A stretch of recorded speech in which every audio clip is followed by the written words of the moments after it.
Let's fucking go. Marathon stream has started. Sorry, I was 30 fucking minutes late because my goddamn computer wanted to fuck around.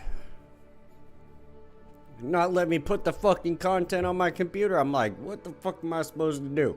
Shit's stuck on my phone. No. Fuck you. Let me do the damn stream. Come on now. Alas, here we are. We're gonna start with some League. We're gonna move into some other shit. Might push the rant back until later, right? Might push the rant back until later. Might do some martial arts stuff after League, or some parkour stuff. Combination of the two.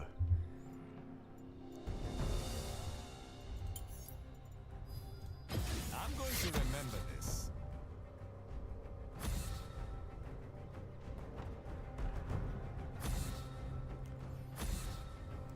There'll be a lot going on this fucking stream.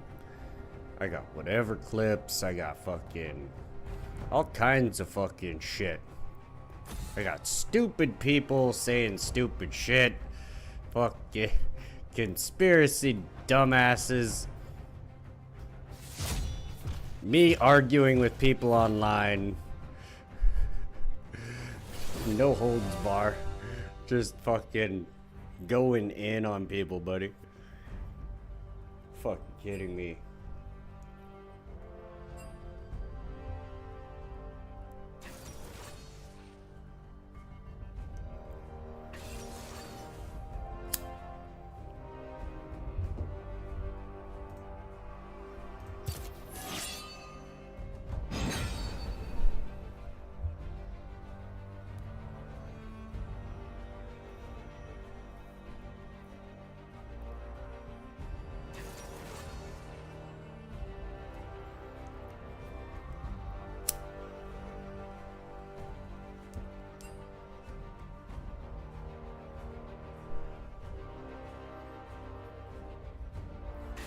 I'm a one trick. Help me.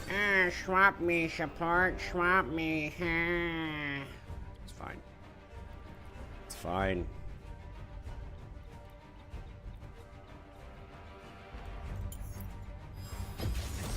I long for a worthy opponent. I long for a worthy opponent. Oh my god.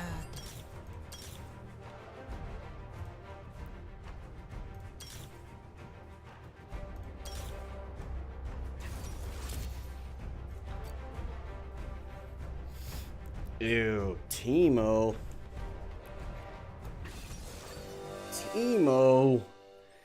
Ew-mo. What the fuck kind of shit? That's a Teemo Ziggs bot lane, guaranteed.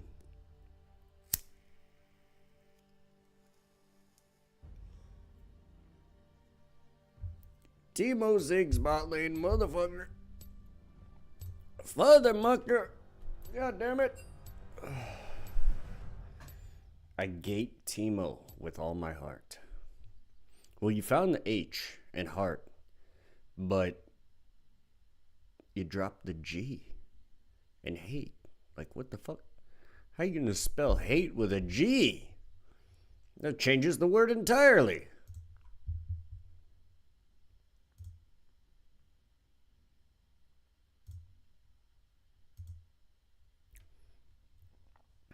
All right. Here we go with some Fiora. Why ward I'm blind? Okay.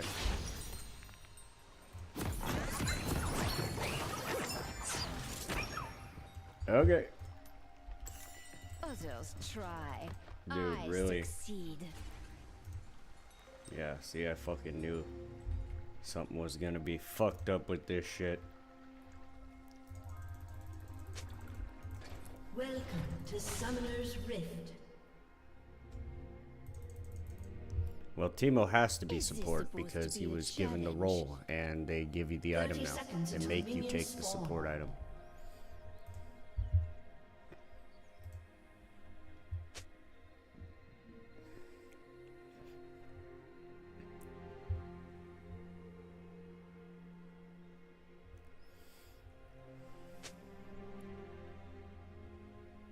max health, true damage? Nice.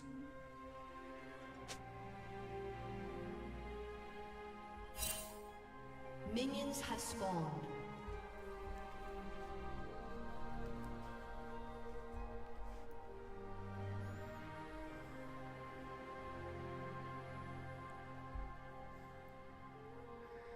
Yeah, man, I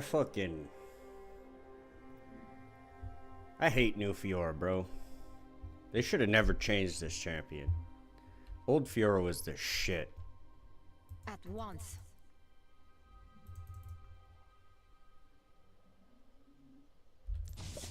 Why they reworked Fiora, I have no clue. Yeah, I'm not 1v1ing you, level 1. Do not hesitate. Bro. Like, you can back up off it now. Back up off it now. Sharp blade. Yeah, suck it, sharp dude. mind. Suck it, dude.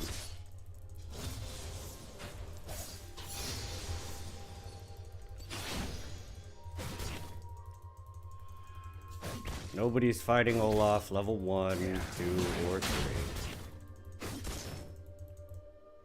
In the blink of an eye.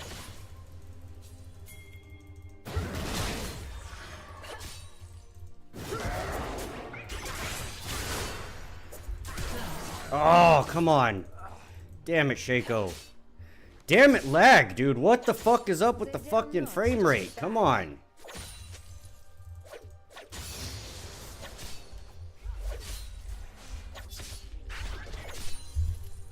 I'm like, I can't help you, dude. I've got fucking like, Has been slain.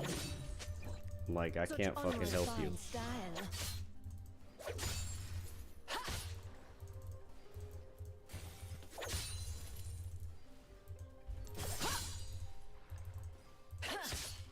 Damn.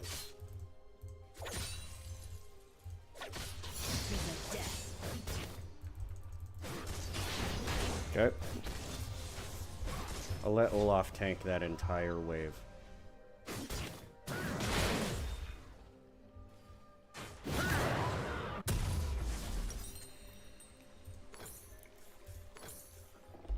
Oh, I don't have enough for a fucking pot. That sucks. That sucks. No pots for me.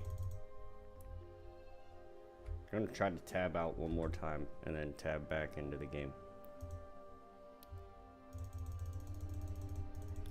See if that fixes the lag.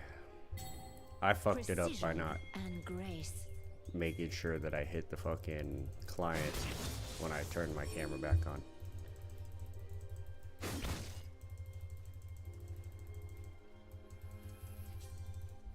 An enemy has been slain. Others try. Sweet, dude. I succeed.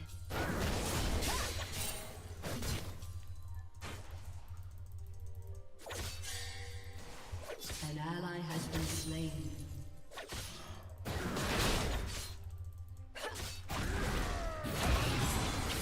Run them through.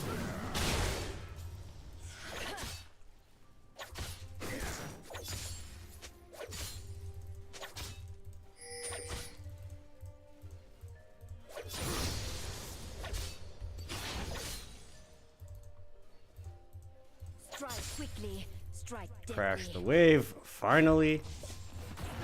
Ward. And come back for this CS right here, hopefully.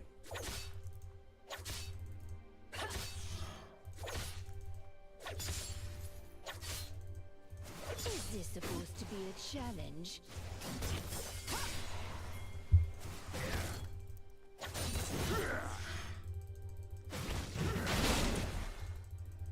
Nope, come get it, dude. Come get it, dude. Yeah, your axe gets to fucking stay on cooldown, buddy. Insolent peasants!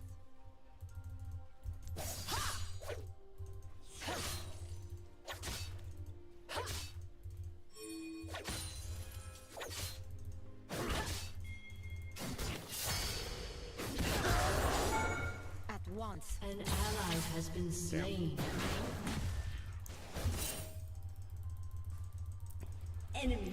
kill. Yep, not fucking with it.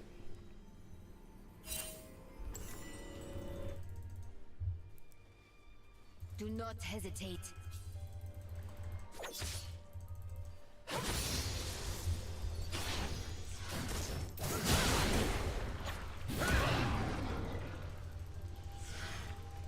I will fucking R you, bro. Sharp blade. An enemy has been slain.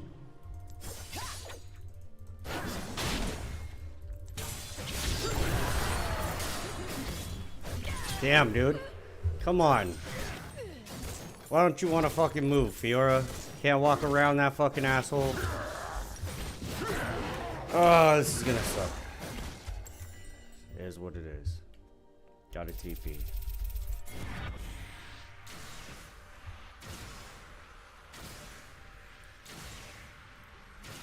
Of course, I'm gonna miss half the fucking wave because, you know.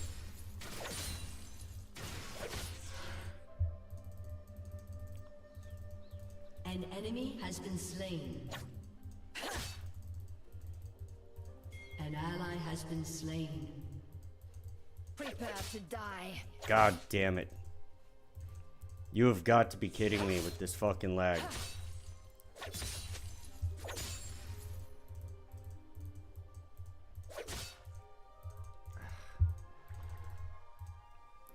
Such unrefined style.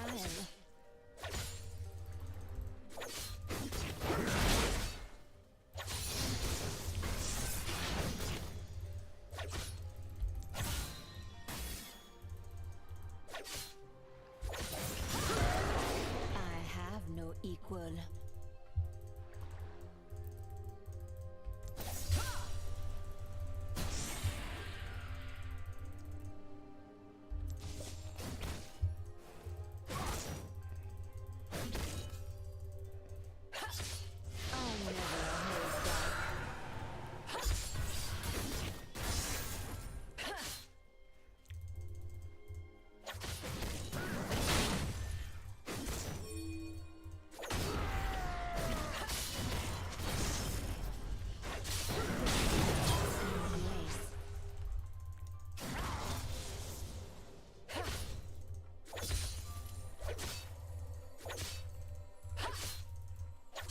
An enemy has been slain. Others try. I succeed.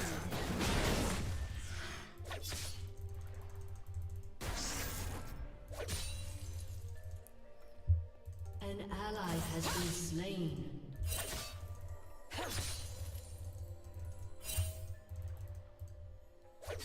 They dare not strike back.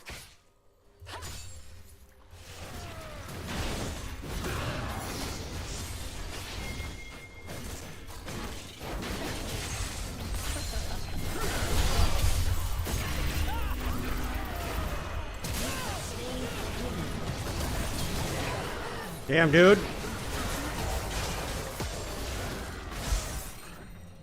Whole team fuck shows up. Cool.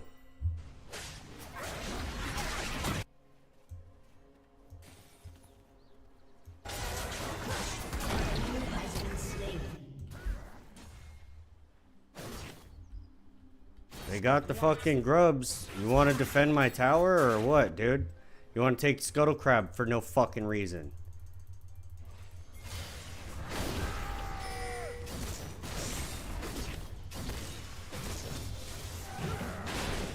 Do not hesitate.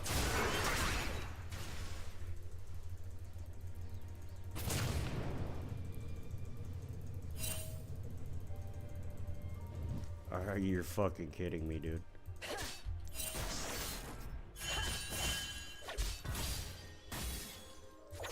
To the death.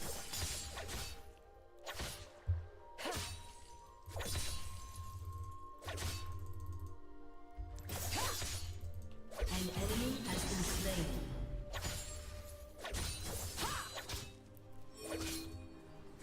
Run them through. This fucking lane is gone. Oh, this is gonna be a boring match.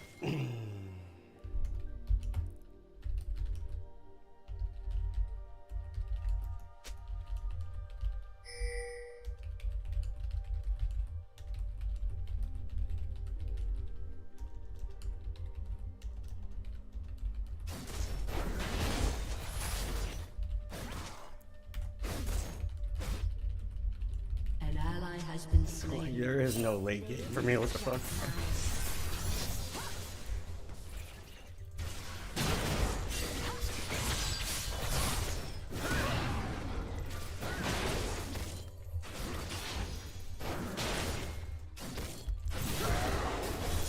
In the blink of an eye.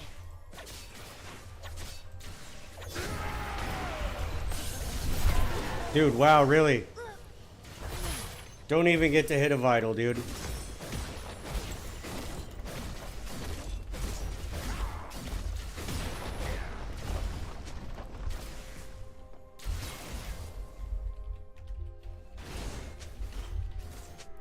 Zero consequences.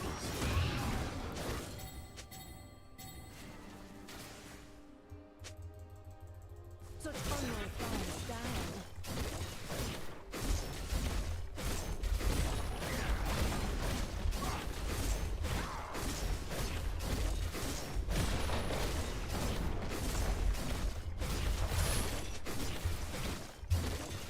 Strike quickly, strike deftly. Has been destroyed. Shut down.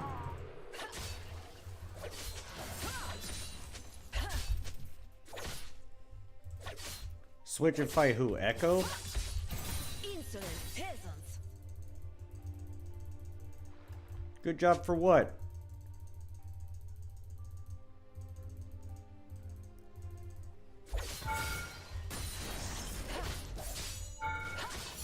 Wow, okay, I get it! Fucking A!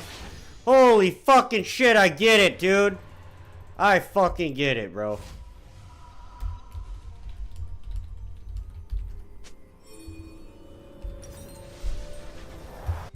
Like, I'm behind Echo too. What the fuck? What, like, what is swapping gonna do? What is lane swapping gonna do? Turret Hui's gonna feed will Olaf soon too. fall. Like, get the fuck out of here. Precision and grace.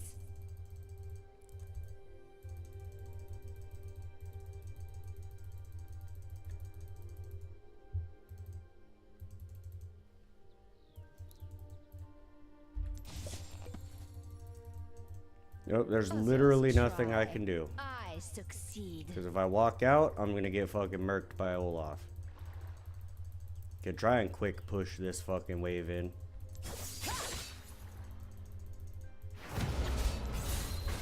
Oh, he's down by dragon. Got it. Prepare to die.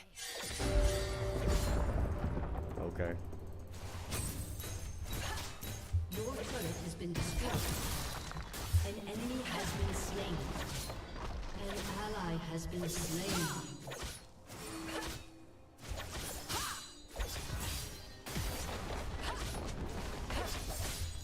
Killing spree. Is this supposed to be a challenge?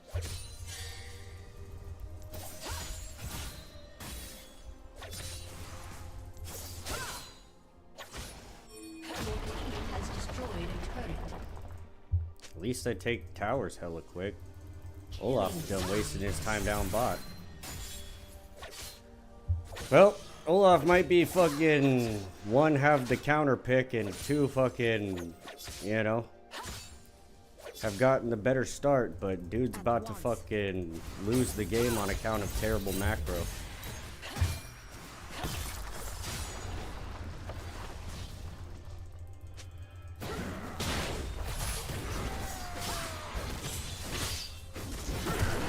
Bye, dumbass.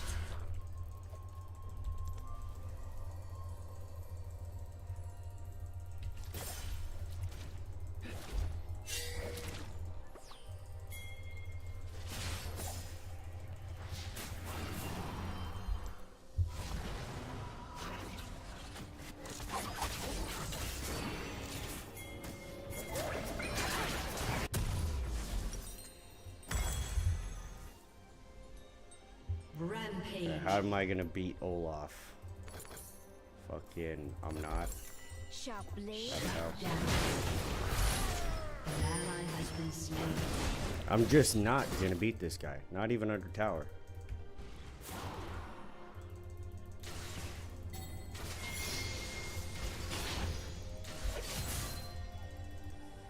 In the blink of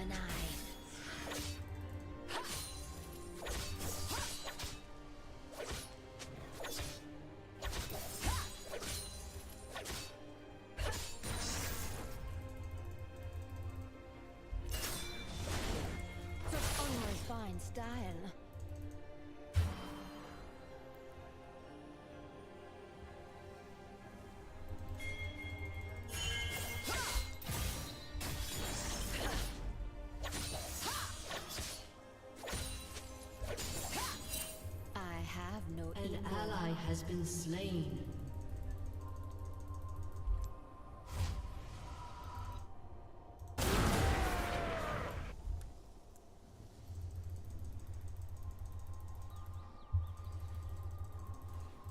I never hold back. An ally has been slain.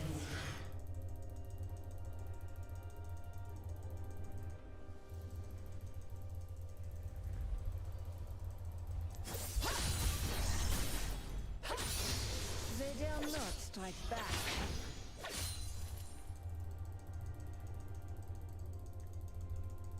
Your team has destroyed a turret.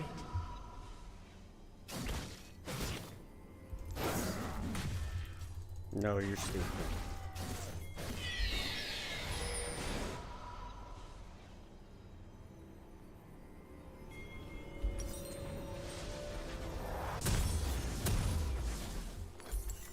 Precision and grace. Your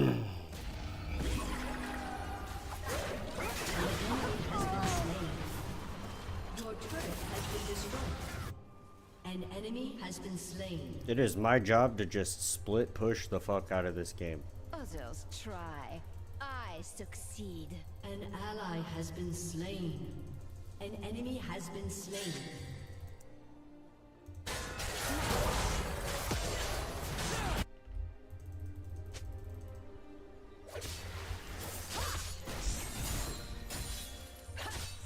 To the death.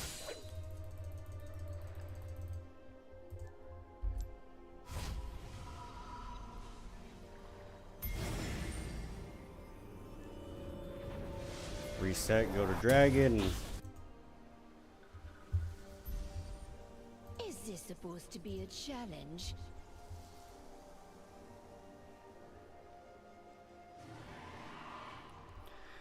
Because Olaf either gonna push or he's not gonna push. Nope. I was gonna say he's gonna let that lane go back. At once.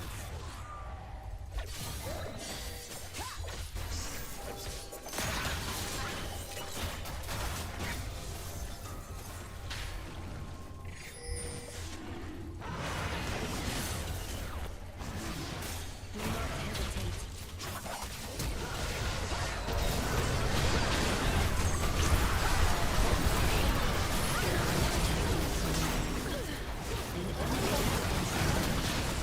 Yeah, GG. Yep, G fucking G's, buddy. Ace. Yep, I'm down for the forfeit.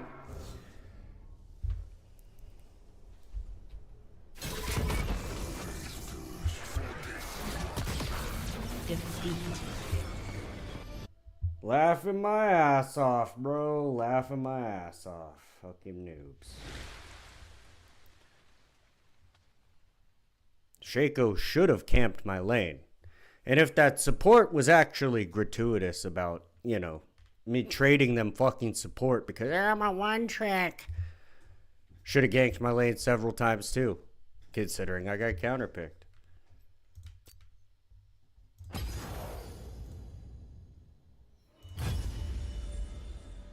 Whatever. On to the next one, I guess.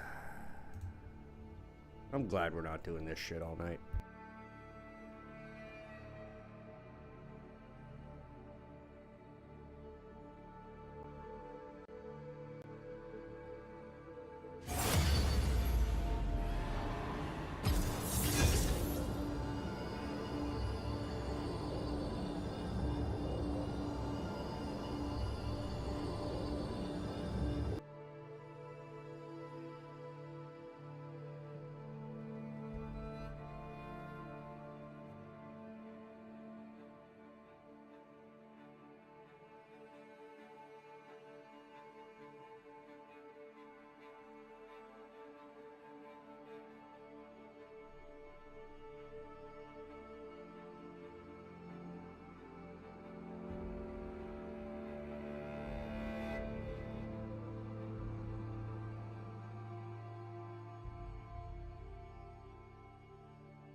made to be broken.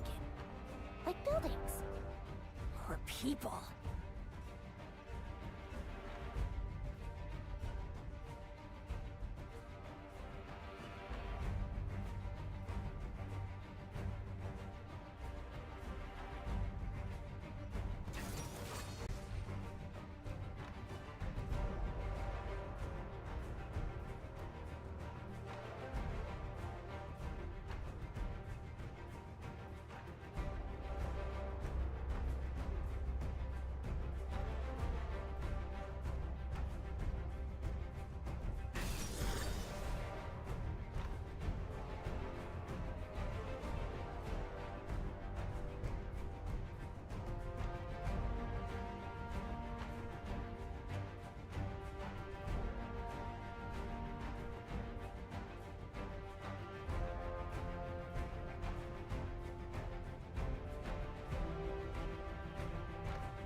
I'm crazy! Got a doctor's note.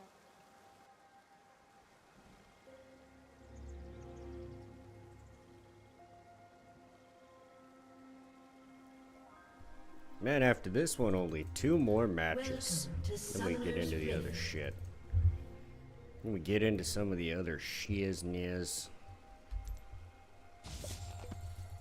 30 seconds until minions spawn.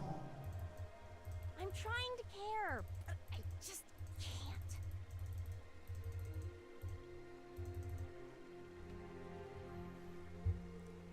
Eight. Just behave. So whatever. Minions have spawned. Never mind.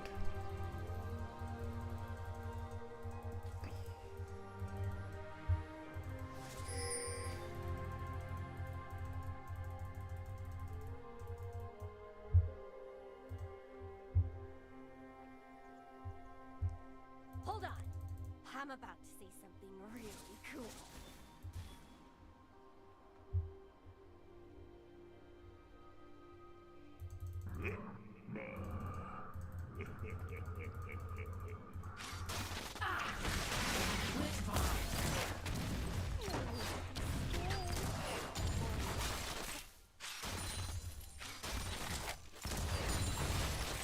Damn. Damn. First blood.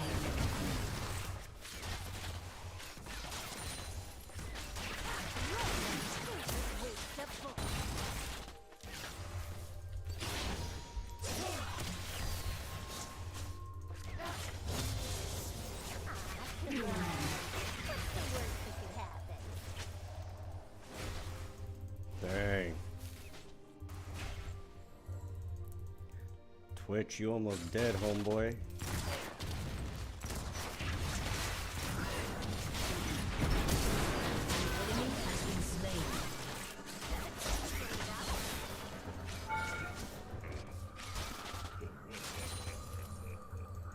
Takes tower shot for literally no reason.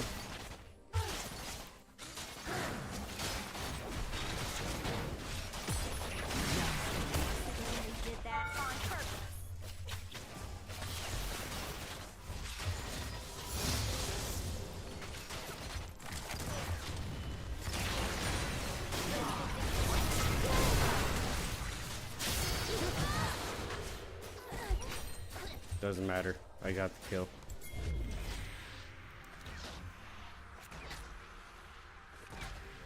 Shit, really?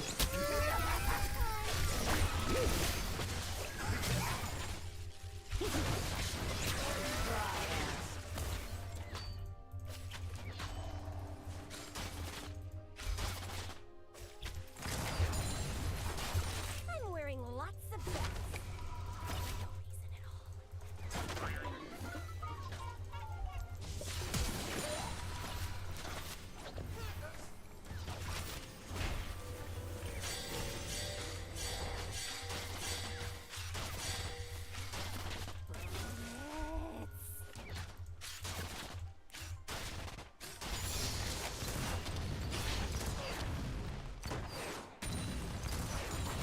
Why the lag, buddy? What the fuck?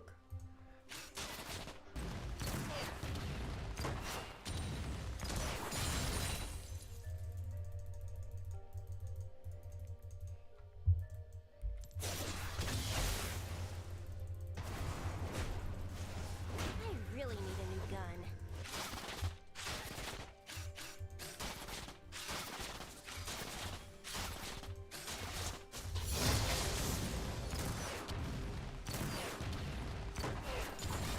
Wow, I only got one of those CS. That's annoying. And I got the experience, but How do people do this?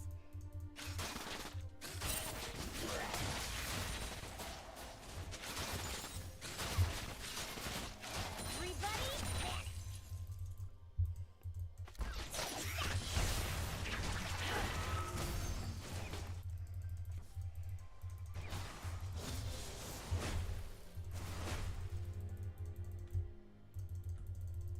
You're not laughing.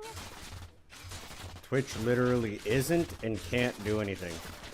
And Nautilus doing this to his Twitch, like not actively fucking helping his Twitch, is really fucking them out of having a late game entirely. Whatever. Let's just start shooting. An ally has been slain. An enemy has been... You're starting to.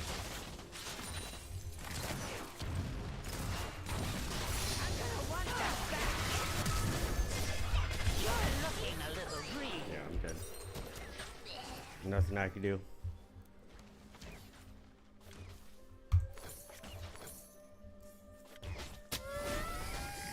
Oh well.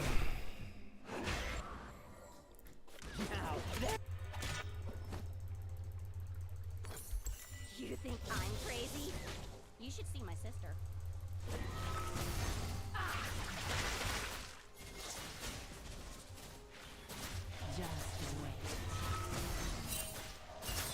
And my jungler never comes bot. It's fucking crazy, dude. Reasons. It's crazy how that fucking works.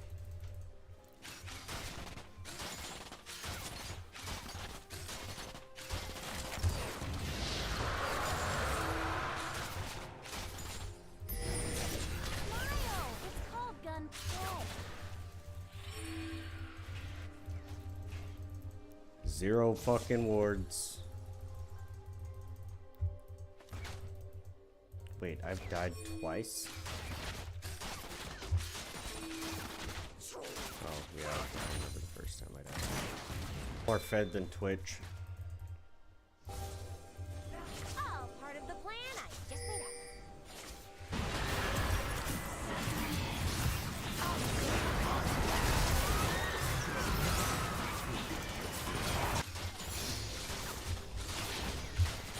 up. An enemy has been slain.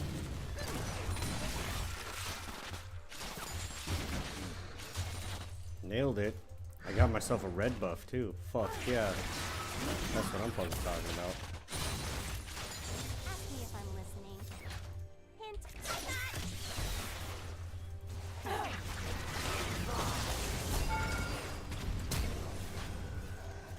Fuck that. Fuck it.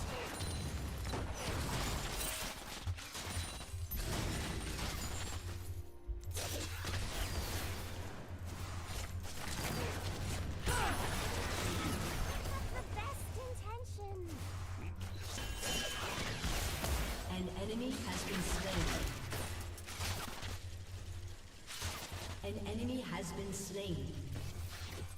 An ally has been slain. An ally has been slain. You have slain an enemy. Yep. You want your Twitch to lose, don't you? Here's something that won't wash off.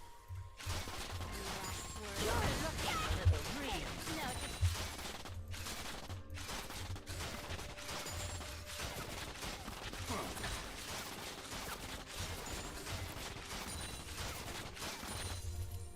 no, just such a loser. Always ready to cry.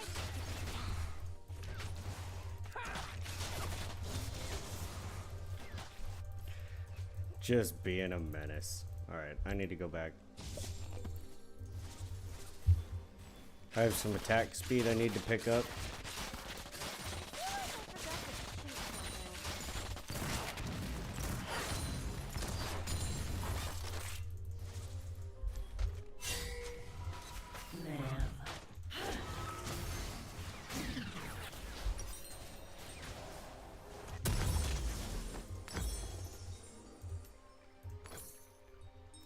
Damn.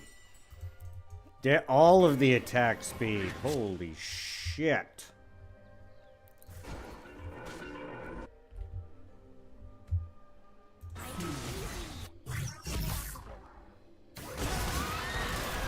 Oh, you're fucking dead, dude.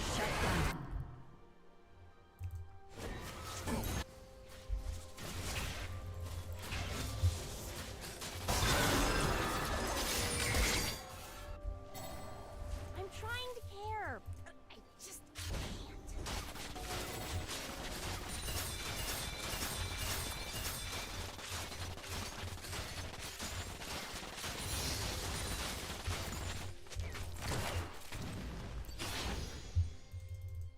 Let's just save.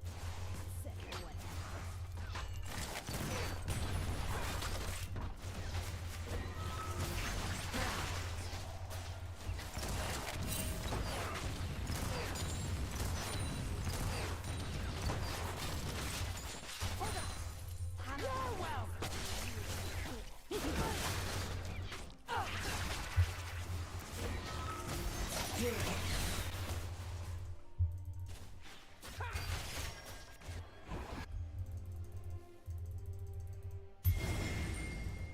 Ah, come on. What's the worst that could happen?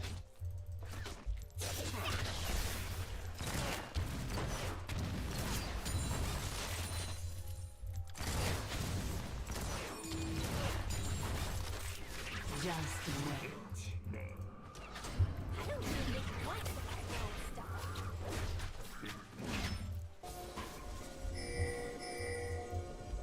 Turret plate will fall soon.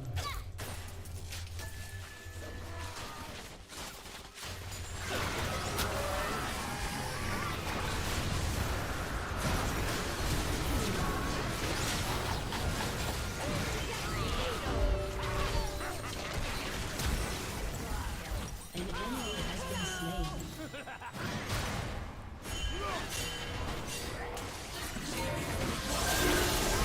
Thank you, Yon. Holy shit. Fucking Yon, dude. Killing spree. Triple kill. Let's fucking go Yon, dude. An ally has been slain. I know York got the kill technically on Nautilus, but nah. That was all Yon, dude.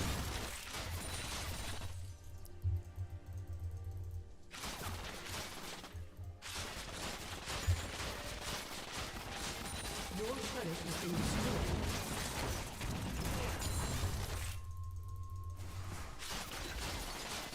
Bye bye, bot tower. Your team has destroyed a turret. Bullets.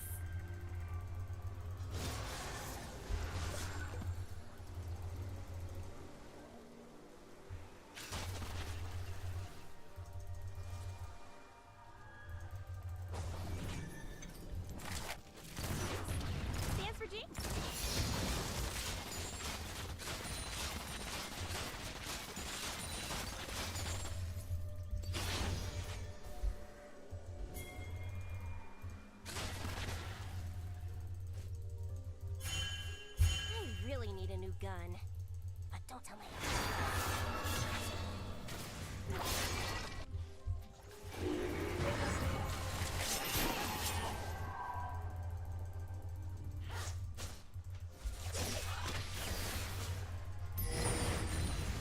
Wait, I'm thinking. How do people do this?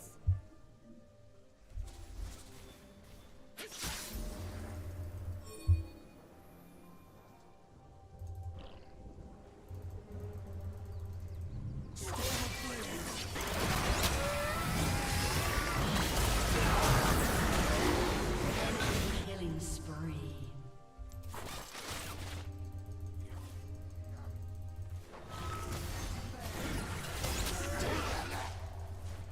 Whatever, let's just start shooting.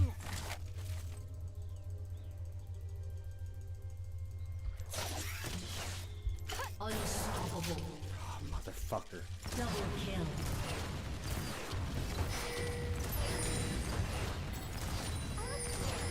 Counter. Heads up!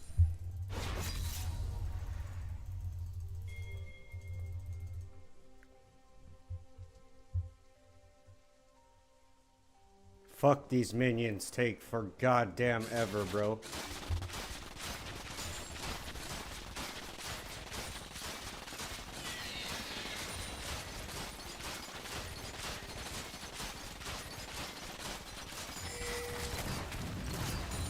You think I'm crazy?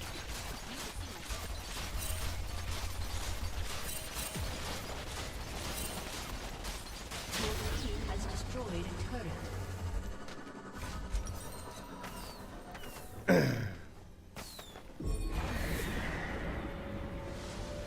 Shut down.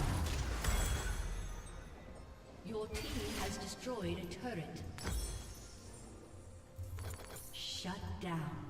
Who needs reasons?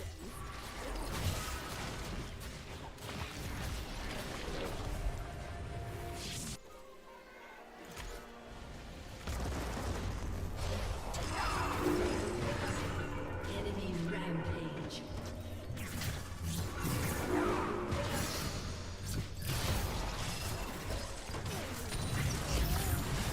Or lies?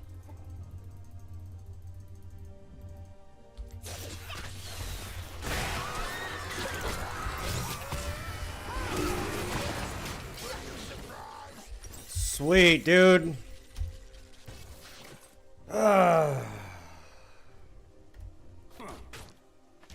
Love having teams that don't push or group.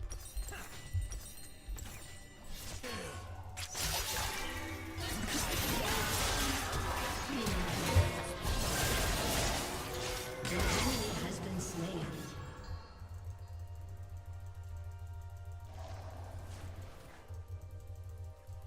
Fuck them.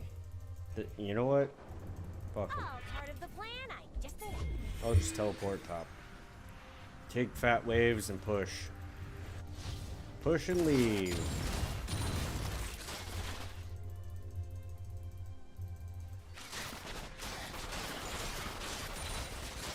know what it was?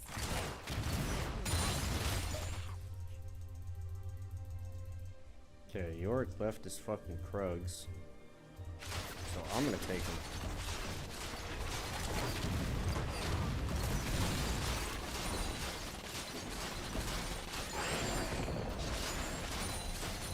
Ask me if I'm listening.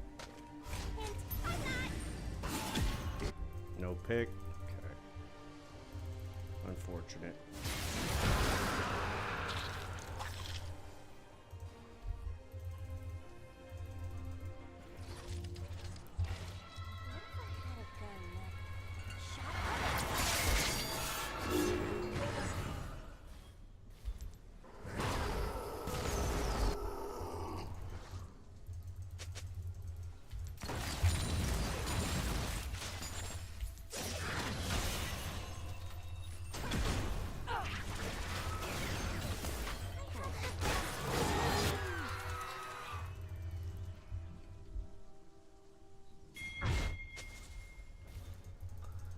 What a waste of a fucking ult, fiddlesticks.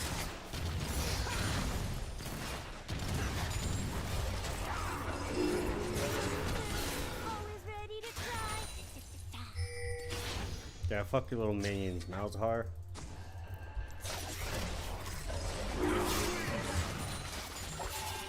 Thanks for the 2 gold.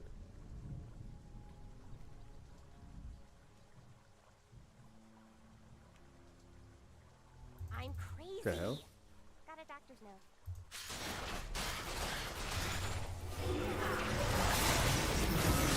An enemy has been slain. Okay. An enemy has been slain. Double kill.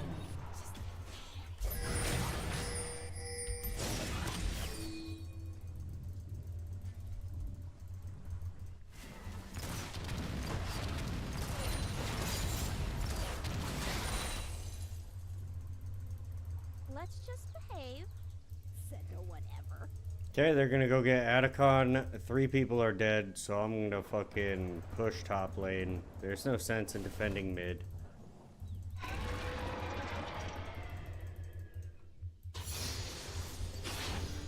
Hold on. I'm about to see When I could just separate myself far from everybody else in terms of CS and experience An ally has been slain. by hitting like 4 waves and then backing.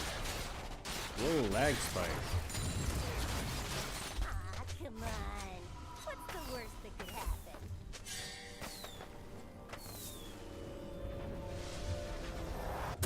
Jesus Christ, my CS is crazy. No, I think we go with this. I think I don't we even just think do that. once about blowing stuff up.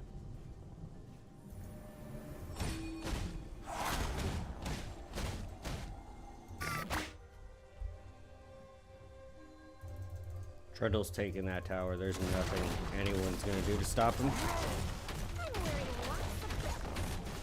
Your turret has been destroyed.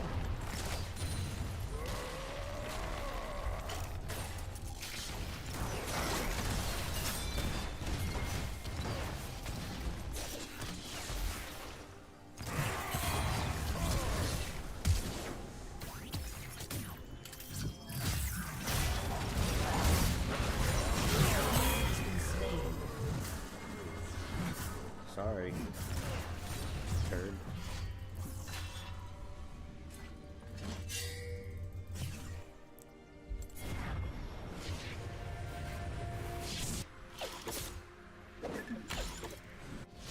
You're my favorite waste of bullets. An enemy has been slain. Your team has destroyed a turret.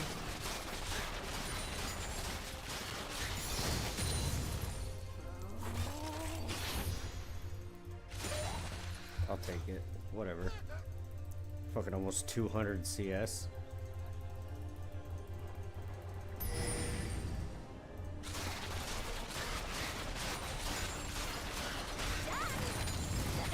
Getting that one.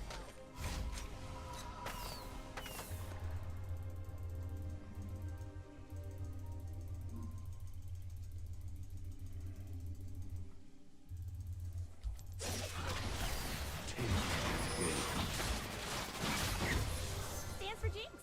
Durr.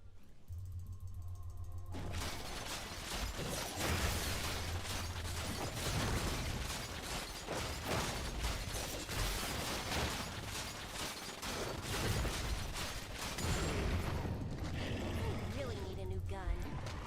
Don't tell me I didn't promise.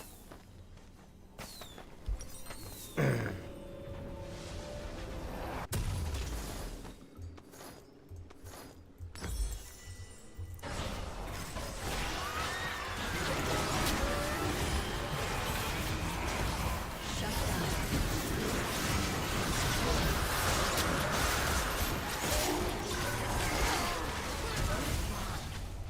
Enemy double kill. Wait, I'm thinking. Rampage. Your team has destroyed a turret. Double kill.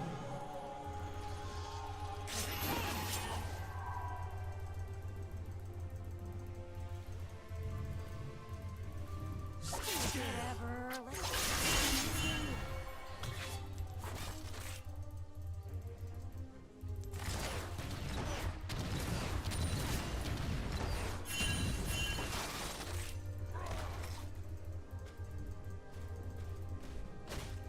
think I'm crazy?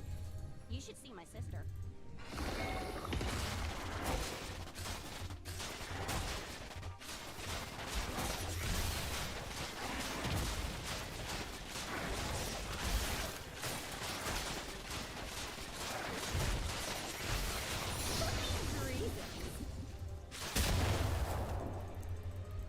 I took Fiddle's red too?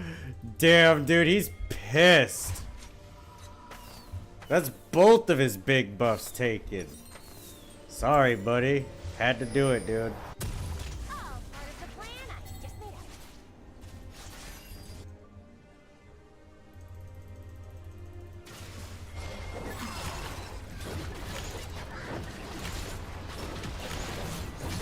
Has been destroyed.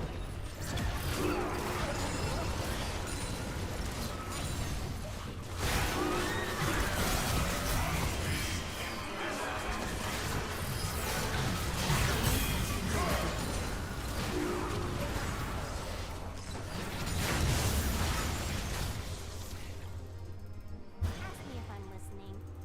I have a blue buff. I have infinite rockets, motherfucker.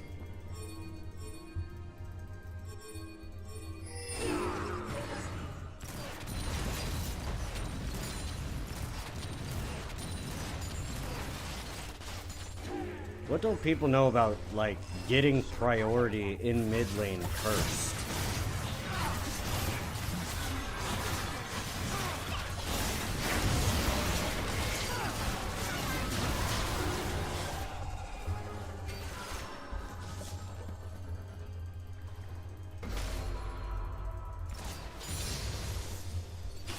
I'm so goddamn fed. Double kill. Double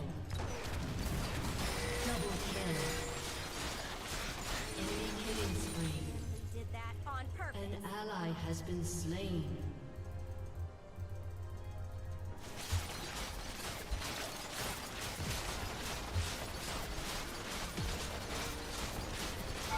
Your team has destroyed a turret. I'm fucking so fed, bro. Holy shit.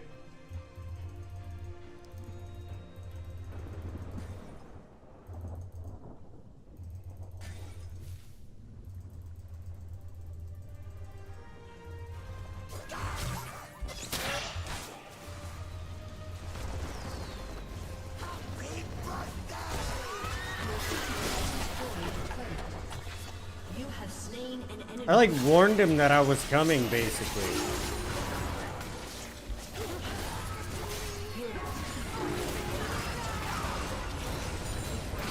Oh shit, I am dead.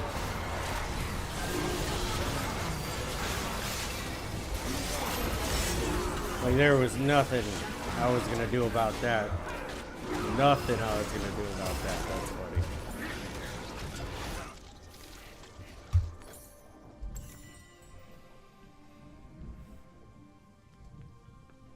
Wasn't nothing gonna happen there. Nope.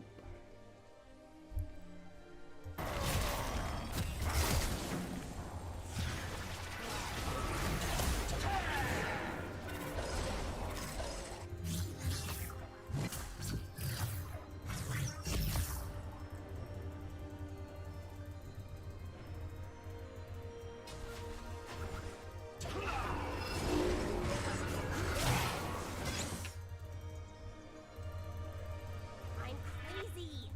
Got a doctor's note. Alright, I need 1275. I have 249 CS. It's not perfect, but it's fucking pretty damn good.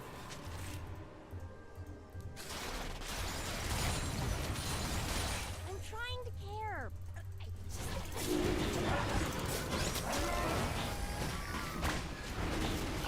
Oh! Oh, that was almost it, bro.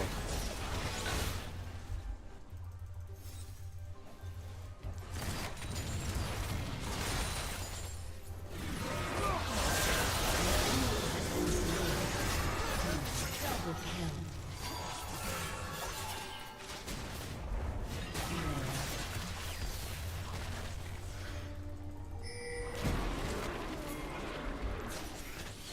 Yeah, I got him.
Needs more lifesteal. Needs more lifesteal. Shut down.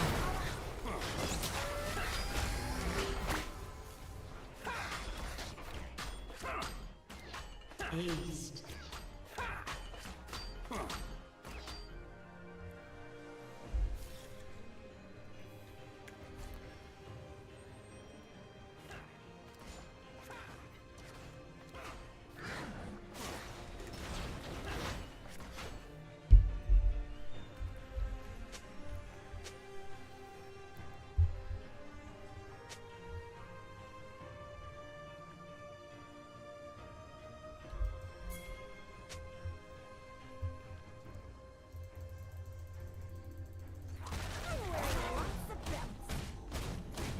York said, nice CS, Jinx. Yeah, buddy.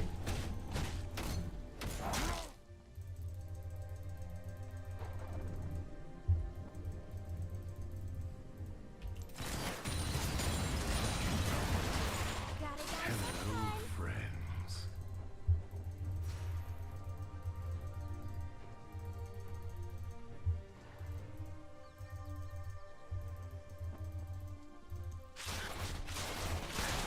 An enemy has been slain.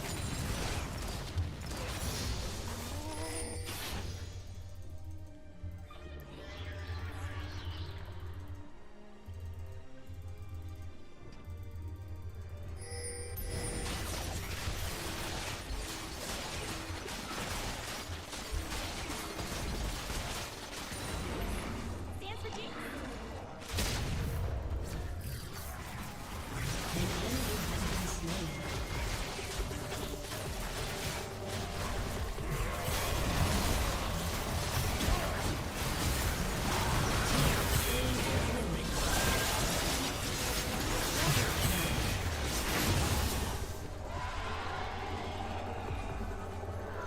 Nasty.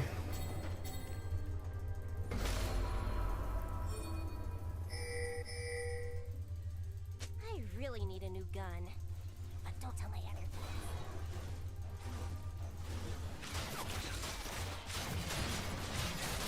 Your team has destroyed an inhibitor.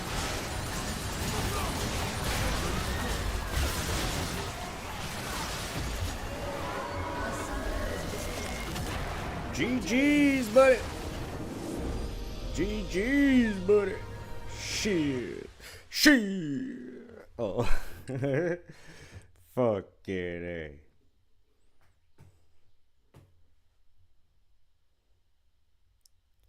Tell you, late game Jinx is just stupid. It's dumb. Oh, I have so much attack speed and lifesteal. It's just like, fuck.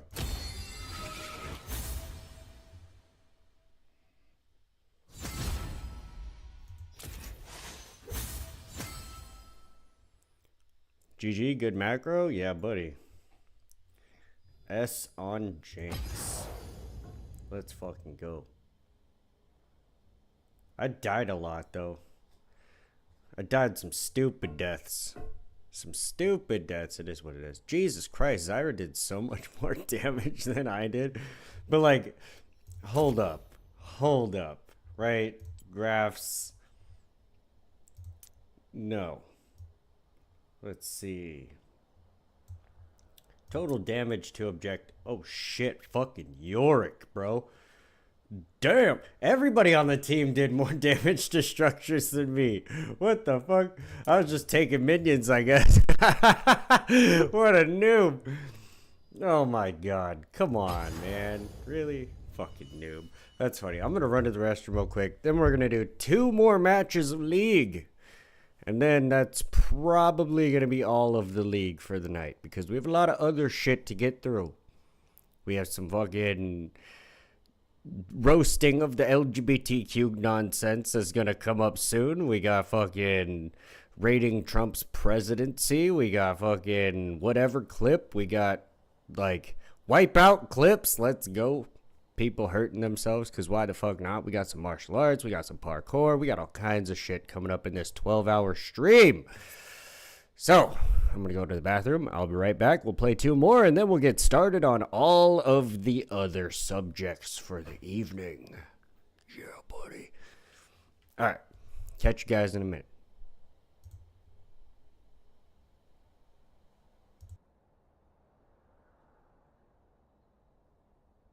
Hold me close till I get up.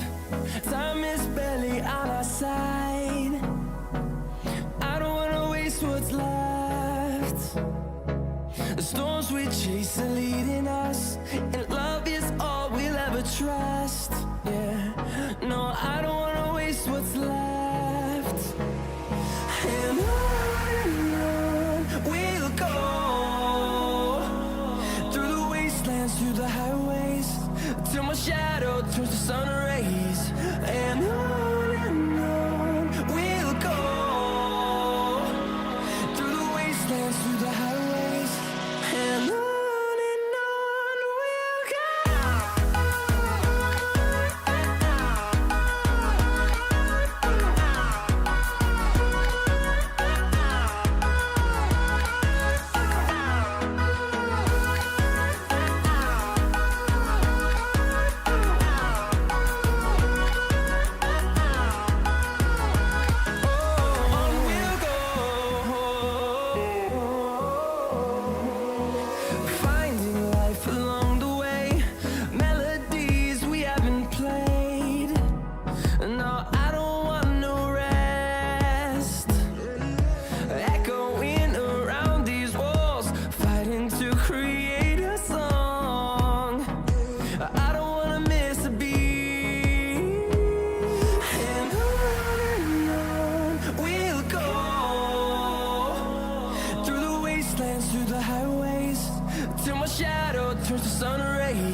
what you want.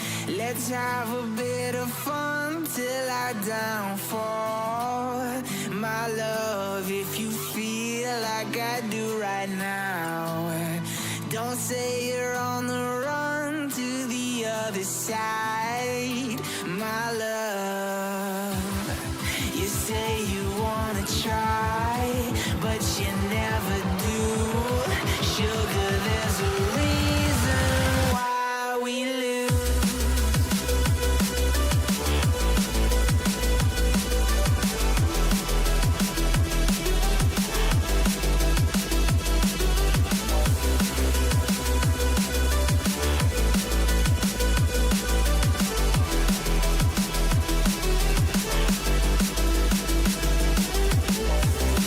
You say you wanna try, but you never do.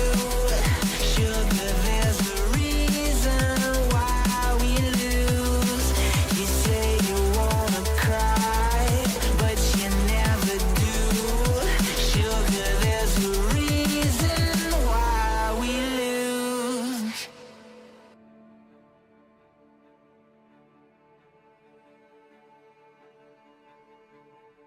And we're back.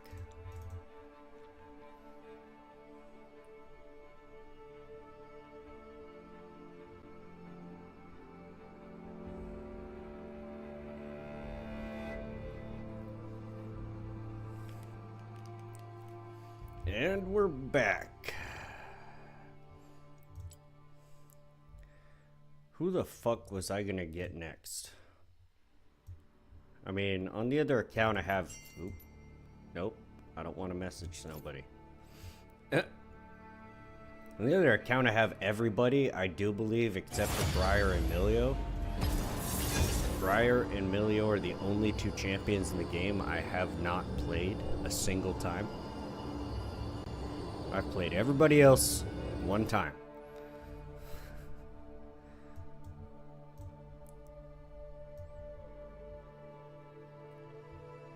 But who are... Oh yeah, that's right. I was gonna get Cassidon. I was gonna get Cassidon and then get stupid in the bot lane. That's what I was gonna do.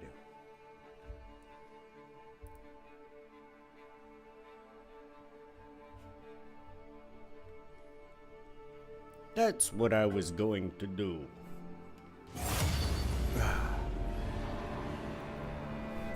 How many accounts do I have? I have 3. I have one that I'm like hyper competitive on and try hard and only play the game the way that the game is designed to play. And that one is a high elo account, right?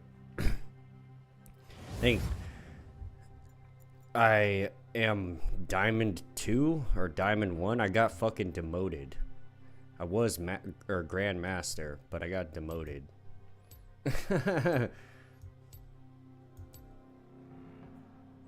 Down into Master and then down into Diamond because I took like a year and a half, 2 years off of playing the game, right? So I have a Diamond account that I don't stream on just because like I hyper focus when I play. That's like my account for when I'm like uber competitive mode. You know what I mean? And I don't play on that account very often. The other account is, I do believe, Gold. And that's my like only top lane. Like only top lane account. I only have top lane champions and only play top lane. On that account, I've received 2 14-day bans for dodging matches too many consecutively for not getting top lane and being like, I'm not playing the game unless I get fucking top lane. And this account is the streaming account. This is my... What role do you play on your high elo account? ADC. Only ADC preferably. Sometimes I'll play mid. And usually it'll be an ADC mid, like Tristana or something. Or Cassiopeia, right? Something stupid OP.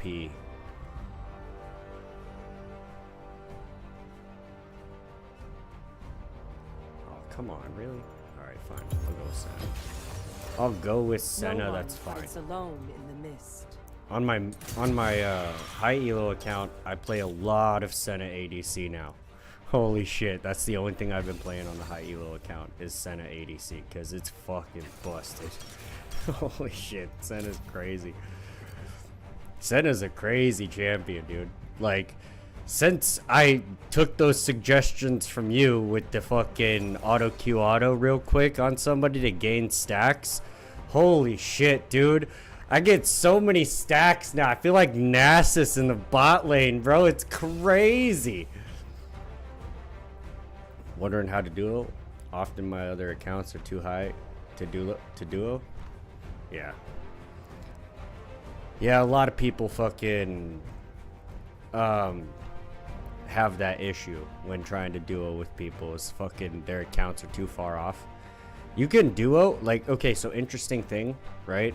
On my gold account, I could probably duo with someone that is in diamond or at least high emerald because that's what my MMR is. I'm always like the guy that's gold, like gold 1, but I'm like the only gold 1 in a shit ton of fucking emerald players fucking shit. Glad that Senna tips have been helping you pop off. Yeah, dude. Totally helped me pop off. The queuing towers shit, like I take towers hella fast. I'm like, bro, Senna is like, yeah, why didn't I pick this champion to pick up a lot sooner? Holy shit. The two main ADCs I play are Jinx and Senna. Like, I play Jinx probably more than any other champion aside from Lulu, who I will also ADC as. A lot of people get pissed, but it's like, it works, dude. ADC Lulu is fucked up.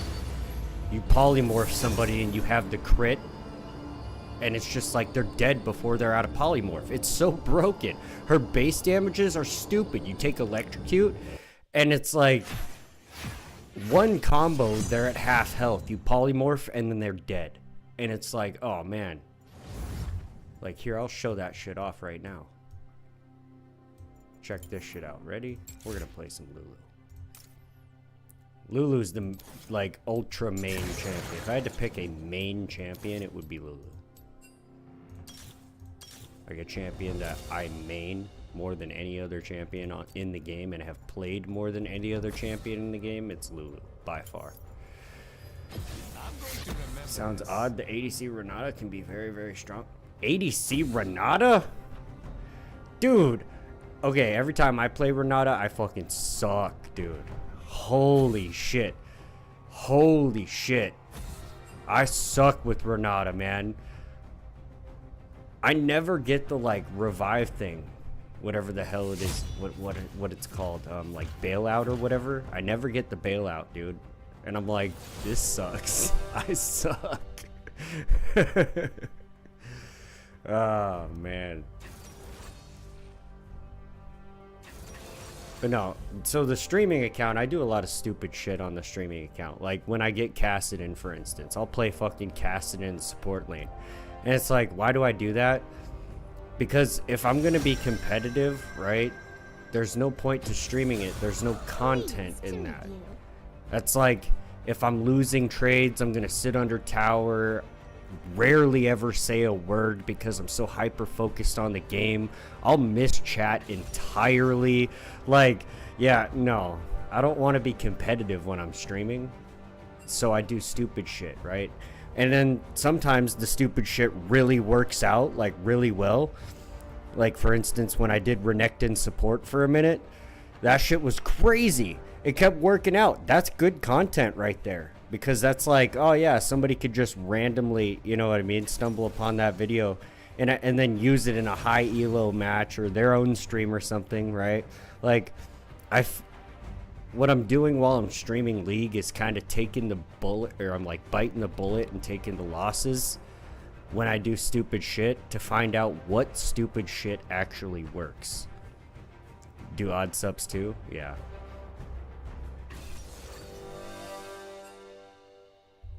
But if it works, you know? Like, on hit machine gun Lulu. I started that shit back in, like, season 2 or 3. I'm like, fucking, you know, She already does on-hit damage. Let me build a Nashers. Let me build a Blade of the Ruin King. Let me build a Lich Bane. Let me build... You know what I mean? And just, like, everything was on-hit. Because Pict's damage is busted on top of on-hit damage. It just is. Oh, fuck. I forgot to turn the camera on. Oh, well. Too late now. Too late now. If I fuck with it, the game will lag. The game will be laggy if I fuck with it. So I ain't fucking with it. I'll turn the camera on for next match. Yeah. Why do I play Lulu so much?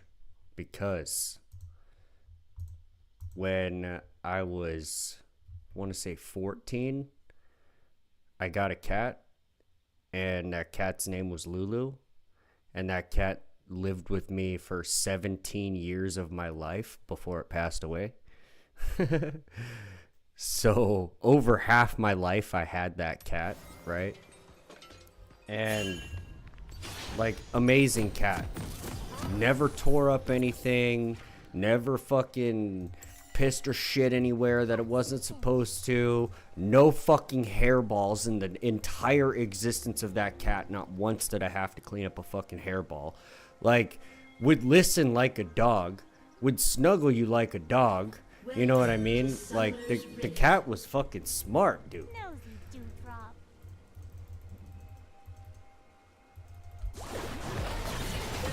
Oh, you're fucked. You're fucked, dude.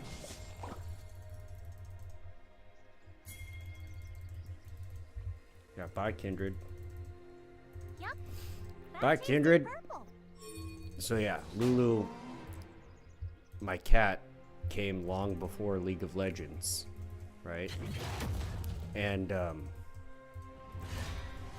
when I started playing League, A solid Lulu kick. was the first champion that I ever really, like, put a dedicated effort into learning how this champion works.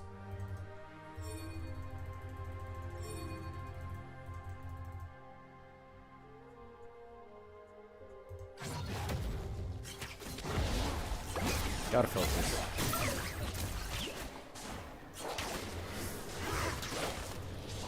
Dude, you are tanking that fucking shit, bro.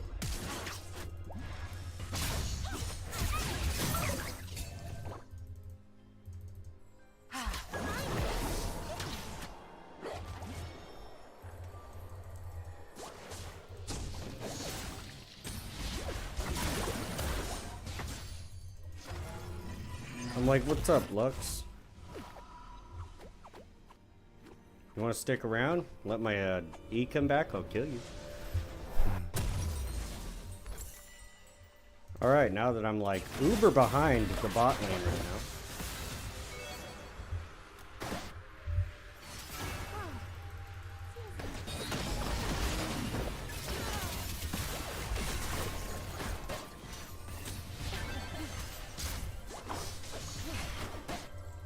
I'm like, yeah, I'm happy. You want to poke a little bit or what? You want to do some shit? Like, what's up? Squirrel.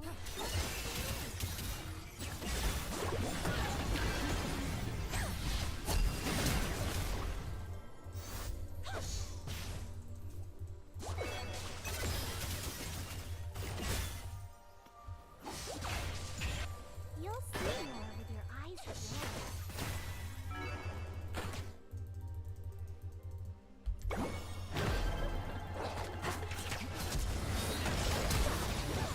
Yep, that's cute. You flash, I flash.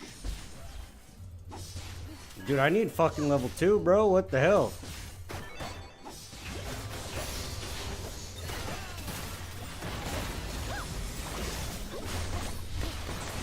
Shit, I'm dead. I'm stupid. Nosy dewdrop. I'm stupid. That was bad. That was all bad. That was all bad. Maybe not.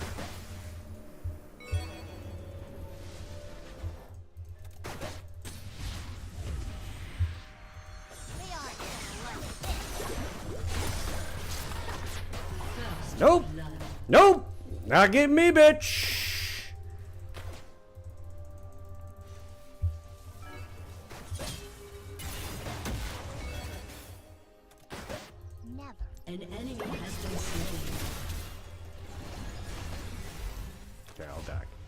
I'll stop greeting and I'll back. Fine. Fine. Alright. Well. An ally has been slain.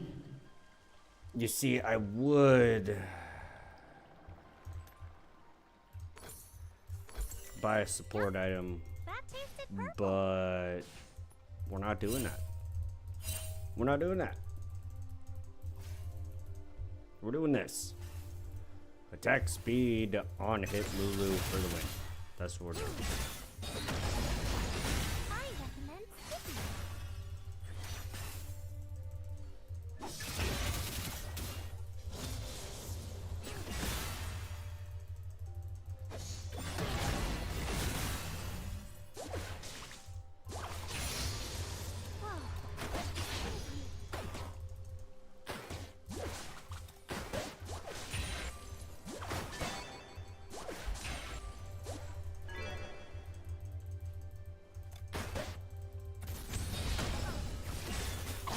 You'll see more with your eyes closed.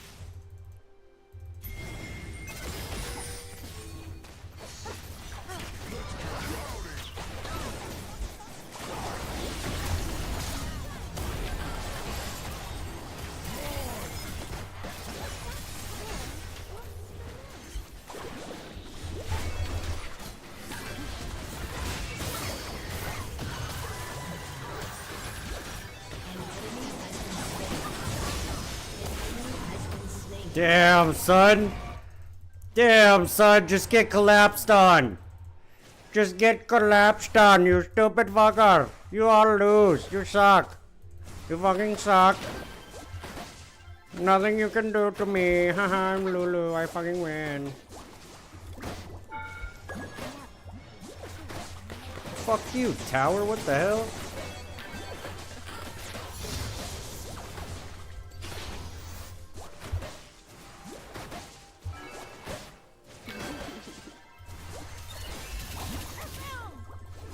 Nosy dewdrop. Did we get the plate? No? No? Damn.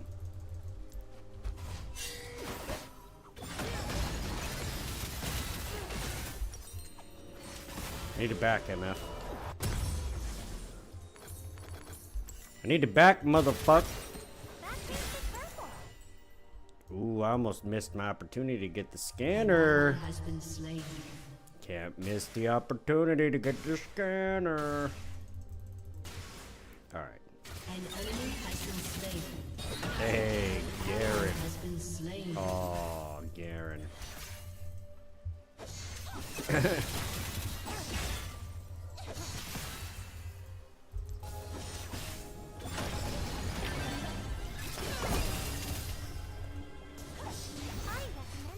sticky.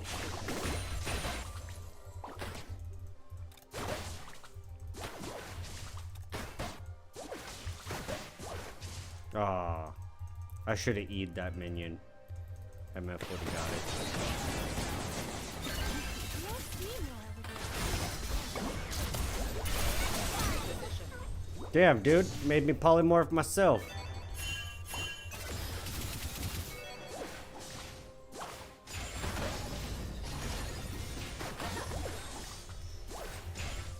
that squirrel.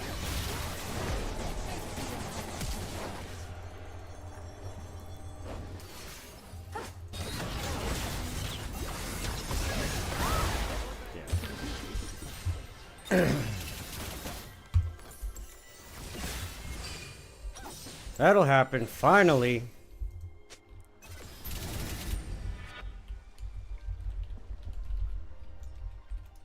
Finally, fucking ward thing. Favor light and stay behind. An enemy has been slain.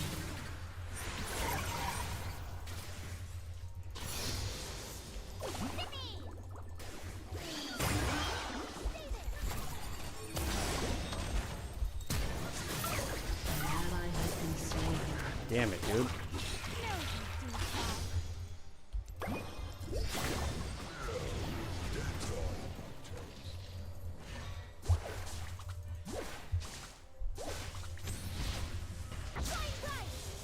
Lux. You're ass. You ain't fucking killing me.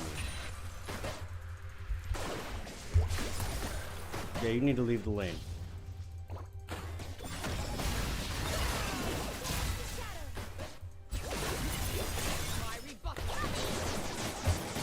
Yeah, what's up, bitch?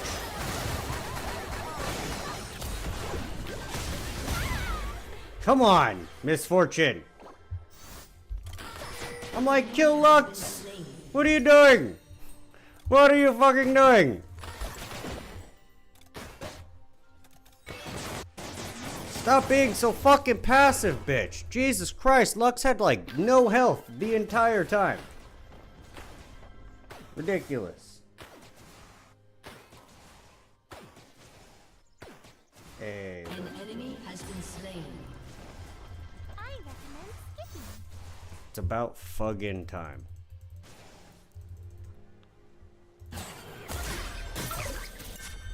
Not for anything in the game, specifically.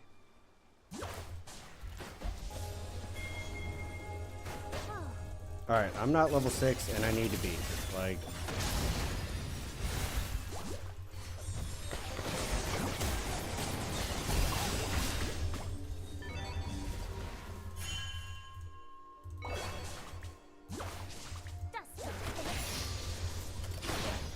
I'm like, okay.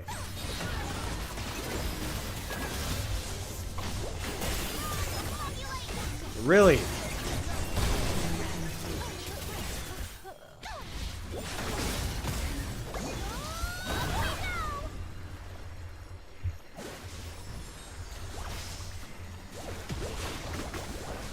This MF is fucking terrible, dude. There's literally nothing I can do to save this fucking MF, bro. That squirrel. An enemy has been slain. An enemy has been slain.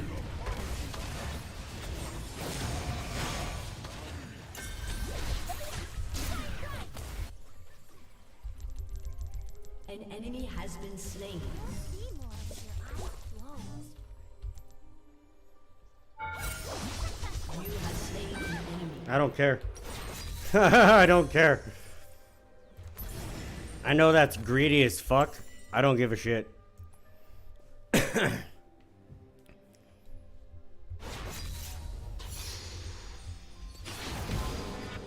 dewdrop.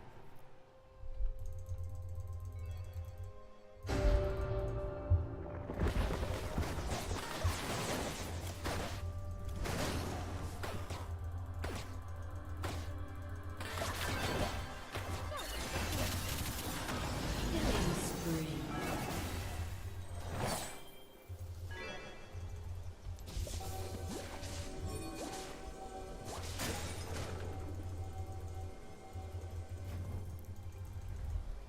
Yup. That tasted purple.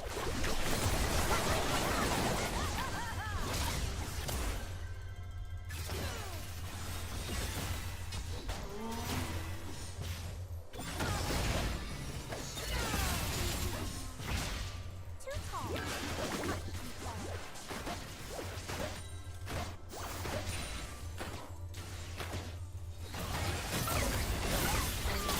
Has been slain. Would it help if I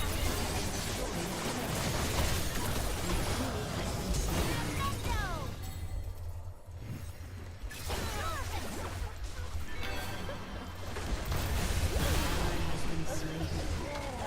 You have slain an enemy. I'm like, suck it. Give me them Zerks. Yeah, I'll take that one too. Why not? I need a control ward. Turret plating will fall soon. Shut down. I recommend skipping.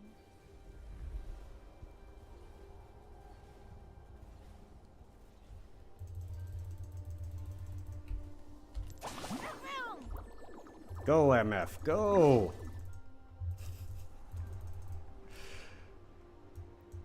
Never look a truth in the eye.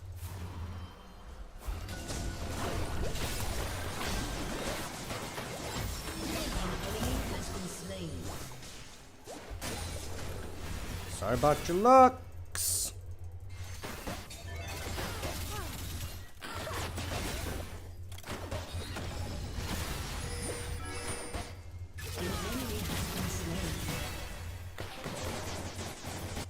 Oh, Ambess is coming. Look out. Look out. See more with your eyes closed. Dude, you want to know my honest opinion on Ambessa? Fucking useless. Rampage.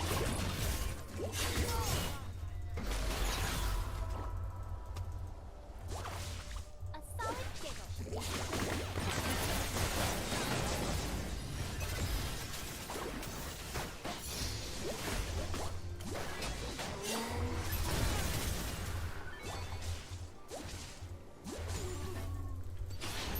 Like what? I'll destroy this Mel, bro. Get the fuck out of here. This Mel is trash.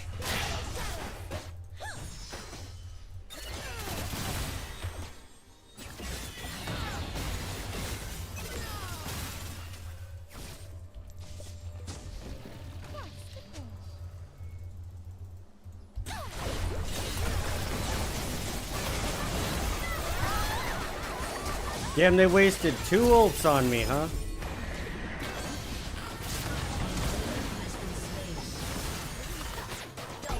Hey, let's go, MF! Let's go, motherfuck! Yeah! Yeah!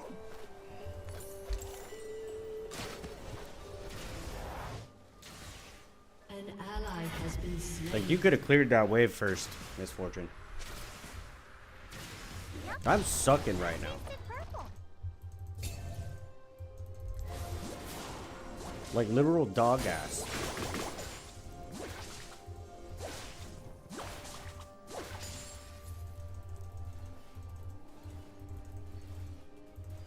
Let's all the colors. Yeah, I took all that CS. Doesn't matter to me.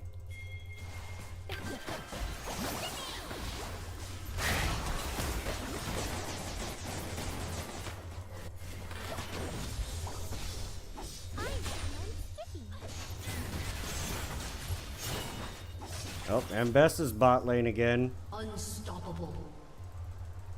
Hey, Garen. Killed Mel, bro.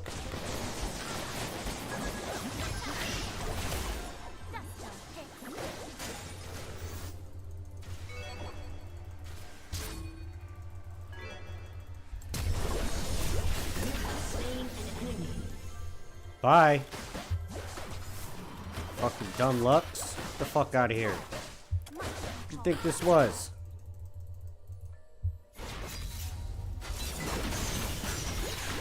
Holy shit. Oh, fuck. Fuck. Didn't R in time. Oh, well. Oh, well. Ah. Rampage. Ah. Enemy has I been mean, slain. Enemy double kill. again. Oh, well. An enemy has been slain. Ah. Waste all the dashes on me. Misfortune gets the kill. She's the ADC. She's supposed to be the one with all the kills. So maybe it was a bait. Maybe it was a bait, mate. Maybe not. Maybe, maybe not. Remains to be determined. Your team has Ah, destroyed a shit. turret. Misfortune with the solo tower gold. Yeah, she's fed now. Holy fuck.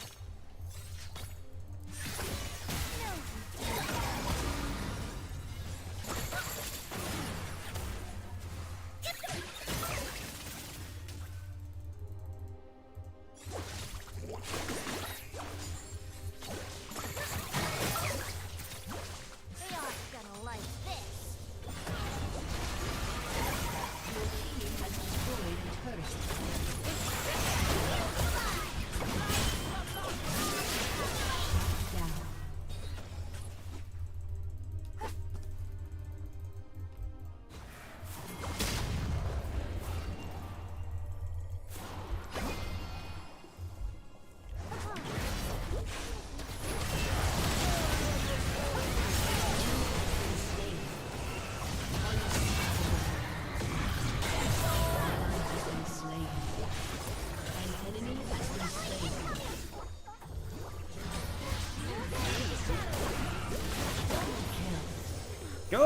Mordekaiser. Oh. I choose you. Now. That squirrel looks.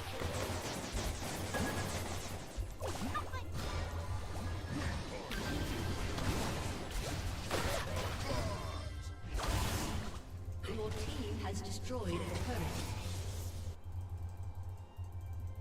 Just a pinch. Alright. Gotta do support stuff now. Hold on.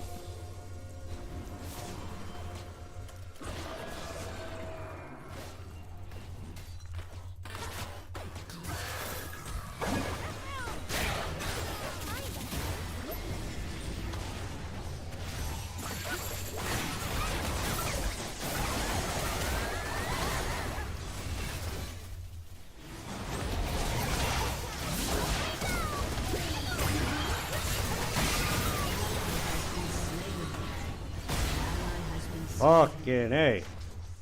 What is our top laner and our ADC doing? Where the fuck are you guys? Like, come on, dudes. Never truth in the eye.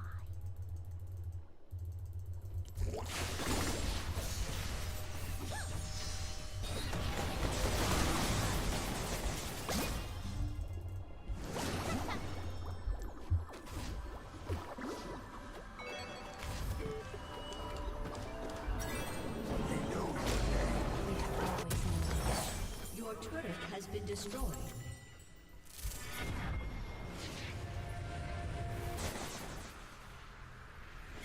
Yep. That makes it perfect. Yeah, that attack speed's getting nasty.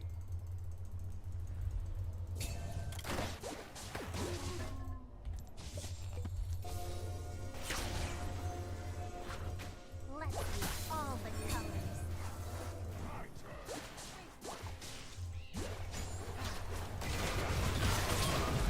Not here. Not An enemy has been slain.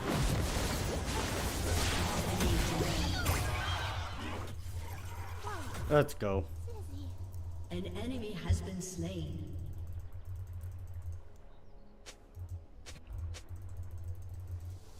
Support diff. Mega support diff.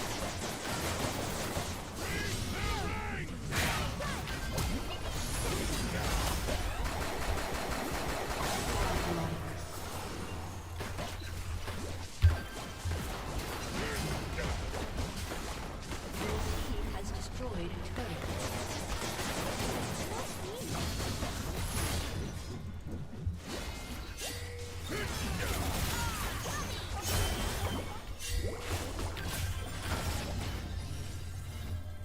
Nope. You ain't gonna get me, motherfucker.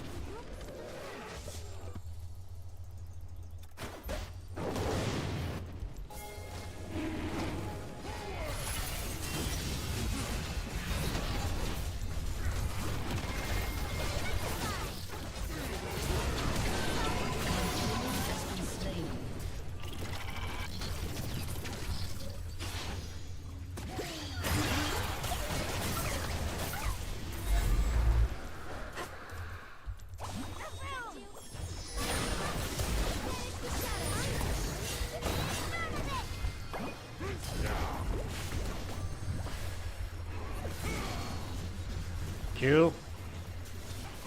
Q.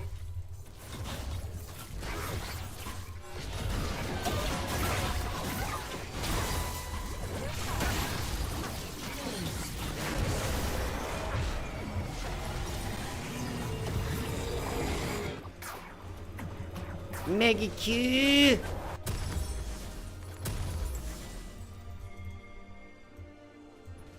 Never leave the truth in the eye.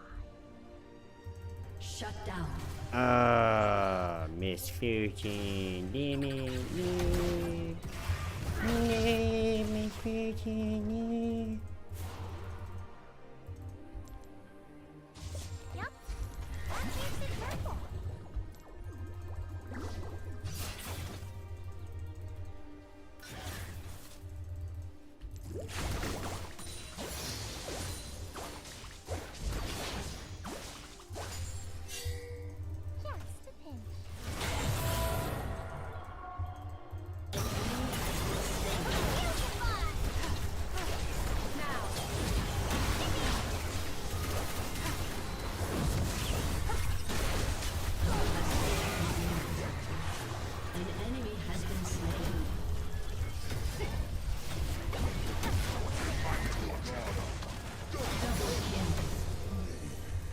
Nailed it. Team has destroyed a turret.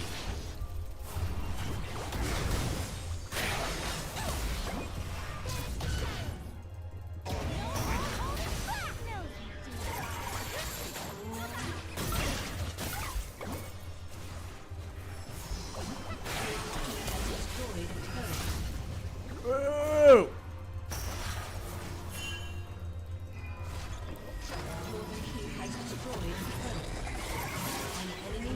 Hey, Nico got the kill on the Lutz.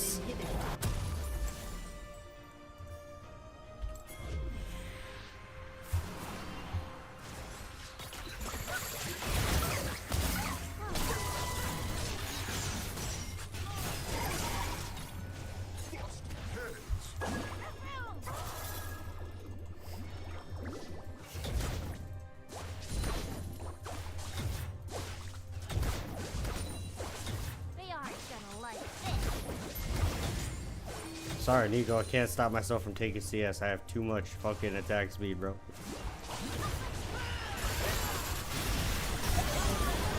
Good.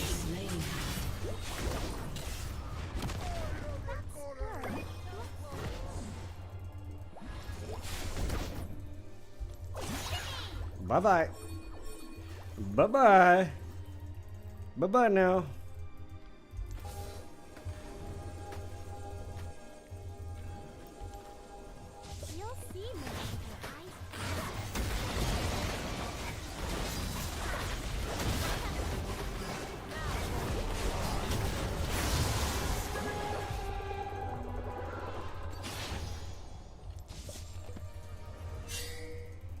Never look a tulip in the eye. Okay.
Damn. Didn't have W. It's okay though. I mean, we won anyways.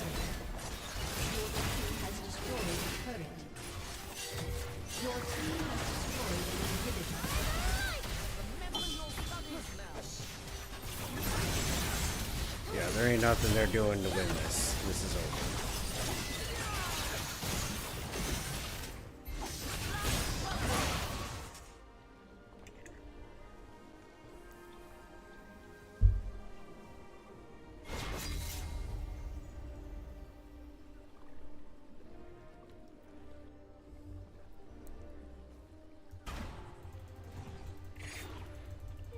Dewdrop. Let's fucking go.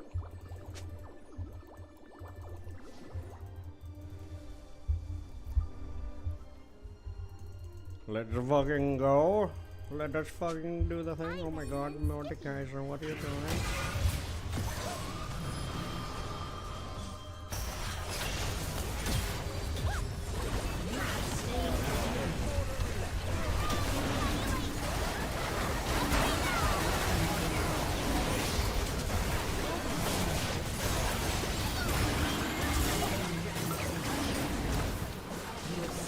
Goddamn right.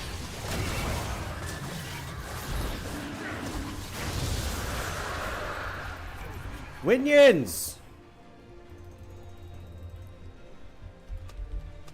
GG Winions! We ain't gonna make it there.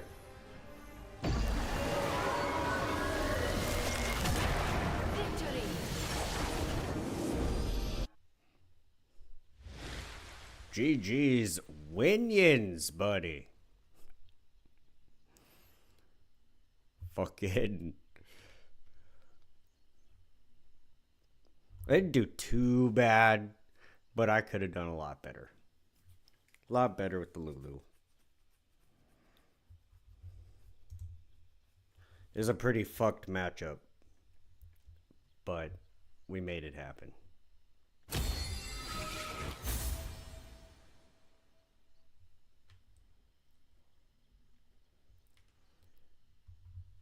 Fucking glitchy game taking forever.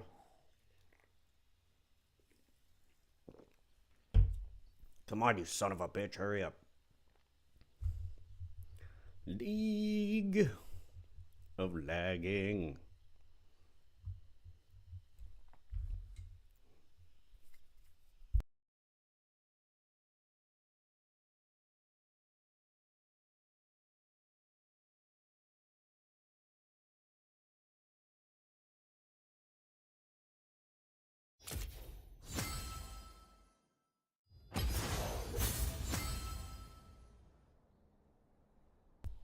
S on Lulu? How the fuck did I get an S on Lulu? They had the most deaths on the team. Maybe highest kill participation? 29 to 23 to 20. Yeah.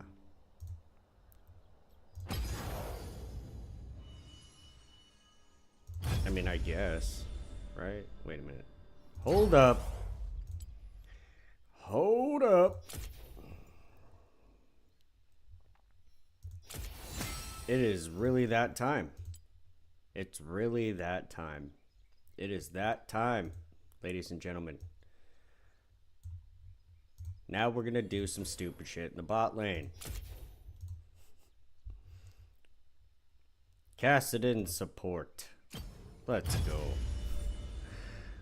What a useless champion. I'm just kidding. Kassadin's one of the most OP champions in the game.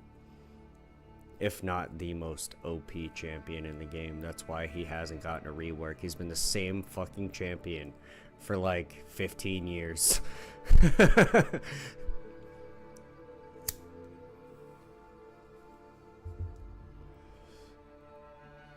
I'm not even kidding you. It's the same fucking same shit. They might have updated his like look and the graphics over time, but like essentially what he does, he's still the same champion. They've buffed him, they've nerfed him, they've done all the normal shit except rework him. Doesn't need a rework. It's fucking Kassadin. You get anywhere relatively close to level 16 and the game just becomes over. If the person is good on Kassadin. If they fucking suck on Kassadin, well. Yeah, let's go. Mid Swain, you fucking legend. I'm going to remember this. Typically, mid laners are like super. I want to pick first. I want my champion.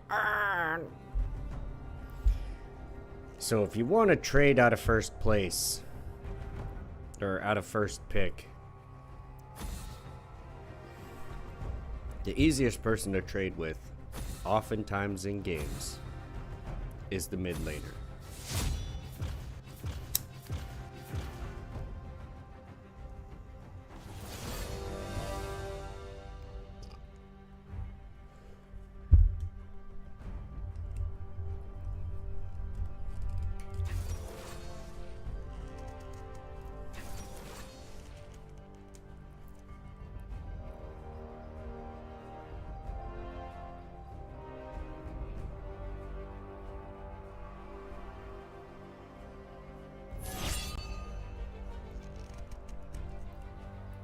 Really? No. I don't want to swap pick order with you. Pick fucking your mid laner, dude. I swapped pick order with you so that I could fucking be last pick. so that the chances of y'all dodging are very slim.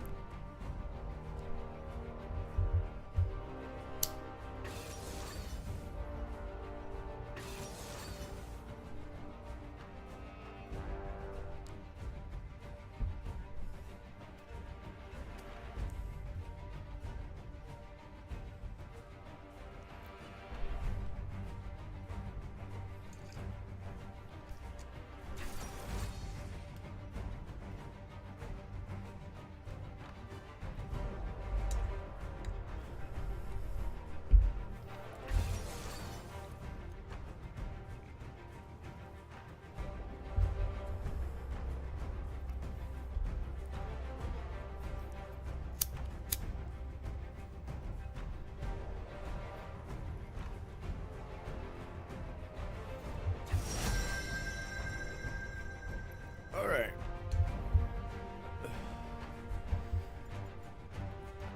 Sorry, team, but I gotta do it.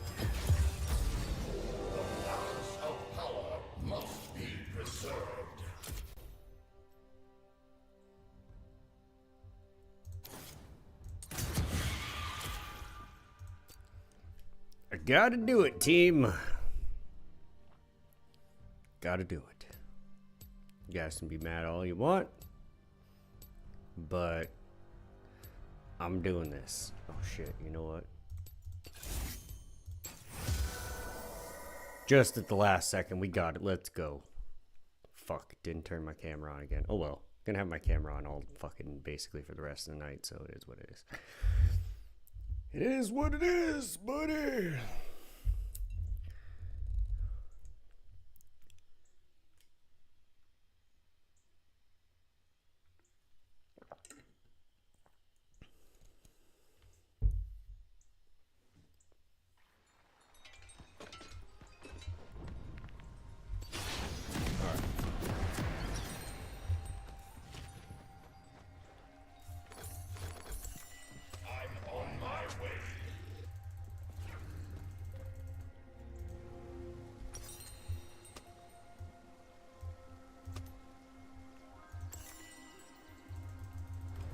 Welcome to Summoner's Rift. Rod of Age's first item, let's go. You are null and void. 30 seconds until minions spawn.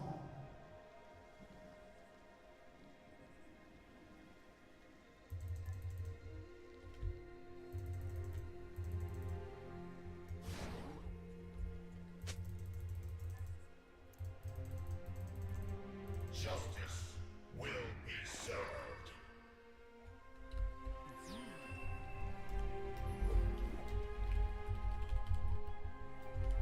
Minions have spawned.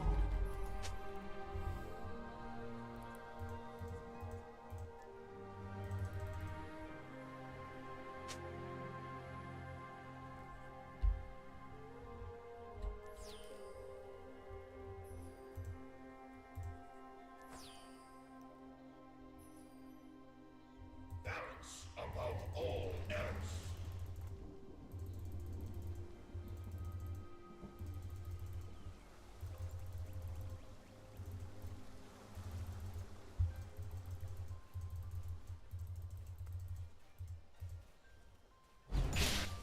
As you wish.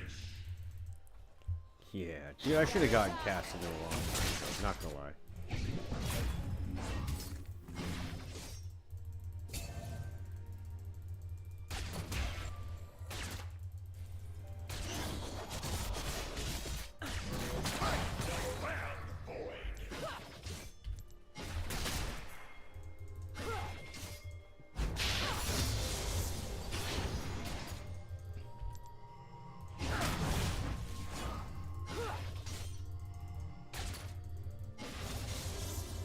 Justice will be served.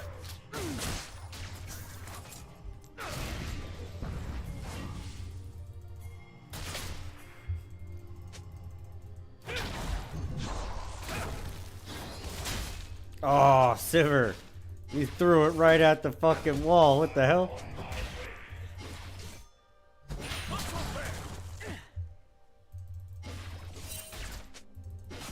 As Oh, motherfucker. Okay. She put that shit right on the entrance to the bush. That's annoying. Fucking Caitlyn.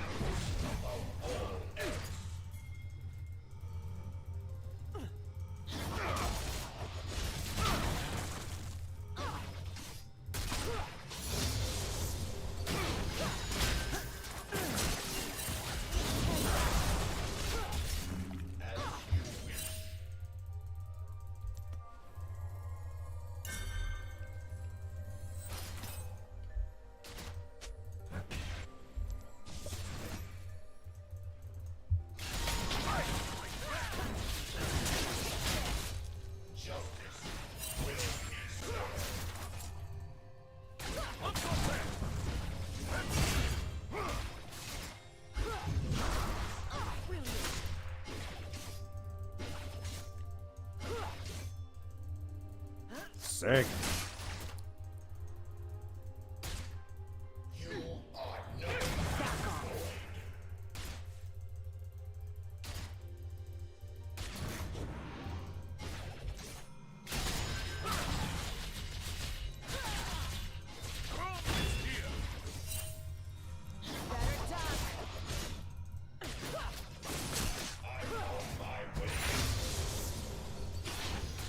Is it really E?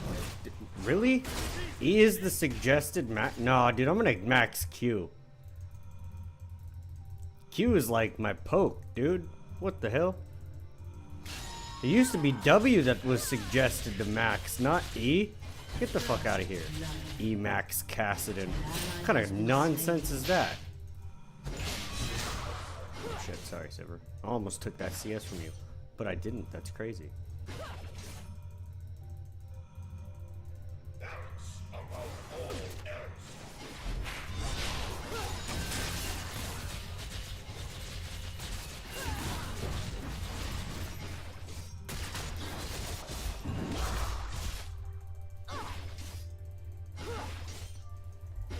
Yeah, Caitlyn, I was like, I would pop a potion if I were you.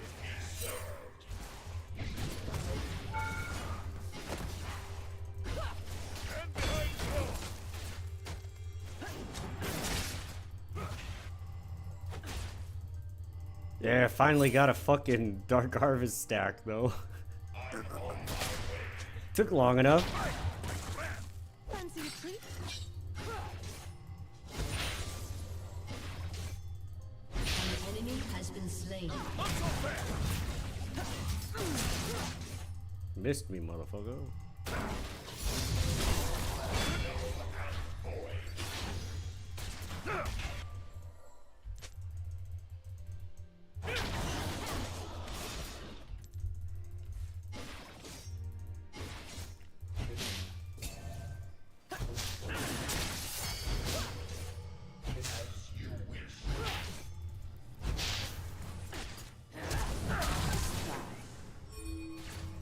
Yeah, not happening. Not today.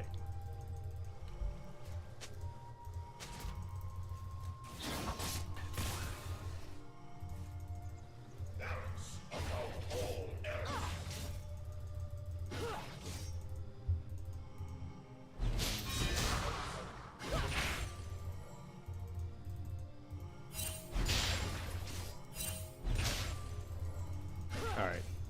I should be pretty damn close now, yeah? The fuck?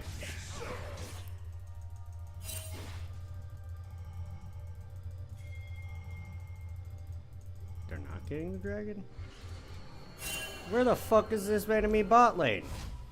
Am I tripping? The fuck?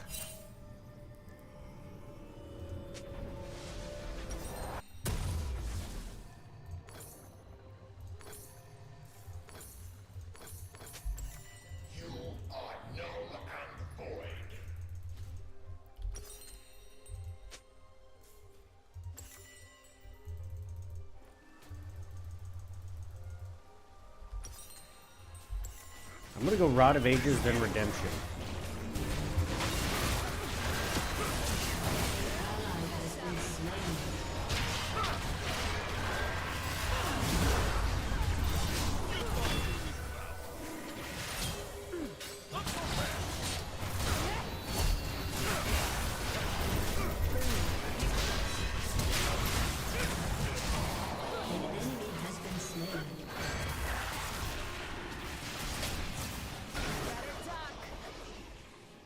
Yeah, box him in. Silver, get him! Get him! I'm on my way. An enemy has been slain. Yeah, Silver got Braum.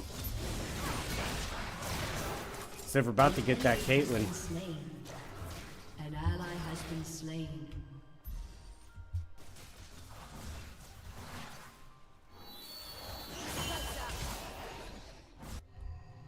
Your magic is powerless against me.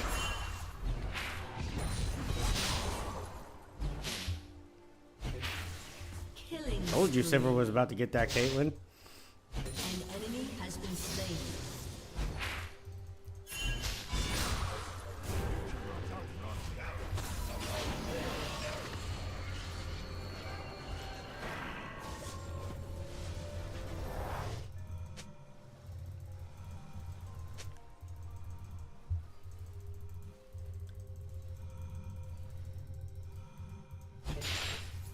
As you wish.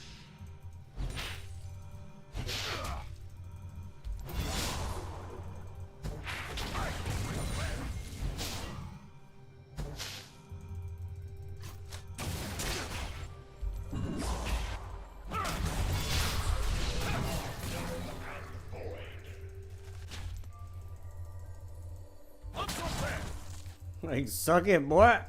Suck it, boy. You ain't fucking doing shit.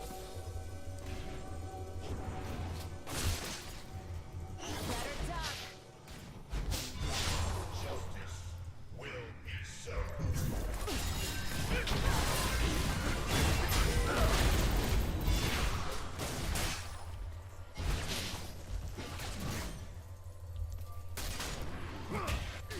Okay, we got the Braum ult out.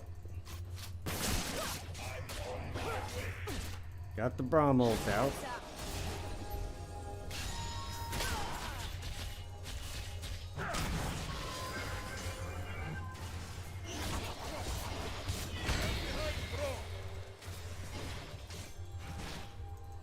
Balance above all else. An ally has been slain. An enemy has been slain. Let's go. Double kill. Let's go, Swain. Double Swain.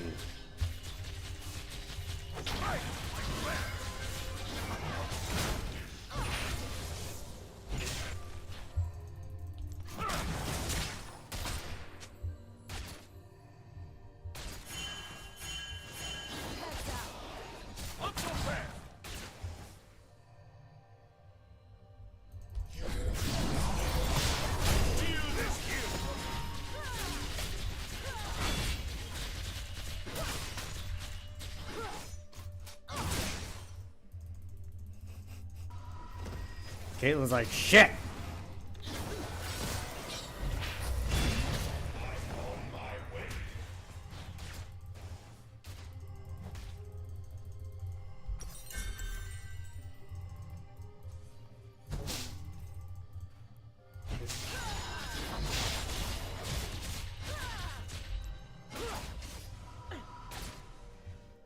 Balance above all else.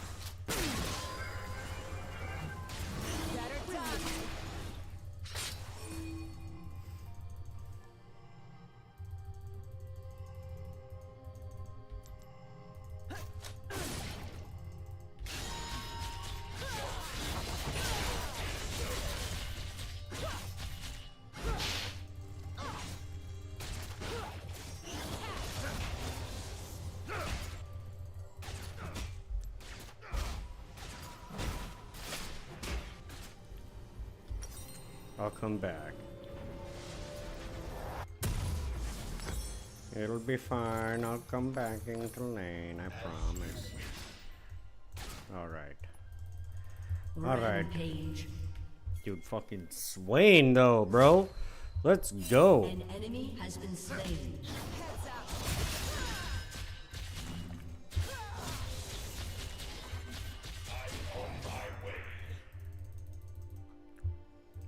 Still don't have my Rod of Ages yet. I need 1,300 gold. We need to make this happen, Silver. Like, come on.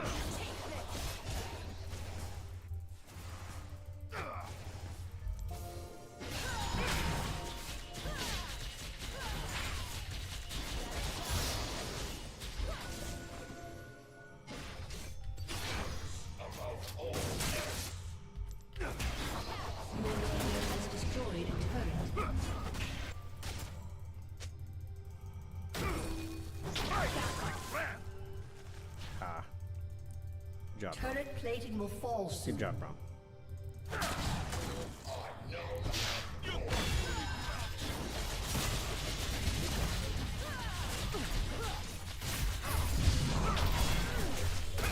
An enemy has been slain.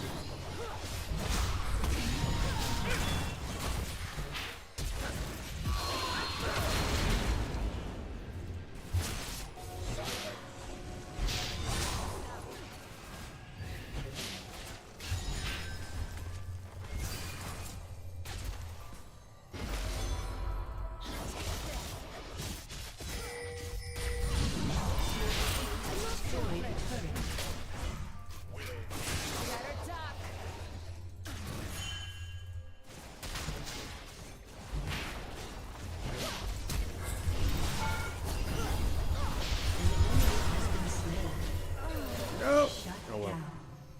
Oh well. Silver got the kill. Don't care. We're diving. We're diving. That's what's happening. God damn it. Killing the Caitlyn. Silver gonna take the lane. Oh no. Damn it. Silver. Silver, you did not taking the lane. What does it matter with you? Damn it thing.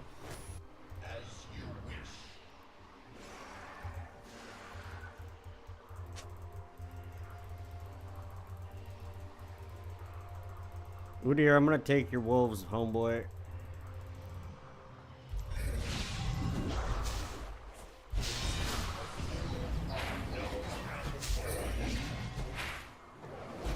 An ally has been slain.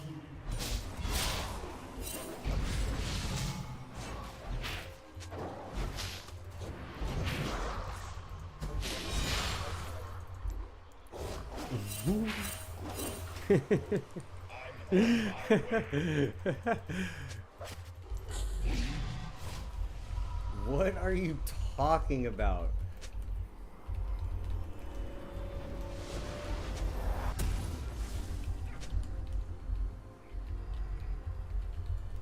I took 2 of your wolves to finish my item. How is that griefing? Explain to me how that's griefing. You are null and void.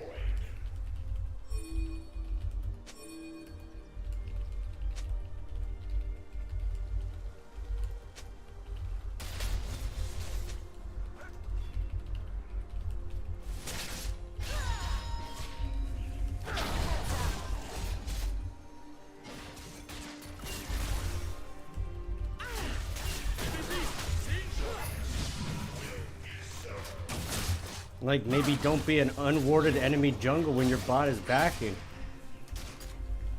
Pay no attention to the trap. You're griefing. Oh, like, dude, what the fuck?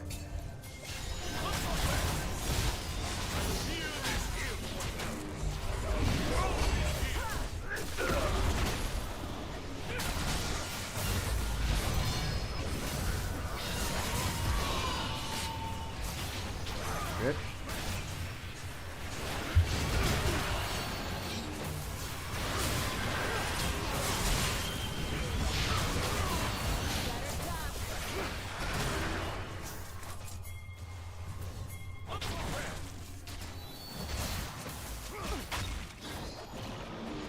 An ally has been slain.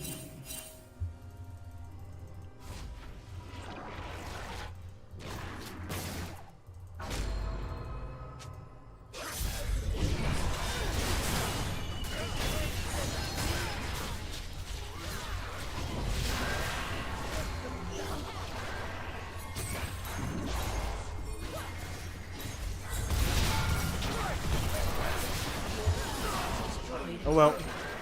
It is what it is. Works for me. Your turret has been destroyed.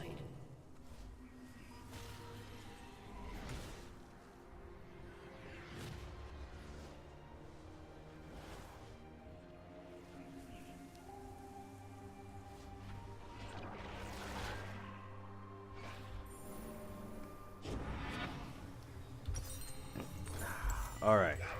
Above all else.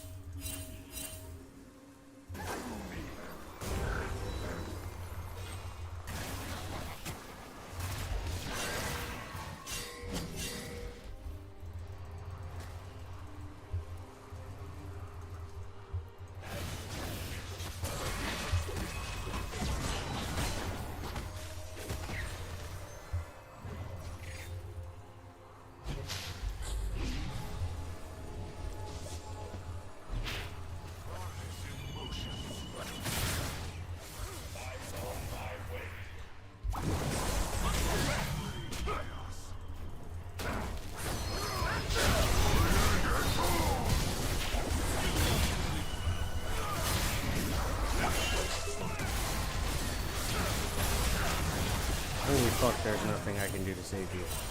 There's nothing I can do to save you, dude. What the fuck? An ally has been slain. Bye. Terry, what's gonna do?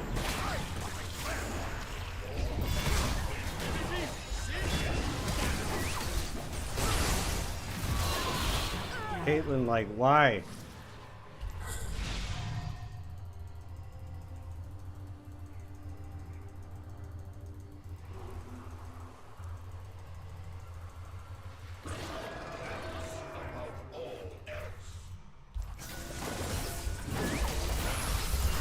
Holy shit.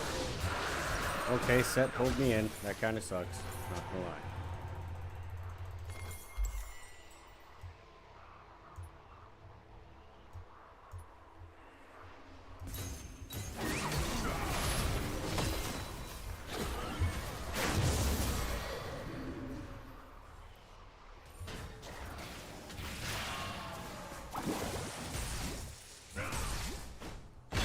An enemy has been slain.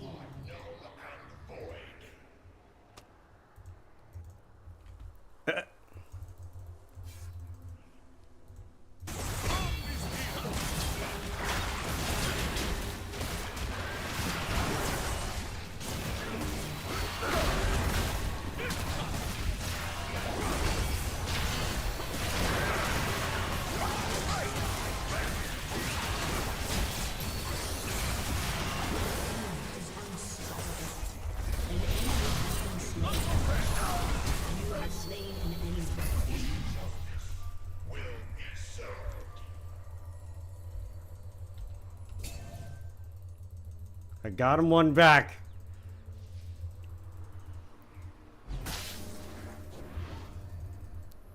All right. Scaling begins.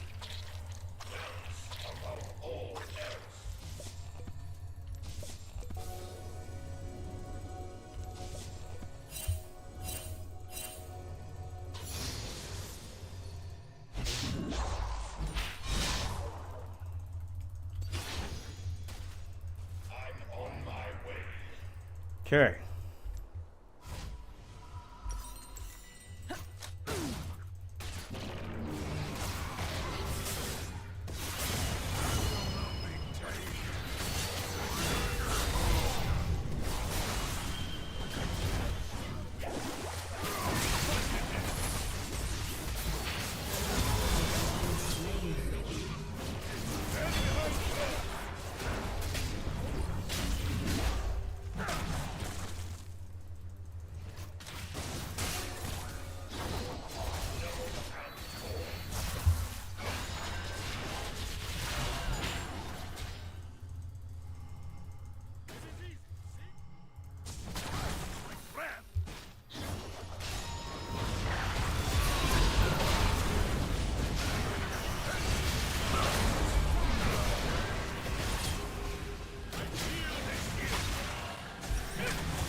Your team has destroyed a turret.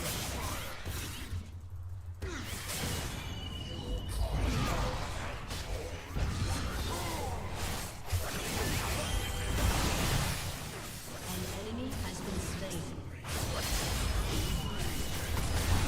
Double kill. Yeah, let's go.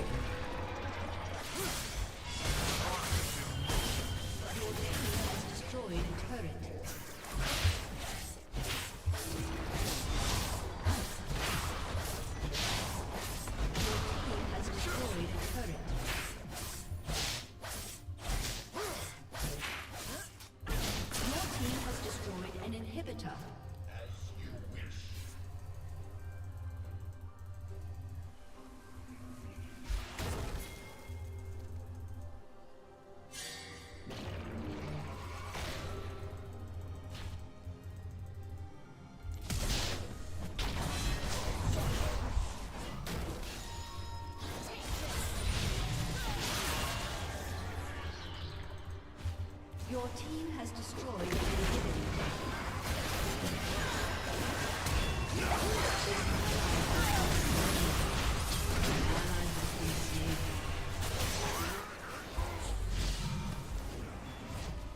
Enemy double kill. An enemy has been slain. An ally has been slain.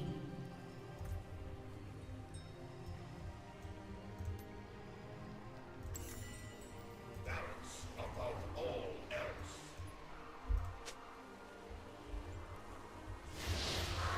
Hey, I'm finally about to get my fucking stacks. You know, my 10th stack of my Rod of Ages. It's about to happen. I'm on my way.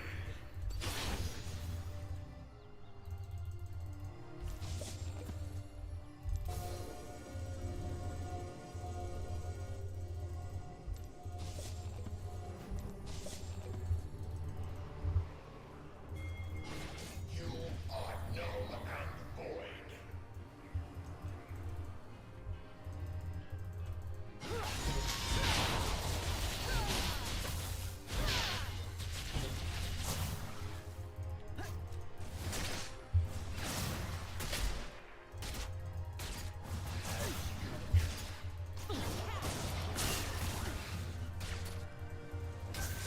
Your team has destroyed a turret.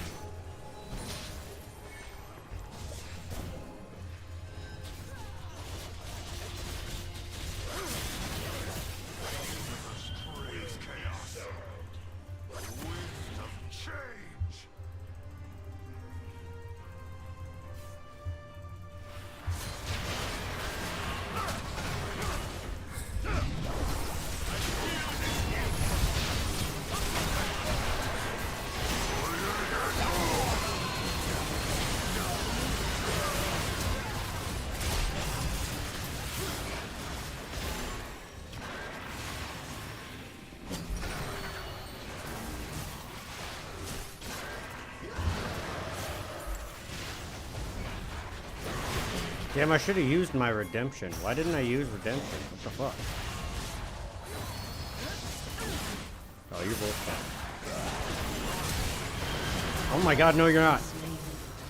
Swain, dude, holy shit, Swain. I'm on my way.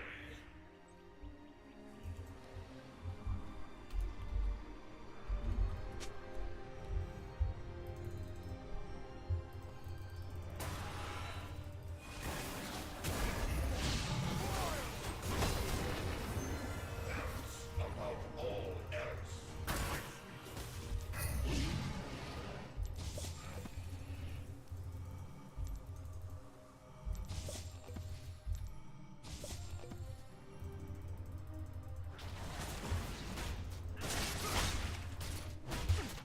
As you wish.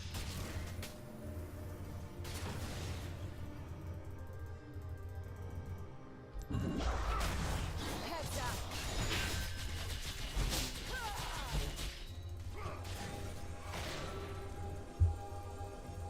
You are null and void.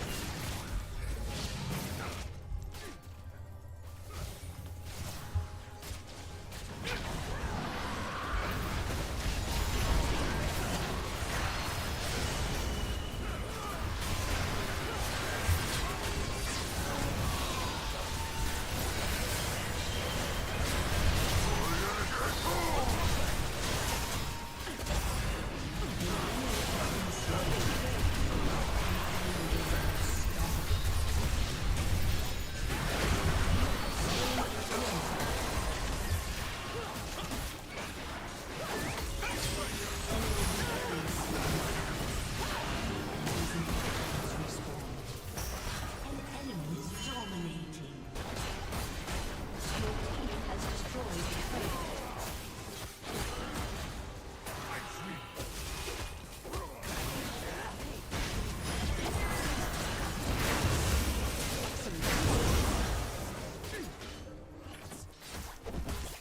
Man, oh man. The enemy's inhibitor inhibitor has respawned. 3 more levels. Level up 3 more, well, 2.25 times. And I pop off like a crazy person.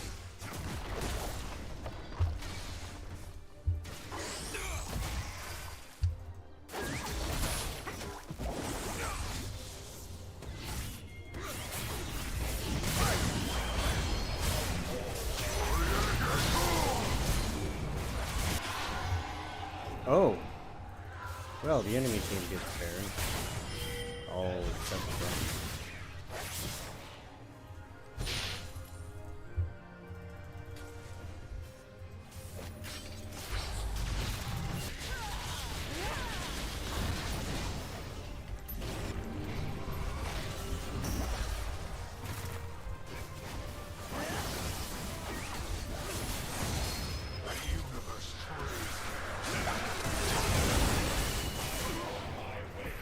God damn it, good.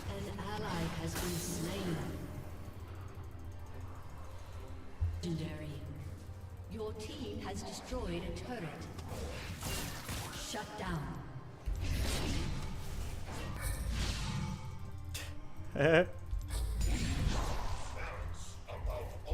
You ain't catching me. I got a blue buff and a Rod of Ages.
Holy shit. Cassidon support for the win. Cassidon support for the win. Realistically, I probably should have other shit and just done no damage, but have infinite mana to do whatever the hell I wanted. That would have been pretty freaking amazing. So yeah, look at that. We won. We fucking won. I gotta give it to the Sivir and the Swain. Sorry, Yasuo. Alright, let's go, buddy. I didn't do too bad. Fucking Caitlyn. Holy shit. Right, let's see. What is happening? Stream lagging? The fuck? Or is that my... What I do have an idea of is I'm going to take a short intermission. And then after this short intermission, I think we'll do that next. We'll do the parkour and martial arts stuff next. Yeah, we'll just transition from this. We'll do the RuneScape and rant later. We'll do the martial arts stuff and the parkour and the wipeout stuff. Yeah, we'll do that shit next. So, after a short intermission to set all that up, I've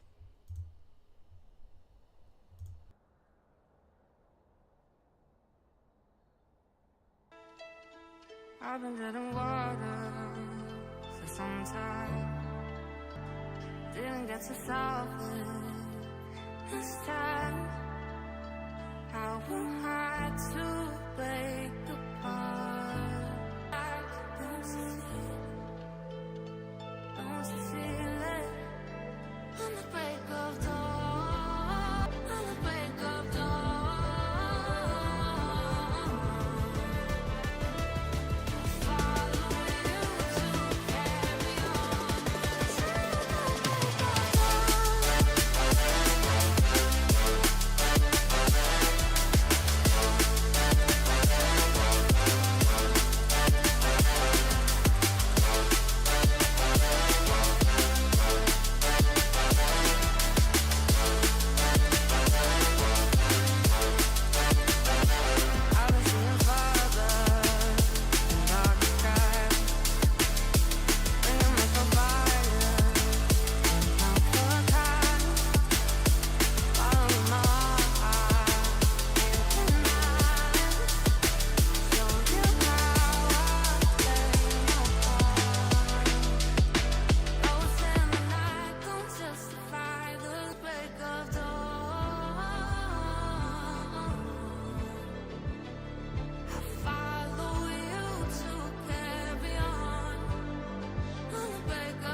I'm walking alone, the streets are empty. The only thing I can see is my own silhouette. I'm getting stronger, step by step. The clock is ticking, but there's no time for regrets. I've been flying from town to town, from London to Taiwan. I've been all around the globe trying to protect your sky. We are heroes tonight. Yeah. We are heroes tonight.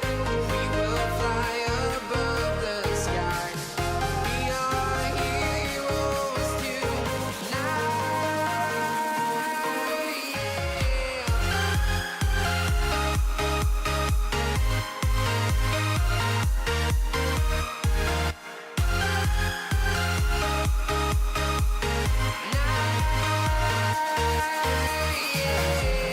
Feel like a dynamite, ready to explode right up in the sky. I need you to listen, I need you to hear, and don't show any fear. I've been flying from town to town, from London to Taiwan. I've been all around the globe trying to protect your soul. We are heroes tonight. We will fly above the sky. We are heroes tonight. Yeah. We are heroes tonight. We will fly above the sky. We are heroes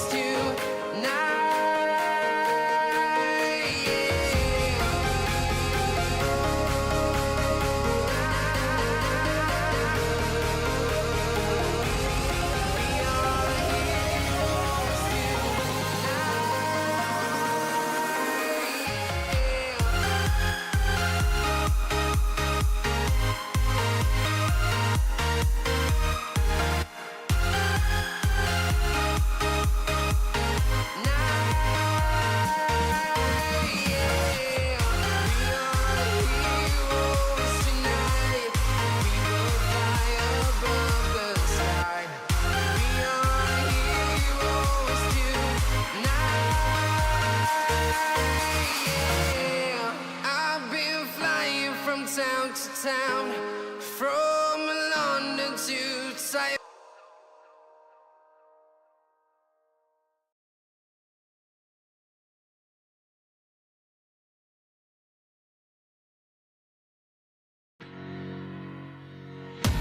Face to face, I found my pain beneath the lies and broken dreams.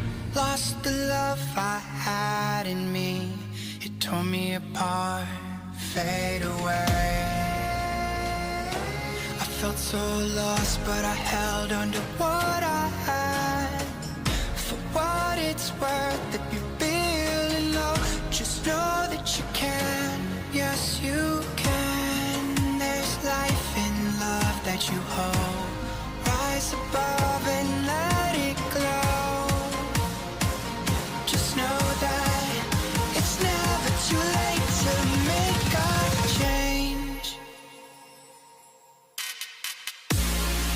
Crash and burn, found myself beneath the emptiness. Wanting more, I let it go. Holding on to love. Breaking through, I feel alive. For once in my life, I'ma live by. Crash and burn. One for the person who feels alone. This one for the hero who has no home. This one for the one who live for hope. Changing better days. Pick your head up. Keep on fighting. Living, loving. Make your mind up. If you want it, take it. Fly away. Soaring high above the clouds. Hear the voices calling out. All you want love. Crash and burn, found myself beneath the emptiness. Make your mind up. Wanting more, I let it go.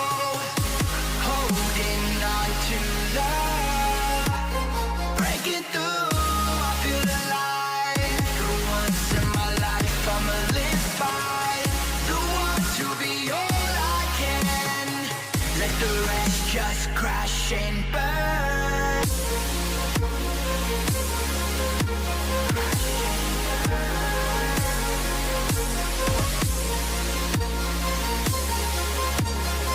Let the rest just crash and burn.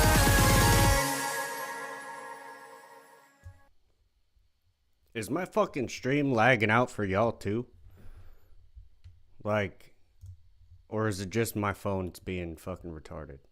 Because Streamlabs isn't giving me a notification that my stream is lagging, but I can, like, physically watch it lag. So I need some input on that. Because if that's the case, I'll just restart it and we'll redo this segment, right? I'll just restart the stream here if that's the case. So, can I get a yes or a no in the chat if it is lagging?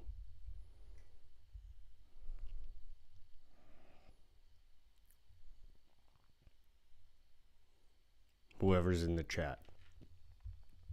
For whoever is in the chat, I need a yes or a no if the stream is laggy.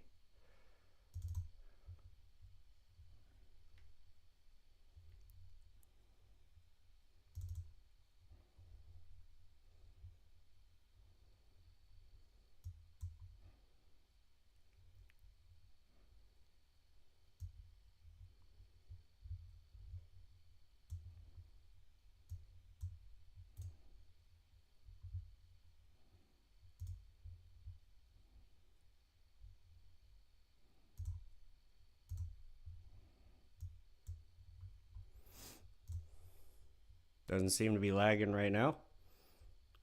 Alright. Well, then let's just fucking go with it. Let's just fuck what we're gonna do. We're just gonna be watching some Wipeout videos. Because why the fuck not? Fucking.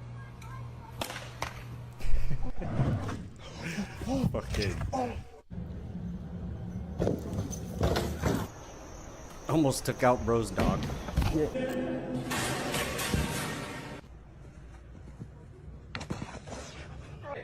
Dale, 1,000 pesos.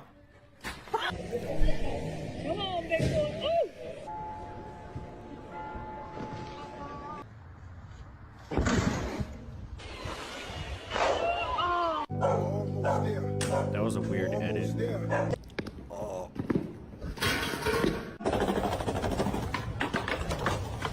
Yeah, no, I cannot.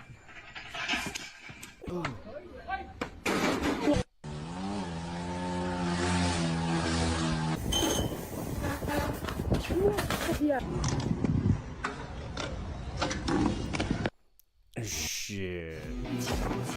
Shit. That's kind of funny. That's kind of funny. Hold on. Let me find the other one.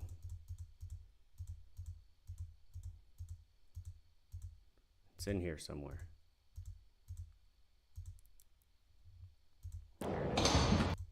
Here it is. Here's the other one.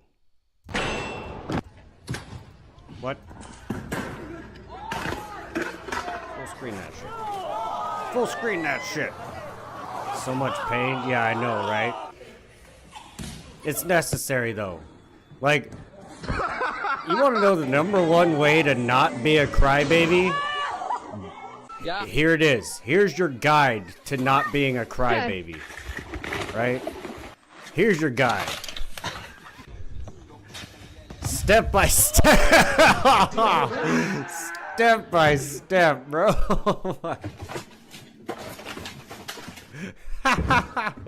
Yep, get hurt. Exactly.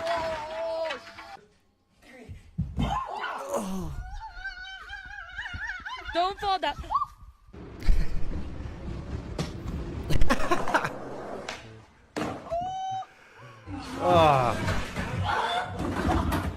You see, I love watching people in pain because it's like, it's me on a fucking regular basis, bro.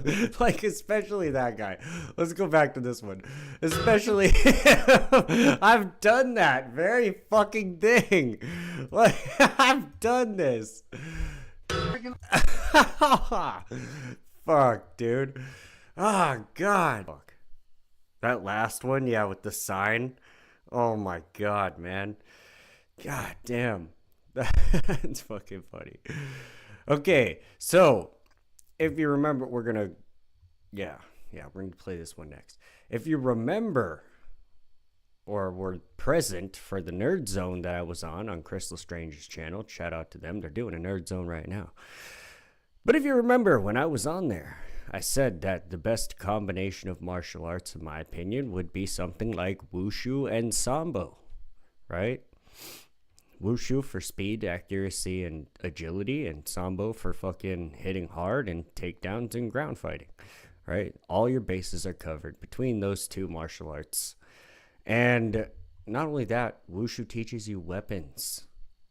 Weapons. Like this guy. I do this shit on a regular basis too.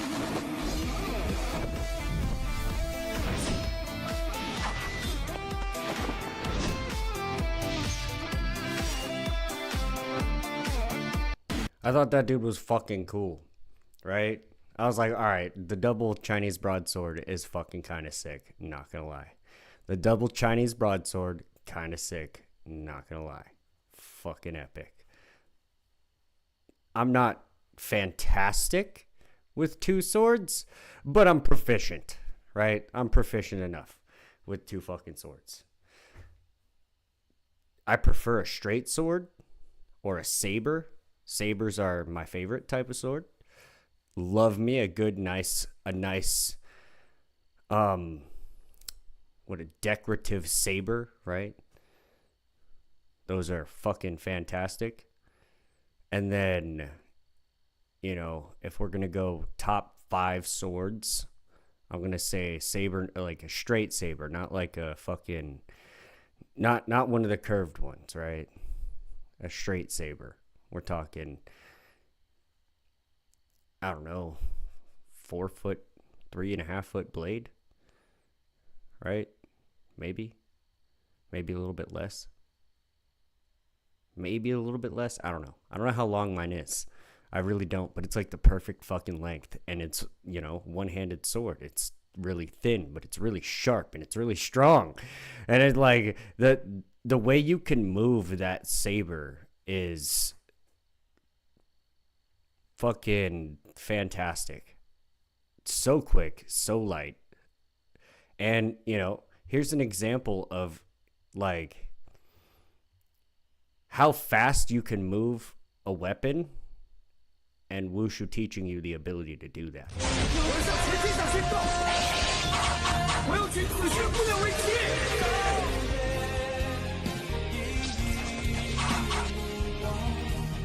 Like, let's go back. I'm gonna watch that one more time.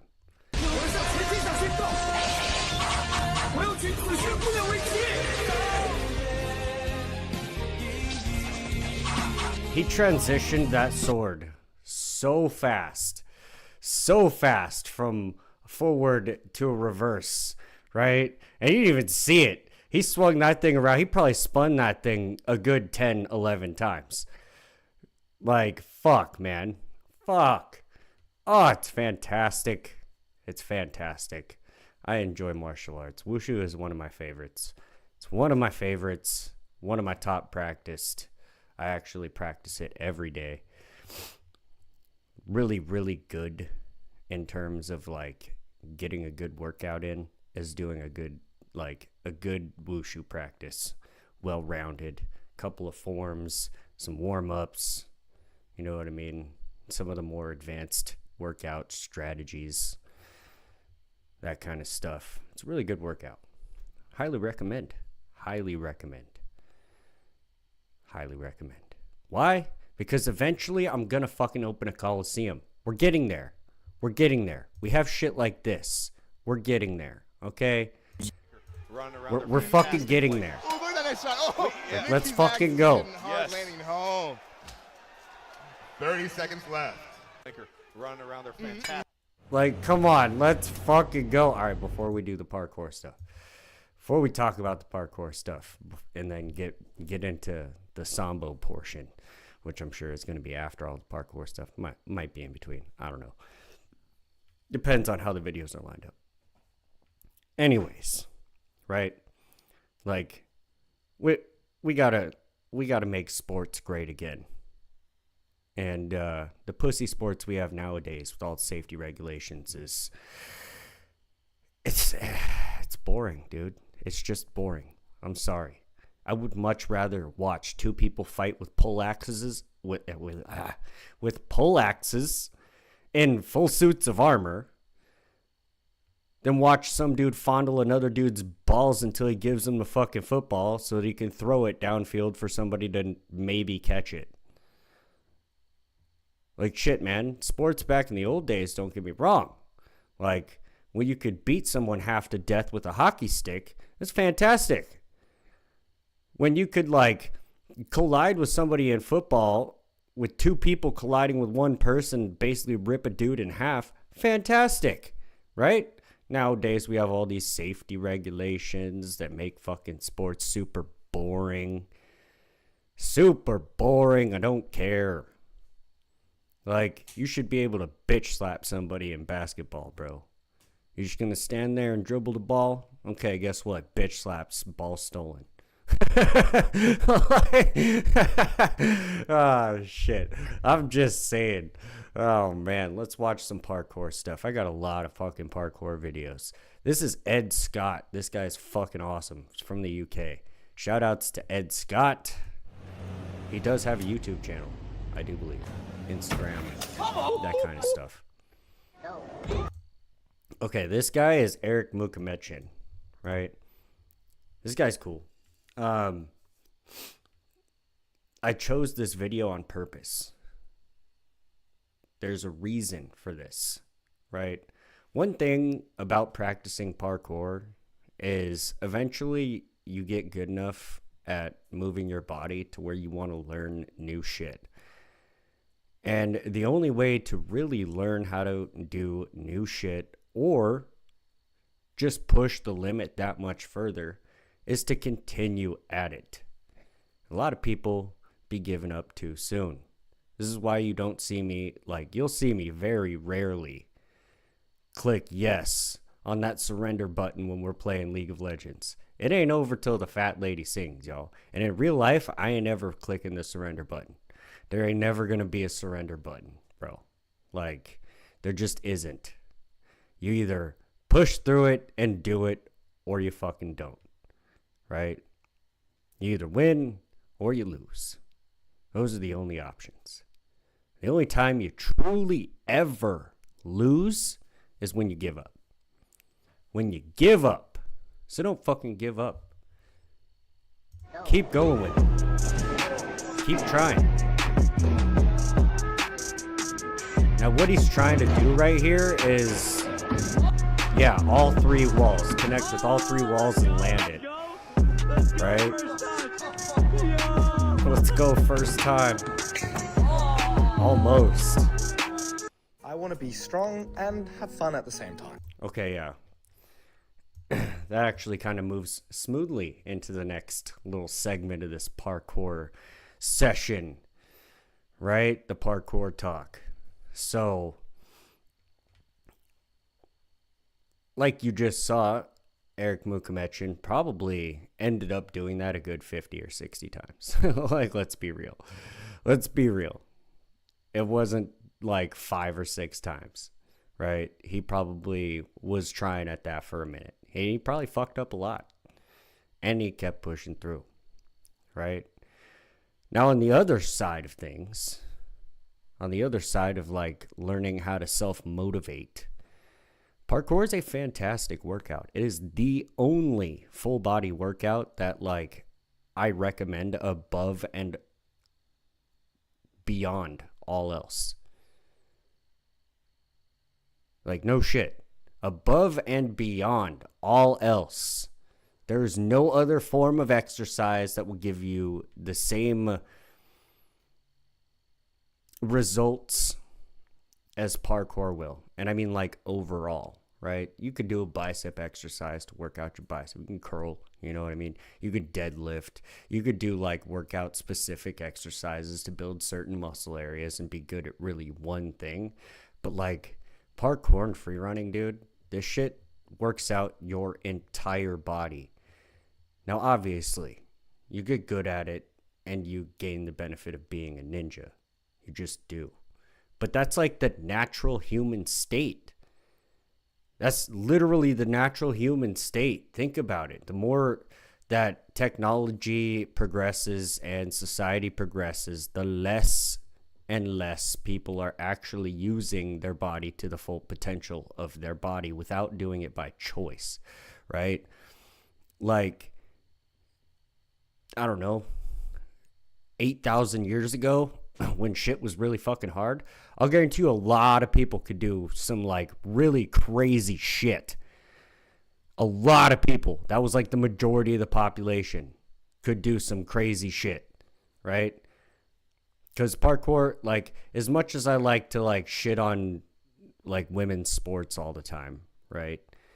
I don't really shit on it that much. I more so shit on the trans men in women's sports. I think that, you know, pitting men up against women is fucked up because of the genetic advantage. However, right, parkour is a sport that women are capable of doing very well, in fact, because oftentimes women are more flexible than men, right? That's how their fucking body works. And so a lot of their movements are more like fluid. And a lot of the guys' movements are more rigid. However, that's not my point. My point is, right, it's a species-wide ability for a fucking reason.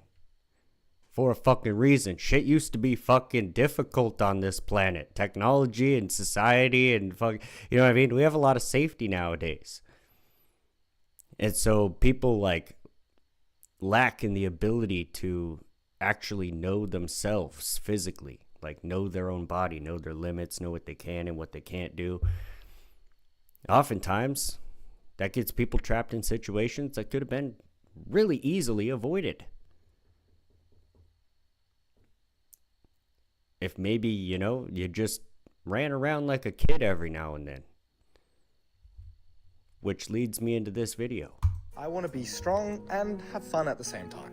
And I think for me, parkour might be the best way to do that. Yes, it will feel weird to just go to a spot and mess around without any real plan or clear goal in mind. But as a creative person who loves to explore and have some adventure in his life, it's really fun to let go of perfection and just see what comes to mind. For example, today I found this weird vault to underbar that I had never done before, and it was so rewarding to figure it out. And by the end of it, it felt like I had done a whole workout without even realizing. And there you go, right?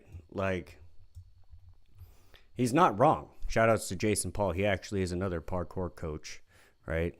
I do believe he lives in Germany or the UK, one of the two. I don't know, but shout outs to him, dude. Like, dude's a legend. I actually learned a lot from his YouTube channel. Like, a lot of shit from his YouTube channel. So, you know, shout outs to Jason Paul. If you ever want to fucking check out some fucking awesome parkour shit, go check out his channel. Dude's a legend. Right? So, that's my point, though. Is like, it's a fantastic workout. And if you have a sit-down job, right, that you do every day, you go and you sit down, you got to get the blood moving somehow, right? Now, I know sit-down jobs can be exhausting. You know, after 8 or 9, 10 hours of fucking doing that, you don't want to get up and go run and do crazy shit. But it's so much more rewarding if you do, I promise. Like, holy fuck. You will get the deepest night's sleep you've ever had. Ever. In the existence of literally ever. You will get the deepest sleep. Because you have worked out your entire body. And the more you do that, the more like your micro muscles get worked out, right? Your entire human movement system in and of itself becomes more efficient, becomes more stabilized, more structured, because you're working everything out. I don't think a gym would give you the same results. I really don't. That's why I haven't been to a gym in well over 10 years, right? I have not been to a gym in well over 10 years. But that doesn't change the fact that I'm fucking ridiculously strong. I'm in an elite percentile of athletes as far as deadlifting and squatting is concerned. 3.5 times my body weight. Like, fucking wild as shit. Wild as shit. A lot of that comes from, you know, working outside, living on a farm, right? Like, living on a farm will give you some kind of extra strength that, like, holy fuck, bro, that you just don't get from the gym. Same thing with, like, construction workers. I feel like construction workers are stronger than most bodybuilders, right? If you were to put a bodybuilder up to the tasks that a construction worker does on a daily basis, I think they would struggle with those tasks because their workouts are so routine and finite, right? Construction workers got to lift that fucking wood up, carry it. Oftentimes they were like, you know, on the job as a kid growing up, doing it with their dad and their grandpa and shit. Like, these motherfuckers been lifting shit and carrying it places their whole lives. These guys are freaking crazy. Construction workers are strong as fuck. Strong as fuck. Think your average bodybuilder and your average construction worker, if you were to give them a strength test, the construction worker is going to win just about every time. Just about every time. And that's because they do their workouts naturally through their, you know, throughout their day. They're not going to some rigid big box gym that costs a fucking $1,000 a month for membership and fucking, you know, like, you got somebody else's fucking booty sweat on the bench press and somebody else's fucking armpit sweat on the fucking pull-up bars and whatever the fuck else. It's like, dude. I'd so much rather work out outside. I'm sorry, I have a thing against gyms. I had to rant for a second. Let's chill the tone out with some Toby Seeger. This guy is amazing. And this is part of the reason I say parkour could save your life one day. A lot. That is a lot of the times something that I will say on this fucking channel, and I'm going to continue to say it until the end, like until the fucking day I die. Because, like, if you're in a burning building and you have the ability to do some shit like this,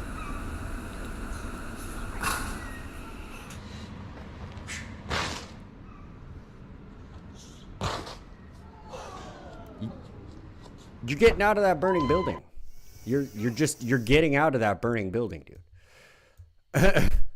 You fucking are. That gap was like, fuck, a good 13 feet. Yeah, he jumped down to the windowsill down below and then dropped down the final. But like, a 13-foot gap from a standing jump even though you're landing lower than you would be, it's still pretty gnarly. You got to have some grip strength to not hit the wall and then like instantly have to latch off, you know what I mean? He was able to like recover and then drop down real nice, like, and you know, let's say the building he was jumping from was not a wall, it was a building, and it was on fire. Well, he's not going to die today. Nope. Sorry, buddy. You ain't getting me today. I'm fucking out of here, boy. Goddamn. You know? Like, shit. But Toby Seeger is a legend. Check out his fucking YouTube channel and Storer, right? Because he's a part of Storer, which is a parkour group in the UK. They're freaking awesome. I would love to go fucking train with those guys one day. Not even kidding. That would be amazing. To go do a video with Storer would be absolutely fucking fantastic.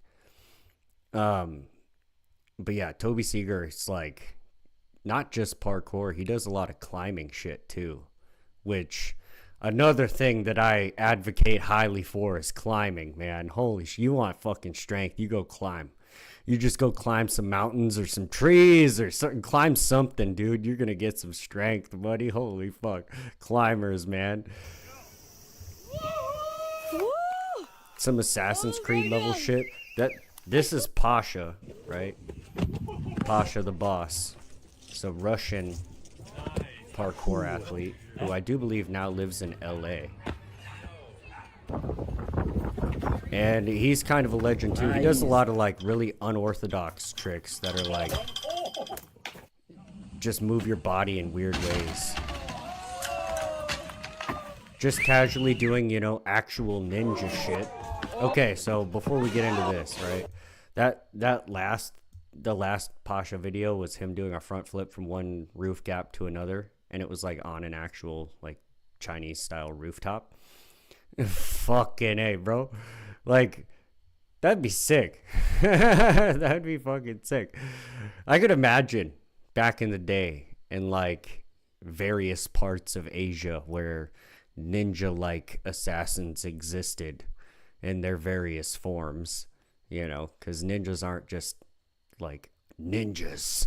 Most of the time, ninjas were fucking samurai that were committing assassinations at night. The like get up that mainstream ninja look is actually more akin to like the League of Assassins in the Middle East than it is actual like samurai ninjas from Japan. like an actual shinobi was not like all dressed up in all black and how, you know, fucking like, no, that's more of like a Arab style League of Assassins get up. And I did an episode on the League of Assassins in Battle Tactics and War Strategies.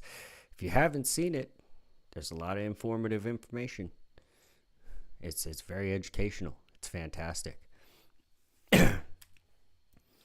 So this video is a compilation set in a location. I don't exactly know where this is, to be completely honest with you. I'm not 100% sure where this is, but I would like to go here because the wall is literally perfect for fucking wall running, and I love to wall run, dude. That's like some actual ninja shit. That's some actual ninja shit. They would dress more like a peasant or a commoner to blend in and avoid detection. Yeah, or, you know, like what you would think of as a ninja in, like, we'll use the Japanese standard, right, for like how they would train quote unquote ninjas, right? Oftentimes, this is gonna sound really fucked up, it would be a girl. Like the ninja assassin type ninja would be a girl. And they would be trained from an early age to marry into this family, infiltrate their family, and either at some later point down the line, murder the samurai that they were married to and fucking, you know what I mean, take over his estate after having children.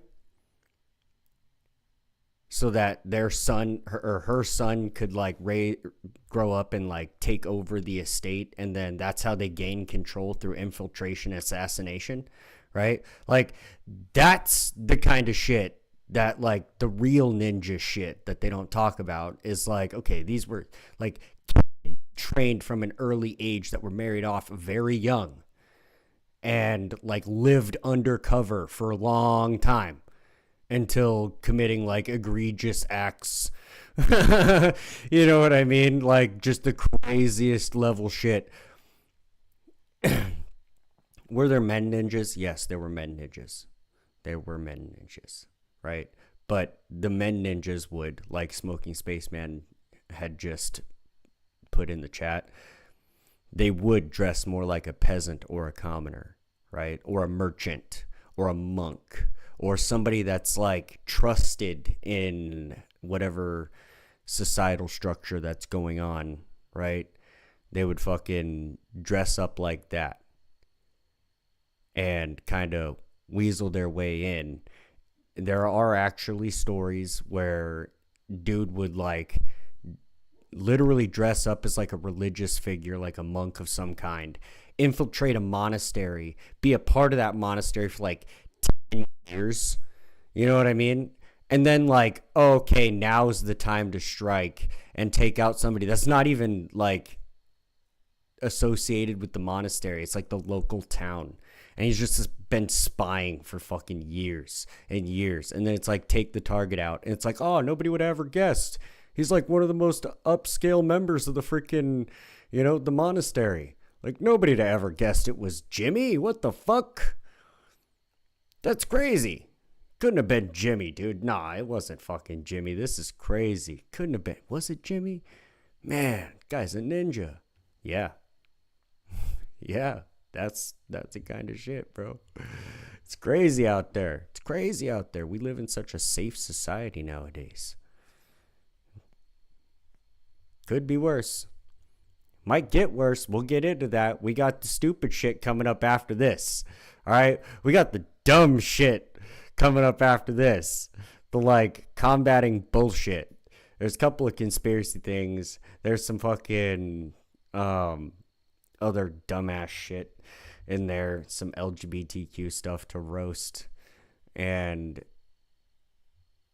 illusion of a safe society. Yeah, well, that's true. I mean, I can't argue against that. It is the illusion of a safe society. It's not safe, right? But like from a more direct standpoint, you know what I mean? Like, I'm sure 500 years ago, society was more openly unsafe, you know what I mean, than having fucking today's day and age. You were more liable to get hacked up by a fucking, you know, by a machete 500 years ago than you are today. Now, in some places around the world, I'll grant that still fucking happens, right? But not in Western, like, first world countries. That's typically not happening every single day. It's not something that most people experience. Like the thing that people experience in the United States that is against their safety is more like undercover, right? It's more propagandized. It's like propaganda and medical stuff that like you wouldn't notice is happening unless you were told. You know what I mean? Like slowly poisoned over years kind of thing, opposed to being, you know, directly stabbed in the face. Like that kind of thing. You know what I mean? So illusion of safe society, yes, that's pretty spot on, right? It's not necessarily any safer, so to speak, but the illusion of safety is there, and that's what allows people to be comfortable, right? Not me. Couldn't fucking be me. Couldn't be me. You know what could be me? This. One day when I find out where the fuck this is and go there. Could totally be me.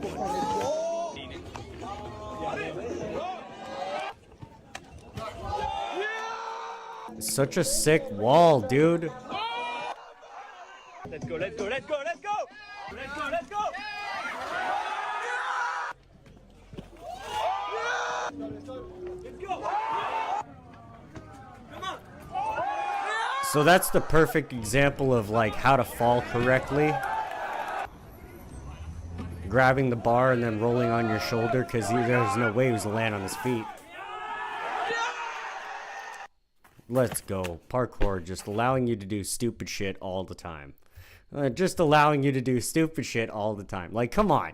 How is that not, like, something that you would want to do on a regular basis? Just dumb shit that you know you're most likely going to be fine from. Like, these guys don't do this shit.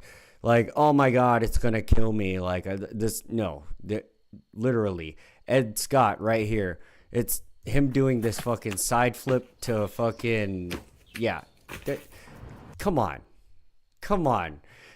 You know he's practiced a side flip like 9,000 times. That's not unsafe for him. While it would be unsafe for somebody who's not experienced to do shit like that, right? It's not unsafe. Yo, Chris Lestrange, welcome in. How you doing? It's not unsafe for him to practice that or to just do that out in public because he's done a side flip a fucking 900 times. You know? Like, fuck. Occasionally you'll get Karens that complain about safety and fuck, meh, meh, meh. They'll cry about it. But, like, these guys train every day. They know how to use their body, right? This is what I teach people how to do. How to use their body effectively and efficiently so that there are no obstacles. The world itself becomes a playground. It's more fun that way. Oh, you're childish. You need to grow up. No, fuck you. No, fuck you. I'm Peter Pan up in this bitch. I'm gonna stay young forever because parkour. Let's go. Yes. Like, none of this shit is unsafe. Oh, man, that's a steep roof. What if he, like, fell forward and fell off the edge? He'd still be fine. He'd still be fine. Like, he would still be fine. Okay, so climbing. I highly recommend climbing for strength purposes, right? You want to get stronger? Go climb some shit. Go fucking climb some shit. And if you have parkour experience, you could combine your climbing experience and your climbing strength, right, with your parkour experience and come up with some shit like Toby fucking Seeger. This guy is, man, let's fucking go. This fucking guy, bro. Like, this fucking guy. Hold up. Bloop. Oh, but that's not it. Let's go back the other way. Bloop. Wasn't even looking when he left. Like, hold up. Let's rewind that. This fool wasn't even looking when he went back. Ready? He's not even looking. He doesn't look until he's halfway through the fucking... Oh, my God. Come on. Come on! Yes! K2, let's go. Welcome in. Yeah, dude. Toby Seeger's a legend. Could I do that? Maybe. Maybe. Maybe I'd have to try it. I would be down to try it. I'll tell you right now, I'd be down to try it. I hate water, so that'd be an incentive. Oh, yeah, Samba, let's go. Okay, so that'd be an incentive to fucking actually do it and not fuck it up is... Like, I don't want to go in the water below me because I fucking hate it. I hate cold water, dude. Cold water drives me the fuck up the wall, and that water looked super cold. No, thank you. No fucking thank you. So I probably could, you know. It would take a lot of my energy and all of my expertise to do something like that. Yeah, but I probably could. Toby Seeger's a legend, though. He climbs all the time. Does parkour all the time. Shout outs to him. Shout outs to Storer. Those guys are epic. Those guys are epic. Back to what I was saying earlier with the martial arts stuff, right? So we watched the couple of the couple of wushu videos. We watched the couple of wushu videos. And they displayed speed, accuracy, that kind of shit, right? agility. This is why I say Sambo, right? Like, they teach you how to hit so hard in Sambo that, like, you feel it through the pads, man. Like, you feel it through the fucking pads. Like, the pads don't even exist, bro. Like, they don't even exist. Let's watch some of this shit. Dude just got kicked in the head. Takedown. Get the fuck down. That face hit, though. That one was nasty. Alright, let's watch this one. Hold on. There's 2 Sambo videos. Knee headbutt. Me. Knee headbutt. Yes. Ah. Clean. That's a clean takedown. Hook the leg. Throw him over your hip. Down he goes. Some deep punches with that fucking... Those punches were fucking savage, buddy. Even with the pads on, guarantee you that guy fucking felt that shit, bro. Like, goddamn. Goddamn. Yeah, Sambo is actually... It's fun if you can take a beating, right? Eventually, you're going to learn how to take a beating. You fucking take Sambo long enough, you're going to learn how to take a beat. They're going to beat the fuck out of you. Like, they're going to beat the fuck out of you. But it's for good reason. Like, that's the point. Is to gain that, like, resilience. Yup. Yeah. To gain that resilience. You know what I mean? They're going to beat the shit out of you. But guess what? Because they did for so long... Nobody else is going to be able to. Nobody else. Not any average person on, you know what I mean, on the street. The odds of someone actually being able to beat your ass if you've taken 2 years of Sambo practice, right? 2 years of Sambo training. And I mean like formal Sambo training from a accredited instructor. Not just your friends in your backyard watching YouTube videos. I'm talking about like actual formal training. There's not many people out in the world that are just going to walk up and threaten you or beat the shit out of you. Like, that's just not going to happen. You could probably stand there and just take a punch, just tank that shit. And they'd be like, what the fuck? Like, bro, oh man, my instructor has, yeah, okay, now I see why. Now I see why they beat the shit out of me. Because, like, fuck, man, this guy did not hurt me at all. That felt like a fucking fly ran into me, dude. Holy shit. And most people, right, that do martial arts realize when they get in their first fight outside of a dojo, they realize that. They're like, oh, I could do some actual damage to this person. Like, fuck, maybe I shouldn't fight him. Maybe I should look for another way out of this. Like, holy shit. Because I could actually fuck this guy up. Like, let's not wind up in fucking jail today. Let's look for some other way out of this. Sometimes there isn't. Sometimes there's not another way out of it. But most of the time, there's a diplomatic solution to every problem, you know. Most of the time. Not all the time. Most of the time. But you should try 100% of the time to resolve it diplomatically. Like, the violence and the combat and all that shit should come secondary to everything else. All other options exhausted. Like, last resort, this is what I got to do. Okay, well, I'm sorry you made that decision today, my friend. But this is something I have to do now. Otherwise, it's you or me, and it's not going to be me today. Sorry, buddy. Like, it's going to be you all day. This is why I did the whole, like, fucking, rant where you should fucking take some martial arts, man. Take some self-defense classes. Learn parkour.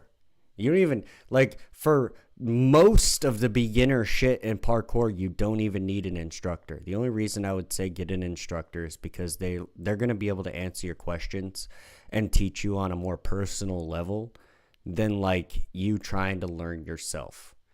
There's a higher chance of you getting actually injured, right, practicing doing shit yourself than there is with formal training. That's just the case with fucking everything. You know, like, that's the case with everything. Parkour instructors are going to have different ways of progressing through a motion to learn how to do something, rather than just like, oh, well, I'm going to learn how to do a backflip today. Full send. Oh, shit, I broke my neck or I broke my shoulder. And it's like, well, now you can't try to do a backflip until you heal. You know what I mean? And that throws your whole shit off. When if you had just worked through a progression and then got to the point where you were comfortable doing everything within that progression to do a full backflip, bam, land it, like, oh shit, look at that, I landed it first try. Yeah, why? Because you went through the progression that you were taught, right? Like, it, I don't know. There are some things that can be self-taught. There are other things that I think would be better off if you got an instructor. Like, this stuff can be self-taught. You can teach yourself how to precision jump without hurting yourself, right? And it's just fun to do. Not only that, is it's a fucking good workout, dude. Like, it's a good workout to jump 7-8 feet. You know what I mean? Oh, look. One of the Wipeout videos. Is that really all the parkour videos I had? Holy shit. Well then. Would you look at that? Would you look at that? We got through all the parkour stuff, guys. That took a lot longer than I expected, to be honest with you.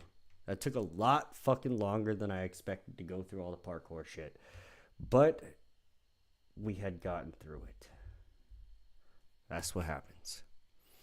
That's what happens. We saw the wipeouts. We talked about the martial arts. I went over some parkour stuff. I mean, I could bring up my stuff too. My video. I do believe I have. I mean, I have my intro video that everybody's seen 1,000 times. Right? Do I have anything else? Let me see.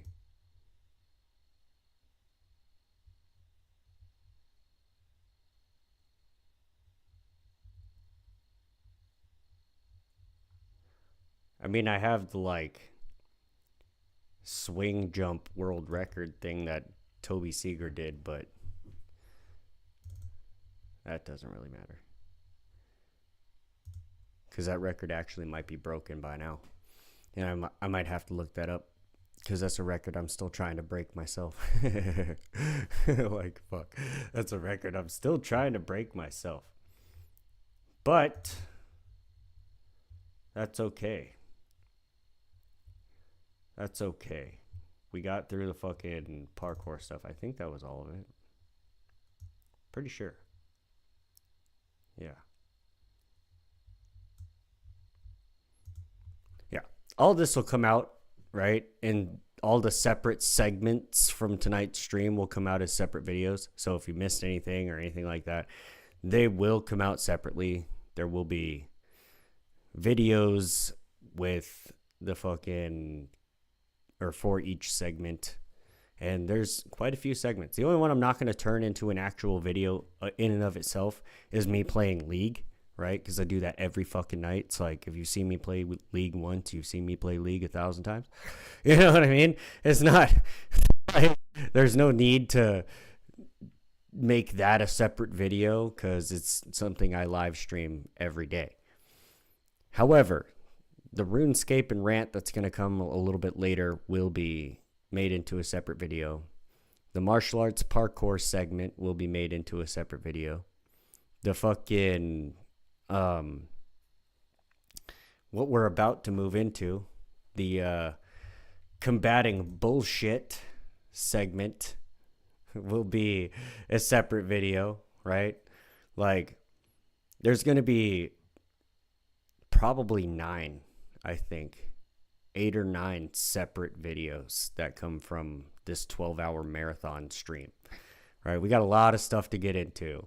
We've only barely scratched the surface. I still have to rate Trump's presidency, talk about a couple of things that I do like, a couple of things I don't like, and for that I'll probably have the light on and be out of the ninja getup. I just am in the shadows and, you know, all ninja-like right now because we were doing the ninja section, the parkour and martial arts stuff. Got to be a ninja for the ninja section. It wouldn't make sense if I wasn't. Used to free climb 3-story brick walls only because the grout lines were deep, but always had fun doing that. Probably too old now, but that was decades ago. Dude, you're probably not too old now, to be honest with you. You're probably not. I'll guarantee you if you got back into that kind of shit, you could still do it, dude. Like, fucking A. Ninja hype indeed. Bro, I'm 34 years goddamn old.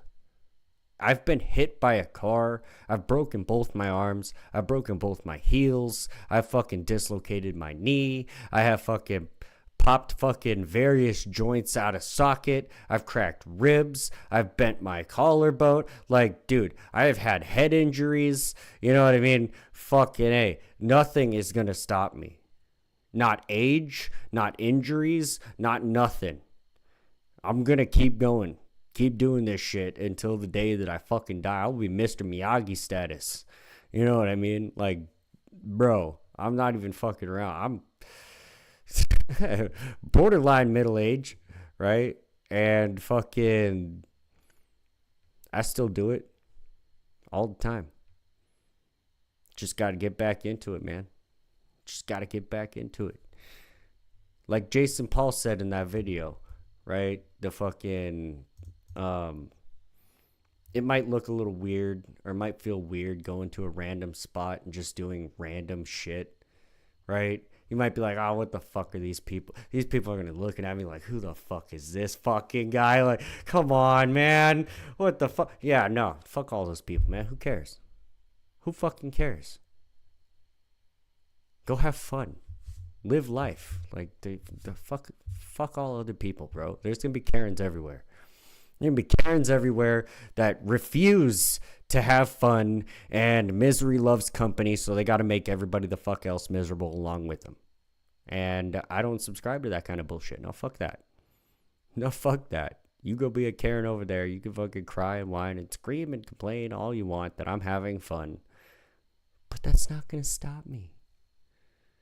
That's not going to fucking stop me. It's not happening. I'm sorry. It's just not. Fucking fuck what people think, bro. Oh my god, you're an adult at a fucking park. You're on the monkey bars. Yeah, doing fucking flips and crazy shit. Like, what the fuck? What the fuck? Yeah, I do fucking crazy shit. Oh my god, you're climbing up the side of a building. You know you could die. You know you could die doing that. Yep, I'm well aware. Thank you. Thank you for the observation. Very astute of you to point that out, that I could fucking die doing this. You know, if you didn't scream at me in the middle of doing something, I wouldn't be distracted and I'd probably be a lot safer. But thanks to you, now I am distracted and you have potentially put me in a harmful situation. Fuck off. Like, fuck off and let me do my thing. God damn it. I'm being Spider-Man right now. Get the hell out of here. Oh. Fuck, man. God damn it. Just a rant about Karens out in the world. Because people, like, there are people out there that will try and stop you from having fun at all costs, dude. They just exist to fucking get in your way. Like, you can't do that. You can't. You can't do that. You fucking can't do. Yeah. Bitch, why? Like, why? Because you could get hurt. And who the fuck are you to tell me what I can and can't do? Like, what the fuck? I'm gonna do what the hell I want to fucking do. I want to climb this fucking tree Despite the fact that, yeah, one of the branches could break and I could fall down and beat the shit out of myself all the way down. Oh man, wind up in the hospital. Guess what? I had fun climbing the tree. Fuck you. Like, I'm gonna climb the damn tree, dude. I'm gonna climb the damn building. I'm gonna do the flip. I'm gonna play with the swords. You could chop your leg off. Yeah, and?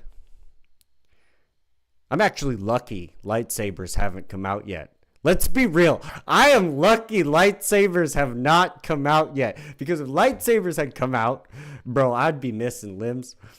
I'd be like fucking Edward Elric up in this bitch from Full Metal Alchemist. I'd have a fucking bionic leg and a bionic arm, dude. I'd be missing shit. I'd chop shit off of myself like, oops. My bad. Oh, there goes a leg. There goes a leg. No more Damien leg, damn it. At least the wound's cauterized because lightsaber, but fuck, that sucks. Lost a leg.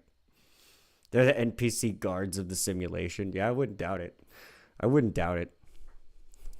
Like, I honestly wouldn't doubt it. I wholeheartedly believe there are NPCs that live in the world that just exist. There's just filler people in society. Just filler people in society. And they typically walk around Walmart with like this facial expression.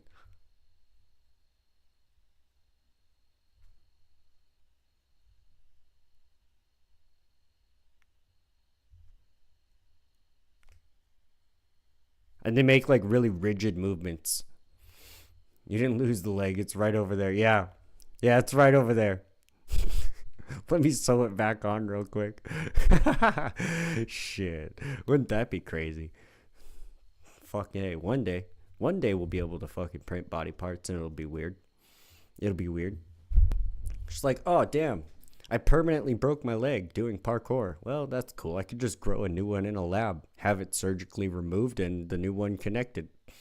You know exactly where it is? Yeah.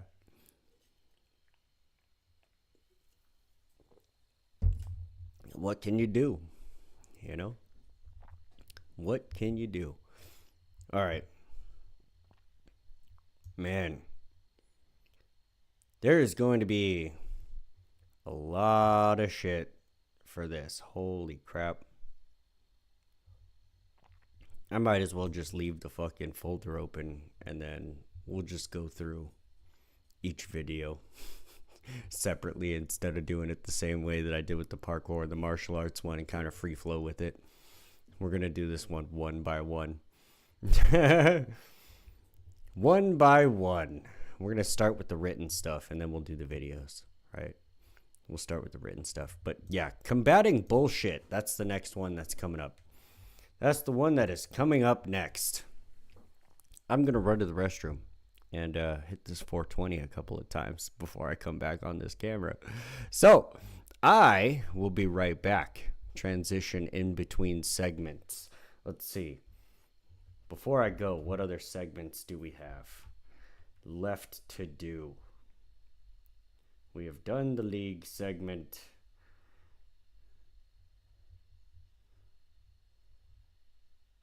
We still have RuneScape. We still got some mycology. We still got to tune the guitar, listen to some music. We did the parkour martial arts stuff. We got alien abduction stories. We got fucking battle tactics and war strategies. Yeah, I'm going to do some of that tonight too. Got some BTWS up in this bitch. We're going to talk about the India-Pakistan war that's currently going on. Whether it's a conflict or a war is irrelevant. They're bombing each other. Like, that's the fucking point. So we're going to talk about some of that. Still got to rate Trump's presidency. And we're going to be doing the next is the combating stupidity. LGBTQ roast. And then finally, to wrap out the night, later on, there will be an open Q&A for anybody who's still here or who has come in at a later time. You can fucking ask me whatever the hell it is, whatever you want, any question, open, I'll fucking answer it. I mean, within reason, right? It's got to be within reason. Can't be like, oh, what's your fucking address? What's your social security number? Like, what the fuck? Damn, you're going to make a bunch of stuff I'll have to watch on the replays? Yeah. They'll all be separate videos, right? And they'll all be about I don't know, anywhere in between 30 minutes to an hour long a piece, except for the Q&A. The Q&A is probably going to be pretty long. The RuneScape and rant will be 30 minutes. I think we spent about 45 minutes on the martial arts parkour stuff. This section is going to take a minute. This might be one of the longer sections, the combating bullshit, right? Might be one of the longer sections because I'm going to be ranting for a minute on this motherfucking shit because this shit drives me up the fucking wall. It drives me up the goddamn wall. Yeah, I'm losing my fucking mind. Anyways, I will be right back. I'll be right the fuck back.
my own silhouette. I'm getting stronger, step by step. The clock is ticking, but there's no time for regrets. I've been flying from town to town, from London to Taiwan. I've been all around the globe trying to protect your soul. We are heroes tonight. We will fly above the sky. We are heroes tonight.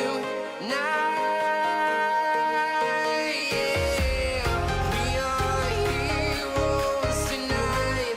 We will fly above the sky. We are heroes tonight.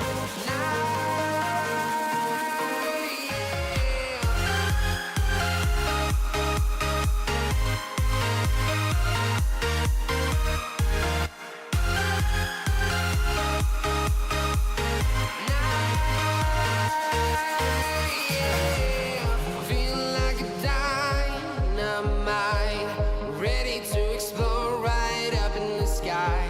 I need you to listen, I need you to hear, and don't show any fear. I've been flying from town to town, from London to Taiwan. I've been all around the globe trying to protect your soul. We are heroes tonight. We will fly above the sky. We are heroes tonight. Yeah. We are heroes tonight. We will fly above the sky. We are heroes tonight.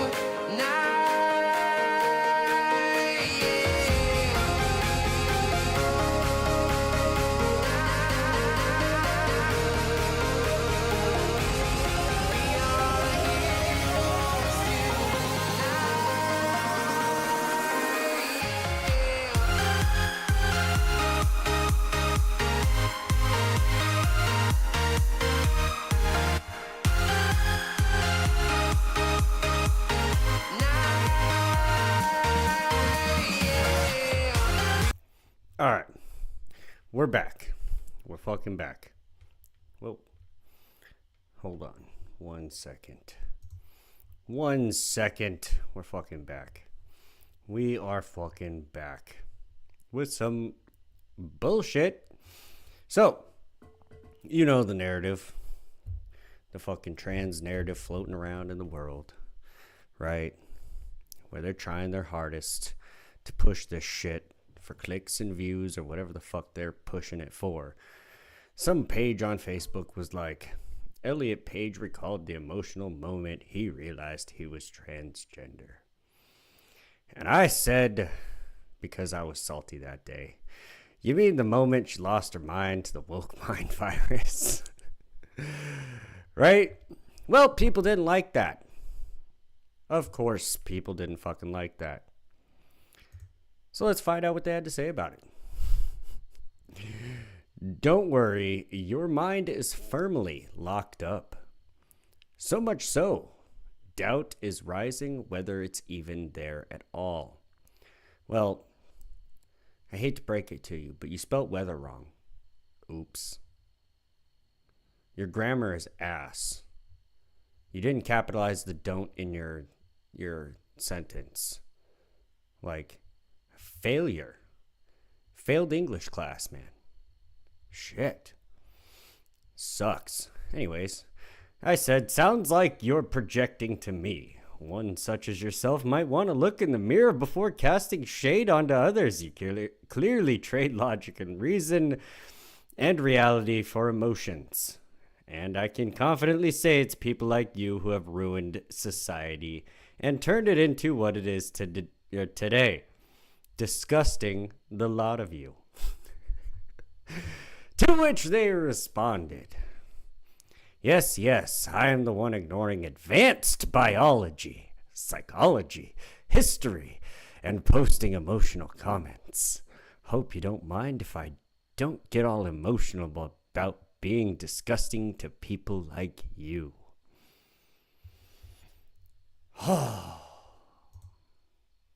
Wait, what the hell? Oh, okay. I guess this one, we got to go back one after this. So I didn't post the emotional comments, only the truth. Advanced biology, quote unquote? No. Trans ignores biology. When your skeleton is discovered in 1,000 years, you will be classified as what your chromosomes designate. This cannot be changed. Saying anything otherwise is flat out stupidity. Psychology is a soft science. I should know. I went to college for it. Oh, man. Is a soft science and is subject to the replication crisis, something you probably don't even have a clue exists because you don't truly understand science and the scientific method, nor how to conduct a thorough study without having manipulated results. Therefore, nothing about being trans is actually rooted in fact. It's an ideology, and a very toxic one at that. So many that do transition commit suicide or end up regretting it down the line and have to live with a decision that if they had gotten to the root of the problem instead of trying to mask it, could have been avoided. I know there's no convincing someone with a single digit IQ who is so emotional they can't handle facts and reality. I'm not wrong. But let's find out what other people had to say. Clearly, you've been made to think it's that. But you've been plagued with the far-right bullshit these days. It's 2025. Get a grip. If they're happy being a man, deal with it and stop putting your issues upon others. Hope you get that sorted one day. Good luck. Oh, really? Okay, well, thank you. Thank you. Fucking appreciate it, man. You're so kind. So kind. Hey, guess what? The universe, biology, and truth don't give a shit about what year it is. Doesn't care. It could be fucking 10,000 BC. Guess what? Men are still men and women are still women. Oh, shit. Fuck. Oh, damn. Doesn't matter what fucking year it is. It's 2025. Get a grip. Motherfucker, please. Doesn't matter what fucking year it is. It could be 3096. Men are still going to be men. Women are still going to be fucking women. That's just the way it is. I hate to fucking break it to you. But I'm not the one trying to chop my penis off. Oh, wait, no, I said my issues. Question mark. I'm not the one trying to chop my penis off and switch genders. I am not the one with the problem. All you people do is cry, lie, and expect other people to kneel to your sick, perverted ideology. Just so you know, I'm not far right. I think both sides are the same coin, and they're equally stupid. I know it says see more, and I don't have the more on there because I'm a failure at setting shit up properly and getting everything done the right way. But basically, I said basically like far right is just as stupid as far left. Like y'all are extreme in the same exact way, just on different ends of the spectrum. You guys are fucking, you're all stupid. You know what I mean? You're all fucking stupid. God damn it. Like, you have fallen for the game. Pick a side. That's basically what the rest of my point was. Like, you're dumb. Okay? And how I know you're dumb is because of your whole far right fucking blah, blah, blah nonsense. Like, get the fuck out of here. So then this person says, when did the woke mind virus come about? Question mark. What about all the people who transitioned before? I started mine in 2009. Am I also been infected by the mind virus? Rolling laughing emoji. And I said, 2009, convenient. I thought 2009, convenient. No, that's That's actually way after the whole fucking movement started in the first place. 1930s Germany. Magnus Hirschfeld is when the entire trans movement started. Look it up. You can verify that's the very first trans doctor that ever existed. 1930s Germany. Damn. Might be why old Mustache Man burned all those books. Those might just be the books that were getting burned. That might be kind of a W and extremely based. I don't know. I'm just saying. 1930s Germany. Magnus Hirschfeld is when the entire trans movement started. Considering you're the one that transitioned from a biological male to a biological male with mental issues and didn't know this information shows that you haven't done any real research on the matter and were indeed infected by the woke mind virus that caused you to transition instead of deal with the actual underlying issue you're desperately trying to hide, masking it by playing pretend to escape the problem. It's actually kind of sad, to be honest. I'm sorry for whoever in your life failed you.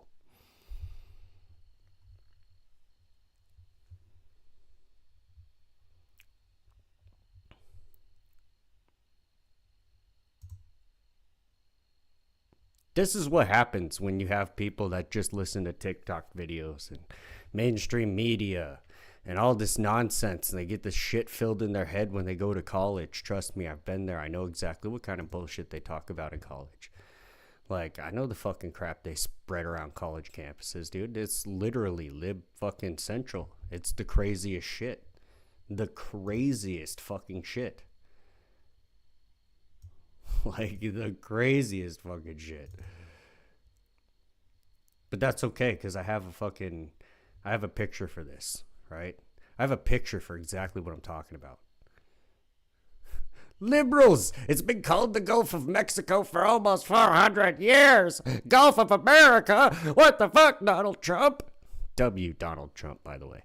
W. Donald fucking Trump. It's the Gulf of America, bitch! God damn it. Like, fuck normal people. They've been called men for over 2,000 years. But you are okay with changing that. Oops. L liberals, bro. L fucking liberals. Take that L, buddy. Take it. Take the fucking L. Like, seriously. I just...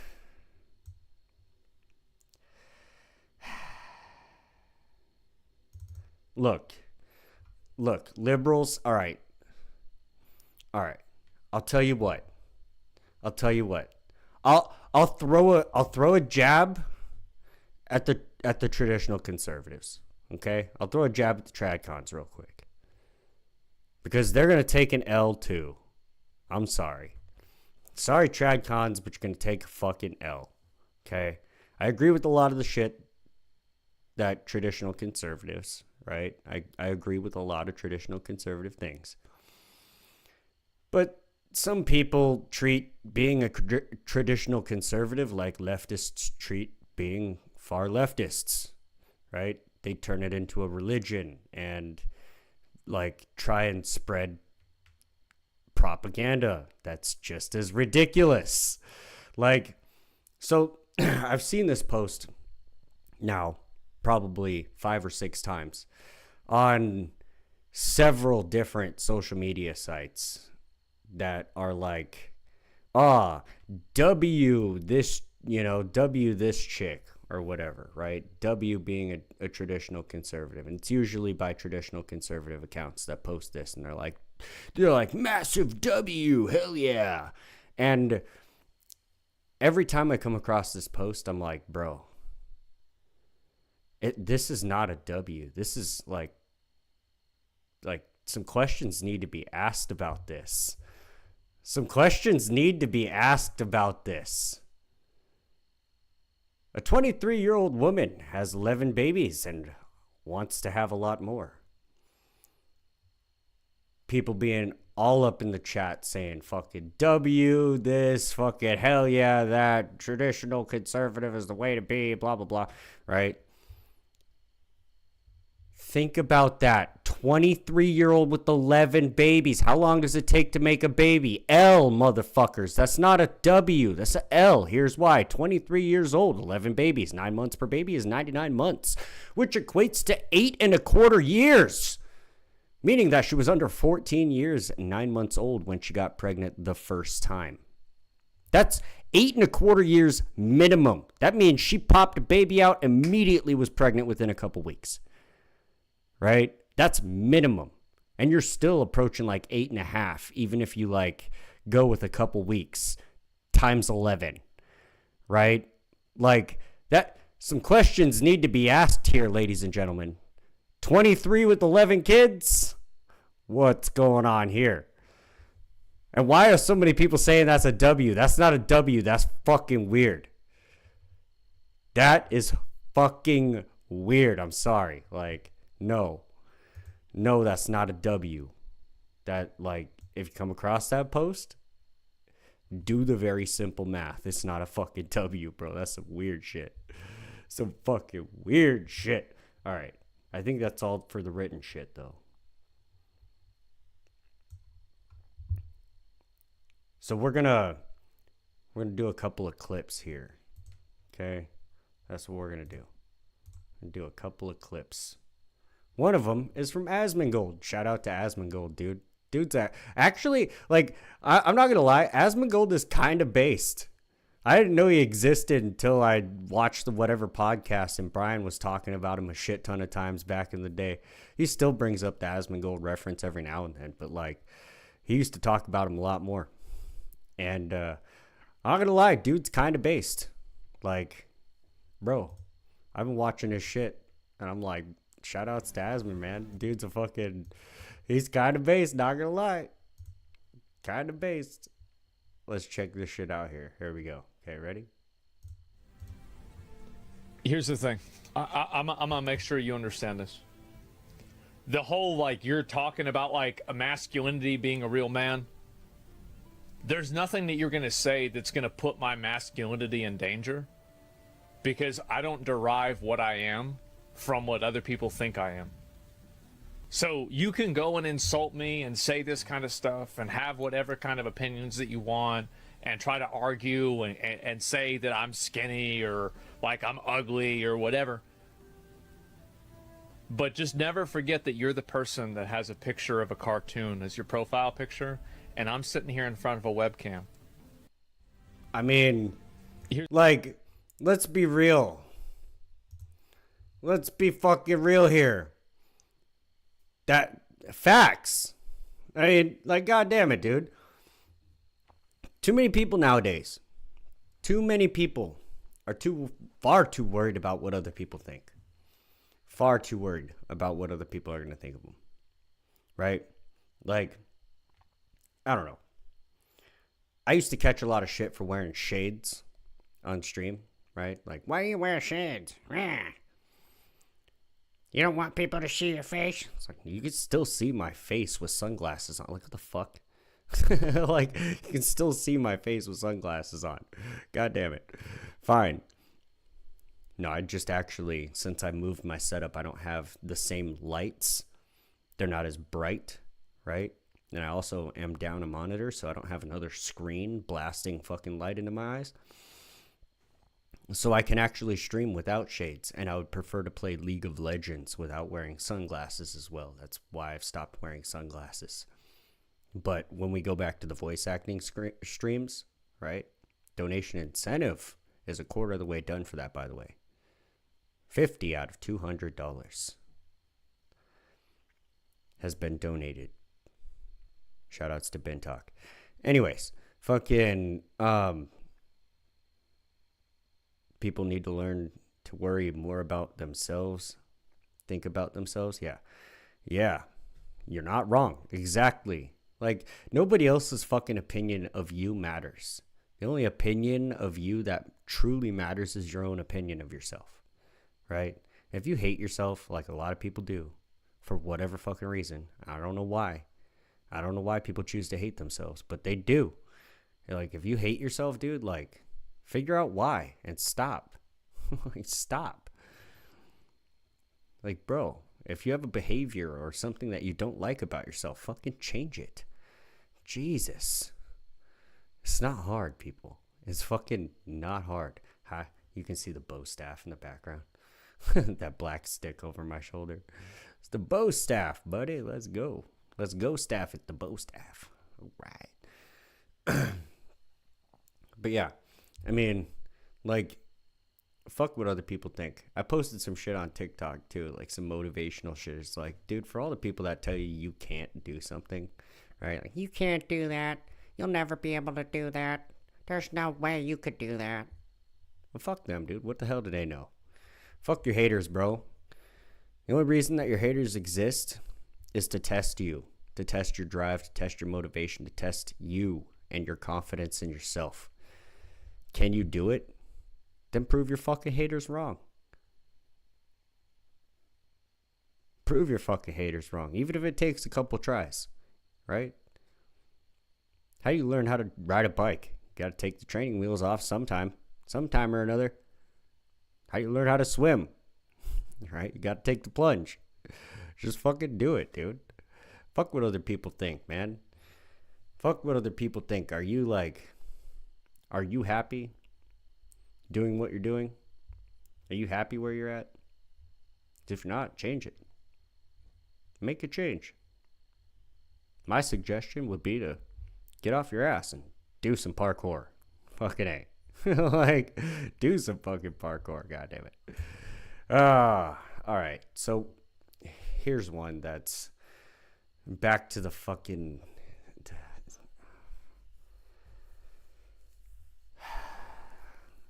So after Asmongold has restored my faith in humanity, right? Well, I'm about to strip the rest of what he just restored right the fuck back away. Right the fuck back away with this next video. People are fucking lunatics. Luna fucking ticks, bro. What is this? Like, I came across this and I was like, what the fuck? Yeah, I'm gonna pronounce... like, my voice is right. What the fuck? Motherfucker, come on, dude. Like, fucking... We need to bring back lobotomies, bro. Lobotomies needs to be a thing. God this video is for straight men and straight men only. I'm sorry, but how in the world could you not like me? Yes, I'm a trans woman. Because you have a dick. Because you have a dick. Oh, I'm post-op. Because you have a dick that's turned inside out. You still have a dick. How do you think they made your fucking vagina? Like, you still have a dick. Bro. That shit doesn't go away. It just gets turned inside out. You still have a dick. What don't you understand about this? I'm a doll. Like, what is so different about dating You're not a doll. than a cis woman? The fact that you have a dick. Everything that she... You can't... No, you can't. You can't do everything that she can. You cannot. You cannot.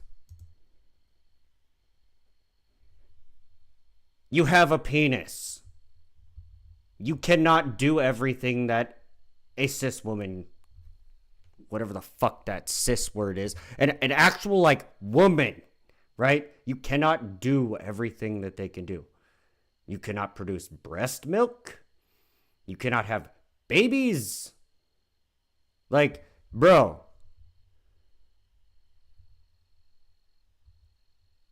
You have to take estrogen? Bruh. What's the difference? The difference is you have a dick. A fucking penis. Why won't normal guys date trans women? Because they have dicks. This is not a hard concept. Because they have dicks. Straight men don't want to fuck dicks. We don't even want to see dicks, dude. Like, bruh. Come on. Come the fuck on. Yeah, bring the asteroid, dude. Like, fucking just... God, fucking carpet bomb it all, bro. Just fucking lay waste to everything. Holy shit, man. No, Damien, I won't let you all rant at you from chat if you use that fucking made-up cis bullshit. We shouldn't change our language to accommodate them in this discussion. Yeah, exactly. I just used it to point out that I, think it's bullshit, right? Oh, fuck that shit, dude. A normal woman. Like, an actual woman. Not some fucking dude who wants to play pretend and get his pee-pee fucking turned inside out and get some fake titties. Like, nah, bro. Nah. You see, you're trying to play a game that I'm not willing to play, right? Like I don't want to play soccer, dude. Get the fuck out of here. I don't want to play with your balls. Like, fucking no. No.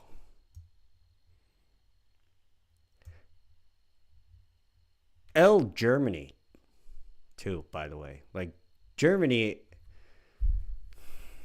I'm so sorry for you guys. There was a time in history where you had it better. I'm not going to lie. You had it better than you do nowadays. Yeah. I'm a trans American living in Germany. Here are 3 things that I can do here that I can't in the US. If I lose my German ID, I can get a new one with the correct gender marker. But if I L. lose my US passport, the replacement would have the wrong gender because the State Department is changing trans people's documents to match what's on their original birth certificate. In Germany, State I can pick up my hormones with my public health insurance card. But in some parts of the US, Medicaid wouldn't cover it, so I wouldn't be able to. That said, getting care in Germany isn't always easy. Wait times can be long, and to my point earlier. But in some parts of the US, Medicaid wouldn't cover it, so I wouldn't. I didn't go back far enough. Here we go. In Germany, I can pick up my hormones. One more time. In Germany, I can pick up my hormones. You're what? You're what? In Germany, I can pick up my hormones with my. Oh, your hormones. I'm sorry. The ones you don't naturally produce? The ones you don't naturally produce? Those hormones? You mean because you're not that fucking gender? The ones you have to keep consistently getting from external sources because you are not, in fact, that gender? You're going against, like, directly against biology and nature to serve some sick bullshit you have in your mind. I got to hear it one more time. You're what? In Germany, I can pick up my hormones with my public health insurance card. But in some parts of the US, Medicaid wouldn't cover it, so I wouldn't be able to. That said, getting care in Germany isn't always easy. Wait times can be long, and insurance doesn't always cover everything. If I was a teacher in Florida or Utah instead of Berlin, I would actually be committing a crime to use the bathroom. Germany doesn't have bathroom bans, so no one is policing where I can pee. That doesn't mean transphobia doesn't still exist here. I'm a trans American.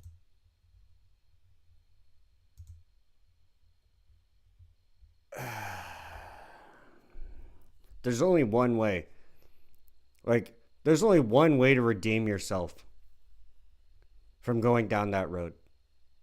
There's only one way to redeem yourself from going down that fucking road.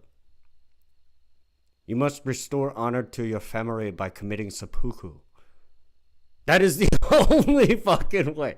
Like, what the fuck? Germany! What are you doing? Can't be letting men into women's bathrooms, women into men's bathrooms. You can't be playing the trans game. What are you doing? What are you doing? You're fucking it up. God, I hope that shit doesn't, like, progress that far here. I'll bet we have some places in the United States that are like that. You know what I mean? That fucking actually abide by those same fucking rules, dude. What the fuck? Like, literally, L Germany.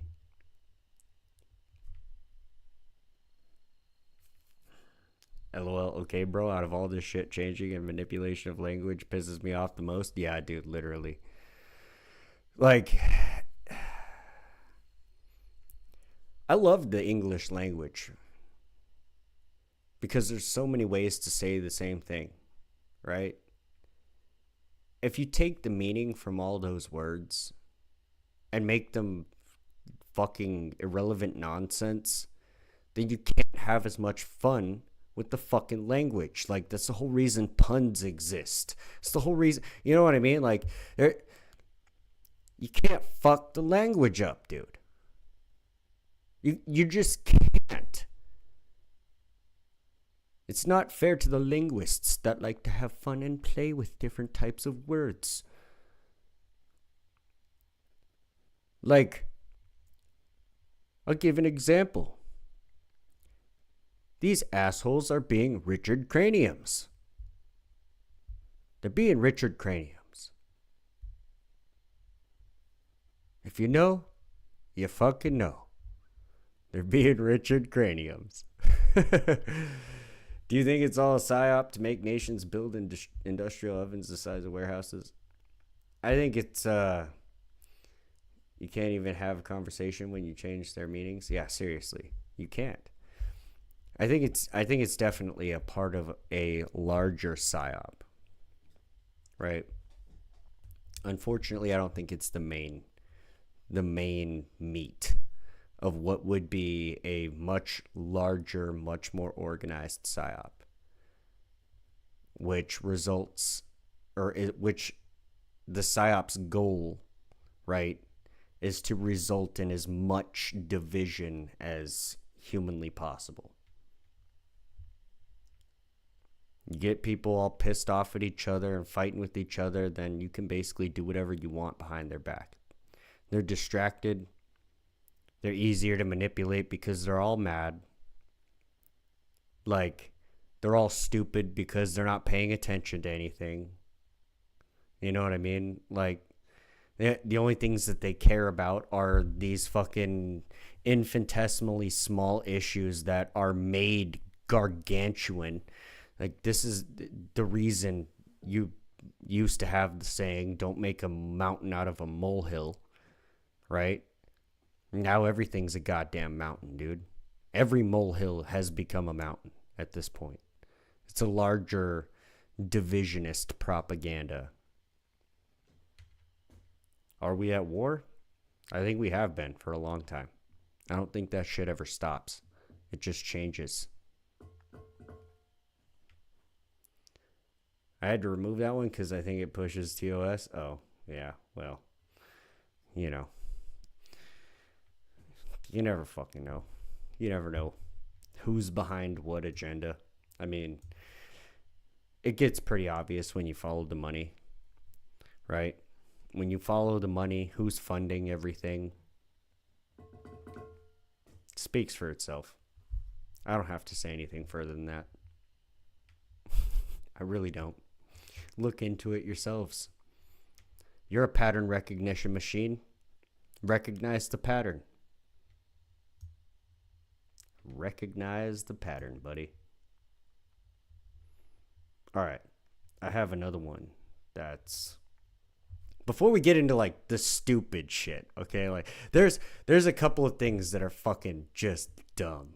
Just dumb. They have nothing to do with the trans community, but they're just fucking stupid, dude. Oh, my God. Like, on par with the whole, like, airplane fuel is a conspiracy. It's not real fucking bullshit. Like, dude.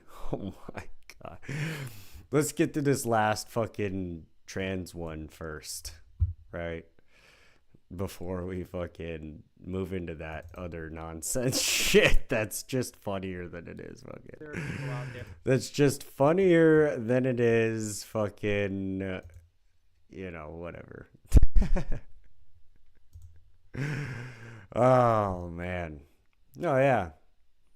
If you're on X, you've seen this face many times. There are people out there who are hell-bent on never, ever being accommodating to trans people. Like, I will never...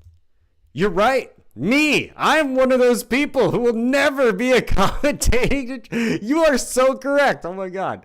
1 point for being right. I will give you 1 point for being right. Let's continue. Call you by those pronouns. You will never have my respect or whatever it is. And like, is that really? It's all of it. You will never have my respect. I'll never be accommodating. I'll never fucking abide by your fucking rules or play your stupid games or play pretend however you want me to play pretend. It's just never gonna fucking happen. Just never gonna fucking happen. Continue. Putting all of that effort to be nasty? Is it worth it to me? Putting all that effort to be nasty. Sorry, we're doing this one question at a time. Is it worth it to me? Putting in all that effort to be nasty. Well, actually, I'm gonna point something out. You see, you have to put so much more effort into a lie than telling the truth. The truth is easy. It's there. All you have to do is recognize it. You have to construct and follow and weave some intricate web of other nonsensical bullshit just to make a lie believable. So is it worth it spending all that effort? 100%, because I don't fucking spend much effort fucking telling the truth. I recognize the truth. It's not hard. It's not fucking hard. And does it suck to be nasty? No, fuck that. Bring back shaming. Bring back shaming. Full 100%. Shame on you fucking people. Holy shit, shame on you fucking people. If we meet and you call me by the wrong pronouns, it's gonna be a confrontation. And I don't think... Oh, is it? I love it. I love it, man. I love it. It's going to be a confrontation. Well, tell you what. I'll play by your rules. But you have to refer to me as Ninja Master. Ninja Master. I will be referred to as nothing else. That's what I identify as a Ninja Master. And I'm rightfully able to identify as a Ninja Master. I do teach parkour, free running, self-defense, and fitness. I do talk about battle tactics and war strategies. Infiltration, psyoping. I have an extensive knowledge in all of those areas. So for what it's worth, I am a fucking ninja. And why do I say master? Well, because I'm a teacher. And to be a master, you must have students. Well, I have students. That makes me a master. So you must refer to me as Ninja Master and nothing else ever again. Or there's going to be a confrontation. And like you're about to say, I don't think you want that. I don't think you want that from an actual Ninja Master. Because I don't think that's a confrontation that you're going to be making good on. You're not coming out ahead of that motherfucker, bro. I hate to break it to you. So go sit in your corner and cry with your little estrogen pills. I think you want that. I think you just want to go about your day. I want to go about I don't want to go about my day. In fact, I want to combat this fucking bullshit nonsense propaganda as much as I possibly can. Everywhere and whenever fucking the opportunity presents itself. Whenever the fucking opportunity presents itself, I would like to combat this fucking brain dead nonsense. That's what I would like to do. So no, I wouldn't just like to go about my day. I would like to shut this shit down. Because it never should have gotten started in the first fucking place. I don't want to have to be upset about getting misgendered, and I know... I don't care if you're upset, and I don't think the vast majority of people out in the world do care if you're upset. You know who definitely doesn't care if you're upset? Reality, the universe, the sun. The sun can go supernova. It doesn't give a fuck how you feel. It's just going to do its fucking thing. And there ain't a goddamn thing you can do or say about it. You can cry all you fucking want. Sun's still gonna burn you. So guess what? So am I. Anti-communist counter-revolutions indeed, dude. Holy shit. You don't want to purposefully upset people. And if you do I want to do. purposefully upset people, I do actually. I do. People that are trans, I do want to purposefully upset them. Ask yourself why. Oh, I know why. I don't need to ask that question. I know exactly why. I know exactly why. So that we can end this fucking bullshit. So that we can end this pretend game. So that I don't have to abide by your rules per a fucking law where I end up going to jail because I choose to align with reality and fucking biology instead of play pretend for the biggest crybabies on the fucking planet. Yourself, why am I like this? Why do I want to make people's lives harder? Why? You made your life harder. There is no better way I can explain. You made your life harder than you could have been literally anything. Anything you wanted to be. You could have been any, like literally fireman, police officer. You were there. You were there in second grade when the teacher asked you, what do you want to be when you grow up? You know what I motherfucking said? I said I want to be a ninja. And you know what my motherfucking teacher said? Be realistic. Joke's on you, bitch. Over 25 years of martial arts experience and even longer doing parkour and free running. The course of things that I have chosen to study over my life that all correlate with being a ninja has effectively made me exactly what I wanted to be. A fucking ninja. You could have chose anything, but you chose to be a trans person?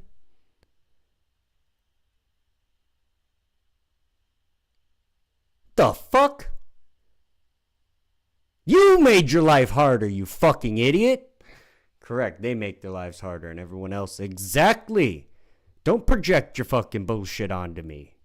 I didn't make your life harder. You made it that way. Don't I want to lift up my fellow human? Like, who raised y'all? Yeah, I do. I want to lift up my fellow fucking not brain dead people.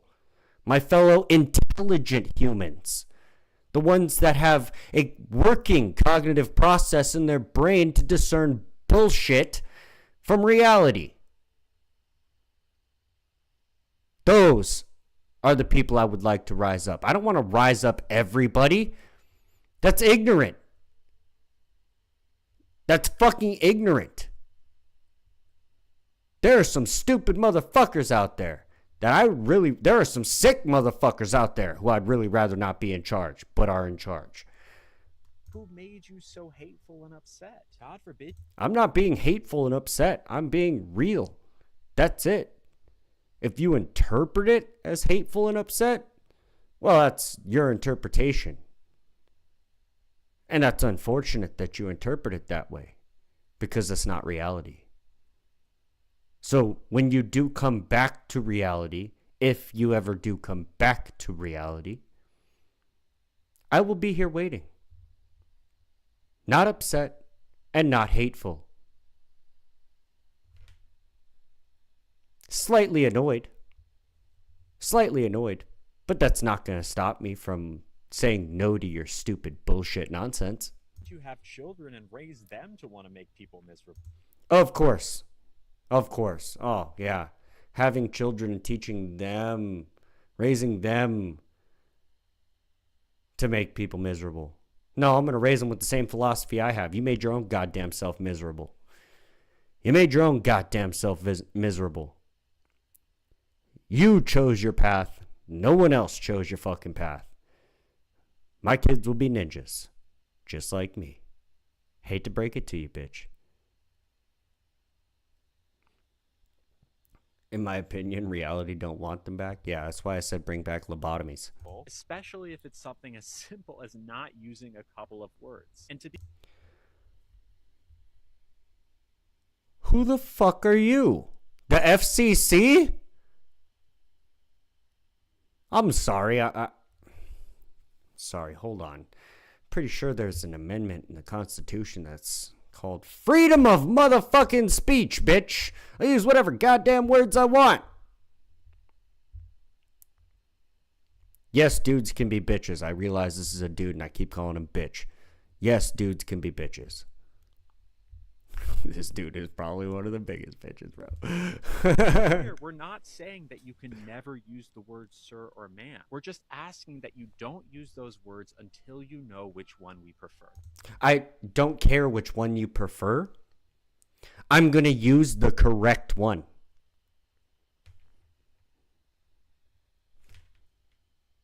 Damn it. Damn it. Ain't it a bitch? I don't care which one you prefer. I don't care what your fucking preferences are. I don't give a shit. Not a fiber in my body gives a flying fuck about how you feel or what your fucking preferences are.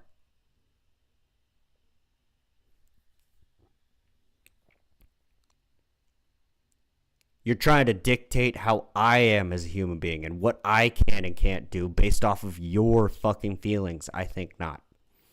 I think not. If we just opened up and let everybody fucking, you know what I mean, make laws based off of their fucking feelings, nobody would be able to do anything. You'd be confined to a chair. Nope. Fuck you. That's it. And if someone asked me to call them a certain set of pronouns, I'm just going to call them that, even if it seemed a little weird to me. Oh, good. So you will call me a ninja master. Good. I'm glad. I'm fucking glad. At least your shit's consistent and you will abide by your rules, right? I'm not going to abide by your rules, but yes, you, per your own fucking warped mind and philosophy, now actually have to respect my authority on what I would like to be called. Then I would like to be called Ninja Master. So you're going to have to fucking do that. You see how that works? You see how that works? Your fucked up ideology forces you to do stupid shit. You see why I don't subscribe to it? Because I'm not going to do that kind of stupid shit. Ben Talk, welcome in. How you doing? You think that guy actually gives a damn about his own feelings? I mean, if he did, wouldn't he not subject himself to all this dumb shit? No. It's fucking a grift, dude. It's a grift. That's why most of them don't get the fucking surgery. It's a grift. It's a fucking grift, dude. Like, come on. If they were actually trans, it's like, oh, the surgery scares me. So what scares you more, being an actual, like, what you were given at birth, or fucking the surgery? Just saying. Which, to be clear, it doesn't. But even if it did, whatever. Just do it. Who cares? Be nice. The world is... Be nice. No. You're not... You motherfuckers are not nice to anyone else. That doesn't just out to your bullshit. So why the fuck do I have to be nice? You don't fucking abide by my belief structure. I don't abide by yours. You're allowed to not be nice to me, but I have to be nice to you? Fuck you. Absolutely the fuck not.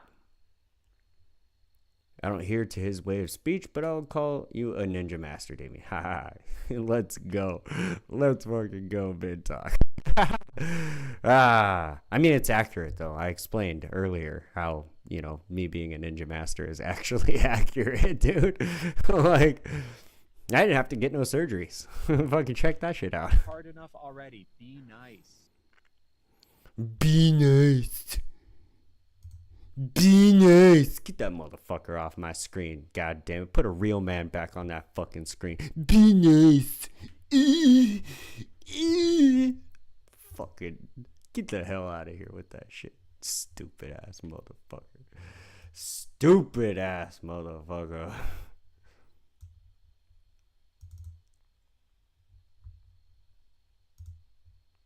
Yeah. I commented on that post. Exactly what I said. Fine, I'll play along. I'll only accept being referred to as Ninja Master. Anything else will result in immediate confrontation. Same rules apply. Address me only as Ninja Master and nothing else. Because, you know, I'm an online troll. That's what I exist for half the time. It's just to go online and fucking be an asshole.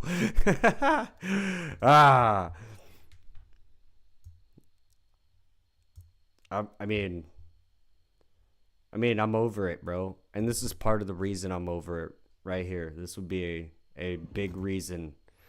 One of the main reasons, right? Being an athlete my whole life and having several friends, for what it's worth, right, throughout my life that were female athletes and competed to the best of their abilities and fucking won medals and, you know, trained really fucking hard to get where they were. Like, it's no different than dudes training for a sport, right? Women still train really fucking hard. They still put in their fucking effort. Like, that's just the athletic mentality. It's like, I'm gonna give it my fucking all, right? Which is respectable.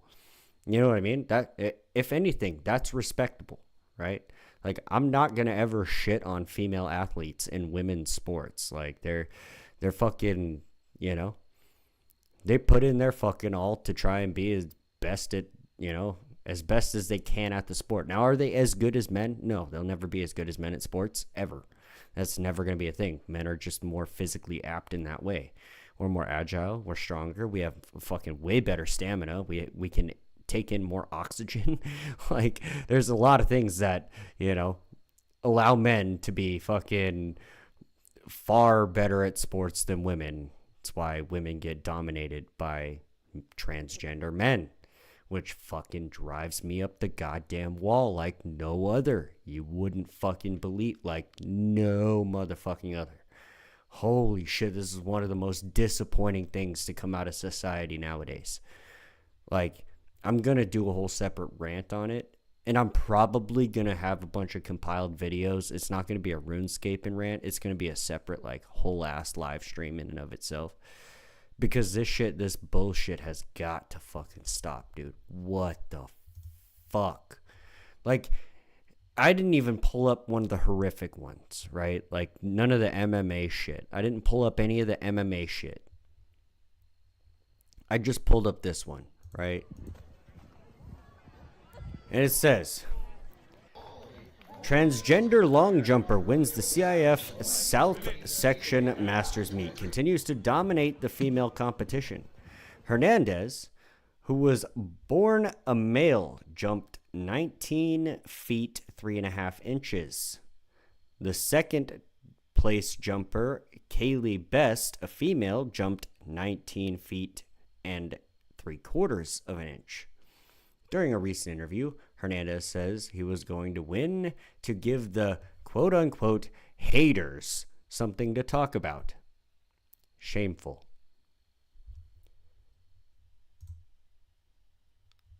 Abso-fucking-lutely shameful. You're going to go dominate a women's competition to give the haters something to fucking talk about? Well, here I am talking about it. You're a fucking disgusting human being. You're absolutely disgusting. Couldn't compete with the men, so you had to go trounce on women. You're still a loser, bro. You're still a loser. You may have won a competition, but in the end, you're still a fucking loser. You're still a loser. The entire world thinks so. Nothing you have done competing in women's sports has made you reputable in any way, shape, or form to anyone that fucking matters. You're a loser. And you need to get over yourself. The MMA is the most brutal examples too, though. I know. That's why I'm going to save that for the actual episode I do on transgender athletes in sports. In my opinion, one of the biggest tragedies, or travesties, it is a tragedy even, like, to come out in modern society it's fucking disgusting. It's absolutely appalling. Hey, Ben, still drinking? might be brutally honest, or Spurg. I mean, Spurg out, Chase. Be down. The more you guys chat, the more my viewership goes up. So, be down. Chat, Spurg out. Fucking drop your opinions. I'll read them. I'm okay at the moment. Me in 30 minutes. A man that needs to go after a woman isn't a fucking man. Exactly. I mean, seriously. If you can't win against other men in whatever particular sport you're trying to win at, maybe that sport's not for you. Maybe you're just not cut out for it. No, that reality's too hard to accept. I can't do it. I can't accept that reality. No. Look, you're just not willing to put in the training and what it takes to do that specific thing to that level. It's okay. Go do something else that requires less of an effort. It's fine. We understand lazy people exist. No, I gotta beat somebody. I gotta win. I gotta show my haters. I gotta do it. I'm gonna win. I'm gonna be a girl, and I'm gonna beat all the girls. I'm gonna be a girl, and I'm gonna win. Yeah, you're still a fucking loser, dude. Still a fucking loser. Damien is a legend. Spurg, let the fur blow, beaver. My ex fucking stabbed me. I still didn't hurt her? Yeah, exactly. Or maybe they need to try harder. I've been shot, stabbed, betrayed, etc. Still moved on? Yeah.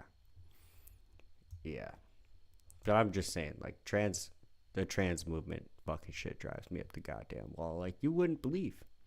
Like, you wouldn't fucking believe. So now we're going to move into some other dumb shit.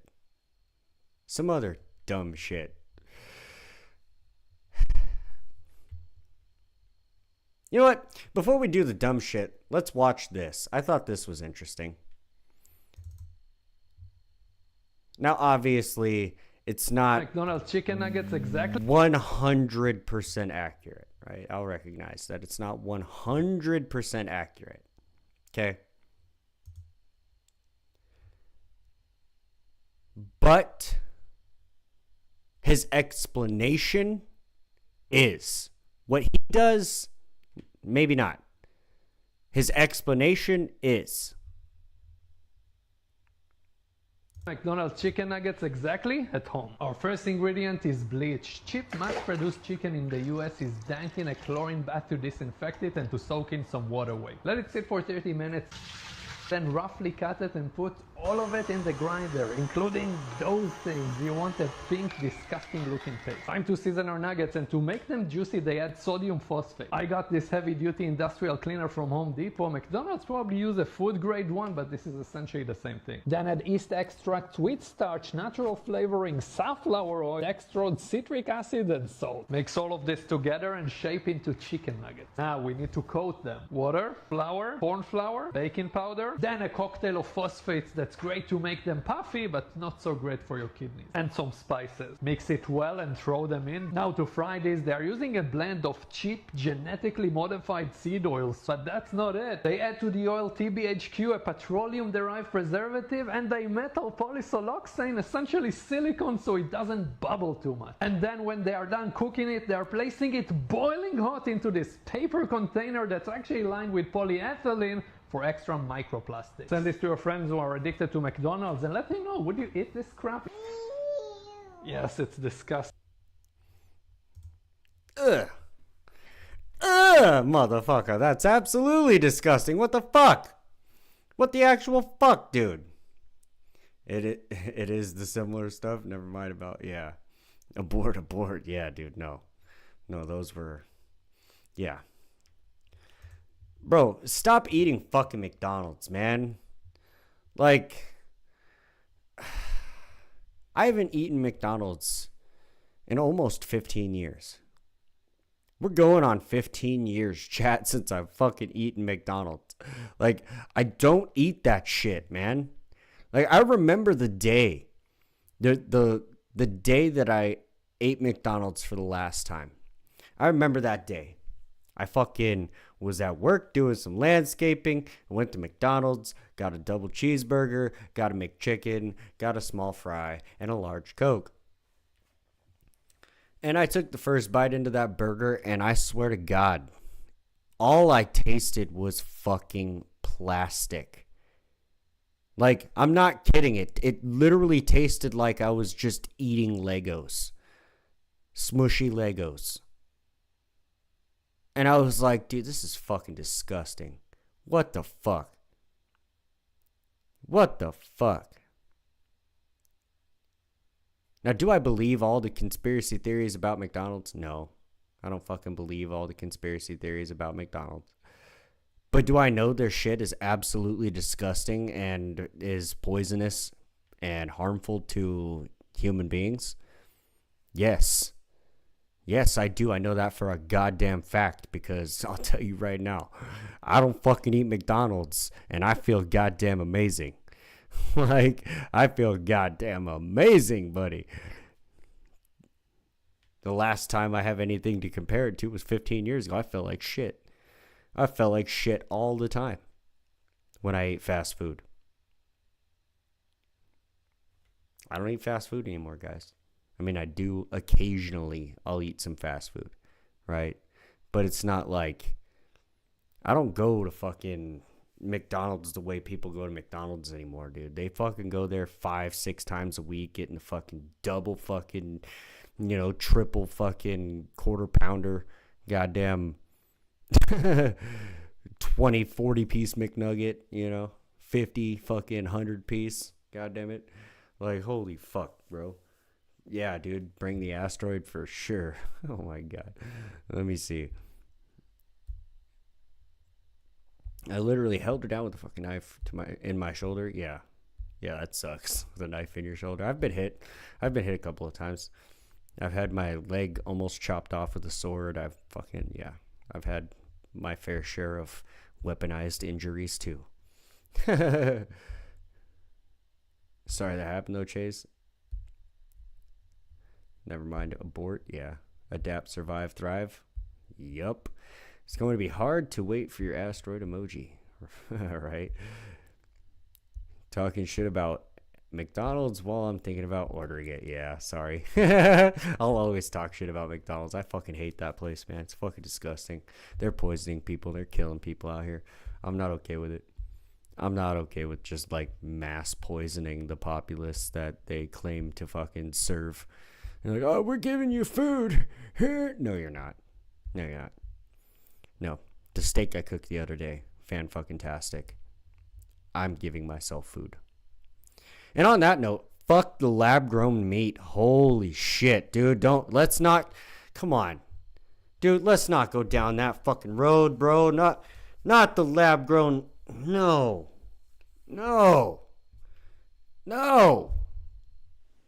Resist, Chase. Not if I can help it. Yeah, that'll happen. All right, now we're going to do the stupid shit. Like, the stupid shit. We're going to start with this video. Why the hell not? Why the fuck tornadoes don't hit banks, man? Let that shit sink. He might be on to something. And now that I think about it, they don't hit prisons either. He's not. Neither are you. They damn sure don't hit casinos. Yes, they do. They don't hit police stations. Yes, they do. Or FBI, CIA, firefighters, army bases, military bases, period. Yes, they do. Ask more questions. Keep asking him, because they're right in your face. Dude, I guarantee people could start naming things. It's funny they hit schools in homes only. They go after the children. It's just wild work. They hit schools and homes only. Like, dude, they don't hit military bases, dude. Like, they don't hit the army. They don't hit nothing, bro. They don't hit prison. They don't hit banks. They don't hit fucking nothing. Yeah, they fucking do, dude. Yes, they do. This is very, very easy.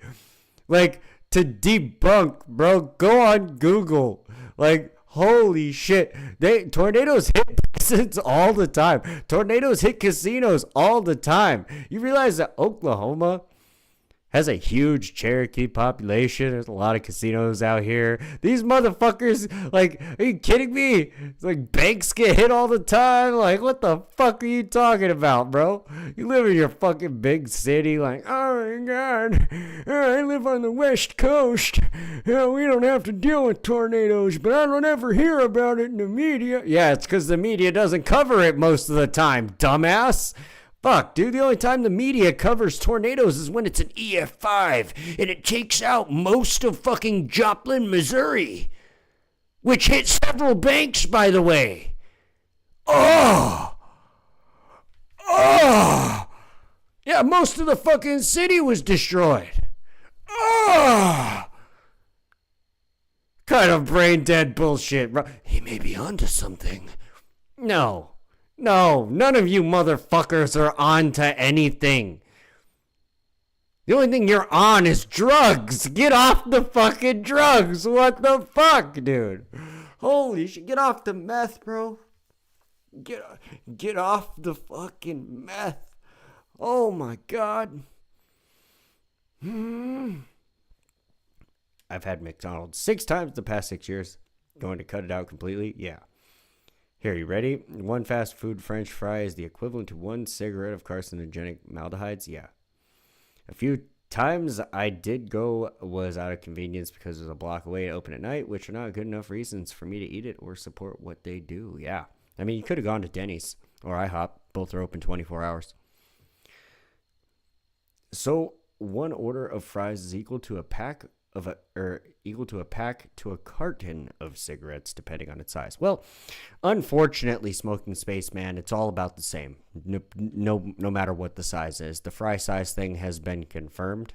It's been retested several times.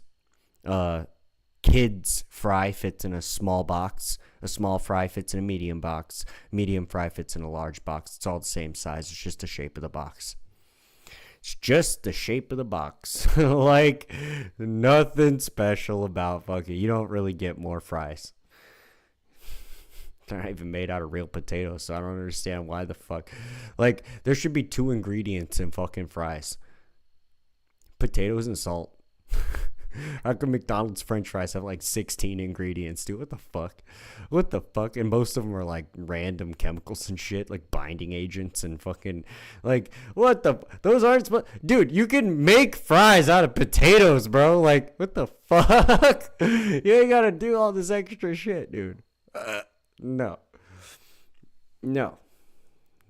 Food fried in anything but lard, ghee, or tallow is pure poison. I mean, I fry food in butter, like actual real butter, not fucking goddamn. I can't believe it's not vegetable oil. Like, nope, fuck that shit. If I'm gonna fry up some shit, I'm frying it in some butter, dude. Fuck yeah. I'm buying these nuts. I got them. Oh shit. All right. I got one more of the crazy stupid shit, and then we've got a whatever clip to go over. Then we've got a whatever clip. Fucking goddamn fucking dating nonsense, bro. Dating in 2025 should be illegal. It should be illegal for the next 10 years. It should be mandatory social, like, human-to-human social interactions and shit, so that people can get back on par with being able to interact with one another in a meaningful way. Because, holy shit, COVID done locked everybody away. They were all online, and now they're all fucking crazy, bro. Ghee is clarified butter? Did not know that. Learn something new every day. Thank you, Smoking Spaceman. I'm not fucking kidding. Like, fucking A. But yeah, this one's just as equally nonsensical, though. Like, this fucking guy. So, for those of you that were there when I debated, well, me and Grid 1 went and debated Rocky on Chris Lestrange's channel about the jet fuel. Right? Like, literally, same, on par with like the same level of stupidity as like jet fuel conspiracy or flat earth. This is ridiculous. Here we go. Or ask Google, can you see with your own eyes something traveling 18,000 miles an hour, right? How fast does a bullet travel? The naked eye can't see a bullet, and that's only 1,600 miles per hour, right? How fast does a rocket travel? Yeah, and a bullet is also the size of your fucking pinky. Just throwing that out there. Just fucking throwing that out. It'd be hard to miss it even if it wasn't traveling that fucking fast. It'd be hard to miss a bullet at 20 miles an hour. Like, the fuck, dude? It's like the size of your fucking pinky, bro. Come on. And oftentimes it's like, you know, smaller. It's probably more the size of like the first section of your fucking pinky. Like, dude, are you kidding me? What the fuck? It would be hard to miss that in general. How fast does a rocket travel? Let's find out. 17,500 miles an hour, evidently. See a bullet traveling at 1,600 miles per hour, but we could see something traveling 18,000 miles per hour. How fast does a space station travel? Now, this is a live picture of the astronauts that are on the SpaceX rocket right now, traveling over 6,000 miles per hour. Look at their faces, traveling faster than a speeding bullet, right? Look at their faces traveling at 6,000 miles per hour. And then these guys are flying less than 600 miles per hour. Look at their faces. Look at the G-forces. Oh, there's a lot to go through here. Oh, there's a lot to go through here. All those products are easily made at home. Ghee is shelf stable, so it can be stored without refrigeration. Let's go. Size and scale, dumb. Yeah. Size and fucking scale, indeed. They're like,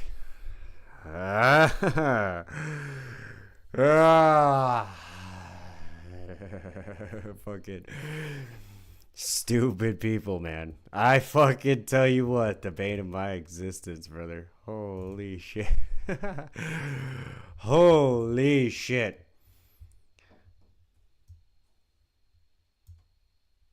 So yes, size and scale is correct, Bintalk.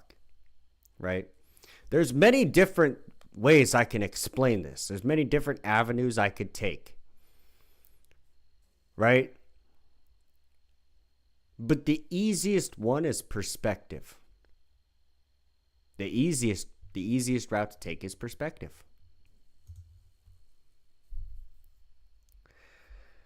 I replied, anyone who has ever been to a circular racetrack and watched the cars blur by when they're right in front of you, but move way slower on the other side of the track, not blurry, understands distance, perspective, and could easily determine how it's possible to watch a rocket or the space station, etc., fly at insane speeds while still being visible. It's not a difficult concept, people. These are personally verifiable tests you can do. It's not rocket science, pun intended.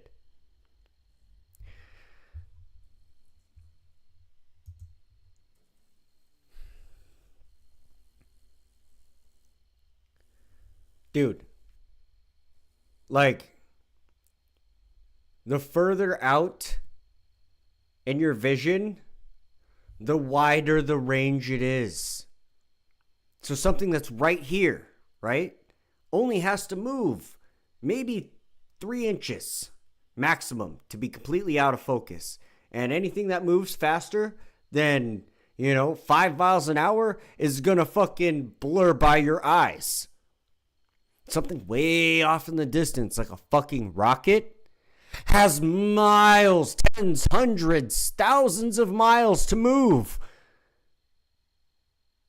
before it gets out of your perspective. The rocket is also fucking huge, buddy. Fucking Huge. Not the size of the fucking end section of your phalange that is your pinky. Like, this should be common sense. But common sense, if sense were common, everybody would have it. And unfortunately, most people are stupid. You should have seen the comments section. I didn't pull any of the comments because I didn't want to waste a bunch of time on this. But like, dude, holy fuck, the amount of people. Oh my god, the government lies about everything. And I'm like, dudes, like, look, you realize that you believe stupid nonsense, conspiracies that are easily debunked with the same ferocity that, like, these loony bins that believe everything the government and the media tells them is true. Like, you realize y'all both believe with the same ferocity on the opposite side of the spectrum.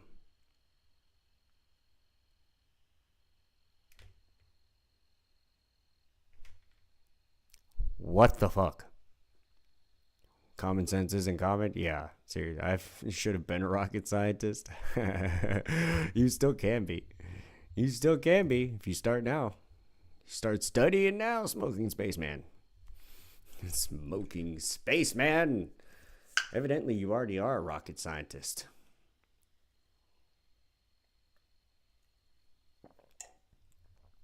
Evidently, you already are. So that was my response to that, right? I was like, dude, this is like, I swear to God, people will say anything. What about you? It doesn't matter what it is. People will fucking say anything. They don't care how stupid it makes them look online. They don't give a shit. They're going to say whatever the fuck they want. Like, have some class, have some competence, have some intelligence, have some virtue. Don't be fucking stupid. There's a difference between stupidity and ignorance. Ignorance is a lack of knowing. Stupidity is knowing but still choosing.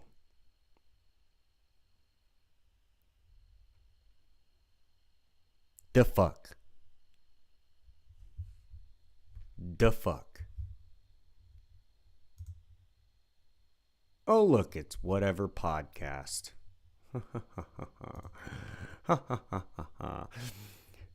If you watched last night's episode, you will remember this lady. Fucking psychopath, bro. So, we're going to talk a little bit about dating in 2025.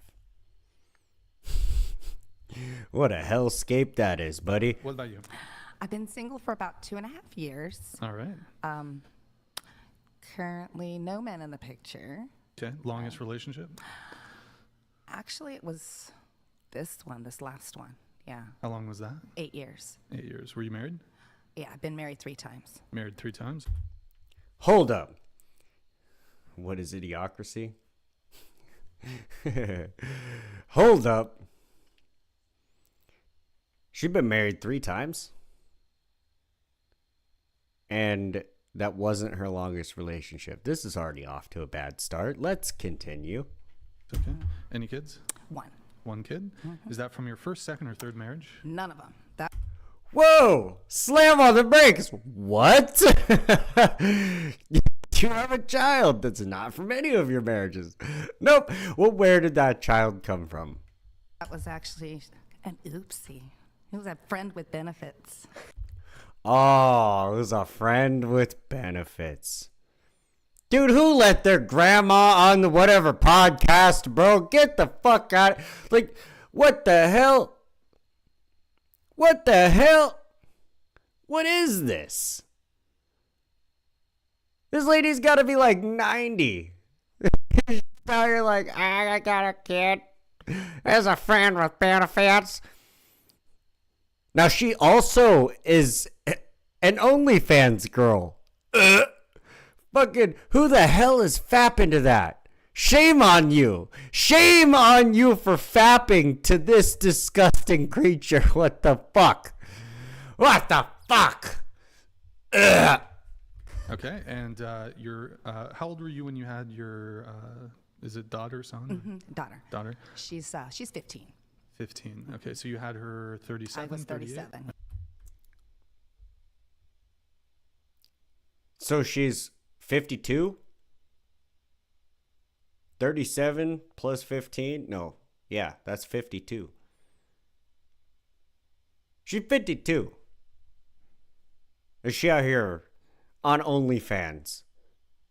Grandma, get off OnlyFans. Get off OnlyFans. Like,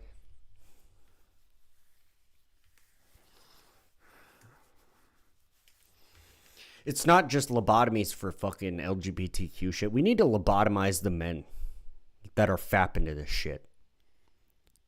What the fuck is wrong with you guys? Like, of all the things that there is on the internet, how did the fuck that? You're gonna fap to that? What the fuck? You shouldn't be fapping in the first place. Shouldn't be fapping. What the fuck do you do? Just throwing your testosterone away to some fucking old ass granny, bro.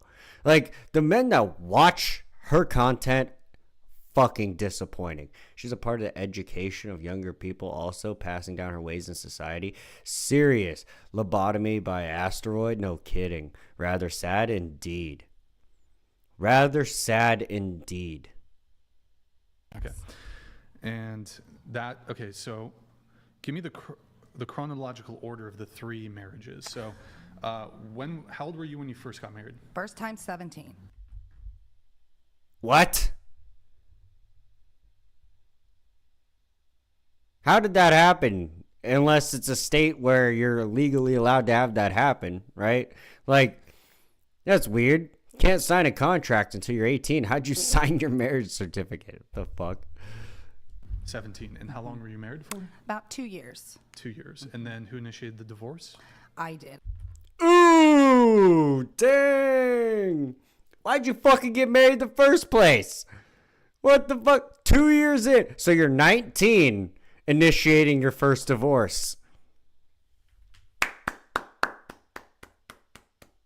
That deserves a round of fucking applause, man. You have got to be the queen of stupidity, bro. Holy shit. Look at the 2 on the right. They can't even look at her. No kidding. No, this fucking bitch right here, chair number 2, fucking annoying. Fucking annoying, bro. One of the most annoying women I've ever seen in my life, dude. Like, holy shit. Shut the fuck up, bitch. God damn. God damn, they're disgusted by her because it's looking into a mirror for them. Yeah, that's a fucking really good point. That's a really good point. Let me read that again. Smoking space, man. Holy shit. They are disgusted by her because it's like looking into a mirror for them. Holy fuck. Yeah, dude. Mirror, mirror on the wall. What will I be when I'm 52? Oh my God. I can't look at it. No. I can't. I just can't do it. I was getting physically abused. Sure. And then your second. I want to hear your guys' side of the story. There's 2 sides to every story. I don't believe you. I flat out, with the Me Too movement and everything else that's going on nowadays, I fucking just don't believe you. Flat out, don't believe you. Second marriage, how old were you? It was about 20. Oh, gets divorced, immediately remarries. That's not a red flag. That's not a red flag at all. No. Zero self-awareness. This is how you can tell somebody has Zero. Absolutely zero self-awareness. The fuck did you just say? 19. Oh, I'm 20. I'm married. Oh, it's about 20. Ha ha ha ha ha ha. Yeah, it's all fun and games. Ha ha ha ha ha ha ha ha ha. My life, though. Ha ha ha ha. None of the decisions I ever made got me where I was. Ha ha ha ha ha. Are you fucking kidding me? Oh.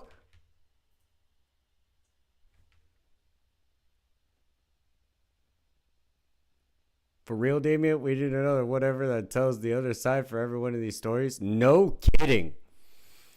No kidding. Brian, I know you're never going to see this fucking video, but, dude, bring back the Tuesday shows. But bring on the men from these stories, bro. These so we can hear their side. Because I want to know what their side is. I want to know how much of a psycho bitch she was, dude. It's like, oh, he was abusing me. And it's like, he comes on, he's like, yeah, dude, she used to fucking, throw frying pans at me and shit, dude. She tried to strangle me with the shoelaces from my own boot one night while I was sleeping. I had to deck her to get her off of me, dude. What the fuck? You know what I mean? Just some crazy shit. Brian can call it truth, right? Fucking A. No, shout outs to Brian. I've been watching whatever podcast for a long fucking time. Shit, man. I've seen every episode of whatever podcast. I have seen every episode. Have I seen every episode live? No, but I've probably seen about 75 to 80% of them. Which is a lot. Right? It's one of the shows on the internet that I enjoy watching. I just always have. Brian, I think, is he's really low-key funny. You have to know a lot of references to understand Brian's sense of humor. And the dude is actually pretty fucking funny. He's a funny dude. I enjoy the whatever podcast. Sometimes it's fucking unbearable to watch. Some of the women that go on the show make it unbearable, but I mean, it is what it is, right? It would be an awesome title for juxtaposition with this other show. Yeah. You're not wrong. 20. Okay, so not too long after the end of your first marriage. How long was your second marriage? Well, we were married, agreeable married for about maybe 5 months. And what does that even mean? What the fuck does that even mean? I'm assuming, right? I'm going to go ahead and assume that means that agreeable married means that, fucking she wanted a divorce and he didn't want to sign the divorce papers. Vice versa, could go either way, right? But somebody's not signing the divorce papers, or the annulment papers is what it should be. Under a fucking year, you can get that shit annulled. It's a lot cheaper that way. The fuck? That's my marriage got annulled. I was married for 4 months. I'm never getting married ever again. That'll never happen ever again in my entire life. Nope. Couldn't be me. I made that mistake one time. Never making that mistake again. Then he was in the Navy, so then all of a sudden we lost contact. And back then, that was before cell phones and even computers, really. Back in the fucking Flintstones age, bro. One of the commenters later on in the show fucking literally calls her grandma. She's like, I'm not nobody's grandma. My child's 15. Yeah, well, unfortunately, odds are, because of your ideology, the fact that you do OnlyFans, the fact that you're kind of slutty, not gonna lie, is probably gonna trickle down to your daughter, and you are gonna be a grandmother soon. I hate to be that guy, but it's the fucking truth. Now, do I hope that's the case? No. I wouldn't wish that on anybody. But is there a high probability that that's going to be the result? Yep. So, I mean, you're not far off, Grandma. Fucking A. What the hell, bro? What the fuck? Jesus.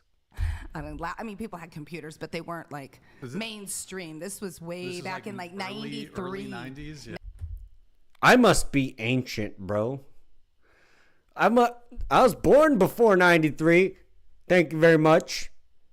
Does that make me like fucking ancient? I must be ancient. 93, yes. Okay. And he was in the Navy. I was in Guam. That's where I met him. And yeah, like you, I was an exotic dancer years ago. Oh, what were you doing in Guam? Dancing. In Guam? Yeah, they have clubs out there. They Yeah, just- it's a big naval. Why am I not surprised? why am I fucking not surprised? Why am I not surprised? Fucking, like, bro. Why?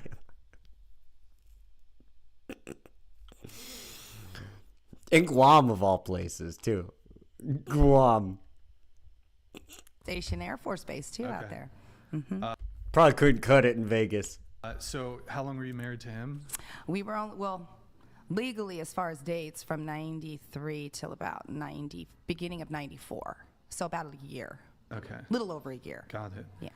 But you separated prior to that? Yes. And then... Again, could have got it annulled. So you were what? You were 21? I was 20 when I married him. And then 21? And then with the third one, I was 22 when I married him. Third marriage, 22. How long did that last? About 6 months. I realized I wasn't in love. Her marriages just keep getting shorter and shorter and shorter and shorter. Dude, what the fuck? What is happening? What? This just goes to show it's not a new problem, guys. This is not a new problem. It's just more widespread than it was back in the day because of the internet. Because these bitches were allowed to get on the internet and spread their fucking propaganda. Their girl boss fucking, I'm gonna do what I want propaganda. Their feminist nonsense. They were allowed to spread their feminist nonsense, and it took off because of social media. And we are where we are today because of women like this. Don't be like this, ladies. Just fucking don't be like this. Like, what? Don't. There is no reason. Strippers were the OF before OF? Yeah. Yeah, well, now it's fucking everybody, dude. Millions of women do OF.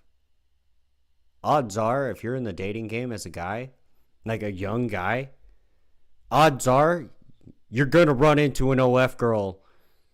You try approaching women, dude. Outside of a fucking church, and even in the church, you're probably gonna fucking still run into a couple of OF girls, dude. Probabilities are unreal anymore. They're just fucking unreal. Like, I'd hate to be in my early 20s trying to date girls in my early 20s in 2025. Hell no. Hell the fuck no. I could see why there's a male loneliness epidemic, which I think is a fucking psyop. I think that male loneliness epidemic is a fucking psyop. You know why? Because as a man, I like it when I'm alone. You kidding me? It's so peaceful. It's so serene. I get to do what I want. I don't have any fucking bullshit going on. Like, I live out in the middle of nowhere for a fucking reason. I don't like to be around people. Especially stupid people. Fuck, man. I enjoy my peaceful time. Like, literally, it used to be complained about. Oh, men take forever in the bathroom. It's like, yeah, you know why? Because that's the one place we get to lock the fucking door and have a little goddamn arse time. We get to be at peace. We will sit on the toilet long after we have finished shitting. Just fucking enjoying the peace. Just enjoying the fucking peace. So do I think it's a loneliness epidemic? No, I think there's a bunch of single women out there that can't get a guy to fucking approach them for the life of them, and it's because of the fucking Me Too movement. It's because of the fucking say no means no and fucking guys getting fucking arrested for catcalling and shit. Like, dude, are you fucking joking me? Y'all brought this upon your damn selves. There's a female loneliness epidemic, and they're pushing it and projecting it onto the males. Oh, well, male suicide rate. Yeah, male suicide rate comes from cohabitation a lot of the times. Shout outs to Andrew Wilson on that stat. Or men who have lost something, men whose lives have been ruined. You know who else fits into that single male category of unaliving themselves? Recently divorced men who have gotten their kids taken away and are now alienated from being able to be in their children's lives. That's a part of that statistic. There's a lot of piece parts to that fucking statistic. It's not loneliness. It's not the main fucking reason for the male suicide rate in this country right now.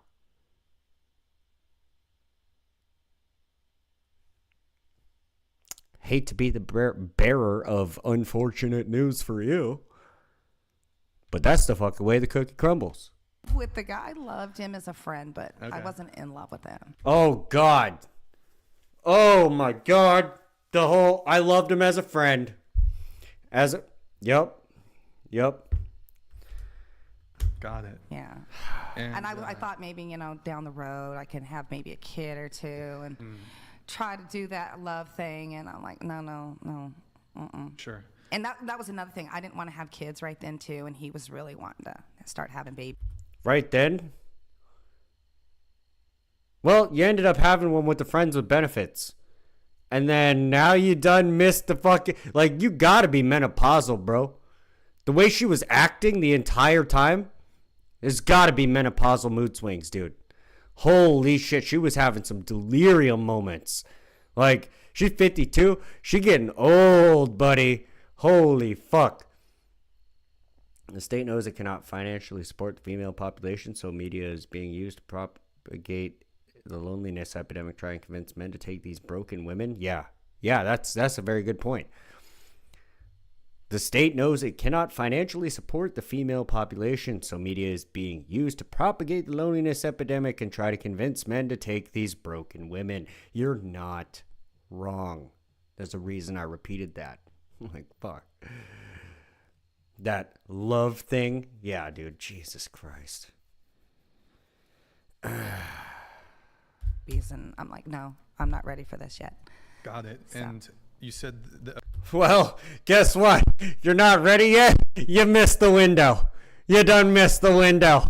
So now you never get to be ready. Ha! Sucks how time works, doesn't it? Maybe you should have used yours wisely instead of dancing in Guam and not wanting to do that love thing yet. I wasn't ready. Now, unfortunately, this person actually did spawn offspring. But it would be preferable had she just missed the window and her genetics just stopped there. Okay, that lasted... And sorry, you were 22? Mm-hmm. Okay. And that one lasted... And you divorced him? You initiated the divorce? 3 marriages gone by 22. So in a 5-year span, you fucking went through 3 marriages. Then proceeded to have a child with a friend with benefits. And completely missed your window to ever get married and have children and an actual family. Women, do not fall for this propaganda nonsense. You will wind up like this lady. She is not going to get married. She is never going to have kids other than the 15-year-old she has. She's never going to have a family. Ever. She's going to be 60 in 8 years. Alone.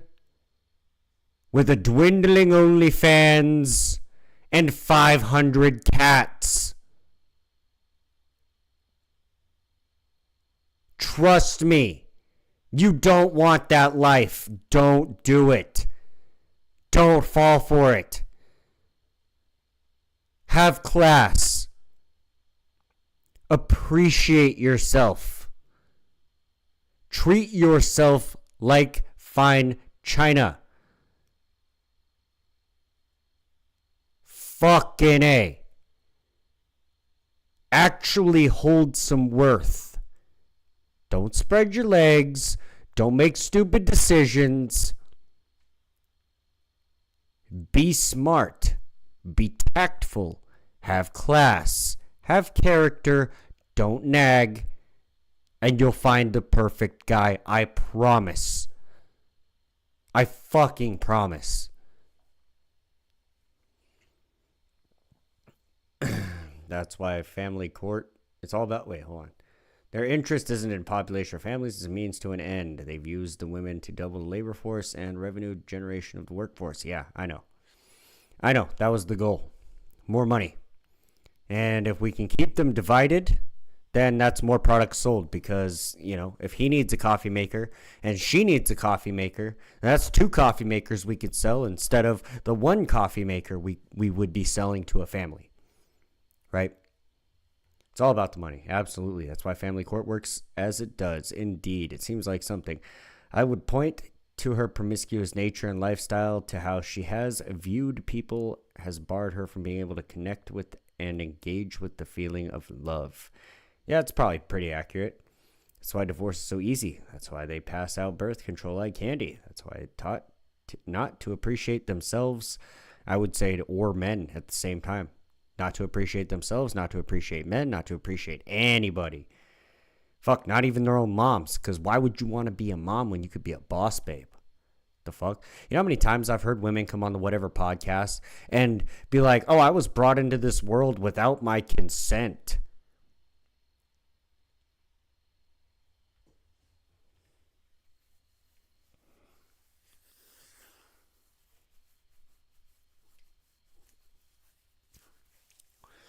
That fucking hurts, bro. Like, it hurts my brain. Not my heart, my brain. That hurts my fucking brain. Like, physically hurts my brain. Holy shit, dude. Because if they did, they wouldn't engage the workforce. Yep. 100% spaceman. The courts are structured to ruin the relationships and pull people's connection together apart via money incentive. Indeed. Kind of filthy and disgusting. It's chicken coop politics. The government is the farmer and the population is the chickens. Men are the meat and the women are the hens. Long as they're popping out eggs, they give no fucks. This began so long ago, yes, and was exacerbated by the Industrial Revolution and interchangeable parts. Yes, I initiated. So you initiated all 3 of the divorces? All 3 of them, yes. And have you been proposed to since? Yes. But are you, did you like the guys, but you just already been through it and you didn't want to get married again? At the time, when my last engagement that I had, he wanted to, I wanted to, but it was like... Yeah, that's basically how I feel about your backstory. Your lore is really fucked up, lady. So now we're up to engaged 4 times, married 3. I wasn't ready for the love thing. Gets engaged.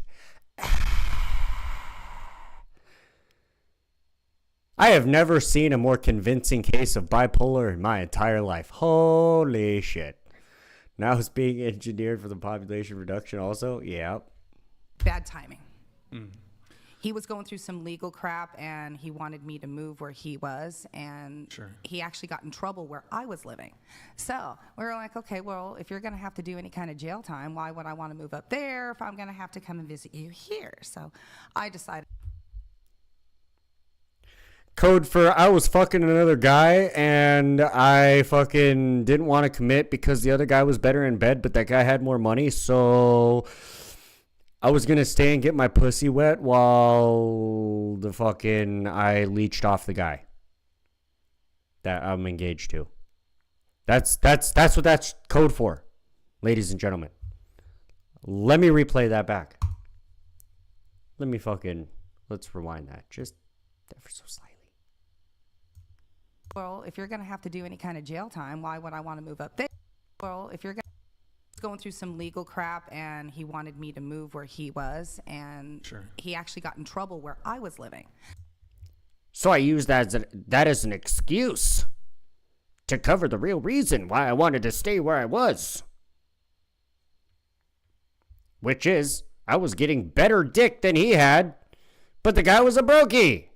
So we were like, okay, well, if you're going to have to do any kind of jail time, why would I want to move up there if I'm going to have to come and visit you here? So I decided, okay, I'm done. Just take your ring back and you can just go your own way. I highly doubt that's how that went. I'll bet you the guy was like, look, dude, if you're not going to move up here, give me my ring back and I'm going to do my own thing. And she was like, you're not going to give me your money while I get dick from this other guy over here? Well, fuck you. Fuck you. Take your ring back and go your separate way. Ugh. That was her attitude at the end of explaining that. That's how you decipher that. That's how you decipher that. Yeah. Let's see. The advent of robotics and AI advances, they don't need the people to make things for them so they can lead the population to reduction. The idea of a nuclear family was to divide the greater extended family units that once provided the most efficient system for humans, and the wedge keeps getting driven further and further.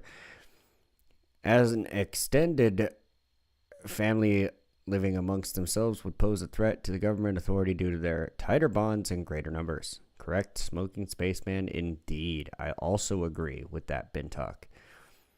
Imagine the force required to remove a multi-generation family from a mountaintop. Yeah, dude.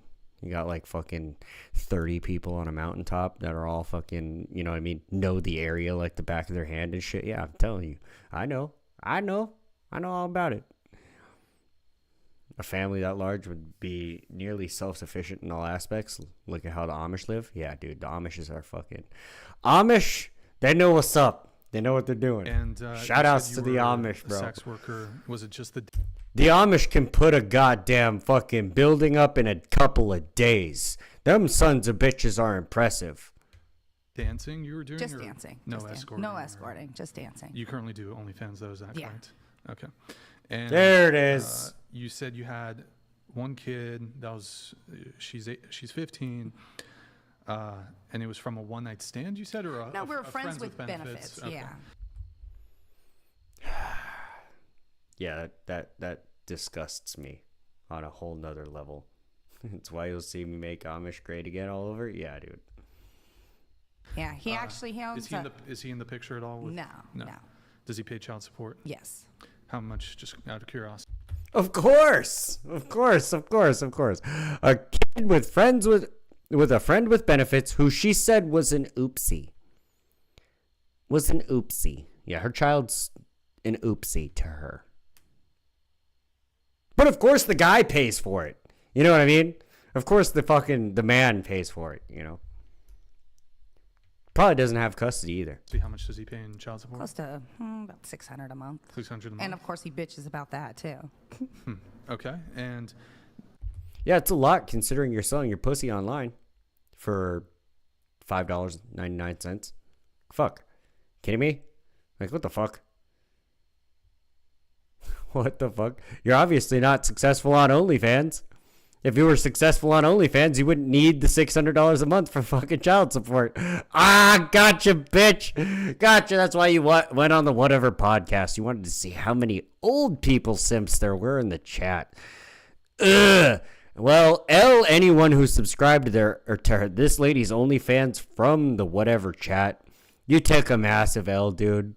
You fell for it. You got shafted. She's an old lady. There's fucking...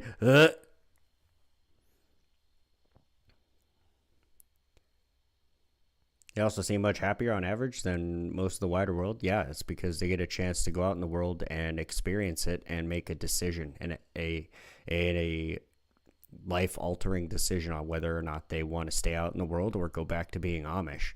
And a lot of them that choose to go back to being Amish realize why they made that choice. They are fully aware of what the fuck choice they made that got them to where they are, and they respect themselves for making said choice. It's part of what we were talking about earlier, right? They have no need for any of these conveniences. The state and corporate overlords that control the state, yeah, I mean, shit, man. They already have all their own conveniences. These conveniences are merely leverage. To get these things, you need money. To get money, you need to go into the workforce. Sometimes. I mean, this old lady gets some kind of money from some guy who is in the workforce and a bunch of other simps online. She's not in the workforce. She's just on OnlyFans. That's a job. No, it's not, dude. You fucking diddle yourself in front of a camera. That's not a fucking job. That's literally not a fucking job. Oh, I get requests to do all kinds of crazy shit. Yeah, you put yourself in that situation. It's not a fucking job. You are not getting any work done. You're just diddling your fucking cooter on the fucking internet, bro. That's not a job.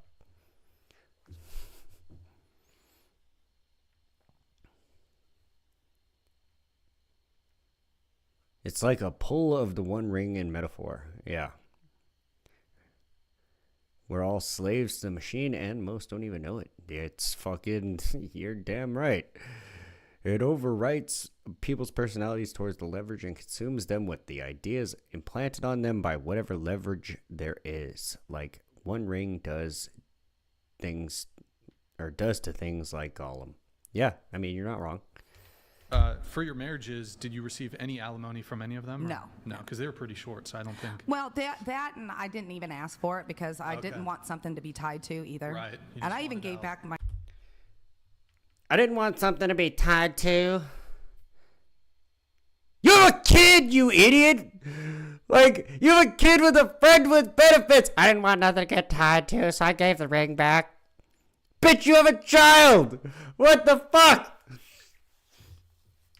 Okay. My rings and everything to him, too. I wasn't even going to hold on to that shit. There you go. Go. Just All take right. it. And you said you've been single for 2.5 years? No guys in the picture? Okay. No.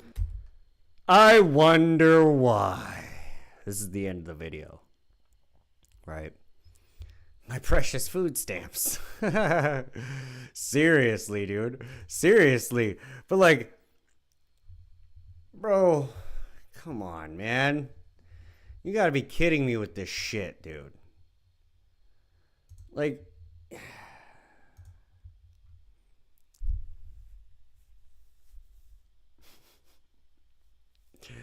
what the fuck? What the fuck? You gotta be kidding me. This is fucking crazy. This is fucking crazy. When even old ladies think that they can just hop on OnlyFans and be like, I'm gonna make a shit ton of money. I'm gonna be the next Lily Phillips. Look at me in my old age. I'm not a grandma.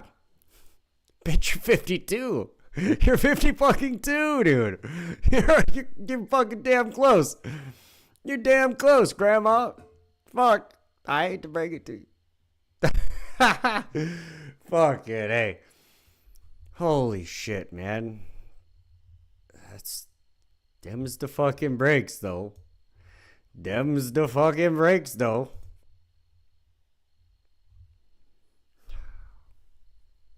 I just don't know what the fuck to say.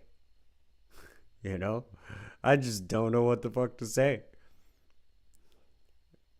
Other than anything I've already fucking said about this topic. Fucking A, that fucking bitch is crazy. At 52, she'll be a great grandma? No kidding, dude. No kidding. No kidding. Like, had she started on time and actually led a normal life instead of being fucking ignorant. No, not ignorant. Stupid. Had she led a normal life and started at the right time, she would be a grandma by now. Like, what the fuck? Holy fuck. Let's math this real quick. Married at 17, child at 18. 20 years. Give the child 20 years, right? That's 38. You'd be a grandma. 20 more years. That's 58. You'd be a fucking great grandma. She's approaching great grandma status.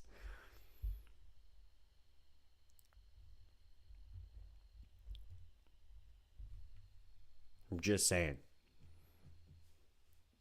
I'm just fucking saying. Fucking A.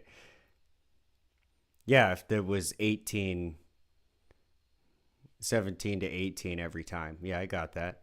I just did it as 20 to make it even numbers, right? And it doesn't matter if you even add, like, tack on and make it 20. Add on the 2 years. She's still fucking right there. That's right around the corner, bro. Follow grandma's ages? Yeah. She's right around the corner from being great grandma, regardless. Right?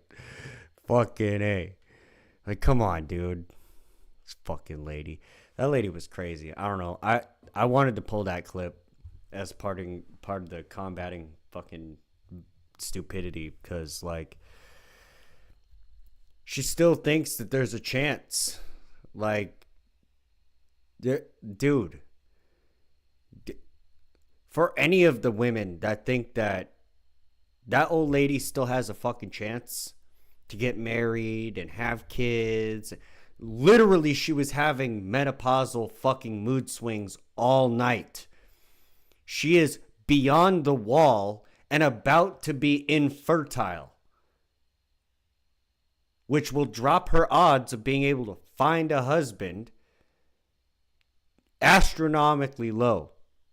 And you tack on all of the other red flags onto that, that lady's doomed. She's fucking doomed to die single and alone and sad.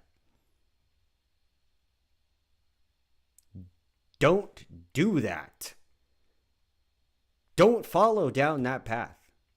It's a mistake. It's a fucking mistake. Good clip, has a lot to say. Yeah. Yeah, I don't know. I have a lot to say. Fucking A, man. Shit, we spent fucking... Damn, we're already halfway through this fucking stream? It's 6 hours? Holy shit, it's 12:30? What the fuck? Bro, we're only done 3 segments. What the fuck? We've done the martial arts, the combating bullshit, the fucking... What the hell? League. That's literally all we've done. The parkour, martial arts, combating bullshit, and league. Shit, man, I might have to combine a couple of things. Fuck. I still gotta do the RuneScape. I still gotta do the fucking Trump presidency rating, the fucking Pakistan-Afghan war nonsense, the fucking, like, dang, dude, I got a lot of shit to do. So I'm gonna take a break real quick. We're gonna end this segment. End the bullshit segment. We're gonna take a break. And when I come back, we'll probably talk a little bit. We'll do a shorter segment for the rating Donald Trump's pregnancy.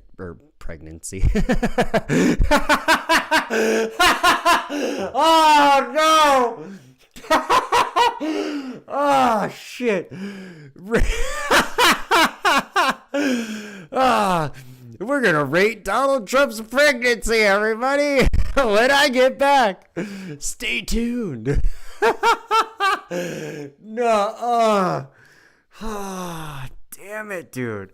All right. I need to go to the bathroom. I will be right back to fucking do this Donald Trump presidency thing. Talk about some Afghan fucking wars. We'll do some battle tactics, war strategies. Yeah, buddy. I don't have any rating Donald Trump's presidency. Oh my god, I'd like to see you. I will, trust me. We will not only rate his presidency, we will rate his pregnancy. God damn it, be right back, bros. Be right back.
center, making you move to the track you surrender. Got you scrunching your face, closed up. As we enter, shaking the room from the back to the center, making you move to the track you surrender. Got you scrunching your face, closed up. The bass goes boom as we enter.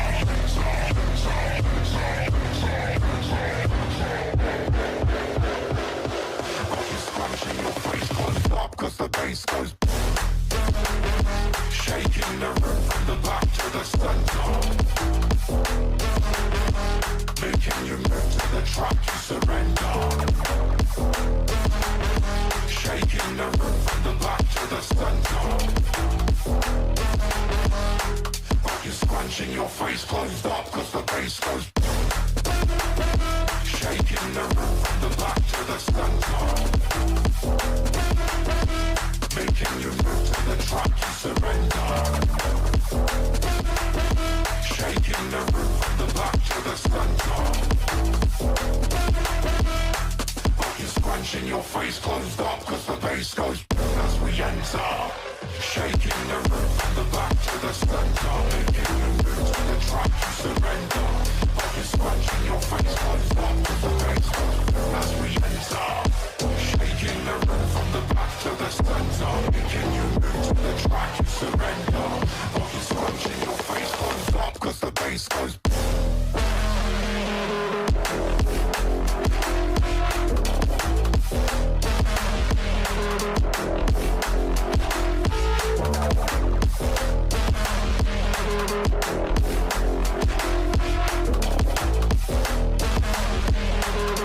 Scrunching your face closed up cause the bass goes.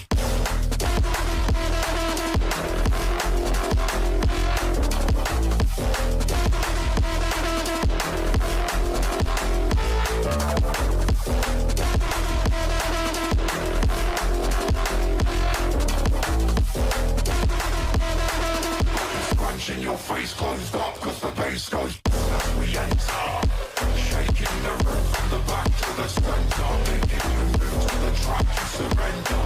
Got you scrunching your face closed up cause the bass goes. As we enter, shaking the room from the back to the center, making you move to the track you surrender. Got you scrunching your face closed up cause the bass goes.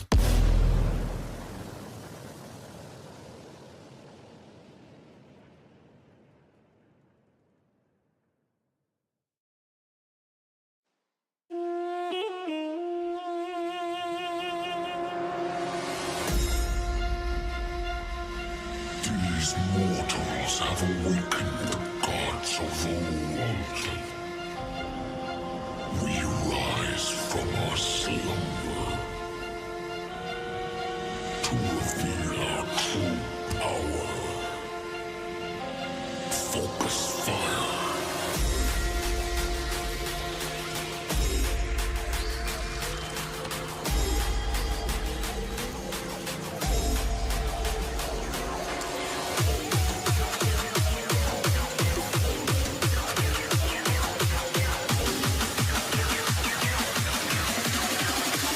Now to strike.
to strike.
Bruv, it's been a minute since I broke out the intro videos. Oh shit.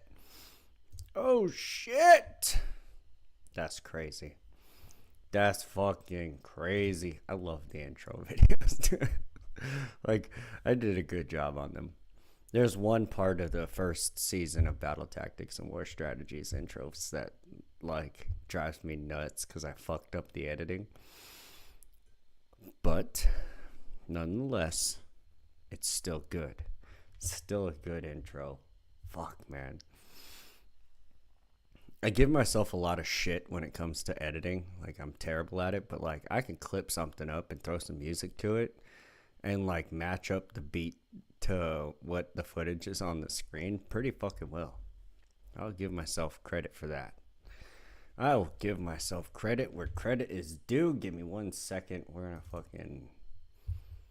This might lag out my stream doing this, but gotta fucking test it eventually, right? How will we know if this is something that we can do if we don't ever try?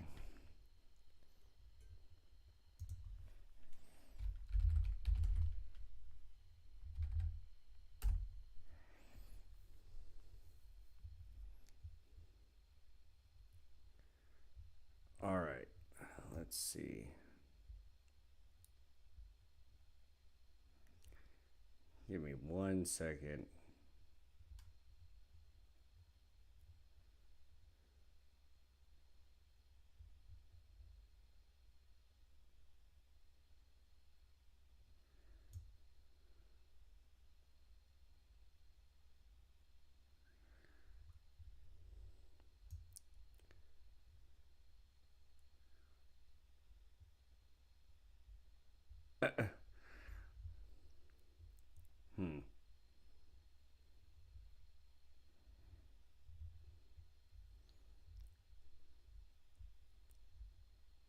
I forget the name of that damn channel. Give me 1 second. I'm trying to find the fucking India versus Pakistan war. I didn't get a chance to clip that shit. I'm back. Got some coffee and a bowl of cherries. Cherries are my favorite fruit. Blueberries are my favorite. Just seen the prompt for a debate on another channel and can only laugh at it. What is it? What is this prompt?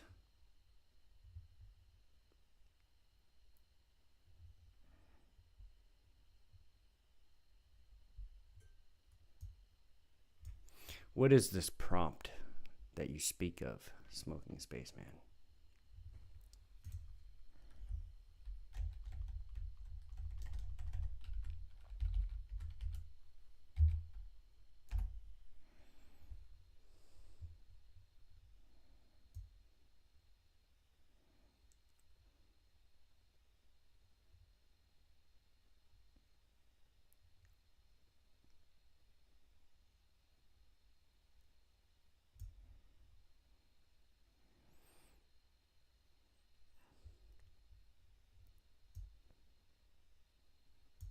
Oh, that's live now?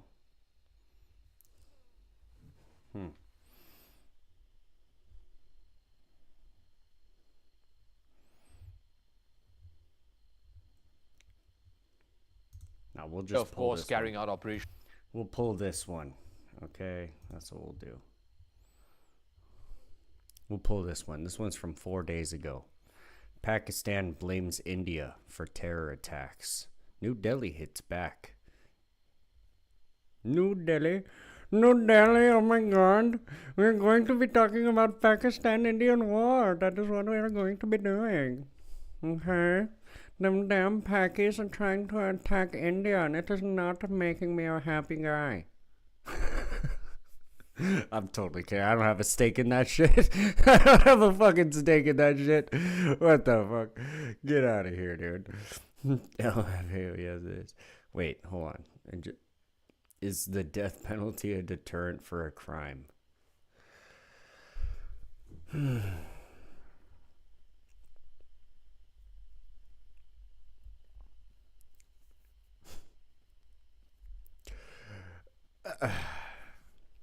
I'm not even gonna go there.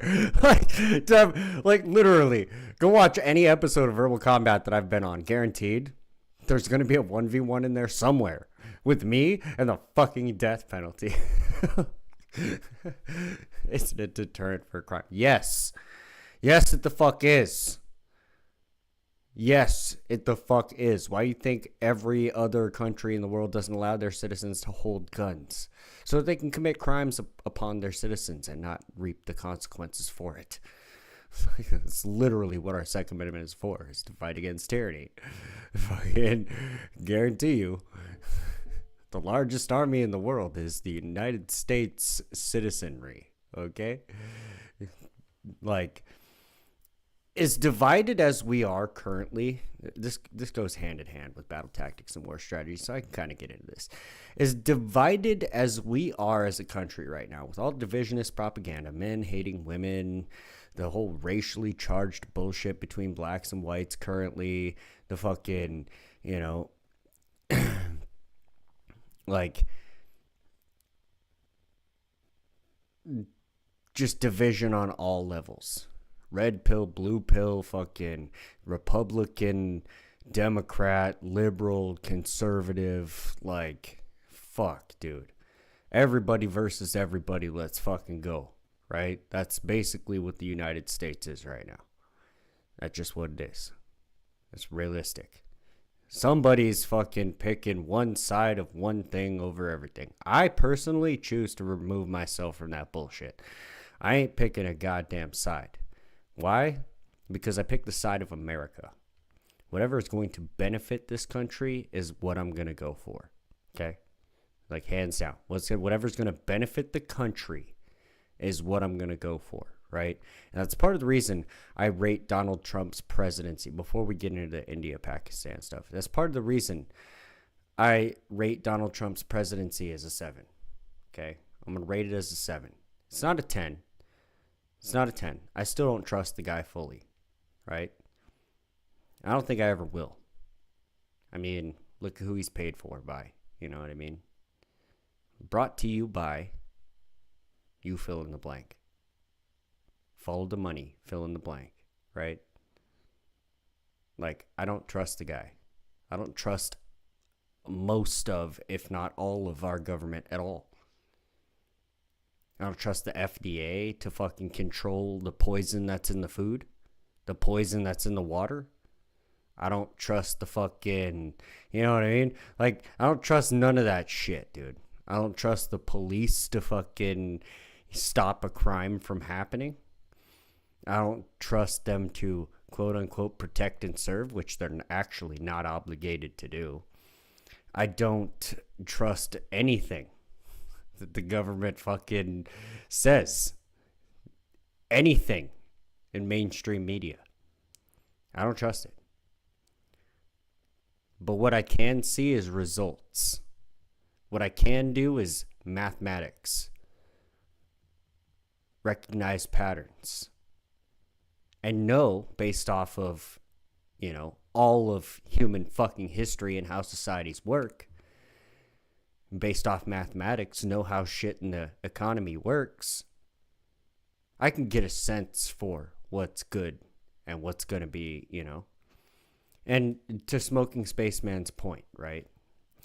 that he made in the chat that might be slightly bordering TOS, but that's okay. Don't worry about it. Literally, don't worry about it. There is an agenda for population control. They've fucking said this at the World Economic Forum several times, right? I don't necessarily disagree with that. I fucking don't. I know that's some like eugenics sounding fucking crazy nonsense, but I don't disagree with that. Oh, what if you fall under the chosen genetics to get exterminated? Then I do. Is it better for my species as a whole? Yeah, it the fuck is. Is better for the longevity of the species. Now, the low number that they're proposing at the WEF, the 500 million or whatever the fuck people, I don't agree with it that low. You're like borderline genetic drift. Like, we need some genetic diversity, especially genetic diversity amongst the different races in the world, right? That's why there are various races of human beings. I wouldn't even say races. I would say ethnicities, because there is only one race, the fucking human race.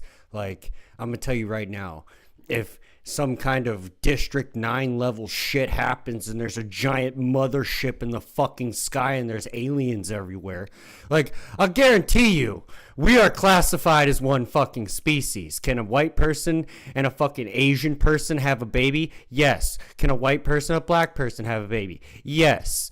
Like, it's not like a lion and a tiger that can have a baby and then that baby is infertile, right? It's not like the liger is fucking infertile. Human beings can have like babies interethnically, and those babies can go on to have their own fucking babies, right? Like, but what I'm getting at is, in any given population, there's got to be some level of genetic diversity, you know, that accounts for genetic drift, so we don't fuck ourselves into an evolutionary standpoint where we just die off. Like, we don't adapt fast enough to our environment and we die off. That's why human beings adapt. Do I believe in evolution on the long scale, how it's taught in school? No, but, you know, like, small adaptations over time are proven, right? It's just a proven thing. Yeah. Like, you're gonna adapt to it. But I just fucking, like, I think there's got to be a cap, at least until we get off the planet, right? And like, this philosophy goes a long way. At least until we get off the planet, there's got to be a cap, right? There can't be we can't be overpopulating, right? But then you can't have fertility rates in the fucking tank either, dude. Like, people actually have to be having children for this to work, right? So there has to be less divisionist propaganda. There has to be more focus on family, right? More focus on actually raising children effectively so that our species can carry on without trifle and without error. Like, this can all be done. We have the knowledge to do it. Greed is the only thing that is in the way, right? Once we get off this planet, then human beings actually matter. Right now, we don't fucking matter as a species. We can be obliterated. We don't have a contingency plan. Like, we could be wiped the fuck out. If we inhabited multiple planets and multiple various places throughout the entire fucking solar system, guess what? It's a lot harder to take out an entire fucking, you know what I mean? Like, an entire grip of fucking species that exists in multiple places, right? Like, then we'll actually matter in the grander scope of the universe. Right now, we don't fucking matter. And we're playing all these stupid games. Well, as far as I have seen in Donald Trump's presidency, he hasn't really played all that many games. He's played a couple, right? And that's why I don't rate him a 10 out of 10. It's part of the reason I still don't trust him. Like, the whole deporting college students over anti-Semitic phrases. Are you kidding me, dude? Like, we have freedom of speech in this country for a fucking reason. We're allowed to criticize our own government. We should be allowed to criticize every fucking government on the planet. Doesn't matter, dude. Like, if these students are gonna fucking say some shit, oh well. Oh well. Let them fucking say what the fuck they're gonna say. Like, they're here legally on student visa, you know what I mean? And it's like, I don't know. I think that's an ignorant decision, infringing directly upon our constitutional rights in this country that, you know, legal foreigners are also subject to, right? You can be a legal foreigner and be under the rules of our Constitution. That you're here legally. Now, who he should be more focused on deporting is the fucking illegals. That should be all resources. Not this fucking college campus stupid nonsense. Fucking put your resources to that shit, dude. Don't fucking put your resources to that. Put your resources to the fucking gangs that are goddamn raping, like, women and children. And sometimes men, unfortunately, out there. Like, dude, come on, man. There's a way better way to use your fucking presidential power and resources than to fucking go after college students, like foreign college students speaking up against a foreign country. You know, like, come on, dude. That's fucking annoying. All that is just petty bullshit. Don't do petty bullshit with your presidency. You're the most powerful human being in the world aside from Putin and Xi Jinping. Like, you are literally one of the 3 most powerful men in the world. Use that gift responsibly, dude. Don't be a fucking moron. Come on. Like, and I get it. He's trying, right? I agree with the tariffs. A lot of people don't agree with the tariffs. They're like, oh my God, times are going to get hard. And it's like, well, yeah, they kind of have to, right? Lest times get so hard it's unrecoverable from. So if, you know, if I gotta get pricked by a cactus to not get bitten by a snake, I'm getting pricked by the fucking cactus. That's a figure of speech. Figure it out. Like, if I have to take a jumping cholla instead of a rattlesnake, I'm taking the jumping cholla all day. Yeah, it sucks. Yeah, I gotta pull the fucking needles out of my skin. And that fucking cactus burns, dude. It burns. But at least I'm not fucking poisoned and dying out in the middle of the desert. Come on. Sometimes you gotta take a little bit of pain to receive a benefit. If you're in a burning building and you're on the 4th floor, odds are, if there's no way to climb down and you have to jump out the window, odds are you're going to break your ankles. But at least you'll be alive. Right? And a lot of this philosophy comes from having done parkour my entire life. It's like, if I'm ever presented with a scenario where I know I'm probably going to break something, but it's going to save my life, you're goddamn right. I'm ready and willing to break that something. What's broken can always be fixed.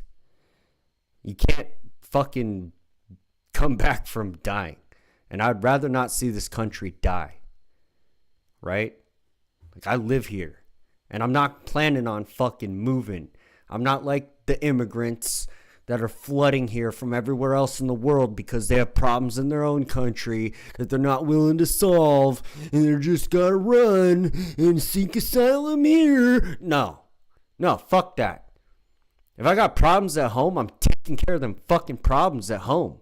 You motherfuckers should have done the same. Bunch of weak pussies running from your own shit. Hell no. No matter how bad it gets here, I'll still be fighting just as fucking hard. I don't give a shit. This is where I live. This is where I was born in this fucking country. raised in this motherfucking country. And I will die in or for this motherfucking country.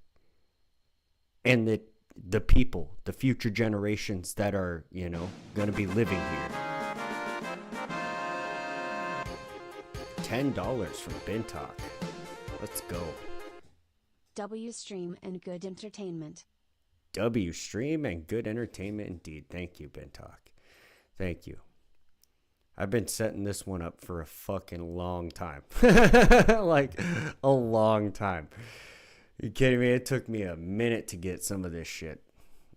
Like, a minute to get some of the content for tonight's stream, right? Because I don't really have a lot of time during the day to do this, and then I stream every night.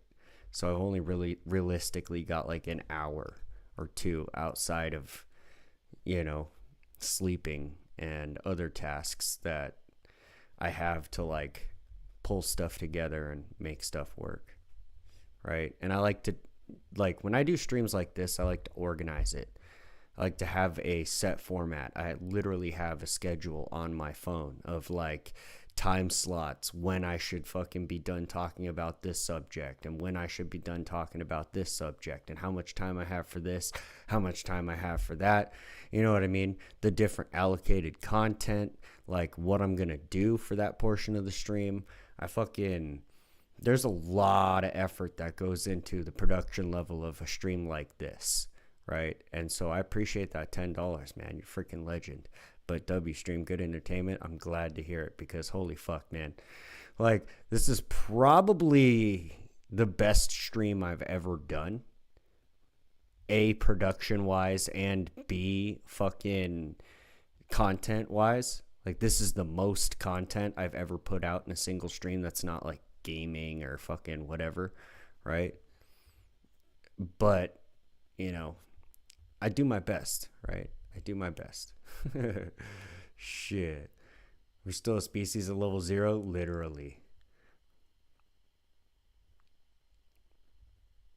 This is the best secular argument I think against the whole polygamy shit. Yeah, dude. Seriously, yeah. Genetic diversity. You're fucking not wrong. Polyamory, polygamy, same fucking shit, dude.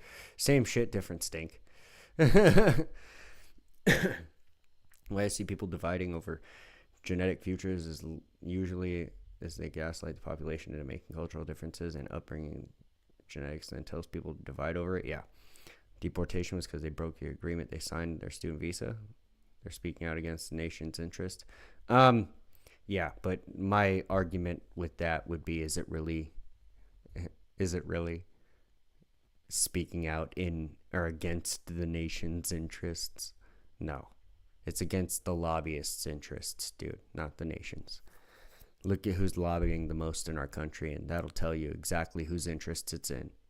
And this is part of the reason I'm like, don't rate Trump 10 out of 10. It's because he's run and bought just like everybody else. Sad, but it's true. Now, is he going to get some of his personal shit done? Yeah, that's cool. I'm glad that he's going to do some of the personal stuff, but he's still working for somebody else, right? Ultimately, at the end of the day, he's still bought and paid for. Division creates a divide in the social treatment, and it's pointed out to create more hate of each other and further divide in a secondary way. Yeah, it's the ninja pill, man. Everything is a self-perpetuating psyop that everybody's a part of, but nobody realizes it. It's literally the ninja pill. That's what I was like, fuck the red pill, fuck the blue pill. All that shit's fucking psyop. Like, all that shit's fucking psyop. Don't care. They just chose Rollo as the fall man. When even Rollo himself says he's not the godfather of the red. He's like, I don't even know where the fuck that came from. Like, people just started calling me that. Like, he was their fall guy. Whoever designed that propaganda, the red pill, blue pill propaganda. And then, you know, like, we all know Destiny's paid to spout the nonsensical bullshit he spouts. So it's like you have red pill, you have blue pill, then you got these purple pill podcasters that are like a combination of the two. And that's the self-perpetuation of the psyop, is people realize that the extreme levels of this shit is bullshit. And they're like, oh, let me combine the good stuff. You know what I mean? But they're just perpetuating the fucking psyop. It's like, dude, what the fuck? So Ninja Pill is supposed to be a, like, awakener. Like, it's all bullshit, dude. Like, even the Ninja Pill is part of that psyop, technically, right? It's all fucking psyop. RP feminism for men? Yeah, dude. It is. It is. You have to call it night? All right, sir. Well, have a wonderful night. Sleep well. Have pleasant dreams. This will all get released in a second video, or you could just go back and watch the live, right? It'll still be up. I'm not going to take it down. So, yeah, you know, I'll fucking clip all this shit, put it into extra videos, and then you guys can watch those, or fucking continue watching the live, I guess. I don't know. But either way, have a great night, Smoking Spaceman. Thank you for coming in. Thanks for your input, dude. You're a freaking legend. Let's go. Shout outs to Smoking Spaceman, the best grifter on the fucking internet. One of the best mods that's on YouTube. Let's fucking go. Let's fucking go. Everybody give Smoking Spaceman a round of applause. Like, I want to hear the world clapping for Smoking Spaceman. Okay? Remove that one comment? Oh, I'm not worried about it, dude. I'm not fucking tripping. I'm really not. Right? Like,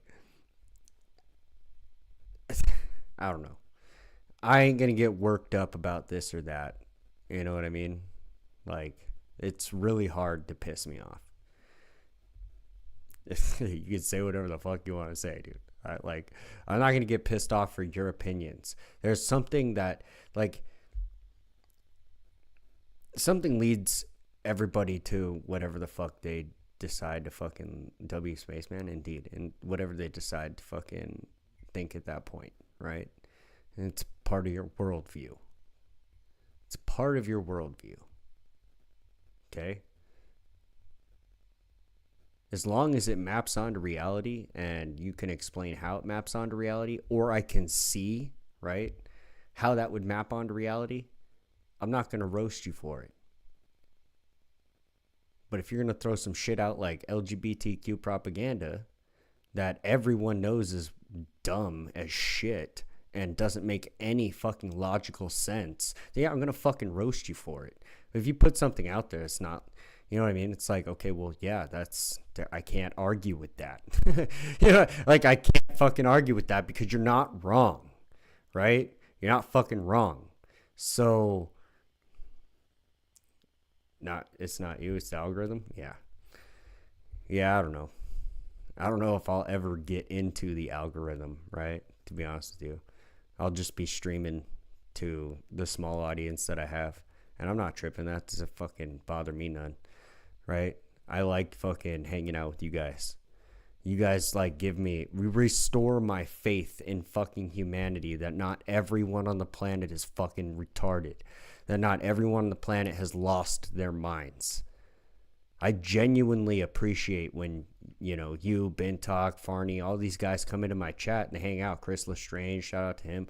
Like, even the people that I've mobbed over from Facebook, like those guys, right? Fucking anybody that comes into my chat, I, like, highly appreciate all of you. Like, you don't even believe. You know? Fuck. But back to my whole spiel about division and why I brought that up. I don't know, I'm rather retarded. Nah, you're not retarded. You're not retarded, man. You have a lot of base takes, in my opinion. And what I consider based sometimes doesn't fit with what other people consider based. I have a very different take on the world and how it should be run. But I also understand how it is run, right? But, what was I going to say? Oh, yeah, back to the fucking division of shit and why I brought that up in the first place. Let's assume, for hypothetical purposes, let's assume that China just decided one day that they have bigger balls than America. And they marched their happy asses across the Pacific Ocean, laid waste to Hawaii, and tried to land on the beaches of California. I don't care how divided we are. I don't care about all the fucking propaganda, all the bullshit, all the fucking roundabout nonsense that they're fucking, our country's going through right now, where everybody hates everybody. You will see the quickest, the most swift unification of 350 million people. You will see the most insane shift from division to being fucking like that neighbor, bro. You got a cup of sugar? I got you, homie. Them Chinese troops land on the shores? Holy fuck. We can't get invaded. I said it earlier. The United States citizens are the biggest army in the world. We don't even need our military for at-home defense. Like, our military could be out wiping their shit off the fucking face of the planet, and we can hold it down at home. That's what puts the United States on the motherfucking top, is because we have over half of the world's guns. What is any country gonna do? This is why I don't believe any of the most strategic ally in the fucking world, blah blah blah nonsense. That's why I don't agree with fucking the fact that we need military bases in fucking Guam and South Korea and Japan and we don't need military bases all over the face of the planet. It's not the fucking Cold War anymore. We have 6th generation fighter jets. We have hypersonic missiles. We have space, fucking shit we can do with space fucking satellites and whatnot. We have directed energy weapons. We have HARP. Dude, really? We are in the DARPA age. We're fucking long past the need for bases here and there for strategy. We could sit the fuck in our lawn chairs and watch the missiles fly to any part of the planet. Not only that, our military, our fucking Navy can be anywhere on the planet in less than a week. Our Air Force can be anywhere on the planet in less than a couple of days. From home. So I don't buy the fucking military industrial complex's fucking propaganda on this perpetuation of war that America has to be a part of. Oh man, we got to go to war for these people and we got to go here and yeah, we got to be ready in South Korea just in case North Korea and fucking Kim Jong-un.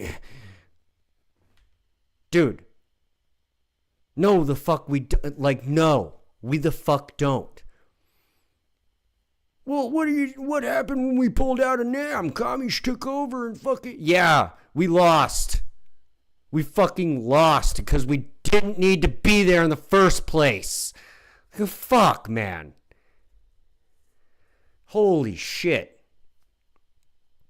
So are there some things that, I disagree with when it comes to Trump's presidency? Yes. Some of his alliances I disagree with. What would be a more strategic alliance is if Donald Trump actually allied with Vladimir Putin and stopped putting out fucking anti-communist old fucking 1960s fucking height of the Cold War era propaganda about Russia, dude. Most of Russia is Orthodox Christian. They're fucking extremely based. They're extremely based. Hyper-conservative. They're not communists, dude. Not in the way that the fucking propaganda has spun them to be for the last 100 years. That Marxist communist bullshit is over in Russia and has been for a long time. Vladimir Putin is not fucking Gorbachev. He's not fucking, you know what I mean? Like a part of the USSR. He's a part of the KGB. Yeah. Because at that time, you either were a part of the KGB or you lived in fucking poverty. Seems like a smart decision to me. If you ask me, the dude's a ninja. I would ally with him if I was fucking president.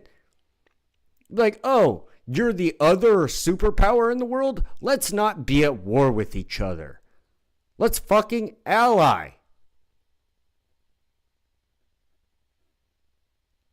Because you know what would have happened if, like, Cold War started early? If the beef between United States and Russia started a little bit earlier than World War II? Yeah, it'd probably lost.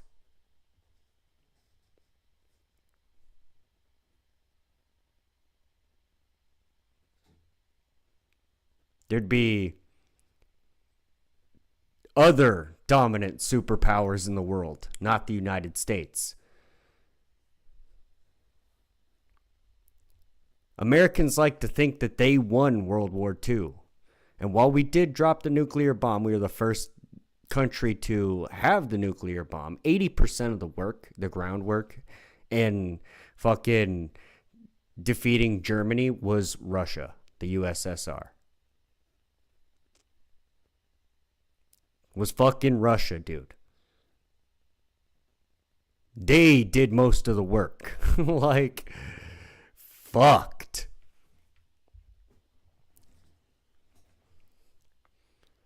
I'll be ready. You'll find me when that happens. Won't be able to not notice me when that happens. Yeah, I feel the same way, right? You invade my country, it's fucking over, buddy. You invaded the ninja home. Oops. Oops. That was a mistake. That was a fucking mistake. But like, seriously though, I feel like he could be playing his politics worldwide a little bit differently.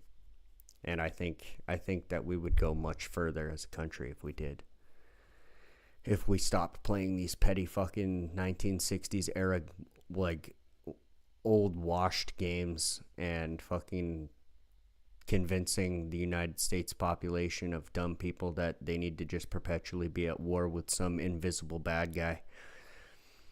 You think Putin gives a shit about going to war with the United States? No, that's not what he wants to do. That's not in his fucking wheelhouse. Will he? If he has to? Yeah, I think he will. I think any good leader would, if they had to defend their nation. Do I think he would be motivated to? No. Why? Because I think that would completely economically destroy both countries. If the United States and Russia went to war, I think we'd both come out of that really fucked. And it'd be hard for a lot of people, and a lot of people would die. And I don't think either Putin or Trump wants that. I really don't. I don't think anybody wants that. Maybe Kim Jong-un, because that dude's a crazy fuck, right? Maybe him.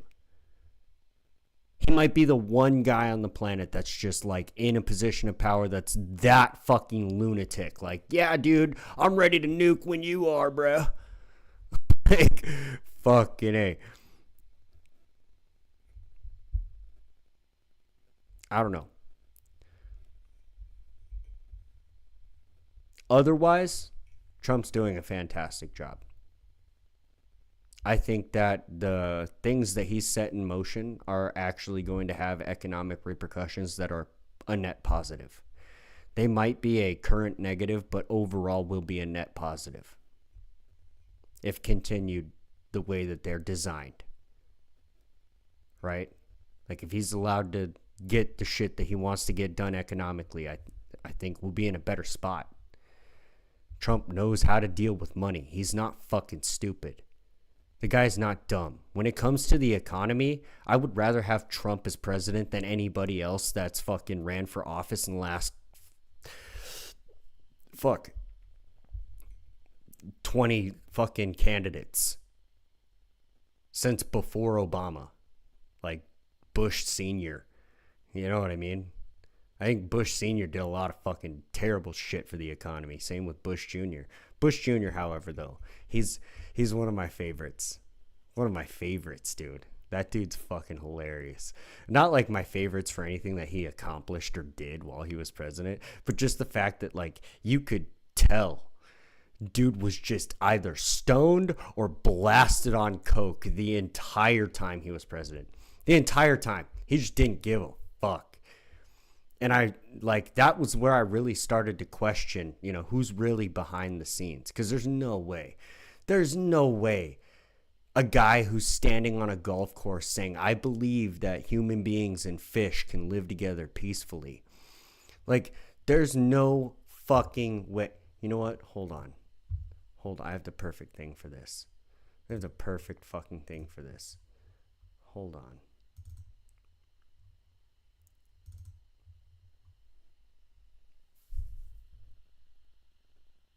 There's an old saying in Tennessee, I know it's in Texas, probably in Tennessee, that says, fool me once, shame on you. If fool me, we can't get fooled again. Just seems like I was here yesterday. I was. Kinda. Our enemies are innovative and resourceful, and so are we. They never stop thinking about new ways to harm our country and our people. And neither do we. I wouldn't doubt it. Tide turning, as I remember, I was raised in the desert, but tides kind of it's easy to see a tide turn. There's no way, dude. Did I say those words? Single mother with 2 children, which is the toughest job in America as far as I'm concerned. And you're working hard to put food on your family. You're working hard to put food on your family. An election in Iraq at this point in history. Now, there may be some tough times here in America, but this country's gone through tough times before. And we're going to do it again. Like, bro, Bushisms are the best, man. There's no way that guy was fucking president, dude. He was wasted the entire time. That guy was out there fucking around just being a dumbass, bro. I swear to God, he was just trolling the entire time. He's like the world's greatest fucking troll of all time. He's like, I'm going to show the American people how fucking phony this system is by just being as obnoxiously stupid as I possibly can be. Just completely aloof to like everything. I'm just going to say the most dumb shit. Ugh. And hopefully it wakes up some of the people in this country, because holy fuck. Like, I honestly think that he's a good guy in disguised as like a fucking piece of shit, dude. He's like, that was his way of showing the world, dude, like, this is a fucking phony system. And you're all falling for it. Because, like, really? Really? That guy was our fucking president? For 2 terms? Like, come on. Get the fuck out of here. There's a CD I used to have called Bush Speak, some of the best meme quotes of him. Yeah, dude. The fucking guy is like, there's no way. There's no fucking way, dude. When I first like started questioning who the fuck was really in charge was because of George Bush. Like, watching his speeches growing up, just like, dude, is this guy on drugs? Like, what the fuck? Oh, shit, bro. Yeah. Fucking A. Now rate Trump's pregnancy? Well, if I had to rate it, I would say it's probably a 9 out of 10. He's got to have 2 babies in that motherfucker. Dude's huge. Yes, Trump, that's a signal to lose some weight, homeboy. God damn it. You're packing a little in the midsection, bro. Looks like you got a couple of babies in there. I'm rating your pregnancy a 9 because they be looking healthy. I can just tell. They're fucking healthy. Oh, shit. Rating Trump's pregnancy. Yeah, that was fucking funny, dude. I'm going to have to clip that.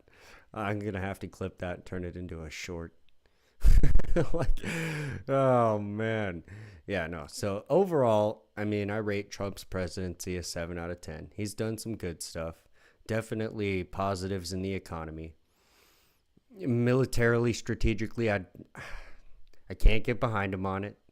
I know he has advisors for that kind of shit, but like, dude, we have fucking trans dudes in like leadership positions in the fucking military, bro. Like DEI fucking shit nonsense all over the fucking place. Like, our military leadership structure needs an overhaul, man.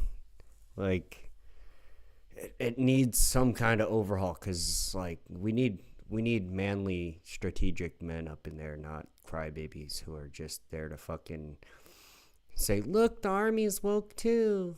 No, we don't need. You realize if you bring a rainbow flag to a battlefield, you're gonna give away your position. That's why we wear camo. Just throwing that the fuck out there, you know. But you gotta raise your pride flag wherever. Hence an emphasis on the word pride. Something that if had too much of will be your downfall.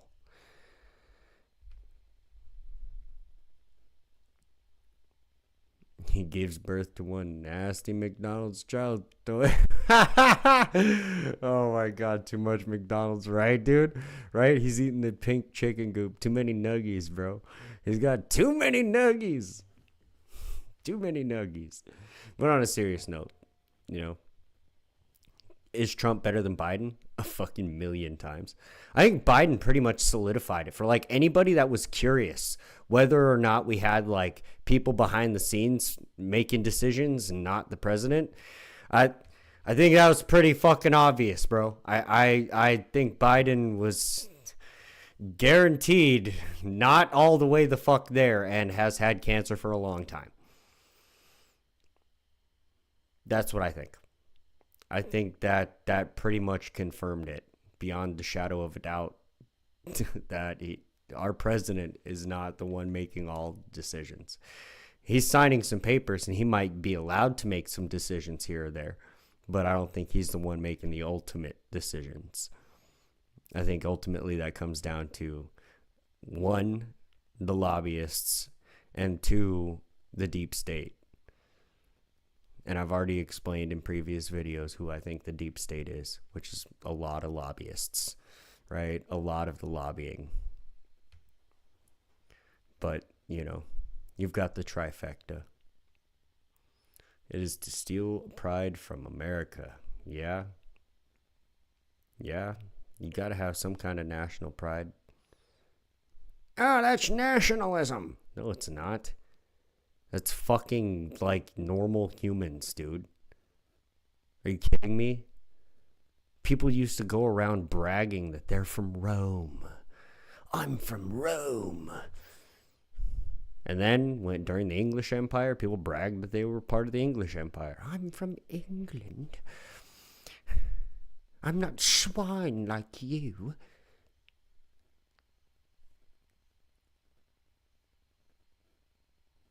Every nation since the dawn of humanity has had some kind of national pride.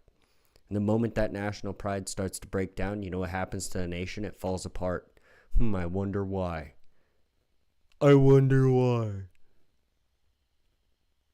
You know what happens when it falls apart? Usually gets invaded or taken over by another nation. That's usually what happens. Or they lose a fuck ton of territory. Long live the American Empire. Indeed, King Blackout, how you doing? So what if it is? I don't know. I'm just saying. All in all, is Trump a good president? He's all right. Not the best, but definitely not the worst. And was not the worst of the two options, let's be honest. If Kamala got into office, there's a good chance the United States wouldn't even be a country anymore right now. I'm not even gonna lie. There's a high likelihood that we would just not be a country anymore. What can you do? What can you do? Should have run this shit straight into the ground. All right, let's get into the fucking India-Pakistan shit. This is 4 days ago, and it's an hour long, so the commentary is probably going to be like 2 hours long. This is going to be one of the longer segments. I did not expect to fucking go on that long about Trump. Whatever. We'll do it. We'll do it. We shall.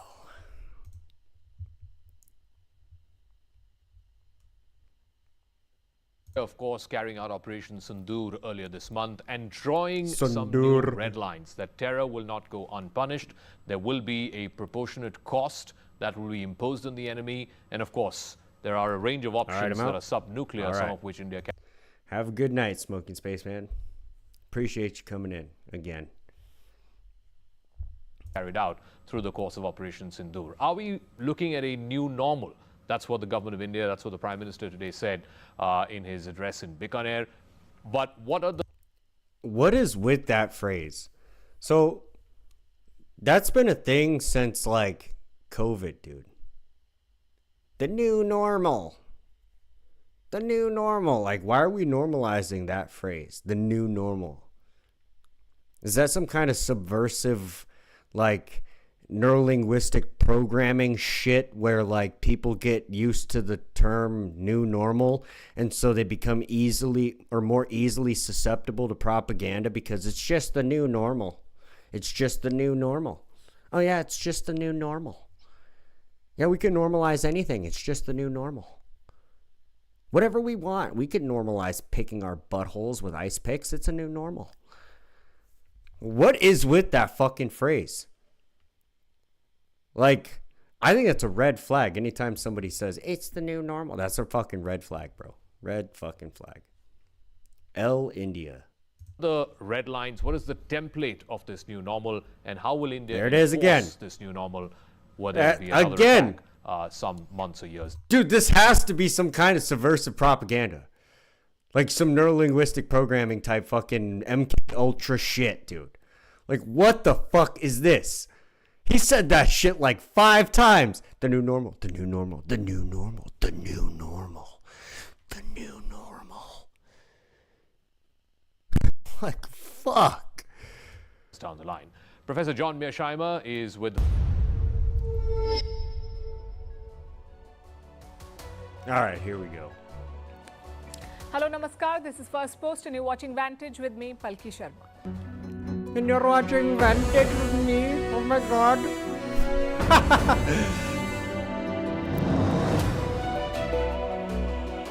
Alright, let's skip through their intro shit. Exactly 1 month ago, Kashmir's Pahalgam came under attack from Pakistan. Terrorists killed 26 innocent civilians. Days later, India launched Operation Sindoor and destroyed Pakistani terror camps. Okay. Seems to be a lot of that going on. Wait a minute. Hold on. We need a worldwide consensus on, like, terrorism. Because I feel like countries just label people terrorists and then go on the attack, bro. I don't know. Maybe that's just me. Maybe that's just me. The new revisionist history and doublespeak. Yeah, exactly. It's the new normal. It's the new normal. Today, Prime Minister Modi visited Bikaner in Rajasthan, where Pakistan tried to attack an Indian airbase. We'll tell you what he said and what Pakistan is saying. Yeah, see? So here's the thing, right? Is like, I could label, let's say, hypothetically, I'm in charge of the United States, right? And I label, like, some random family in the UK, just some family that I have a disagreement with on fucking Facebook, right? Like, fucking Mary and Frank Winchester or some shit. I don't fucking know. Some random fucking English name. You know what I mean? Like some random family in England. And I'm like, they're fucking terrorists. And I bomb their house. Would England be, like, unjustified in a military response? Just curious. Now, I'm not defending Pakistan here. I don't know if they were actually terrorist sites that India was bombing. I wasn't at these fucking sites, right? I wasn't there to personally confirm that they were fucking actually terrorists and they were gonna Allah Akbar and blow some shit up. Like, I don't fucking know. I have to take India's word for it or I don't, right? Like, we're going to listen to the explanation. We're going to find out. But there's two sides to every story, guys. They're calling the Pakistani Taliban India's proxies. Earlier, they called them Afghanistan's proxies. Why is Pakistan spinning these tales that find no takers? Because Pakistan gets funded to look for terrorists. And they're really good at looking for terrorists, but not so good at ever finding them, because if they do ever find the terrorists, that means they got to turn them in. And then the funding stops. That's where the real conspiracy is behind this fucking shit. Pakistan blames everybody else because they get funded to look for terrorists. Yeah, they're looking real hard, buddy. They're looking real hard. God, they can't seem to find any. Also looking at the status of the India-US trade deal. What happens if we don't meet the deadline? Ratings agency Moody's has an assessment for India. In Washington, Donald Trump has turned the Oval Office into a studio and diplomacy into reality TV. After the showdown with Zelensky, he's clashed with the South African president. Dude, I mean, I don't really disagree with that statement, to be honest with you. But like, to Trump's defense, okay, I'll defend my president here. I will defend my president from this Indian lady. I will defend our president. Did you not watch The Apprentice, lady? Come on. The guy's a showman. The guy is a showman. Can you really blame him? No, you can't blame him. I mean, come on. People like watching the show Keeping Up with Trump. Okay? Leave him alone. We're also bringing you the story of the $400 million Qatari jet, how it was love at first sight for Trump. A look at Google's new AI tool and OpenAI's new acquisition. Artificial intelligence is moving at the pace of Indian missiles, and regulators are like the Chinese HQ-9 defense system. What? What? What the fuck did she just say? Yeah, I mean, are Indian missiles fast? Is that a thing? Are they fast? I don't know. Do they have hypersonic weapons? Maybe. Maybe not. Maybe not. Does that mean the AI is moving at a slow pace? Also, Bitcoin is on fire with a record-breaking rally. What's the future of airlines? Regulators have cleared standing seats on planes. We'll discuss that. And Kim Jong-un is mighty upset after North Korea's warship launch failed. All this. What did I tell you? I said it earlier. Kim Jong-un's fucking crazy, bro. His warship failed. And he's all pissed off about it. He's like, we gotta nuke somebody now. I don't know why I turned him into a redneck. I really don't know why I turned him into a redneck. Dude. Iran says it will hold the U.S. responsible for any Israeli attack on its nuclear sites. The warning comes amid reports that Israel is preparing for such an attack. The Netanyahu government is monitoring the nuclear talks between Washington and Tehran. Reports. Okay, this goes to what I said earlier. Is it really strategic, though? If we get drawn into a fucking nuclear war with Iran? Is it really strategic? Or should we just let them fucking... Should we just say, you know what? Fuck it. We're removing ourselves from the situation. I don't want to get our civilians bombed from a nuclear response. And then put this fucking asshole in between a rock and a hard place. Like, hey, dickhead. You're going to keep playing, you're going to keep poking the fucking tiger? Because it's going to pounce on you. And we're not going to be there to fucking, like, defend you. Or you want to talk some fucking peace? Because we're backing out the deal. And not my civilians going to get nuked over this shit. Fucking kidding me?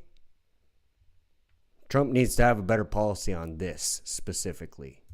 Suggests that Israel could strike Iran's nuclear sites if the talks fail. Russia says it has not yet agreed to peace talks with Ukraine at the Vatican. Last week, officials from both sides met in Istanbul. It was their first meeting in more than 3 years, but there was no agreement on a ceasefire. Reports suggest that follow-up talks could take place at the Vatican next month. British Prime Minister Keir Starmer signs a deal to return the Chagos Islands to Mauritius. This is after a London High Court lifted a temporary ban on the agreement. The UK. So the reason that Putin and Zelensky aren't coming to an agreement is because Zelensky refuses to adhere to Putin's demands. Dude always comes back like a child. But I want this. I'm not going to do it if I can't have my way. It's like, dude, you don't have the resources nor the ability to speak like that anymore. You don't have that kind of power, dude. Like, you're running out of people. You're running out of shit. And Trump don't want to give you no money. That's why you're all pissed off at him. And you guys are fucking going back and forth. Zelensky, you need to calm down, bro. Your fucking stick up the ass fucking is going to get your country reabsorbed by Russia, dude. It won't be a Ukraine. It'll just be a fucking another Russian state. Restoring the fucking USSR. Shit. UK will now pay a lease to a key military base on the largest island, Diego Garcia. In 1968, Mauritius gained independence from Britain, but London kept control of the Chagos Islands. Bangladesh's army chief wants elections by December. Reports say the general has said that polls should be held before the year end. This will be Bangladesh's first election since Sheikh Hasina was ousted last August. Since then, the South Asian nation has been in political turmoil. Interim leader Muhammad Yunus has promised to hold elections by June 2026. Yeah, they don't talk. They don't give us none of this information, bro. Just so you guys know, like, you have to watch news sources from around the planet, not just our news sources here, because even our, like, independent media they don't cover the shit that's going on around the world from, like, the perspective of the people that live there, right? Like, media in other places is going to be vastly different than what's going to be on CNN or MSNBC or fucking CBS or any of that bullshit, right? Which don't even report on half of this shit half the time.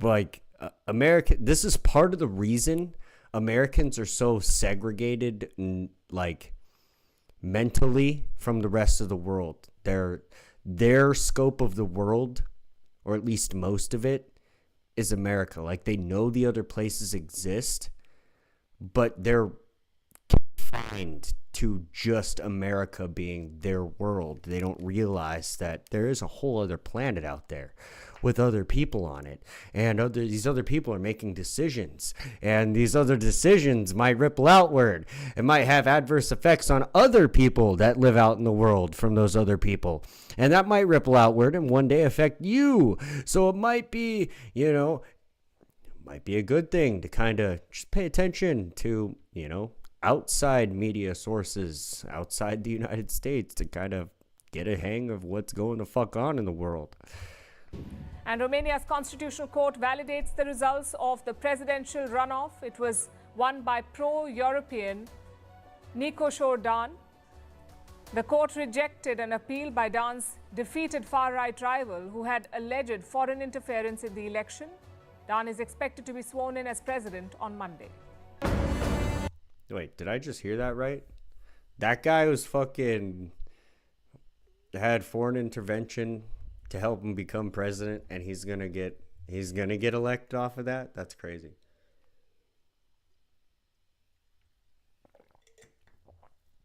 I mean, sounds like Romania.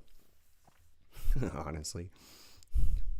Vlad the Impaler fought to kind of get rid of that nonsense. And they're back at it again.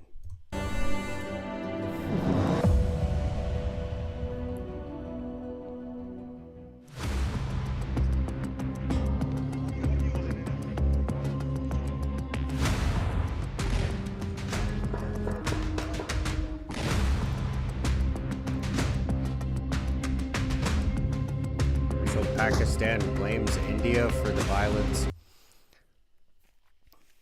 So I guess what's happening is there's some terrorist shit happening in Pakistan, right?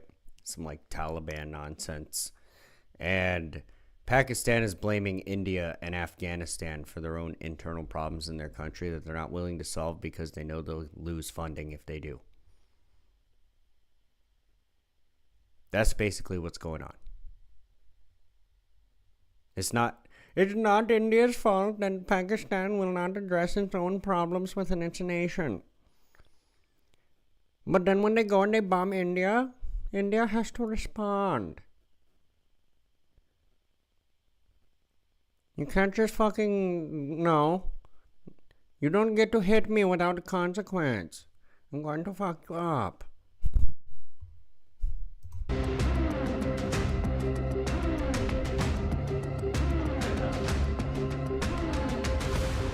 At least that's the way that I see what's happening right now, right? Welcome to the multiverse of Pakistan. Here, facts do not matter, evidence does not count. All that's important is propaganda. What? Bro, who is this chick, dude? There's no way. Wow, dude. Holy fuck. This bitch has to be a comedian. The more ludicrous the claim, the better. Wait a sec. Hold up. The more ludicrous?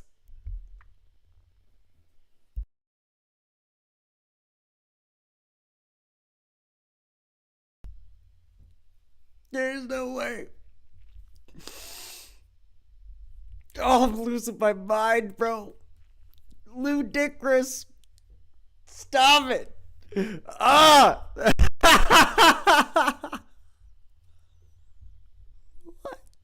What? One is that India is sponsoring terror against Pakistan, that Pakistani insurgents and terrorists are Indian proxies. And who's saying all of this? Mr. Truth himself, Pakistan's Defense Minister Khwaja Asif.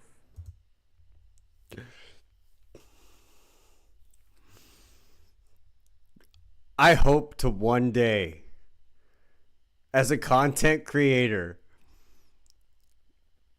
be able to bring a level of condescending when I talk about stupid bullshit that this lady does, bro. What the fuck? Holy shit. Let me give you the background first. Pakistan's provinces are in open rebellion. In Balochistan, separatists are demanding independence. They are led by the BLA, that's the Baloch Liberation Army. In 2025 alone, this... Oh yeah, that's another thing they don't talk about over here, is the Balochistan fucking thing. Like, Pakistan's basically having a civil war right now. Like, the Balochistan people don't want to be a part of Pakistan. They're like, no, fuck this. We don't want to be a part of your country. We want our own independence. So they're like, this is happening in real time, right? Like rebellions for a new nation to be birthed on the planet, thus changing the entire world map yet again. It's an easy way to make a living. Her job? Yeah. This year alone, they've carried out 71 attacks. 71 attacks on 51 locations. Just yesterday, there was a suicide bombing. At least 6 people were killed in Khuzdar. Though in this case, no group has claimed responsibility. So that's Balochistan. Then you have Khyber Pakhtunkhwa. This province is home base for the TTP, that's the Tehreek-e-Taliban Pakistan, or the Pakistani Taliban. They have carried out 300 attacks this year. Dang! Tell me you're a government that doesn't care about the problem within its own country without fucking telling me. 300! Bro, you know what happens to terrorist organizations inside the United States? They blow something up and they get hunted the fuck down. If not by the FBI, by the fucking civilians that live in the country, we will find out. Like, holy shit, dude. Could you imagine if 300 different places in the United States had a, like, bombing or some kind of terrorist attack. What the fuck? You see how safe we are? See how safe we are in the West? With our little chicken nuggies and our fucking extra large Diet Coke, which is actually worse for you than a regular Coke. Drinking our fluoridated water, eating our McDonald's. Fucking A, bruh. 300 attacks in the first 5 months of 2025. And finally, you have Sindh. The province is up in arms over a canal project. Take a look at this. Sindh, I think Sindh is like part of the Punjab region, isn't it? Where all the fucking Sikhs live and shit. I could be wrong. I could be wrong.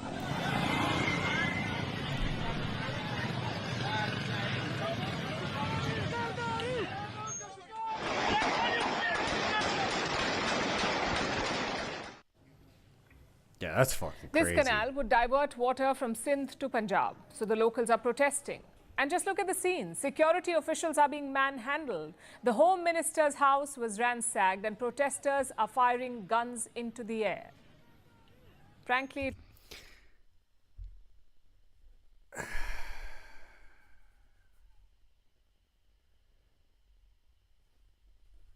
they hate each other so much that they're protesting getting fresh water. I mean, let's be real though. I'm going to be kind of a dick. And I'm going to go ahead and say, is there fresh water in India and Pakistan? Is there really fresh water in that part of the world? Odds are probably not, dude. Probably not, dude. Odds are it's probably pretty nasty. Like, it's probably worse than, like, Huntington Beach, bro. Or, like, Mission Beach, or, like, Carlsbad, or Oceanside, or, like, Malibu. Like, it's probably worse than, like, all that shit combined, dude. it looks like the state has lost control. The army controls some of the big cities in Punjab and Sindh. But beyond that, it's the Wild West. Instead of fixing that, what does Pakistan do? Blame India. Listen to Khwaja. Exactly.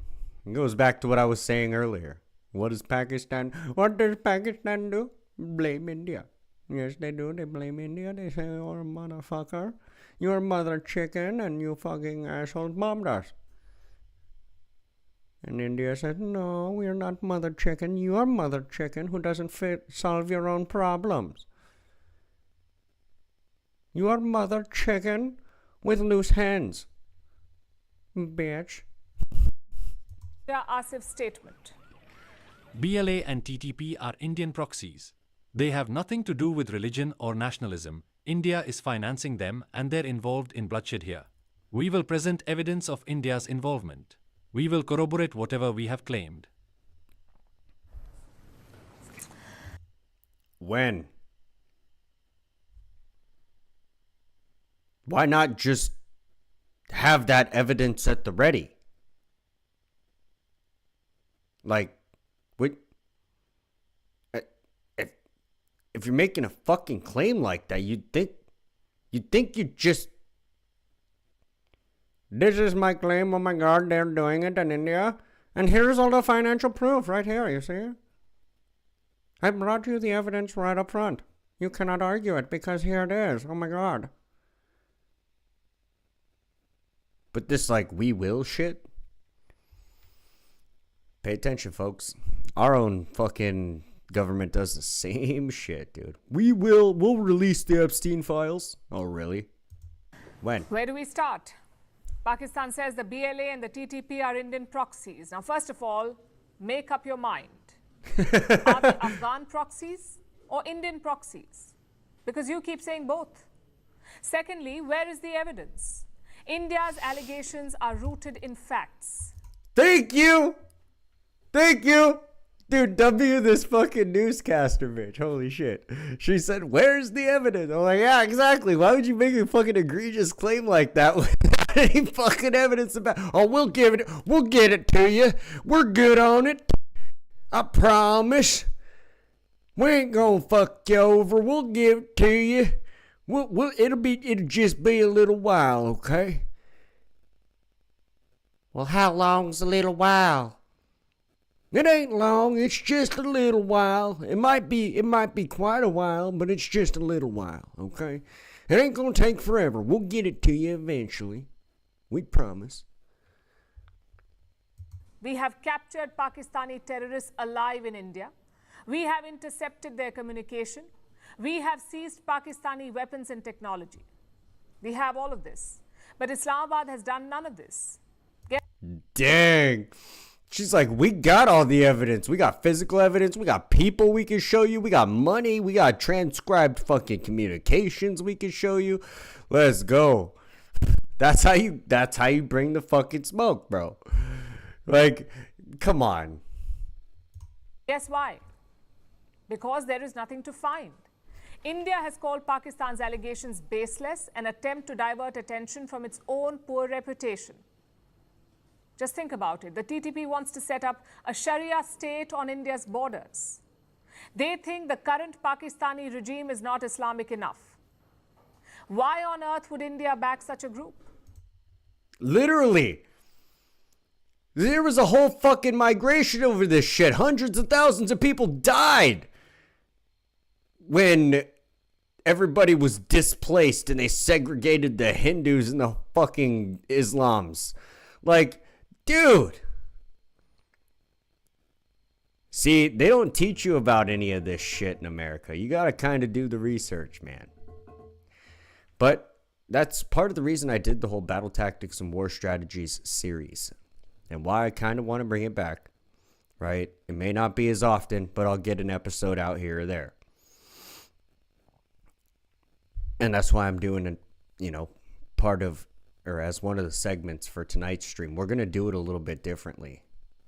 We're going to do the Battle Tactics and War Strategies a little bit differently because there's a lot of current events going on that I feel like I should be covering, right? And we can go through history, but we did a lot. We did a lot of history. We got up to World War I. We did freaking League of Assassins, Mongolian Empire, freaking Napoleonic fucking strategies. Like, we went through a lot of shit. You could probably binge watch that for like 2 months straight. Like, fuck. But I think this is the way we're going to do it. We're going to go about doing it. It's kind of like going through media sources that aren't MSNBC, because they fucking suck, dude. They fucking suck. But like this chick was saying exactly what I said. I'm like, where's the evidence, right? Like, bro. I'm telling you, what occurs to me is that Pakistan is real good at looking for terrorists, but not so good at finding terrorists because they get money to look for terrorists, not find them. The fact is, these are homegrown. Balochistan has been ignored and suppressed for years, hence the locals are revolting. The TTP is Pakistan's own evil creation. It is. She's not wrong. The TTP did actually, like, that's Pakistan-born Taliban. And Pakistan has been denying it the entire time. They've been saying that it's, at first they were saying, oh, they came from Afghanistan.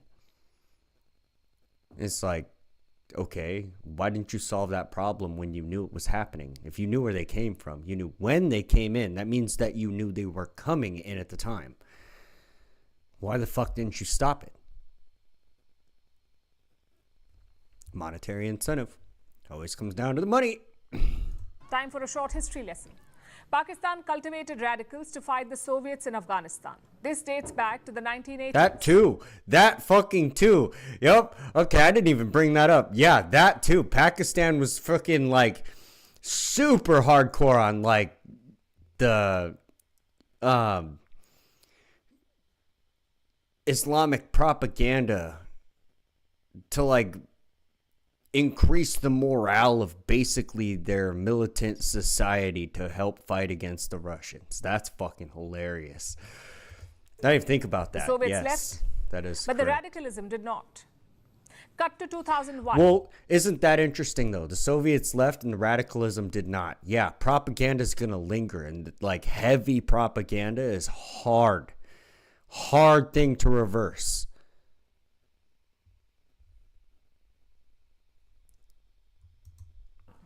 The US invaded Afghanistan after the 9/11 attack, and Pakistan supported this American invasion.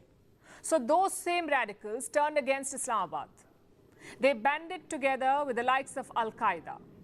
This is the short history of the TTP, the Tehreek-e-Taliban Pakistan. This is not an Indian proxy. It is Pakistan's own creation. Of course, in Islamabad's multiverse, that is not the case. On the one hand, they blame India. On the other, they want talks. Pakistan's Prime Minister Shehbaz Sharif is proposing a dialogue with India. Of course he is. Because that's how you look good on the world stage. Right? Of course he's we got to do these talks. I have to be diplomatic because I don't want to lose my funding, right? If I just blatantly am a moron, then I might lose the connections I have. If I'm not blatantly a moron, well, then I might be able to skate by and continue skimming money off the top. Look at that guy's suit. Look at the rest of Pakistan. He says the talks will cover 4 issues: Kashmir, terror, water, and trade. He also says that the talks should be held at some neutral venue, like Saudi Arabia. Now, first of all, this is plain delusion. Pakistan sponsored a terror attack in Pahalgam, and they now expect India to reward them with talks. That's a good point too. That's a good point too. She makes a very valid point here. Like, wait, you're gonna poke my eye out and you expect me to be fucking nice to you? Fuck you. It defies all logic. Secondly, this is a blatant attempt to internationalize the issue, to bring a third party on board. And India has firmly rejected this approach. Even today, the Foreign Ministry made that clear. Yo, Chris Lestrange. I don't know if you're been here the whole time or you're coming back, but welcome back. Welcome back. We're doing the battle tactics and war strategy section. Talking about India versus Pakistan and some of the other shit that's going on in the world that doesn't get educated on the United States, because the United States is very self-centered and doesn't like to focus on the rest of the world as an entire whole. They all just think that the United States is the world, and that's it. That's all that exists. That any India-Pakistan engagement has to be bilateral. At the same time, I would like to... Unless there's an emotionally charged something that the media puts out, and then people can get behind it without having any knowledge about, what actually is going on in the area. They just get their fucking, brain fucking bullshit pumped full of nonsense. Like, here, media, here comes the airplane. Like, fuck, dude. Remind you that talks and terror don't go together. On terrorism itself, as I had said earlier, we are open to discussing the handing over to India of noted terrorists whose list was given to Pakistan some years ago. I would also like to underline that any bilateral discussion on Jammu and Kashmir will only be on the vacation of illegally occupied Indian territory by Pakistan. Now, if you look at history, that is true. Yep, that is true. He wasn't wrong. I've had it playing. I was fixing my shower, bro. No problem. No worries. No worries. Just think back to all major India-Pakistan dialogues. 1972, Shimla. 1999, Lahore. 2001, Agra. 2004, Islamabad. 2011, Mohali. 2014, New Delhi. And 2015, Lahore. I was going to say. Now, some of these were formal Lahore better summits, be on some there were twice. informal outreaches. Either way, what's important is the location, not some neutral conference room in the Gulf or the Alps. These meetings happened in India or Pakistan. Yup, as they should. It's between the two nations. It's not Saudi Arabia's fucking problem that Pakistan can't figure their shit out and get their fucking terrorist organizations under control within their own country. And then they go and blame it on India and then bomb India and expect India to want to talk about it. No, fuck you. You come to my doorstep and we'll talk about it. And if you want beef, then we'll fucking beef it out right there. We're not going to Saudi Arabia and then fucking causing a scene on the world stage. Fuck you. We don't have language barriers. We don't have distance issues. What we have is Pakistan's refusal to reform. So India should not fall for this outreach. It's a tactic to turn this bilateral issue into a global one. Thank you. Thank you. Literally, don't need to make a fool of yourselves on the global stage because it's not anybody else's fucking problem. It's not Saudi Arabia's problem. It's not the United States' fucking problem. It's not fucking Russia's problem. The sure as shit ain't China's fucking problem, even though China's kind of got their feelers in this. I suspect that China might be a little bit behind what's going on. You want to know who's funding the terrorists in that area, in that region? There's a world superpower that's like right the fuck there, man. Right the fuck there. They have a pretty big incentive to keep India and Pakistan from gaining any kind of advancement or any kind of fucking reputable shit going on, right? Other countries in the world have intelligence agencies and commit espionage just as much as the United States does. We're not the only country with a CIA or an FBI, right? Every country has an intelligence agency that does some kind of ninja espionage bullshit. Instead, we should demand action, whether it's returning Pakistan-occupied Kashmir or cutting off links to terrorism. Now, obviously, it's still Pakistan's fault, right? Or not fault, but responsibility to fucking deal with the terrorism within their own country. Like, whether the terrorists are being funded by another country or not is irrelevant. It's the fact that they're there unobstructed because you're being funded to look for them. We've had almost 8 decades of dialogue. It's now time for action. Yeah, I don't disagree with that.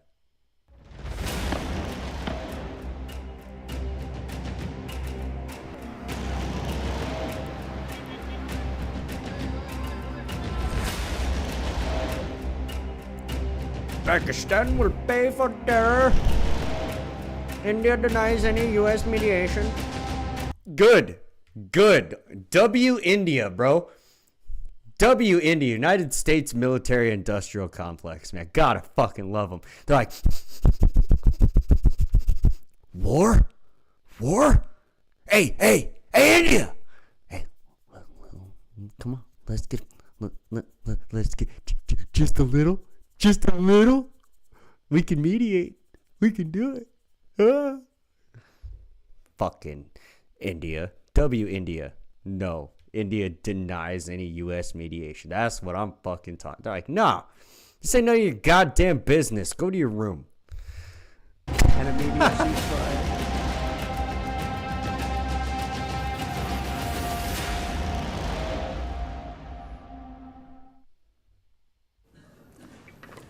It was meant to be just another morning in Kashmir, tourists laughing, enjoying their morning, taking in the beauty of Pahalgam. But in a matter of seconds, paradise turned into a nightmare. Gunfire echoed through the Baisaran Valley. 26 people were gunned down, killed in cold blood by Pakistani and Pakistan-backed terrorists. It's been exactly 1 month since then. But the scars in Pahalgam run deep. The valley is still struggling to breathe again. Yeah. I mean, I could imagine They're just chilling, having a good old time, and then boom! Oh shit, the fuck? Shit got real fucking quick. Right now, Pahalgam resembles a ghost town. There are very few tourists. Most bookings have been cancelled. Local operators are out of business. Security forces now outnumber visitors, and the silence is deafening. In 2024, Kashmir welcomed over 3 million tourists. It was like the valley's tourism industry found its rhythm again. But this attack has delivered a brutal blow. No one knows when it will recover. And that's because of the current security situation. 4 people were behind this attack, 3 terrorists and 1 handler. They are still at large. India is conducting a massive counter-terror operation in the Kashmir Valley. It is called Operation Trashi. Today, there was an encounter in Kishtwar. The security forces got information about the presence of 4 terrorists. It's always a super low number, isn't it? Like 4 terrorists, 3 terrorists, a group of 7 terrorists. Like, it's what I don't understand about some of these countries, man. It's like, okay, you have like these terrorist groups with insanely fucking small numbers. Like, insanely small numbers. Do something about it. Holy shit. Now, I know obviously India does things about it. They're like, you're not taking away our ability to bathe in our own cow shit. Okay? Okay, we like to bathe in the cow shit because it is holy shit. And you do not believe that because you are Islam and we're Hindu. Okay? And we are not going to play your terrorist games because we're too busy bathing in shit. So that's, like, come on. Fucking A, man. Soon there was an exchange of gunfire. 2 terrorists were killed. 1 soldier lost his life. With this latest encounter in Kishtwar, India has killed 8 terrorists in the last 2 weeks. Man, that's almost 1 a day. Holy shit. Great job. Fucking what? 8? Come on, man. Like, when you think terrorist organization, you think of like thousands or tens of thousands of members, like squads of like 50, to 100 in like a mob.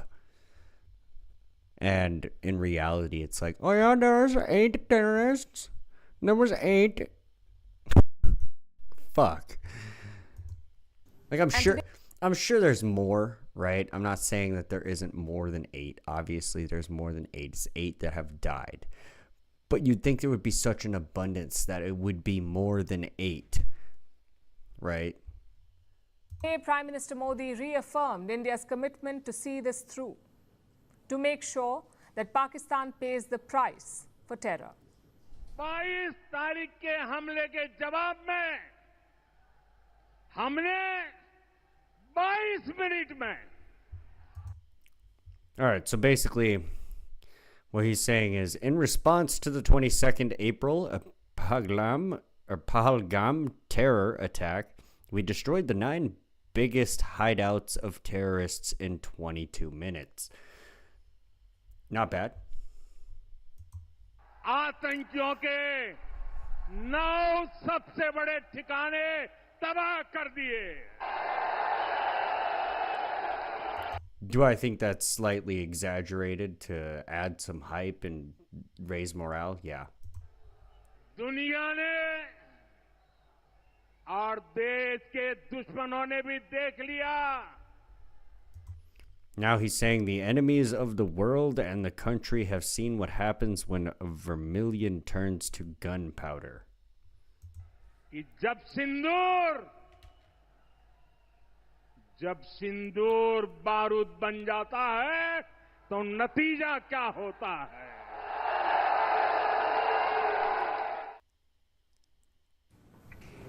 Today, the Indian Prime Minister was in Bikaner, in the western state of Rajasthan. He started his visit at the Null Air Base. It's an air base that Pakistan tried to attack on May 8th. They failed. But just across the border, 200 kilometers from the Null base in Bikaner, another air base suffered heavy damage. That's the Rahim Yar Khan Air Base of Pakistan. Pakistan ने इस airbase को भी And now he says, Pakistan had tried to attack Bikaner's Nal Air Base, but they could not cause any damage. निशाना बनाने की कोशिश की थी, लेकिन वो इस एयरबेस को रत्ती भर भी नुकसान नहीं पहुंचा पाया. And by cause any damage, I'm sure he meant that they could only do minor damage. I'm sure they sustained some kind of damage from an attack. और वहीं यहां से कुछ ही दूर सीमा पार पाकिस्तान का रहीम यार खान एयरबेस है. Pakistan's Rahim Yar Khan Air Base is just across the border. Nobody knows when it will function again. Oops. पता नहीं आगे कब खुलेगा. That is India's position. Pakistan sponsors terror and it will have to suffer the consequences. And while India sends this message to the world, someone else is trying to steal the mic. I'm talking. Donald Trump, after a long night of talks mediated by the United States. I am pleased to announce that India and Pakistan have agreed to a full and immediate ceasefire. Congratulations to both countries on using common sense and great intelligence. No, come on. Come on, Donald. Fucking can't say W. Pakistan? What the hell is the matter with you? About US President Donald Trump. India and Pakistan decided on a ceasefire, but the announcement came from Donald Trump. And since then, he's been telling a lie, repeating it on loop, that he stopped this conflict. Yeah. One Saturday, Trump my administration helped broker a full and immediate ceasefire, I think a permanent one, between India and Pakistan, ending a dangerous conflict of two. Yeah. See, kind of bullshit propaganda the United States be trying to spread, bro. We did it. No, you didn't. You didn't have anything to do with it, dude. Nations with lots of nuclear weapons. Just days ago, my administration successfully brokered a historic ceasefire to stop the escalating violence between India and Pakistan, and I used trade to a large extent to do it. I don't want to say I did, but I sure as hell helped settle the problem between Pakistan and India last week, which was getting more and more hostile. I'm very close to India and I'm very close to Pakistan, as you know. And they've had that fight for 1,000 years in Kashmir. Kashmir's been going on for 1,000 years, probably longer than that. Yes, they've been fighting for a long time. You know, they've been fighting for many, many decades and centuries, actually, if you really think about it. God damn it, Trump. This is why I said earlier in my rating of Donald Trump that, like, his foreign military policies actually kind of dog shit. Not gonna lie. Well, Trump said it again yesterday to the South African president that he mediated the ceasefire. Doing a big deal with India, we're doing a big deal with Pakistan, and I said, what are you guys doing? You know, somebody had to be the last one to shoot, but the shooting was getting worse and worse, bigger and bigger, deeper and deeper into the countries, and we spoke to them, and I think I hate to say we got it settled, and then 2 days later, something happens, and they say it's Trump's fault, but Pakistan has got some excellent people and some really good. Meanwhile, neither country has blamed Trump a single time. Both countries have been blaming each other, and Pakistan has also been blaming Afghanistan. Like, India's like, we don't know why they're blaming Afghanistan. Afghanistan has nothing to do with it. And Afghanistan's just like, dude, what the fuck? And Pakistan's like, no, you did it. And India and everybody else is funding the terrorists, not us. We're looking for the terrorists. Yeah, we're looking. Yeah.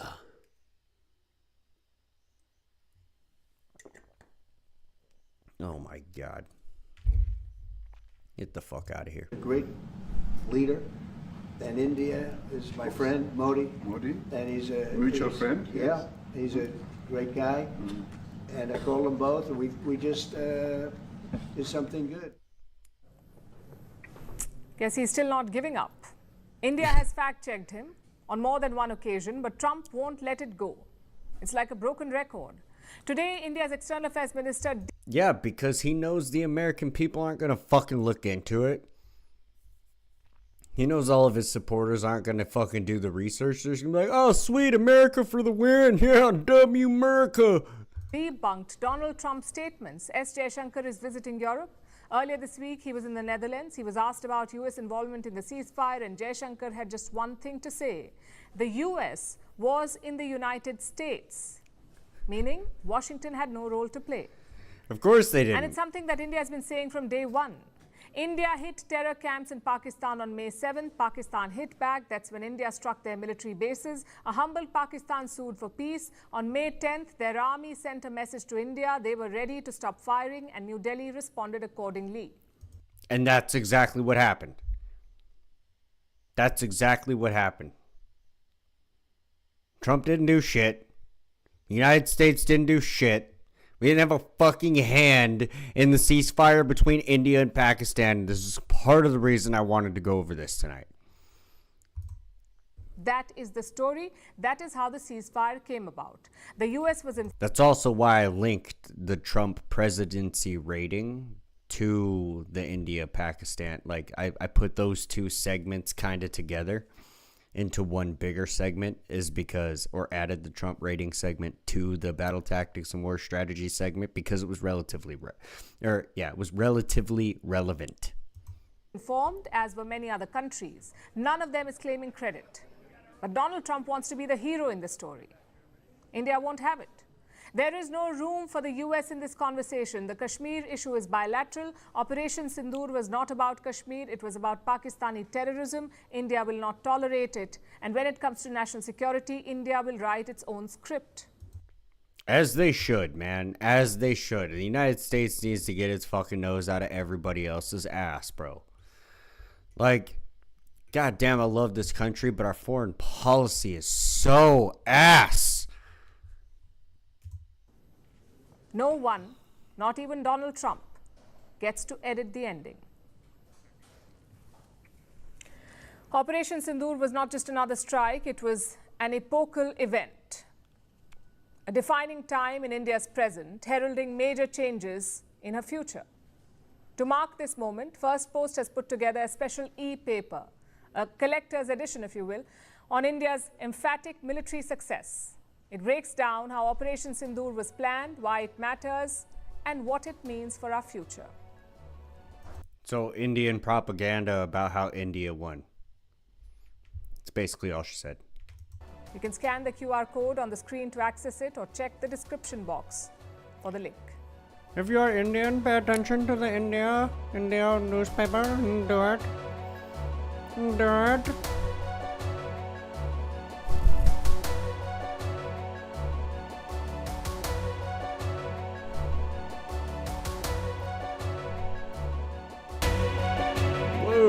Vantage continues after a short break. After a short break, oh my god. This. We're just gonna skip past all that shit. Is with the Political Science Department at the University of Chicago, one of the world's foremost international relations experts. Thank you very much, sir, for joining us. You're joining us on the day exactly a month since the attack that happened on the 22nd of April, in which 26 Indians were killed. India, of course, took reprisal action through the military operation that was carried out earlier this month.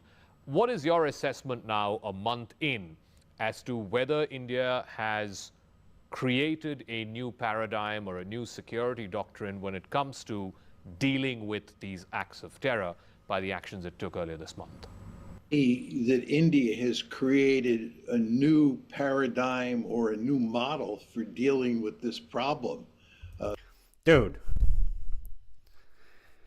Holy shit, I hate these fucking experts, bro.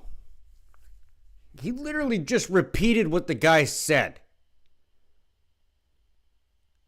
Like, how would you say that India has succeeded in creating a new paradigm for fucking how they handle terrorism? Guy's like, yeah, India has totally created a new paradigm on how they handle terrorism. Bro, come on. This is a long-standing problem, and India is, I think, responding today much the way it has responded in the past. Literally not saying anything. Political scientist just fucking vocal vomiting all over this camera, all over this microphone, like literally not saying anything. Just India has done this and that, and it's been going on for a long time, and India's doing a great job. And you want to elaborate on that a little bit, political scientist? Is likely to respond in the future. I don't think India wants a major war with Pakistan. Okay, common sense blanket statements. And therefore it engages in escalation on the lower rungs of the escalation ladder. And dude, who the fuck hired this guy? Holy shit. This guy is like the king of fucking, I can say a whole lot of nothing. The problem that India faces is that it can't dominate on the lower rungs or even the middle range rungs of the escalation ladder. Furthermore, the United States got deeply involved in this, or at least it claims that it got deeply involved in this, which is not to India's advantage, because India doesn't want it to be a situation where the United States comes in and tells India what to do. But it looks to some people like that's what has happened. And furthermore, from India's point of view, it doesn't want to be treated as an equal with Pakistan. India views itself, understandably, as a greater power than Pakistan. Because it is. Like, I hate to break it to you, my guy, but it is. And still, nothing you have said answers that guy's question. This guy's been spurging on for a minute about fucking, like, teeth to this shit, dude. But in a conflict like this, India and Pakistan end up getting treated equally. So I think from a military point of view, it's a standoff. I do want to talk about the U.S. role. He shut him up. He's like, okay, hold on, man. You're not answering my question. Let me ask you another one. Like, fuck, dude.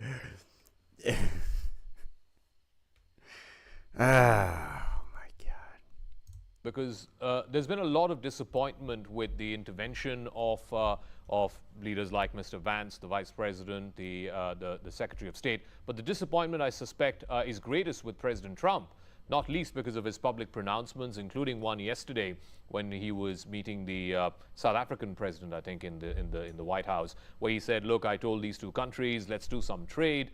There are two parts to this problem. One is, as you said, equating India and Pakistan, you know, in a sort of even keel. Clearly, India doesn't think it needs to be equated or hyphenated with Pakistan. I don't think anybody in the world, I don't think any country in the world considers, from a military logistics lens, I don't think any country in the world deems India and Pakistan as equals. Except the way that Donald Trump has portrayed it. He fucked that one up hard. Him taking credit for this is weird. It's weird. Like, I get it. Trying to boost morale about his presidency, but just do the right things as president and your morale will stay up, dude. Listen to the American people about the immigration problems, about fucking, all of the things that are necessary for society to function. Like, instead of worrying about, I get credit for India and Pakistan, maybe take some credit for, I don't know, a federal fucking something that gets the roads in this fucking country rebuilt and reestablished so they're all fucking new and not ridden with potholes and fucking all other kinds of nonsensical bullshit. You know? I don't know. I think you would fare much better in your PR if you focused on some of the actual problems in our own country instead of trying to take credit for shit that other countries do. And second, you know, the whole thing started because of a terrorist attack. India's response was in response to that terrorist attack. For the President of the United States to say, I said, let's do some trade, equating trade to response to a terror attack has also left a real sour taste in the mouth. How would you see both of these aspects? I completely understand the Indian perspective, but it's what you would expect from President Trump. Diplomacy is not his strong suit. He just says whatever he thinks. He doesn't think carefully about the diplomatic consequences of his rhetoric. And even more importantly, he likes to claim responsibility for every. Okay, so before they cut to the next segment, while that guy's just sitting there Trump bashing, obviously we know what dudes from Chicago University, yeah, we know he's a leftist. He hates Trump, right? I know why Trump's doing it. It's for positive PR for his supporters, right? The more achievements he has under his belt, the more his supporters get to feel like they voted for the right guy. Now, it also works on the opposite end too, right? It makes people that were on the fence, the independents, the you name it, right, that aren't hardcore LGBT leftists, it makes them kind of be like, oh, well, maybe Trump's not so bad, right? It elevates his status in the eye of the public to be a part of everything in the world. See, if you vote for me, I will fix the world, make Earth great again. You gotta make Earth great again. That's why he's doing that. Now, is it good for India? No, it makes India look weak. That's why India's pissed off about it. Can I, understand India being pissed off about it? Yeah, same as that political science moron said he could understand it. I could understand why India would be pissed too. And honestly, I think Pakistan should be just as frustrated as India. Because it's a dispute between the two of them. It has nothing to do, literally nothing to do with the United States. A part of Trump's speech was like, oh, they're bombing each other further and further into the country. It's like, no, not really, dude. Pretty localized on the border. And India, the only reason India returned bombing is in response. Like, you kind of have to. Otherwise, you just look like you're going to roll over and take it. Doesn't work like that.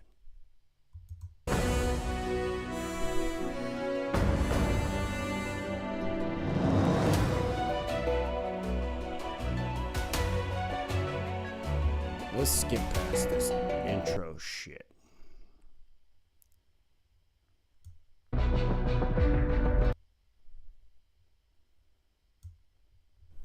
Now let's talk about the India-US trade deal.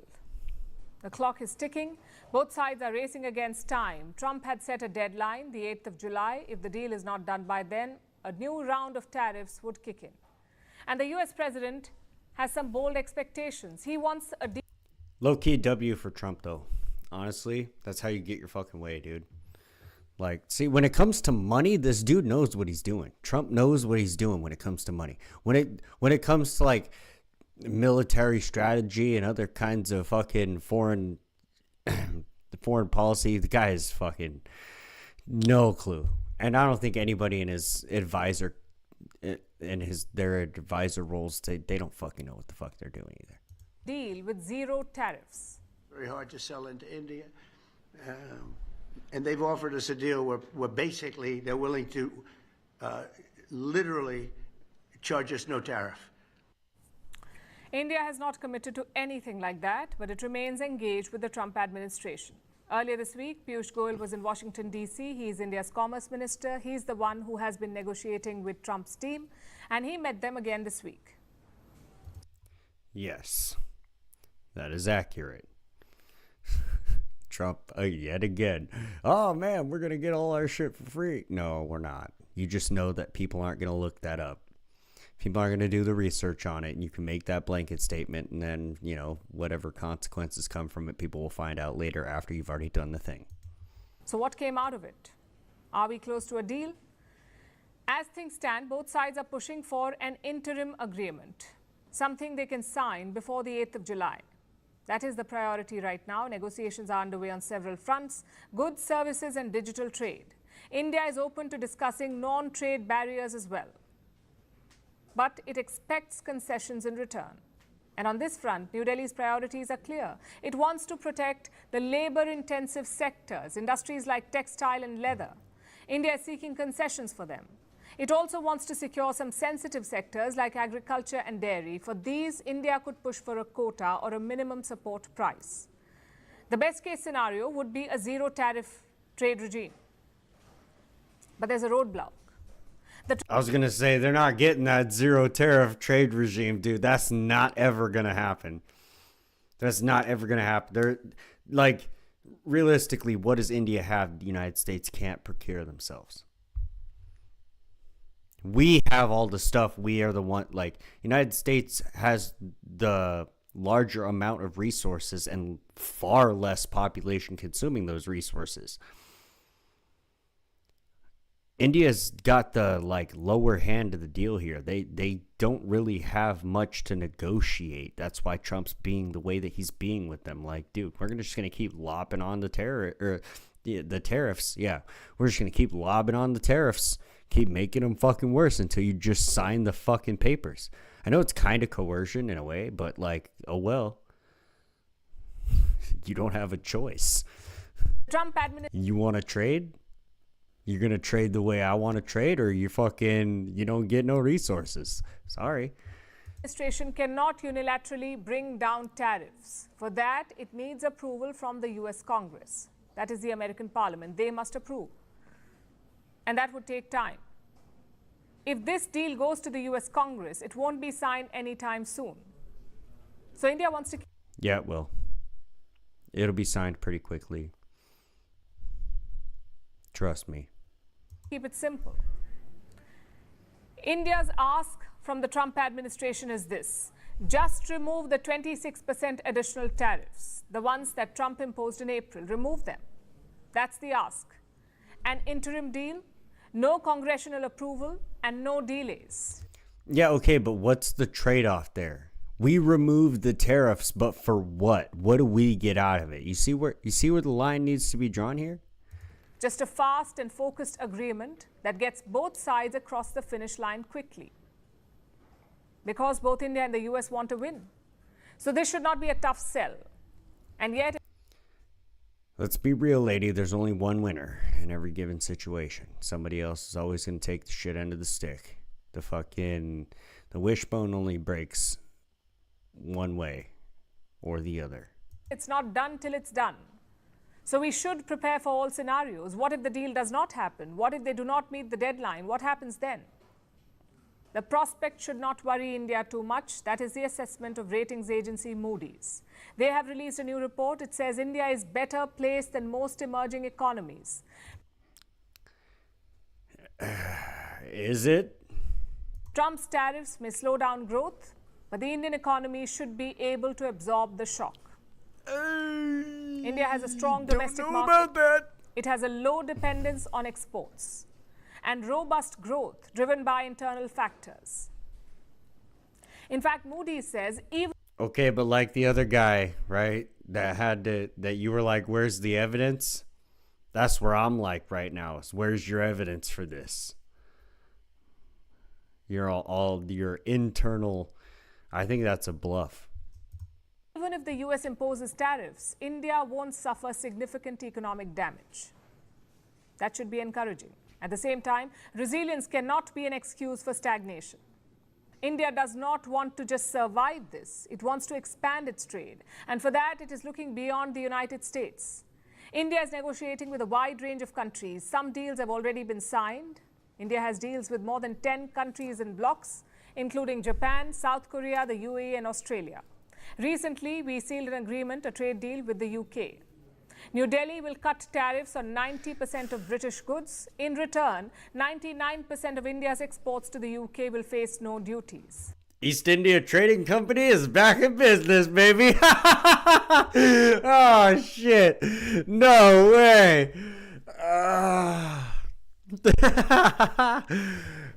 Similarly, shit. talks are on with the European Union, New Zealand, Oman, and Israel. So India has not put all its eggs in the American basket. It is building a network, a shield against Trump's uncertainty.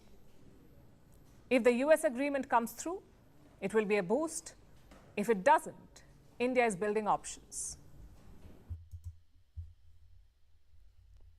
Like 90% of the countries that she listed off are all. Okay. Okay. Yep. Another day, another Oval Office. Yep. I mean, I could use a barrier of paper towels to stop a bullet too. Everyone can dream, right? Smackdown, and this one began with the dimming of lights. South African President Cyril Ramaphosa is in Washington, D.C. Yesterday, he visited the White House. He was meeting U.S. President Donald Trump. But this wasn't some ordinary meet and greet. It was a full-blown showdown. Everyone, it's a great honor to be with the President of South Africa, President Ramaphosa. And he is a man who is certainly in some circles really respected, other circles a little bit less respected, like all of us, in all fairness. Like all we of us. all like that. The meeting started on a light note. Donald Trump and Cyril Ramaphosa met. They sat in the Oval Office, the TV cameras rolled in, there was some talk about trade and investment, even a squeeze of Gulf diplomacy. Now I brought you a really fantastic golf book. Weighs 14 kilograms. Oh, excellent.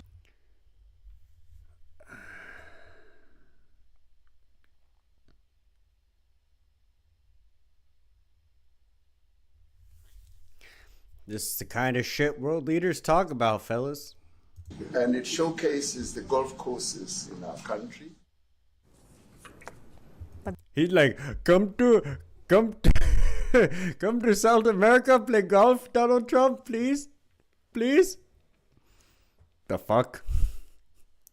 The fuck? Like, Chris, what the hell's wrong?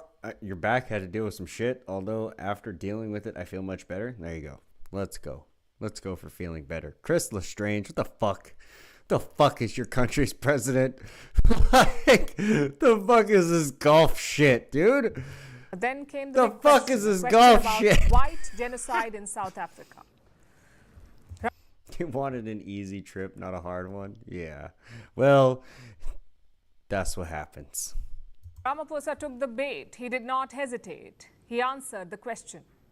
What would it take for you to be convinced that there's no white genocide in South Africa? Well, I can answer that for the President. Oof. Oof.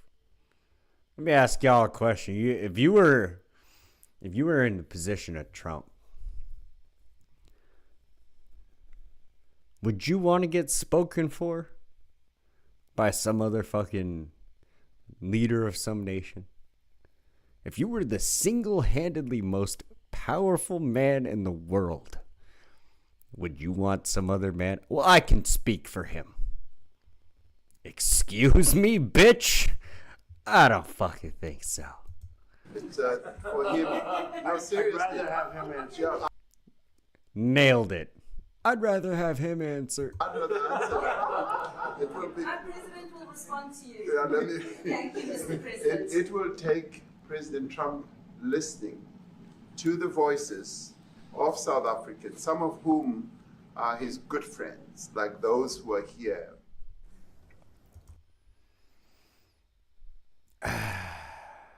Trump's like, I ain't your friend, you fucking asshole. You just cut me off. But Trump wasn't buying it. He wanted the lights dimmed and the TV to be switched on. Why? Because according to him, he had evidence. He said, oh, listen to the people in South Africa, you say? Listen to the people in South Africa, you say? Well, have I got a fucking something for you, buddy? And he was about to hit play. Let me see the articles, please, if you would. And turn the lights down. Turn the lights down. And just put this on. It's right behind you. Johan. Set the ambiance. We need to get some candles lit up in here. Like, we got to set the tone, turn the lights down before you hit the play button. It's going to be huge. Huge. There's nothing this parliament can do. Yes, honorable member. Must never be scared to kill. A revolution demands that at some point there must be killing. And it wasn't. Dang.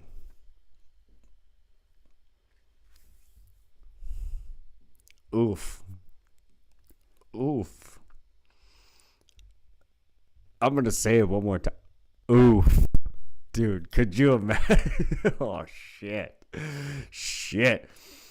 You know South African president's booty hole's clenching real tight right now. You know his booty hole is clenched up closed. He's like, shit. Shit. Shit. It wasn't just this video. Trump had footage of burial sites. He had pictures. He had stacks of news story clippings, all apparently showcasing white genocide in South Africa. Clearly, he came prepared for it, for a full-on confrontation, a ploy to corner the South African president. Dude, did I not say earlier, if you're going to make some fucking claims, some like wild fucking huge claim, come with the fucking evidence. Like, just bring the evidence in. Yeah, I say some crazy shit on my stream, like Hillary Clinton's a lizard person and fucking Mark Zuckerberg's a goddamn alien android that's fucking programmed all fucked up and like he's deteriorating. It's like Cortana in the late days in fucking Halo. Shit. You know. Not something, there's just something that's not all right up in there. I'm sorry. There just isn't. But like, and I don't come with evidence. But that's for entertainment purposes, right? It's not like if you're going to make a claim and you're going to throw somebody under the bus or you're going to you better bring that fucking evidence, dude. Look, these are articles over the last few days. Death of people. Death. Death. Death. Horrible death. Death. But Cyril Ramaphosa did not lose his calm, and he had a very simple question. Where did Trump get his information from? Have they told you where that is, Mr. President? No, I'd like to know where that is, because this I've never seen. Man. So they held a whole ass televised recorded rally where the dude literally said, "Do not be afraid to kill," and I quote. And then report after report after report after report after report, Trump gets a hold of this. But the president of South Africa doesn't know any of this is going on. And even if it is a lie, he's not aware of the conspiracy going on in his country. Come on, you've never heard of any of this? That's a cop-out. That's a fucking cop-out. Okay. Look at how nervous he is, dude. And to support his case, Ramaphosa brought two more people. Ernie Els and Retief Goosen. These are not politicians. They're not members of his party. These are two South African golfers, and they bagged Ramaphosa's point. Guess the South African leader knew what would appeal to Trump. In the game of perception, every swing counts. I'm not going to be repeating what I've been saying. So you brought two of the richest people in South Africa to confirm your point about farmers? You probably should have just brought two random farmers. That would have served your purpose a lot better. I would say if there was Afrikaner farmer genocide, I can bet you these three gentlemen would not be here, including my Minister of Agriculture. He Full of shit. Would not be with me. But there's another question here. Where did Trump get his information from? To understand that, let's go back in history. Afrikaners are a white ethnic group. They descended from Western Europeans. In the 16th century, they settled in South Africa. Many of them were traditionally farmers, so they were called Boers. It means farmers in Dutch. In 1948, South Africa's Afrikaner-led government introduced apartheid, racial segregation in the country. This ended only in 1994. That's when the black people were allowed to vote for the first time. Nelson Mandela and the African National Congress came to power. Currently, there are 2.5 million Afrikaners. That's around 4% of the population. Earlier, Trump gave a few members of the Afrikaner community refugee status. He said a genocide was taking place, so 60 of them arrived in the US and they were granted asylum. So out of millions, only 60 came? That seems like a strategic play on Trump's thing to get positive PR. I think Trump's just playing a PR game, to be honest with you. I'm not discounting any of the, like, you know, murders or any of that shit going on. That fucking crazy guy talking up on stage doing the speech. But, like, I think that by doing this, one, you're kind of... You're playing a PR game, right? Fire, he shared a video of a South African leader saying, "Kill the Boers." This fueled the claims of genocide. In fact, Musk went a step further. He said he wasn't allowed to do business in South Africa despite being a South African himself because he was white. That's what Musk said. I have many friends from South Africa, but many of those friends are not, they can't go back. I have Elon is from South Africa. I don't want to get Elon involved. That's all I have. They didn't want to get Elon involved because Elon's standing there mad dogging the South African fucking president the entire time. I know the CNN news thing is in the way, but dude, if you could see Elon's face, I don't think he blinked one time through the entire interview. Elon's just mad dogging him, bro. Like, if I could shove one of my SpaceX rockets up your ass and send you into the fucking sun. You know what I mean? Like, that's the look on his face, dude. It's crazy. Have to do, get him into another thing. But Elon happens to be from South Africa. This is what Elon wanted. Of course it is. Of course it is. It's positive PR for both Elon and Trump if they step in and fucking play this game. Facts don't support any of this. There are no reports of genocide in South Africa. The country has one of the highest murder rates in the world, yes. Last year, there were nearly 77,000 murders in South Africa. 77,000 murders. Only 8 of them were farmers. It's not clear if they were black or white. Either way, 8 killings is hardly a genocide. And that's why I said I don't discount any of the murders. I didn't call it a genocide. I said murders. Gotta know the context of what's going on. This shit is not new. South Africa's been dangerous for a minute. Shout outs to Chris Lestrange. Stay safe out there, bro. Genocide. And a South African court agrees. It has dismissed claims of genocide in the country. Also, one of the clippings that Trump showed wasn't even from South Africa. What he showed as proof was not from South Africa. It was a months-old blog post featuring a photo from the Democratic Republic of Congo. Oops. So at this point, one might ask, is Trump just being a bully? No, he's... And the answer would be yes, because this is not the first... No, bitch. No, you're wrong. He's doing it to fucking get positive public relations. He's doing it to boost his image, you fucking dumbass. He's not doing it to be a bully. He's not trying to be a bully. Oh my god. He's not trying to bully anybody. He's trying to make himself look good. He's trying to tack on one achievement after another achievement, even if those achievements are a little obscure or not even true at all. Right? He's trying to tack on the achievements because he knows most Americans will not seek out the greater scope of knowledge around it. He knows he can just get away with whatever the fuck.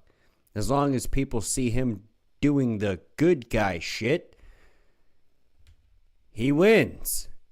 He doesn't need South Africa, he doesn't need the Afrikaners of South Africa to fucking support him to be president. He's already fucking president.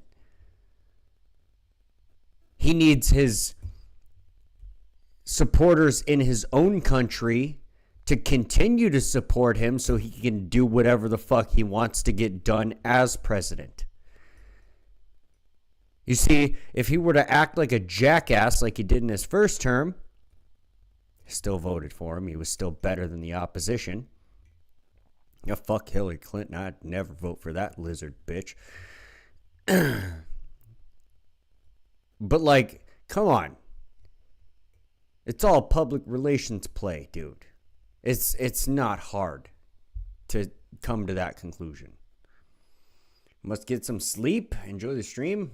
All right. Well, sleep well, Bintalk. Thanks for coming in, you freaking legend. Thanks for the $10 donation. W Bintalk, fucking legend. One of the best mods that YouTube has to offer, or any site has to offer for that matter of fact, because Bintalk is a fucking champion. Let's fucking go. Have a good night, Bintalk. I appreciate you coming in. You won't miss anything out of this. This segment is basically coming to an end sooner or later, right? I'm already 8.5 hours into my stream. Like, fucking, I gotta get to some of the other fucking segments, you know? Gotta get to some of the other segments. I still have to do the RuneScape and rant and shit, man. Like, fuck. Oval Office ambush. He did the same with Ukrainian President Volodymyr Zelensky. In fact, that was even more dramatic. You may remember this exchange. Thankfully, Ramaphosa is a seasoned politician. He did not lose his cool. He held on to his point. But for Donald Trump, it was never about facts. He was just being a showman, a ringmaster whose job is to keep the base entertained. And what better way than the story of white genocide? No shit. He had The Apprentice. He's always been a showman. He'll always be a showman. It's to be expected. That way, Trump can keep the outrage meter cranked to 11. His base has a cause to rally behind, and he is seen as the white savior. So what started as a diplomatic meeting ended as primetime drama. Trump turned the Oval Office into a studio set. He rolled the clips, he dimmed the lights, and he played director, producer, and star. Because Donald Trump was not trying to win an argument. He was staging a spectacle. Yep. He was. She's not wrong. She's not wrong at all. He was absolutely staging a fucking spectacle, dude. Oh, the Qatar jet, dude. Do we care about the Qatar jet? Air Force One is the official call sign for a plane. It's the aircraft that carries the U.S. president. I mean, I guess because it For has now, to do with Air Force One, right? So we might as well go over this. And it's aviation. And it's aviation. We do aviation stuff on this channel. Might as well. 2 jets are doing the job. They're safe, but time-worn. These jets are more than 30 years old. So in 2018, the US signed a contract with aerospace company Boeing. It was for a $3.9 billion deal. And it promised 2 new jets. This deal promised 2 new jets. The deadline was last year. God the jets damn. are still not here. $3.9 billion for 2 jets? Holy shit. God, fuck. Holy crap, dude. Them fucking things must be outfitted to the nines, buddy. God And they damn. probably won't arrive till 2027. So Trump went looking for answers. And now he has one. The $400 million Qatari jet. This is a Boeing 747 jetliner, but it's not your regular plane. It has luxury interiors, the biggest master bedroom in the sky, many private offices, and 9 bathrooms. What? This is not a plane. This motherfucker has 9 bathrooms? What the fuck? Bro, what the fuck is this shit, man? It's a palace in the sky.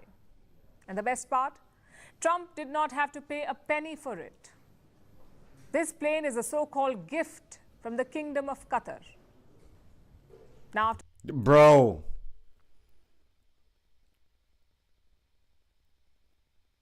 I would not ever step foot on that motherfucking plane. Holy shit, are you kidding me? I don't give a fuck what the luxury shit it's got in there. That's a disaster waiting to happen, son. Oh, here's a plane for free. Yes, you can have the plane for free. It's okay. It's okay, Habibi. Take the plane for free. Oh. today is a speculation. We don't know what happened. We don't know why it crashed. Oh my God. The Trump administration has formally accepted it. And this is controversial, to say the least. President, the Pentagon announced that it would be accepting a Qatari jet to be used as Air Force One. What are you talking about? You know, what are you talking about? You know, you to get out of here. What does this have to do with the Qatari jet? They're giving the United States Air Force a jet, okay? And it's a great thing. First, it is... Where's the spy equipment? Where's the fucking spy equipment? You know what happened the last time America accepted a gift? It had a fucking listening device in it in the Moscow embassy. And the communists literally listened to the Americans for years without it being fucking discovered, bro. Years. Where's the listening device in this jet? What's the catch? I've read the story of Troy. I understand what a gift is from one kingdom to another. Okay? I'm not fucking stupid. It's a great thing. It's a good gift, and we're gonna accept it like one. We're gonna accept it like a big dick in the ass. Is a gift worth $400 million. If your head is not in the clouds, you know that this palace in the sky is more a bribe than a gift. Secondly, it will have to be upgraded further to become the new Air Force One, and that will cost about $1 billion. Who will pay that money? The American taxpayers, of course. Thirdly, if the US president gets a large gift, the Congress needs to sign off on it. This is a constitutional requirement, and sure enough, Trump has bypassed it. But how did this come to be? Why did Qatar think of gifting a jet to Trump? It's an interesting story. When Trump took office for a second term earlier this year, Boeing's planes were not ready. They're still not ready. And they're not gonna be ready. Boeing fucking sucks. Like, we all know Boeing fucking sucks. And when those planes are ready, quote unquote, they ain't gonna be fucking ready, dude. Come on. You got wings falling off of these motherfuckers. You got these fucking sensors failing. Like, Boeing done fucked their shit up, dude. They fucked their shit up. The whistleblowers came out and they fucking got assassinated. So, So they needed a backup plan, or should I say, a backup plane. A temporary plane for Donald Trump. That's why not just use your personal jet, dude? Your private jet. You like Trump. Yep, just turn us into Troy, buddy. Turn us right up into Troy. when a brochure emerged, a brochure for a Qatari plane, a plane that Qatar had donated to Turkey in 2018. The Emir of Qatar gave it as a gesture of support to Turkey, 2018. And that jet had a twin. It was still available for sale, and it hit just the right notes for Donald Trump. Lavishly designed, piece of art, everything that Trump wanted. This set off a chain reaction, a chain of secret coordination between Doha and Washington. By February, Qatar agreed to send the jet to Florida, to Trump's Mar-a-Lago resort. Now, the cost of operating this jet is about $35,000 per hour. A round trip from Doha to Florida is about 30 hours. Jesus! $35,000 an hour, round trip, 30 hours, total cost $1 million. Fuck, son. So that one look and feel trip must have cost Doha about $1 million. But this trip was supposed to be worth it because according to reports, Trump was supposed to buy this jet and Qatar was desperate to sell it. They'd been trying to sell it since 2020, but no luck. It's not easy to fit both big pockets and a big ego in one luxury plane. And as it turned out, Qatar had to settle for just the big ego because Trump took one look at the plane and it was love at first sight. Discussions intensified and quickly shifted from a government-to-government sale to a donation. Reports say that the Trump administration raised... Yeah, there's got to be something. There's got to be something behind that. Like, that doesn't just happen, guys.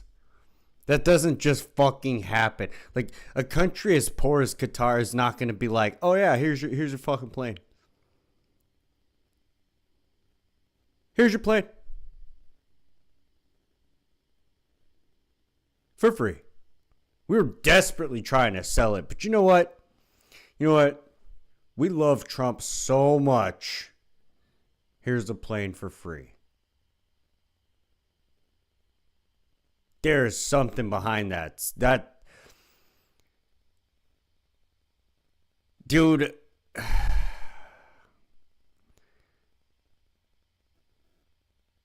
That's literally fishier than a fucking whorehouse in a fish market, bro. That is fishier than a whorehouse on a fish market. That's crazy. Is the idea of a gift, a no-charge transfer, and Qatari officials complied. Yeah, This is contrary to the narrative spun by the US. They insist that Qatar reached out, that Qatar offered Trump a gift. But reports suggest otherwise. Nevertheless, it has triggered a wave of criticism, rare bipartisan criticism. Both Democrats and Republicans are calling this jet a bribe. Even foreign leaders have jibes. I'm sorry, I don't have a plane to give you. I wish you did. I take it. I would take. Yeah, I don't. A bribe for what, though? For what? I don't think it's a bribe. I think it's something else. If your country offered the United States Air Force a plane, I would take it. Interestingly, in his first term, Donald Trump was not a fan of Qatar. In 2017, he said that Qatar funds terrorism. He supported a blockade against Doha. Yeah, that's exactly why I said there's something else behind this. Because, like, fuck, 7-8 years ago, this dude's like, Qatar is terrorists. Now look at how things have changed. Trump made Qatar a part of his first state visit. He made deals worth billions of dollars with Doha. Yeah, so fucking weird, dude. So fucking weird. Trump's foreign policy.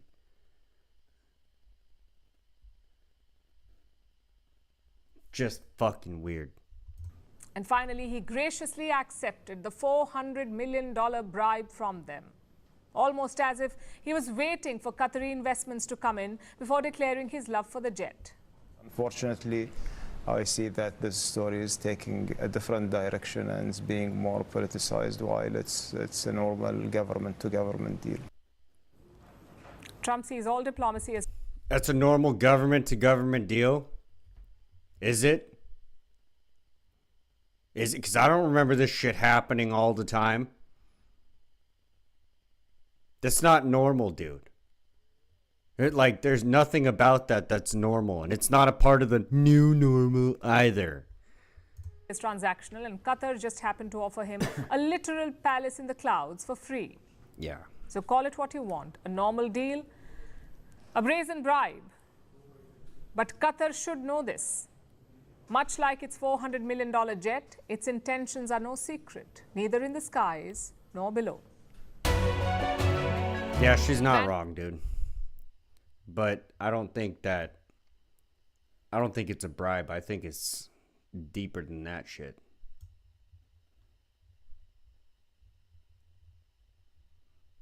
Will be a proportionate cost that will be imposed on the enemy. And of course, there are a range of options that are sub-nuclear, some of which India carried out through the course of Operation Sindoor. Are we looking at a new normal? That's what the government of India... There it is again, dude. There's the new normal, bro. I fucking hate that. Today said in his address in Bikaner. But what are the red lines? What is the template of this new normal? And how will India... There it is again. Chat, I'm fucking serious. There's something with that phrase that's like fucking with people, bro. That's got to be some kind of programming with the word with the phrase the new normal. Never heard that shit until fucking the goddamn cough. And then all of a sudden now everybody's saying, oh, the new normal, the new normal. It's like, what the fuck are you talking about? The new normal. The fuck out of here. Stop trying to make people more susceptible to fucking brainwashing. Enforce this new normal were there to be another attack some months or years down the line. 3 times in literally 15 seconds. Professor John Mearsheimer is with the Political Science Department at the University of Chicago, one of the world's foremost international relations experts. Thank you very much, sir, for joining us. You're joining us on the day exactly a month. Oh, we already saw this. Yeah, we saw that part. The fuck?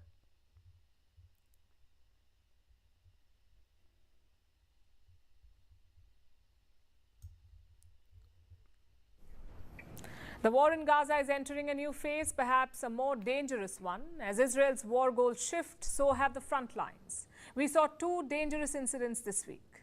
One in the West Bank, where Israel fired warning shots at visiting diplomats, a brazen violation of international conduct. And the second incident was in Washington, D.C., where a pro-Gaza gunman killed an Israeli couple in cold blood. Both of them were staffers at Israel's embassy. These incidents suggest a clear trend of rising temperatures and emotions. The world is fast losing patience with Israel's war, and Israel is getting desperate to push on. Stuck in the middle are innocent civilians. That's true. That's a really good take on that. Not gonna lie. Oh, she just fucking jumps right to it, I guess. Stuck in the middle are innocent civilians. Jenin, West Bank. A group of diplomats are touring the city. They're on a humanitarian mission. But just as they're about to speak to the media, this happens.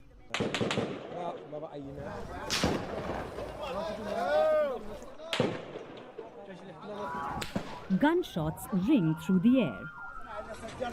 These are warning shots fired by Israeli soldiers nearby. The diplomats scatter upon hearing it. Thankfully, no one's hurt, but the damage is done.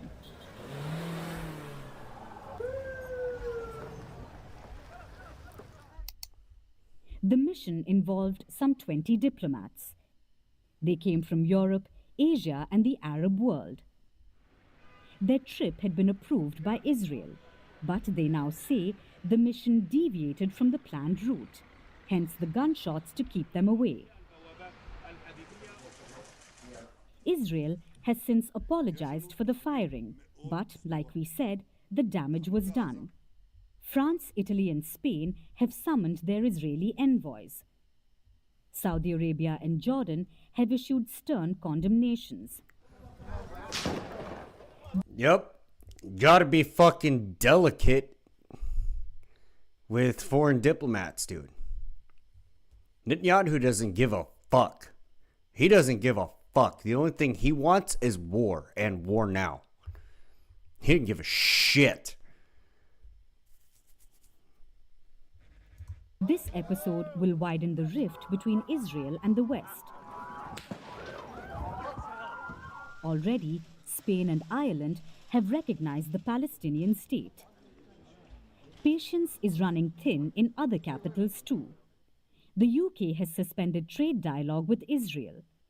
Reports say it will begin talks to recognize Palestine soon. Thousands of kilometers away, in Washington, D.C., there was another incident. This one much deadlier. Yeah, this The guy's an scene was the idiot. Capitol Jewish Museum.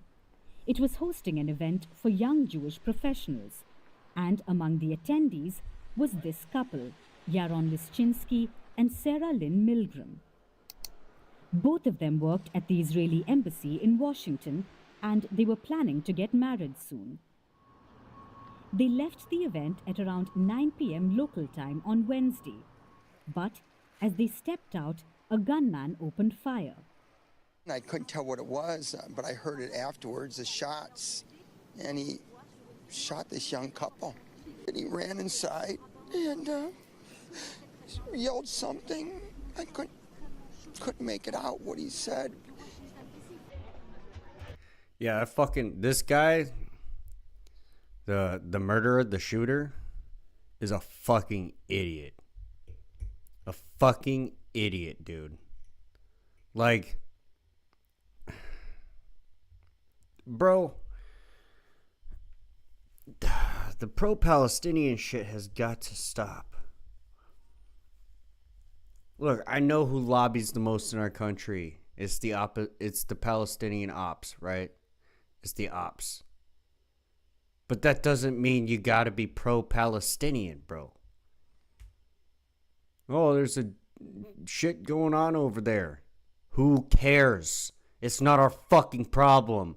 Just like India, Pakistan is the United States' problem, neither is anything else. It's not our fucking problem. Neither side of it is our fucking problem. We Holy do know what shit. the gunman was shouting. There's a video of the cops arresting him. Free, free Palestine! Free, free Palestine! Fucking brainwashed idiot. The Brainwashed gunman has been idiot. identified as Elias Rodriguez, a 30-year-old Elias from Chicago. Rodriguez, huh? His motive remains Elias unclear as of Rodriguez. now, but the police say they're looking into potential terror links. He's not a fucking terrorist. He's a fucking retard. That's what he is. He's not a terrorist. He's just some dumbass that's been fucking hyper-radicalized by the left because he's an emotional fuck. The attack has Can't sparked control a himself. global outcry. US President Donald Trump called it anti-Semitism, something echoed by Israel. No, it's not fucking anti-Semitism. Saying free another country or whatever the fuck, you know what I mean, that's not anti-Semitism, bro. Saying free Palestine, that's not anti-Semitism. All that is expressing care for fucking Palestine. And all it shows is that you're a fucking moron who has been indoctrinated by the left to free Palestine. fucking dumb, dude. Let that shit fucking happen the way it's happening. Let it fucking run its course. We don't need to get involved in any of that. Any of that. When it's a genocide. Okay, it's not our fucking problem. When it starts happening here in the United States, then it's our fucking problem. And maybe then we should worry about it. Until then, I don't give a fuck. Oily fingers shouldn't touch the phone. What's up? And be right back. Right on. Welcome in. Welcome in, John. There is a direct line connecting anti-Semitic and anti-Israeli incitement to this murder. This incitement is also done. Being pro one thing does not mean that you're anti another thing. Just throwing that out there. Just because I'm pro Coca-Cola does not make me anti-coffee.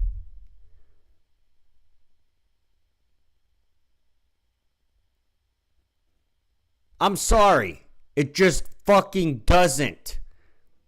I don't know how you equate the two. I really don't know how you justify that. I'm anti this because you're pro that. No, that's not how that works. I've had people come into my chat and try and say that I'm fucking anti-Palestinian or anti-Semite because I don't support Israel. No, I support America. I live in America. America first. We got our own shit here to deal with. I give two fucks all about the Middle East. Pepsi number one, you bigot? No, fuck Pepsi. Pepsi sucks. I don't want none of that fucking laxative ass shit. Get the hell out of here. Give me my pain killing Coca-Cola. Yeah, you gotta know where they came from. Gotta know where they came from. Pepsi was supposed to be like curing fucking bloat and shit like that back in the day when it was a potion, when it was a pharmaceutical. The one good thing to ever come out of pharmaceuticals, man, goddamn soda. Goddamn soda. Love me some Coca-Cola. Kind of glad it doesn't have cocaine in it anymore. Like, let's just fucking be real here. But back to what I was saying, right? Being pro one thing does not make you anti the opposing thing. You can be, I don't give a fuck about either thing, or you can be pro both things.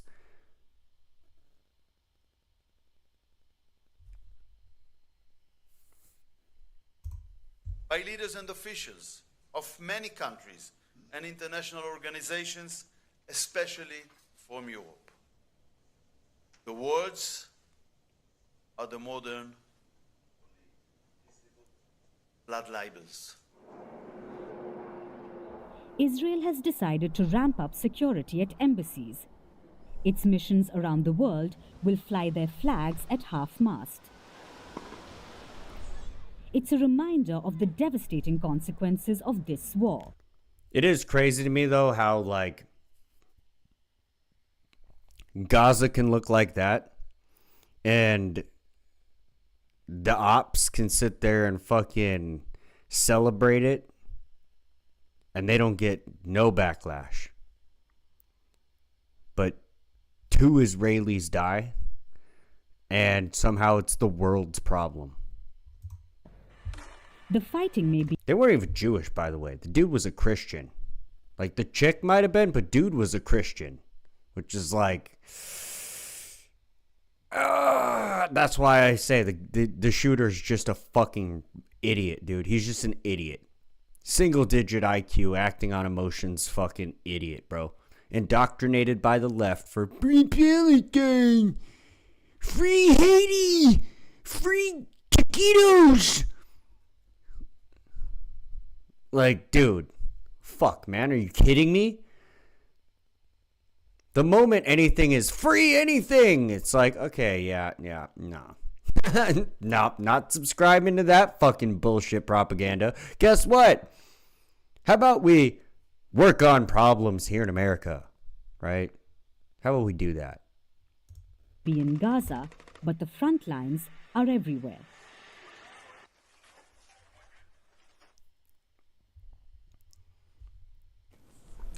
Remember when Chad... Yeah, I don't give a shit about the fucking AI, bro. I don't care about the damn AI. The AI, that's not part of the battle tactics and war strategy segment. That is fucking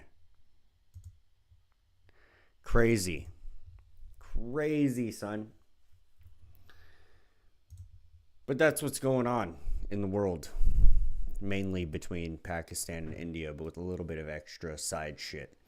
Because I also did rate Trump's presidency. And his pregnancy. But seriously, though. Like, bro. We gotta stop playing this nonsense game of, like, foregoing any kind of logical thinking whatsoever. And I think people throw away logic for emotions a lot nowadays, and it's fucking destructive. It's pretty destructive when you just constantly act on your emotions all the time. It just the fuck is. Like, I don't know what to say about it. I fucking don't know what to say about it. But that's another segment of this stream, of the mega fucking amazing, awesome, super cool stream, the ninja stream, the marathon. That's another segment out of the way. I don't know if we're going to be able to get to all the segments I wanted to get to during this stream because I've been fucking way overdoing it, bro. Holy shit, I've been staying on each segment for a lot longer than I was initially planning to stay on each fucking segment, dude. Like, except for League. League went exactly the amount of time as I wanted it to be. And then we got into doing martial arts and parkour, and that was like fucking a good amount of time. And then we got into fucking the combating bullshit section, which was like combating stupid nonsense and the LGBTQ roast at the same time. Took 2 full hours.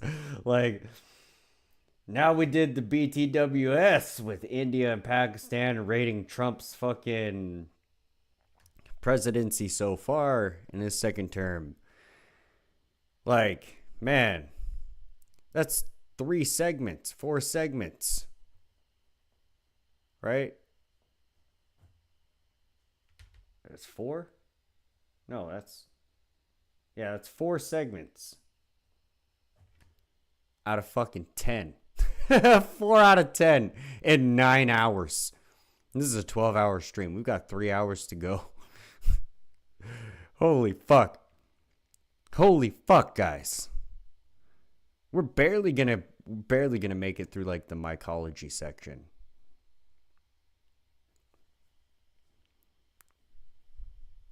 Before we, like, I don't know. I might only read the introduction of that instead of read the whole thing, because the whole thing's going to take me a significant amount of time. That was going to be the longest. The fungal warfare was going to be the longest segment, but I chose to talk about other shit. That's just the way it happens. We do it live. It doesn't have to be perfect. It just has to be, right? Just has to be. But I am going to end this segment here, right? Go to the restroom real quick, grab something to fucking drink, and yeah, get ready for the next segment. We're gonna read about some mushroom warfare. So it's still gonna be technically battle tactics and war strategies, just how fungus goes to war with each other instead of how humans go to war with each other. Fucking crazy. Crazy, but it's, you know, it's a natural something in the universe, warring over territory. It happens. And the sooner you realize that, the sooner that you can just not be emotional about it. Right? The sooner you could just not be emotional about it. So, I will be right the fuck back. Okay, chat? Be right back.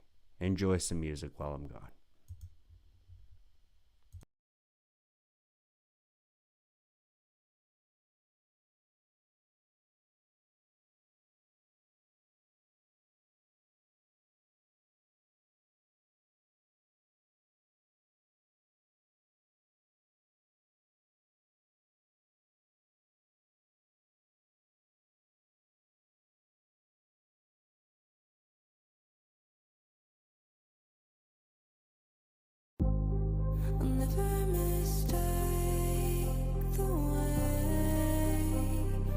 give me my faith. My body feels safe in your hands. Feel me fully fade. I'm light as a fire that I'm letting you escape.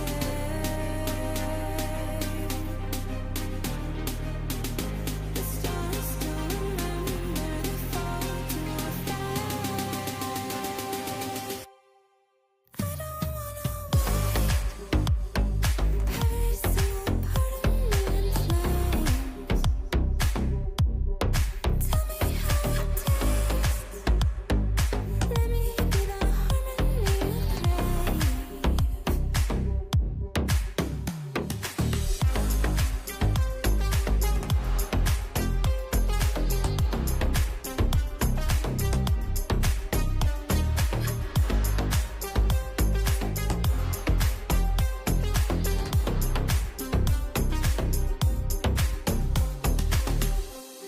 I want you to stay, please stay.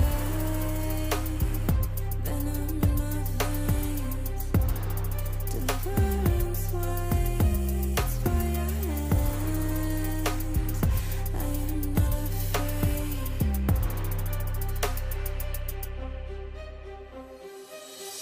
I'm light as a fire that I'm letting you escape.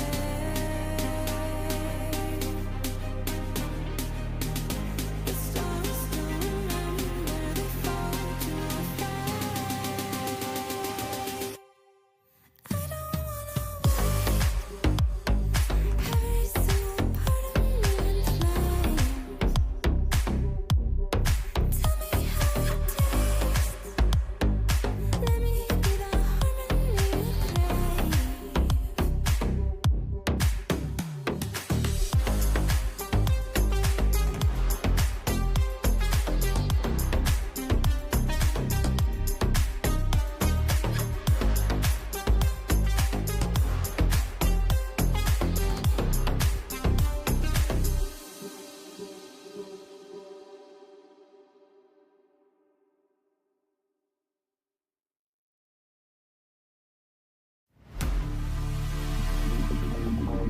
Do you feel alive?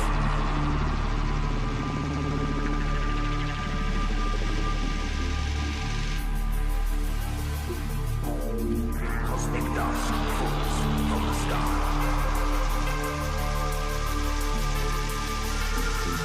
Swing galactic, moving atoms in the masses, shooting stars above a sky made of static.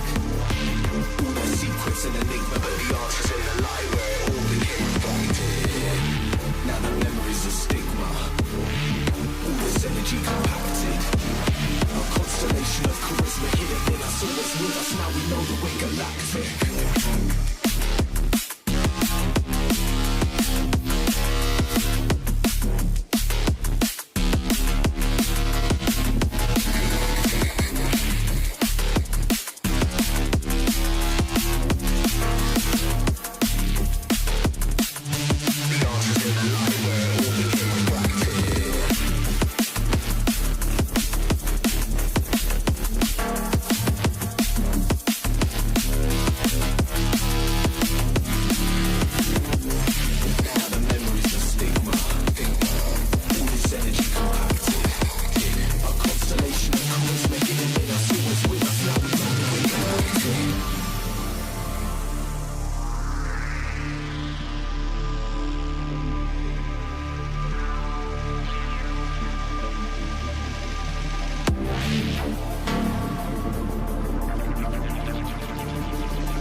It's always a good time for Slav Polka.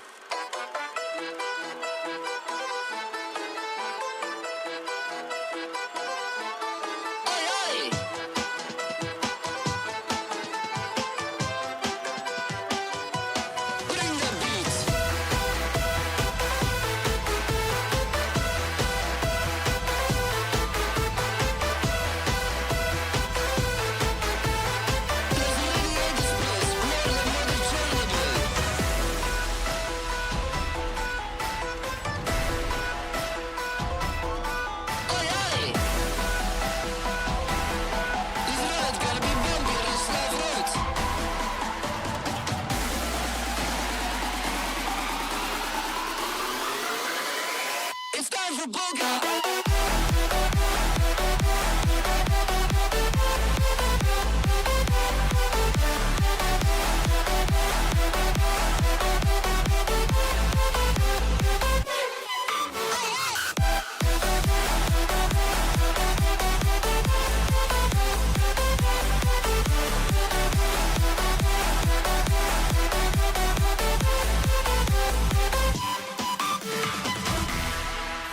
Let's start slow.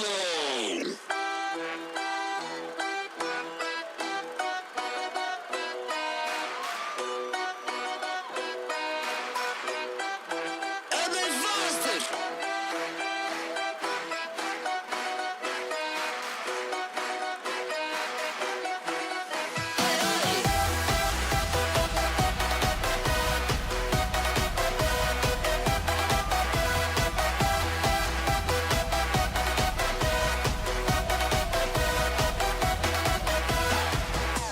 Where the trumpets?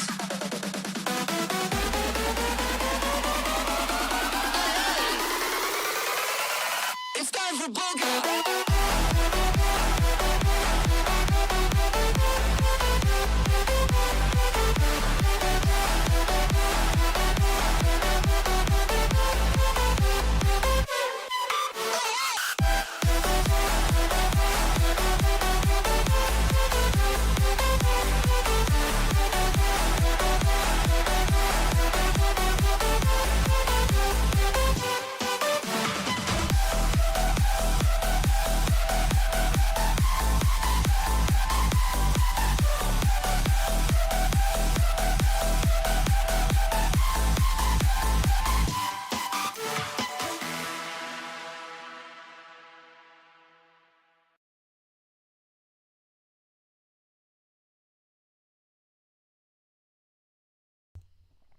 All right, let's get into some of this mycology.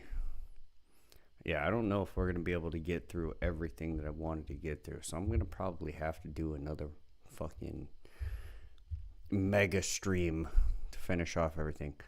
The fucking guitar, bros. The guitar doesn't have fucking... I forgot to buy strings for the goddamn guitar. Can't tune the guitar tonight. Wanted to do that, but we have to fucking... We gotta cross that one up off the list because can't tune it. So the whole music section, you know what I mean, isn't gonna fucking happen. God damn it. I mean, I could do a couple of shout outs, right? I'll play a couple of videos real quick before we get into the mycology section, just to kind of do a brief intermission, right? Just kind of do a brief intermission. Play a couple of videos from a couple of skilled artists, right? The first one's going to be not the greatest quality because my brother doesn't have like amazing recording equipment, but I assure you, this man is fantastic at the guitar, far better than I am. I am far better at the piano than I am at the guitar. But we're going to play a couple of short videos before we get into this fungal warfare. Fungal warfare. Mushrooms with battle axes. Oh, I'm just kidding. Fucking, am I? Am I kidding? Remains to be determined. We'll see in a minute. man, we still like, I got alien abduction stories I was gonna do. Fucking the RuneScape and rant. I'll probably end up just doing the RuneScape and rant tomorrow night, right?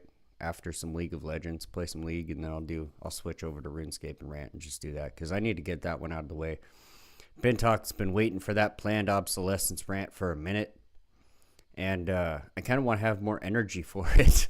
Like, I'm running low on energy, guys. We're 9 hours and 17 minutes into this fucking stream. And I was up all fucking day doing shit, parkour, whatever else beforehand. So, fuck, dude. I'm getting tired. But we're going to pull through. We're going to finish this marathon. We're not going to stop. We're not quitters. We're not fucking quitters. Okay? We're just not. So, let's get to the music. The shortened music section. I was going to play some music while I fucking tuned my guitar.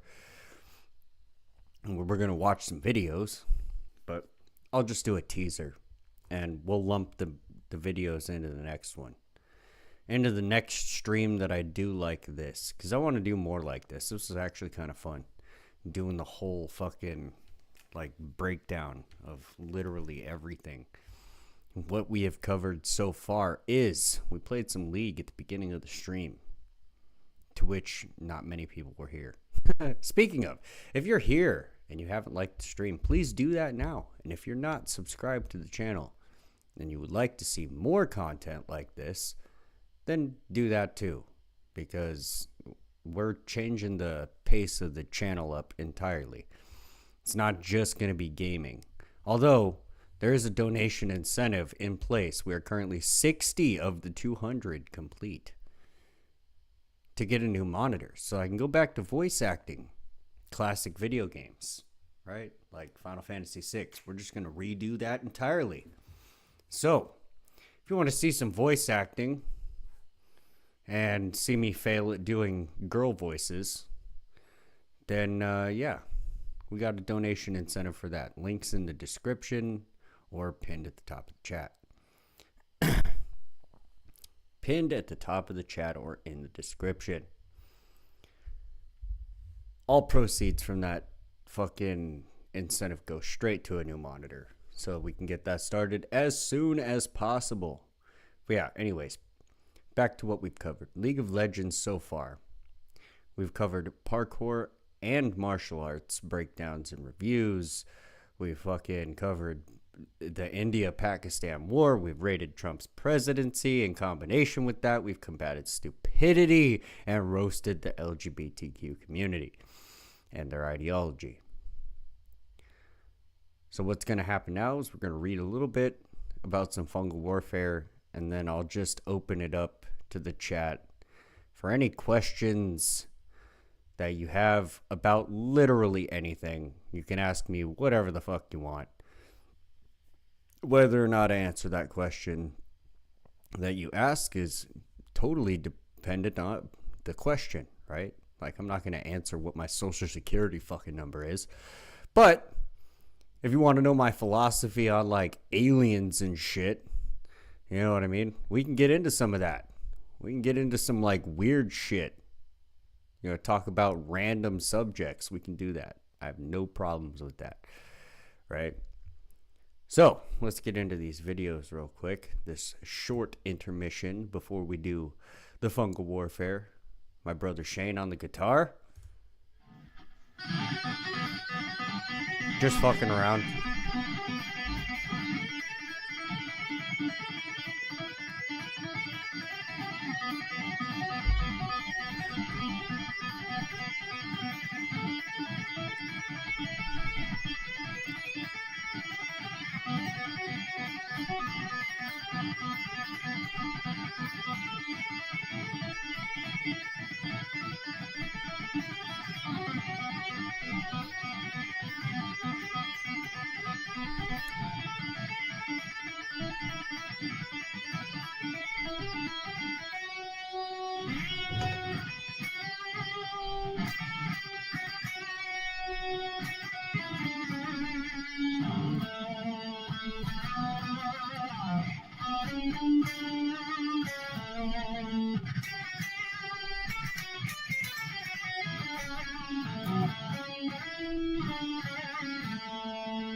The legend, bro. The legend. Now, this chick is fucking pretty legendary, too. Holy shit. I saw this and I was like, dude, there's no way she's playing with her feet at the same time. Look at what the fuck. She's playing like 3 different pianos, bro. 1 with her feet and 2 with her fucking hands. This shit's crazy, bro. And this is because I play the piano. I came across this. I was like, oh, dude. Final Fantasy VI is one of my favorite Final Fantasies. And she's playing 3 pianos at the same time. Let's fucking go.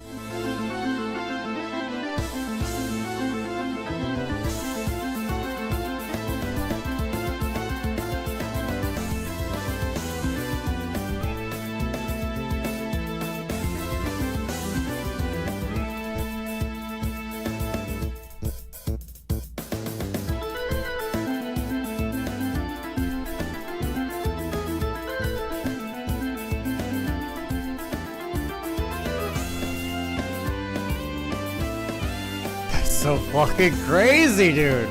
What the fuck? She's like doing the bass line with her feet and shit.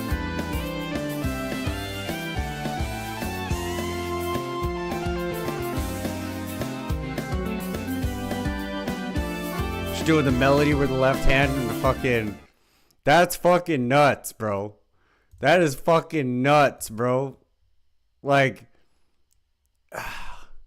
Let's play that again. How the fuck?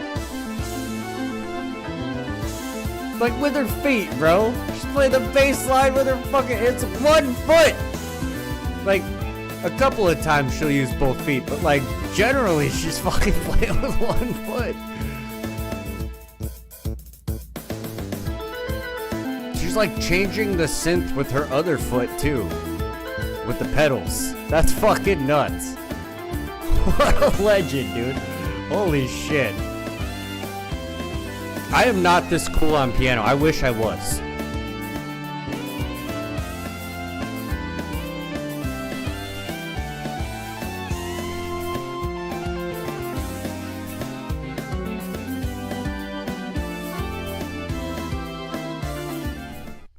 Yeah, that's fucking absurd, bro. Just absurd, bro. Like, what the fuck is that shit? That's fucking crazy. Like, that chick's got some fucking skills. That chick's got some fucking skills that I do not possess. I do not possess the same type of fucking piano skills. That's crazy as shit, dude. I wish I was that cool on piano. I'm that cool when it comes to fucking melee weapons because I'm a ninja. But when it comes to piano, I'm not that fucking cool. Hell no. Hell the fuck no, dude. Oh my god. That was refreshing. Yo, Wicked Wally, welcome in. Welcome in, Wicked Wally. How you doing? How you doing? How'd your stream go? Sorry I couldn't make it. I've been doing a marathon.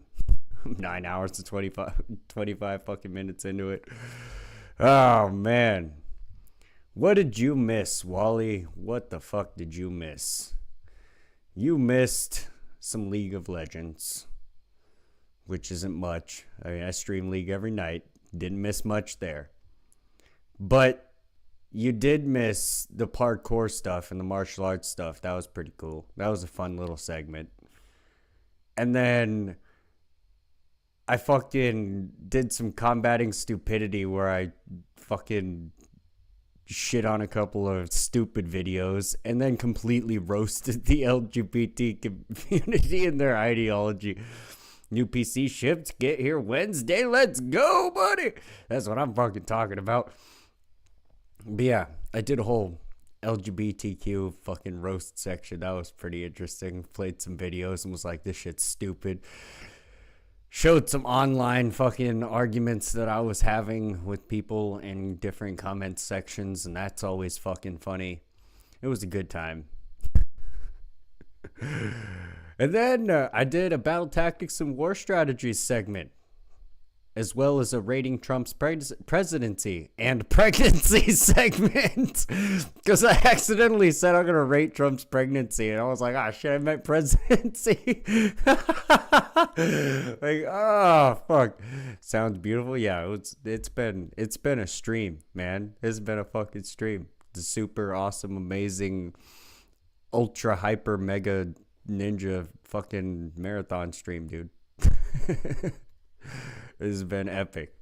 So now we're going to get into some mycology, some fungal warfare. We're going to continue the battle tactics of war strategies in a little bit of a different way, right?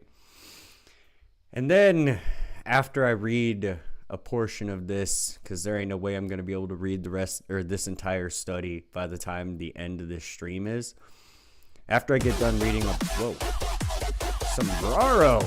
Thanks for the sub. Let's go. But before I get into this section, I'm gonna, after we're done with this section, I'm gonna open up to the chat for Q&A.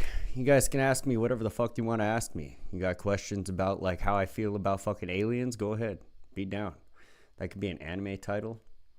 If you add on For Great Justice at the end, yeah. It could be.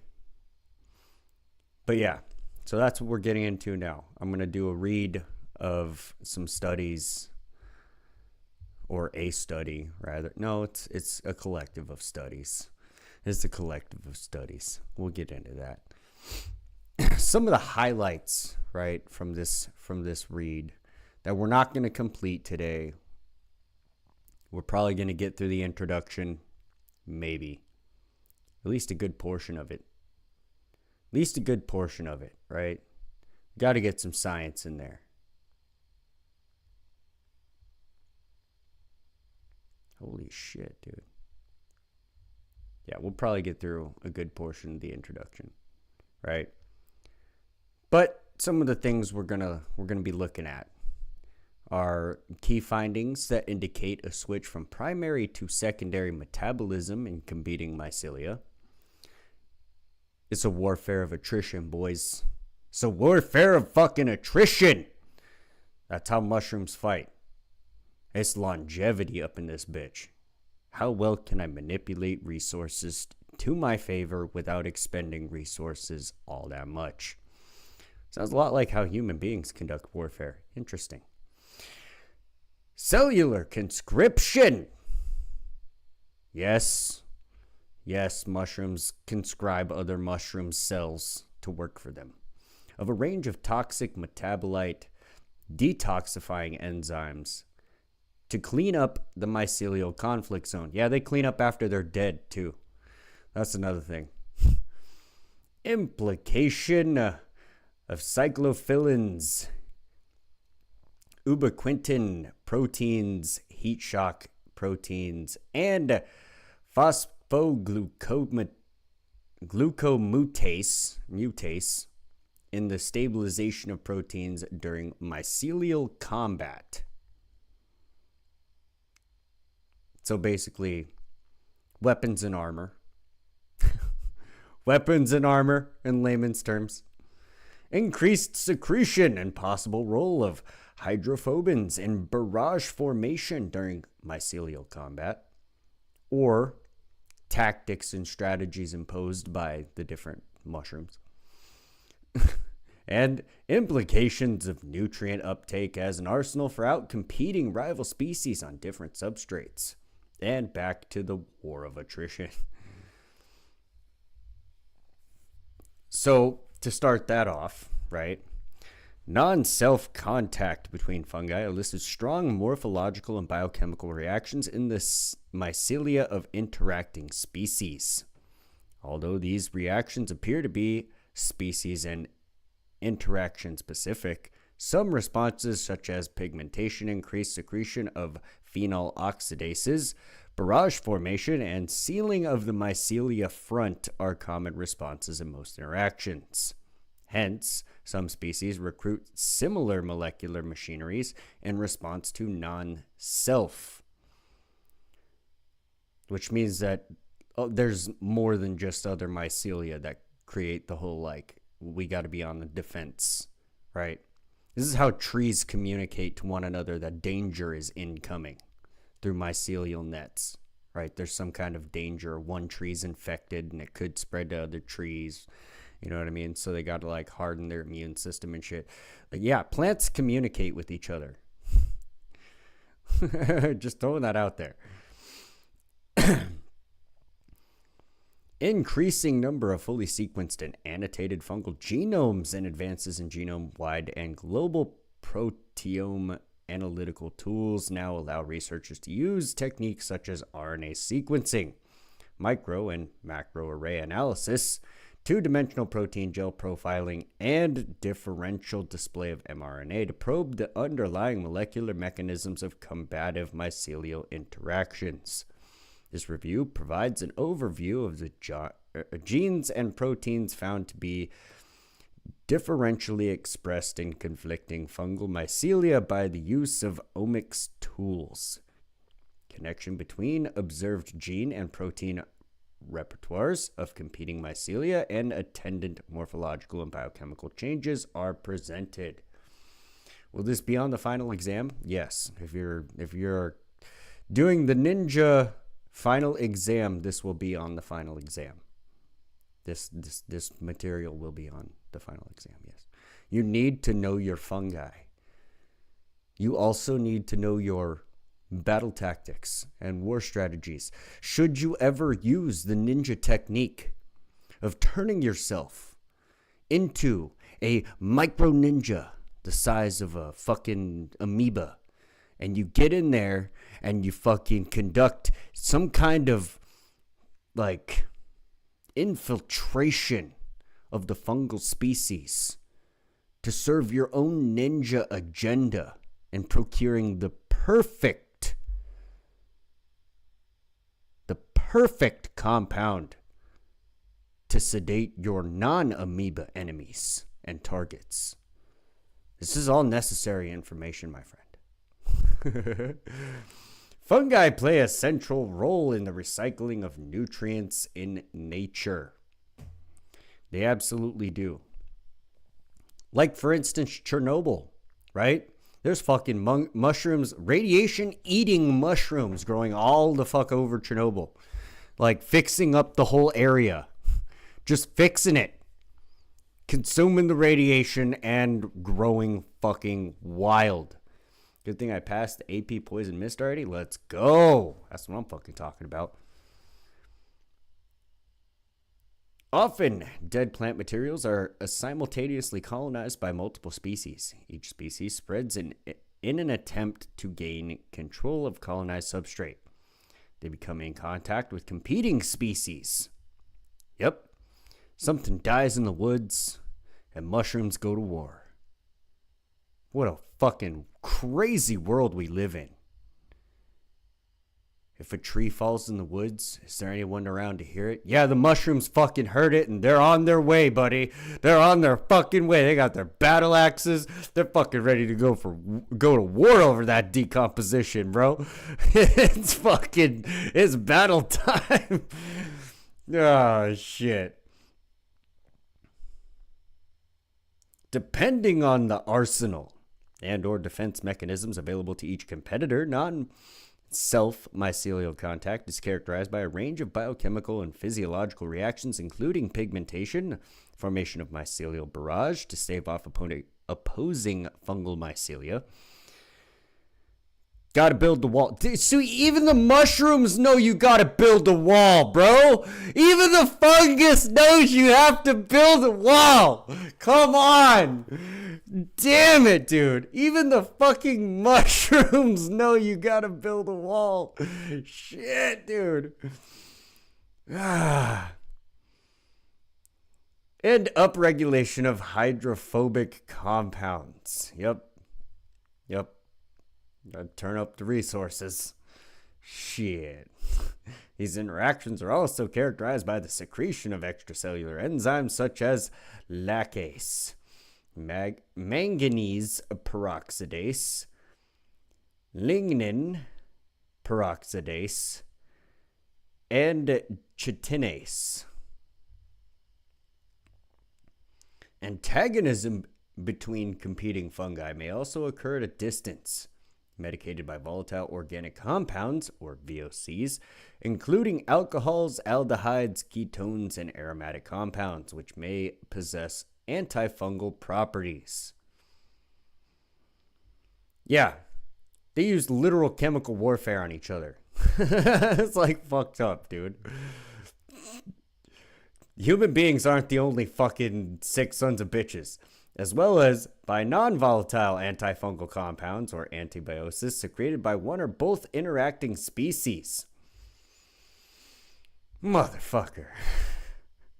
Broadly interspecific mycelial interactions can result in replacement, where one species annexes the territory occupied by another, or the United States taking over Canada. Ah, shit. Or deadlock, where neither fungus gain the territory occupied by the other. Kind of like, I don't know, India and Pakistan. Partial replacement is also reported where one species momentarily grows into the territory occupied by the other. Kind of like how Ukraine had to secede some territory to Russia, but does not completely replace opposition, and there is mutual replacement, which entails the encroachment upon opposing fungus territory by each competing species. So mutual encroachment would be equivalent to Berlin getting separated into East and West right at the end of World War II. Communism versus capitalism. Extensive study of antagonistic mycelial interactions over the past 4 to 5 decades has led to the commercial use of aggressive species such as Phlebiopsis gigantea and Trichoderma species in the control of wood rot and phytopathogenic fungi. More recently, studies of fungal interactions have revealed that Fusarium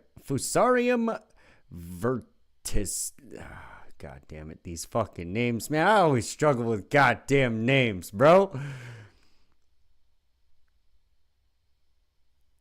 Verticilioids, I don't fucking know, has the potential to reduce the severity of corn smut caused by Ustalago medis. However, the molecular mechanisms underlying characteristic responses during fungus interactions vis-a-vis the genes and proteins that mediate the responses have only begun to emerge. Such knowledge is required to improve the robustness and persistence of biocontrol fungi in the field, as well as shed more light on the structure and dynamics of fungal communities and how these interactions influence wood degradation and nutrient cycling. I really don't think that we should be worried about fucking with nature by trying to assist different fungal species in their war against other fungal species. Like, human beings, man, we gotta put our fucking nose in other... It's not just Trump trying to claim that, you know, he helped India and Pakistan come to an agreement when he had absolutely fucking nothing to do with it. It's not just that. It's human beings in general, man. We're always just like, gotta have our nose up somebody else's ass. We can't even leave the fucking plants alone, dude. Can't even leave the fungus alone, bro. Fuck. This is rapidly evolving field of research due to the use of fungal-derived enzymes for accelerating lignocellulose hydrolysis to generate fermentable sugars and biofuel production.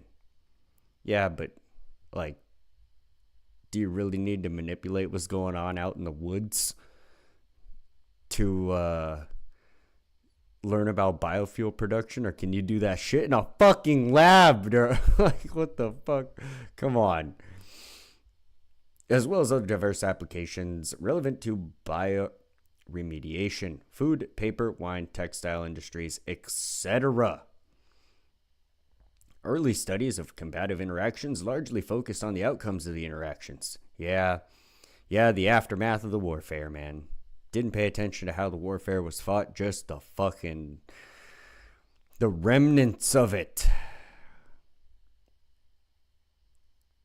Namely, the patterns of pigmentation, enzyme activity, profiling the interaction interface, the metabolite repertoire, and morphological changes associated with the combat zone. The aftermath. Recent advances in genomics and proteomics, coupled with a marked increase in the availability of fully sequenced fungal genomes, now make it possible for researchers to attempt to unravel the molecular mechanisms underlying the complex biochemical and morphological reactions triggered by non-self contact between fungi. You touched my shoulder, bitch. You stepped on my foot, and now you must pay. This has led to the identification of specific genes and proteins whose roles hitherto were poorly described or unknown in relation to non-self interactions between fungi. In this review, we summarize the cellular aspects of interspecific mycelial interactions between fungi, with an emphasis on the genes and proteins whose differential expressions have highlighted likely response mechanisms recruited by various species during combat and the occurrence of some of these mechanisms across different species. And that's how you do it. That's how you do it. Gotta learn your enemy. Gotta know your enemy. Keep your friends close. Put your enemies within mycelial contact so you can know them genetically and coerce their cells to work for you.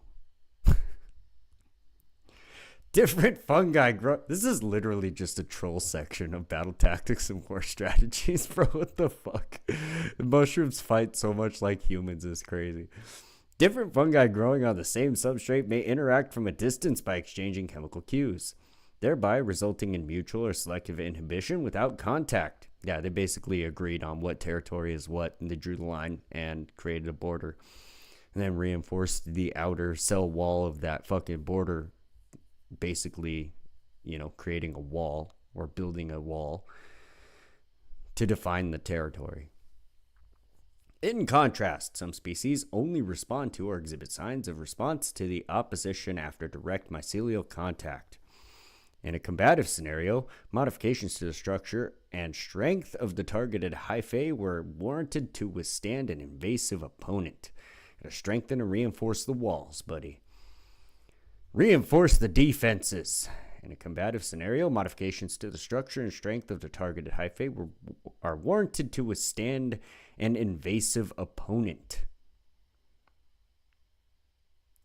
Gots to be positive propaganda to keep morale high, so the opponent can't invade, right?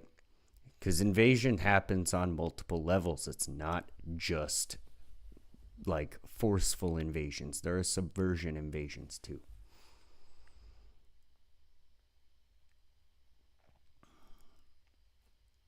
To stave off an aggressive competitor, most species form a dense mat of aerial mycelia. Basically like a fucking a demilitarized zone, right? Like what separates North and South Korea. Interestingly, global mRNA profiling, non-self-interacting fungal mycelia, showed increased expression of genes encoding hydrophobins. These are a group of small fungal proteins that have been implicated in hyphal aerial growth. In fact, hydrophobins are involved in cell wall assembly, lowering surface tension, formation of amphipathic films, and assembly of surface layers in mycelia, which collectively enhance the formation of aerial hyphae. How to build a wall in 60 seconds. Basically, like, dude, we gotta fucking set up these defenses. We gotta do it quick.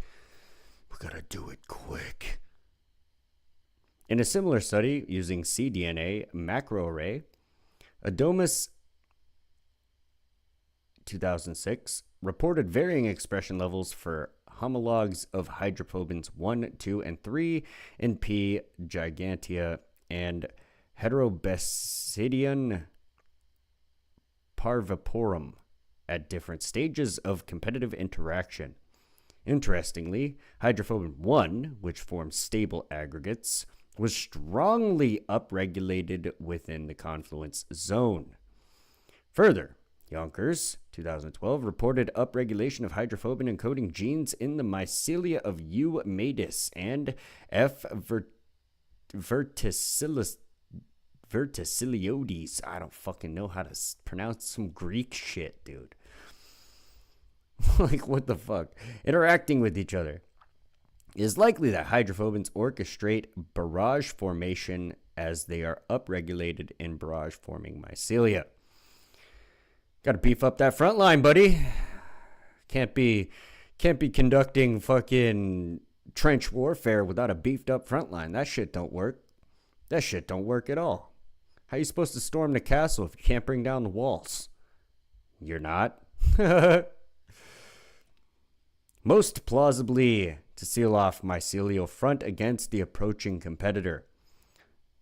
As I was going to say, conversely, on the other side, you have to reinforce those walls with what? Archers.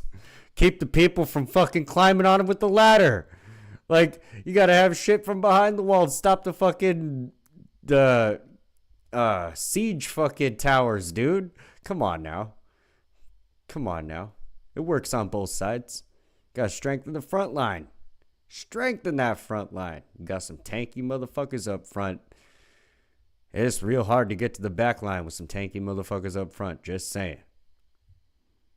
In addition to the sealing of mycelial front, more antagonistic species that metabolize competitor cell wall appear to recruit hydrophobins for attachment to host mycelia, or employing the fucking siege tower. They just roll up with a siege tower like, guess what? We're fucking invading you regardless of what the hell you gotta say about it, but your shit's over. Hydrophobins are not the only biochemical players thought to participate in the sealing of the mycelial front in a barrage formation. Ayer, 2010, reported upregulation of glycoside hydrolase 1,3-beta-glucan synthase and A1,2 manosyl transferase genes in Trametes versicolor, while Ujor, 2012, detected an increase in the amount of glycotransferase in Schizophilium commune during various interaction pairings. In addition to their roles in carbohydrate metabolism, glycoside hydrolase 1,3-beta-glucan synthase and A1,2 manosyl have been implicated in the strengthening and improvement of the plasticity of the fungal cell wall, as well as in the hyphal branching. Structural integrity to your fortifications is key. Even fungus knows this. You can't build some weak shit. Your castle can't be made out of sticks. It doesn't work that way. It's much better made out of stones. Right? The Three Little Pigs. I'll huff and I'll puff and I'll blow your house down. Well, can't blow down the brick house. Just saying. Similarly, glycosyltransferases are involved in the construction and polymerization of cell wall components in both prokaryotes and eukaryotes. Increases in the levels of these enzymes during combative interactions may indicate an attempt to fortify the mycelia following non-self contact. Such mycelial fortification would not only prevent the progress of the competitor, but also attempt to limit the passage of toxic metabolites often associated with combative mycelial interactions via the cell wall barrier. We don't want none of your propaganda, and you can keep your fucking immigrants, bro. That's basically how fungus treats it. Meanwhile, here in the United States, everybody is At least everybody on the left is like, no, there is no such thing as an immigrant. We all live on the same planet. There should be no borders. People, even fungus knows, dude. Even fungus. Like, you're telling me mushrooms are smarter than the left? Mushrooms are smarter than leftist liberals.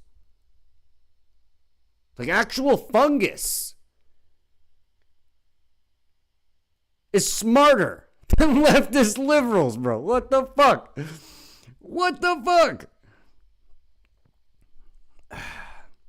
Barrage formation and modification of cell wall plasticity serve as transient resistance when faced with an aggressive cell wall lysing fungus, such as Trichoderma species.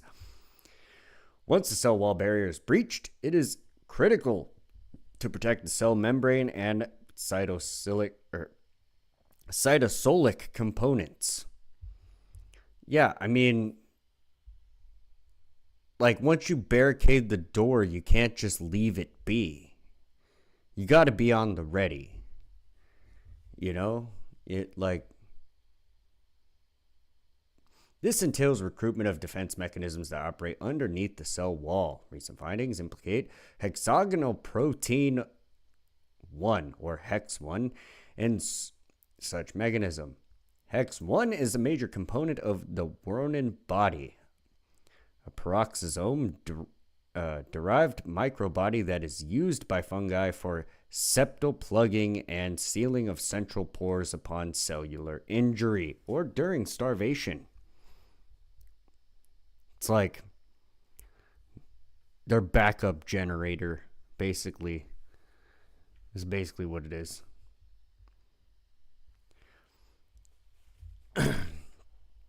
Uyghur 2012 reported significant increase in the amount of Hex 1 and S communae antagonized by Trichoderma viride.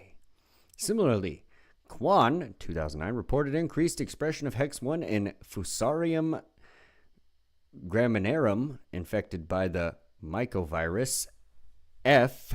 graminearum, virus DK21. Septal plugging and sealing of central pores is most likely an attempt to localize the effects of cellular injury to the affected hyphal components, thereby preventing the loss of cytoplasmic contents from unaffected compartments. Therefore, upregulation of Hex 1 in antagonized S. communae and F. graminearum, in both cases by aggressive species capable of breaching the cell wall barrier, is indicative of an attempt by both fungi to limit cellular damage by increased biosynthesis of the Werner body. Basically, if your defense is being breached, you're going to keep trying to fucking fortify it. You're going to keep putting shit in the way, right? You barricaded the door, and now there's pieces of the door that have been broken off and they kind of reach through. And you got to patch the hole, right? We've all played zombies on Call of Duty. You got to go back to the window and fucking board up the window so the zombies have to break through, and you're trying to shoot them through the fucking window before they can break through the board, right? Like, we've all played that. We know how that goes down. Ain't nothing new. One of the key responses that characterizes non-self mycelial contact is reduction or abolition of mycelial extension post-contact in one or both species, perhaps as a result of switch to secondary metabolic phase. The molecular signatures of different interacting species underscore this suggestion.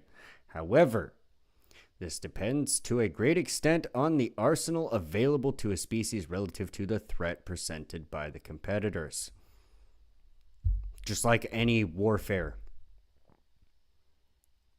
If, the guys on, I think it's like Sentinel Island or whatever, the Sentinelese, right, that are still fucking basically in the Stone Age, tried to declare war on the United States, that would be a fucking joke. We could literally wipe their entire island off the face of the map with a fucking railgun. Like, sorry. That's fucking it. Game over for y'all, right? That's what that basically means. This depends to a great extent on the arsenal available to the species relative to the threat presented by the competitors. Some species appear to expedite nutrient acquisition, thus primarily metabolic activities, while others scale down, such as activities with concomitant decreases in levels of primary metabolic proteins and genes that suggest a switch to secondary metabolism. Below, we discuss different molecular structure or signatures of interacting mycelia that suggest possible arrest or slowing of mycelial growth and metabolic activities in some competing species, and upregulation of primary metabolic activities in other species during competitive interactions. So basically what that means is some mushrooms are like, we're just going to turtle up and fucking war of attrition this shit. We're just going to turtle up and we're going to war of attrition. You're going to exhaust yourself by spending all the resources trying to get in, and you're never going to fucking get in. Because we're going to turtle up. That's it. That's it. mRNA profiling the Physosporinus sanguinolentis paired against Heterobasidian anosum sound like fucking Harry Potter spells, dude.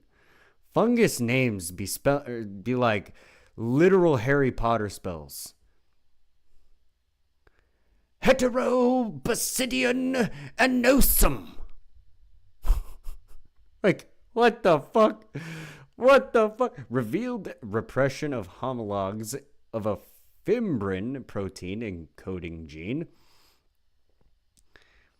Cystathionine gamma lyase and mitochondrial protein import component in the former.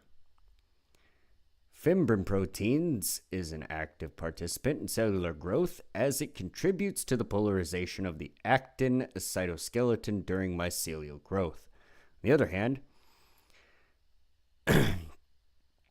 cystathionine gamma lyase is involved in cysteine biosynthesis, while mitochondrial protein import machinery is involved in protein biogenesis and energy generation.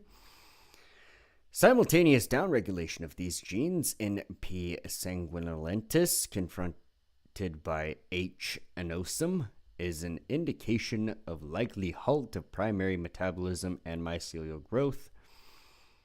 Although P. sanguinolentis secretes toxic compounds that have been shown to inhibit germination of H. anosum spores, Yakovlev,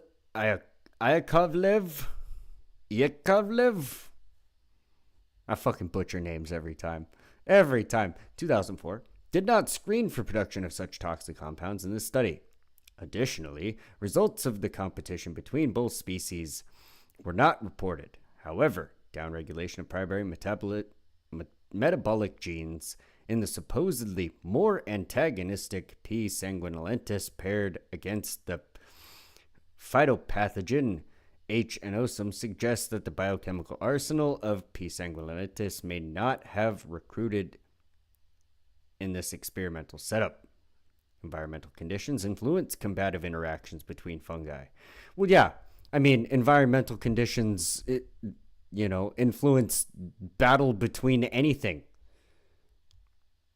Like, we can look at World War II or even Napoleon, right? Germany, France, both invade Russia. What happens? Damn it, they took too long invading Russia and now it's wintertime. Oops. Should have withdrew. You know who didn't fuck that up? The Mongolians. They actually waited until wintertime so the rivers would freeze so they could fucking ride their horses over the frozen river. Yeah, the Mongolians didn't fuck that up. They knew exactly what they were doing. The Germans and the French, different story. Environmental factors influencing how fucking battle goes down. Look at that. Thus, the conditions under which the above study was conducted likely contributed to the observed results. Conditions play a role. All variables must be taken into account. Yonkers, 2012, observed an increase in amounts of phenylalanine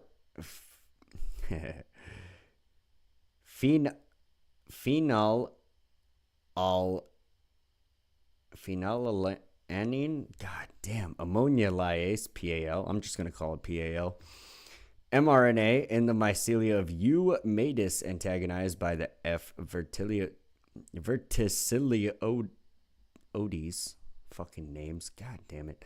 Well, Ujor, 2012, showed significant increases in protein levels of PAL in S. commune paired against the T. viridae. PAL is a stationary phase enzyme which catalyzes deamination of PAL into cis. Yeah, exactly. Let me tell you exactly how this is spelled. PHENYLALANINE. Fuck, dude. Come on. Like, really? Into cis-cinnamic acid, the entry point into the phenylpropanoid pathway, a major source of phenolic compounds in fungi and plants.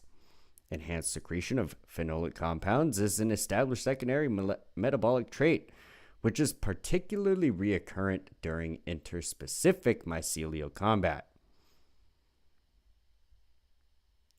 Upregulation of the secondary, this is the last paragraph, by the way. Upregulation of the secondary metabolism associated PAL in less antagonistic U. matus and S. commune when paired against robust antagonists such as F. verticilliodes and T. viridae might be indicative of a switch from primary to secondary metabolism, most plausibly to ensure judicious utilization of scarce metabolic resources when under attack. Gotta allocate the correct resources at the correct time. Can't be fucking wasting shit when you're at war, bro. You waste shit, that's a surefire way to lose that war real quick. Phenylalanine? I see. Yeah, my brain's still gonna fuck that up. My brain is still gonna fuck that up. It has something to do with names, dude. Names. Not even fucking kidding you. It doesn't even have to be like human names. It could just be names for shit. Like, I'm gonna fuck it up every time. I don't know what the fuck.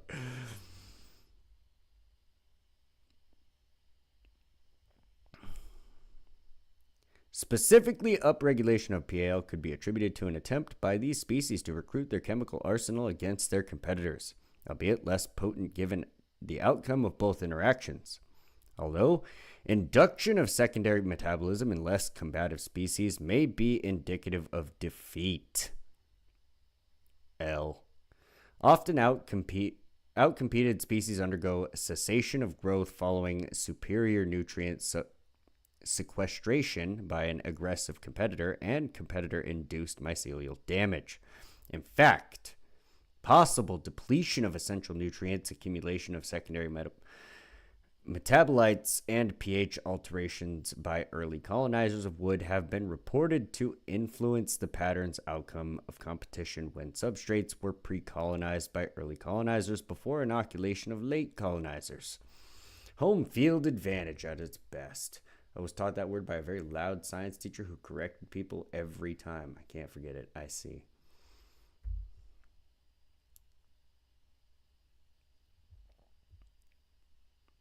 Therefore, the cellular structure or cellular signature of outcompeted mycelia would be most likely characterized by reduced expression of primary metabolic genes and enhanced expression of their secondary metabolic counterparts. In this case of T. viridae, which degrades and metabolizes competitor mycelia. I mean, right? Like, you're not just going to take something over and not use the resources. That's the whole fucking point.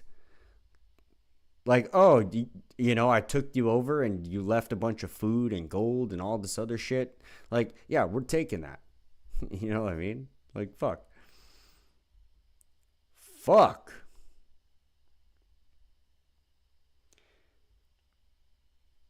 Let's see. In the case of T. viridae, which degrades and metabolizes competitor mycelia, primary metabolism increases during competition. Therefore, it appears outcompeted species might downregulate primary metabolism and vice versa. Deadlock involving cessation of growth in both competing species could most likely result in downregulation of proteins involved in primary metabolism, particularly in the interaction interface. Although this would likely depend on the timing of sample collection for DNA, mRNA, protein profiling. Possibly, early on during deadlock, one or both species may upregulate nutrient and uptake machinery in an effort to colonize the substratum and outcompete the opposing fungus. Basically, just calling for a fucking Hail Mary. Just give it your all, fucking go for it. Dump that shit, do what you can. Fuck it, allocate all resources to the front. Let's go. We're going to try this in one fell swoop. If it doesn't work, we're fucked. If it doesn't work, we're fucked. Right? Like, fucking A. Fucking A. Fungus. I'm telling you. Very similar warfare to actual people, dude. Like, very similar. Humans and fungus share a lot. A lot when it comes to fucking, like, when it comes to how shit is conducted when there's a conflict between two separate communities, we'll say, right? Communities.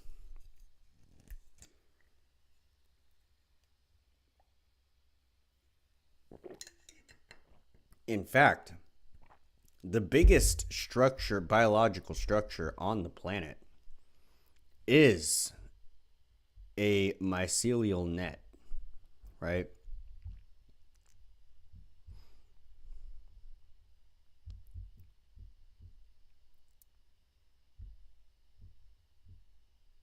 Oh shit, holy fuck, hold on one second.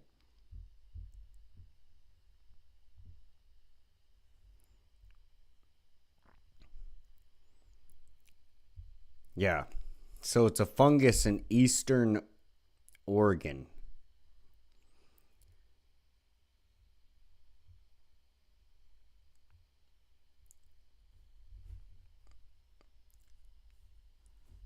All right, I'm going to read this one and then we'll finish up this we'll finish up the science section or the science segment and then we'll just go into Q&A.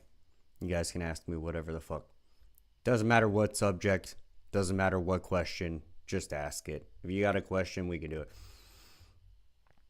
Next time you purchase white button mushrooms at the grocery store, just remember, they may be cute and bite-sized, but they have a relative out west that occupies some 2,384 acres. 2,384 acres, one solid mycelial net. Holy shit, that's a big mushroom, dude.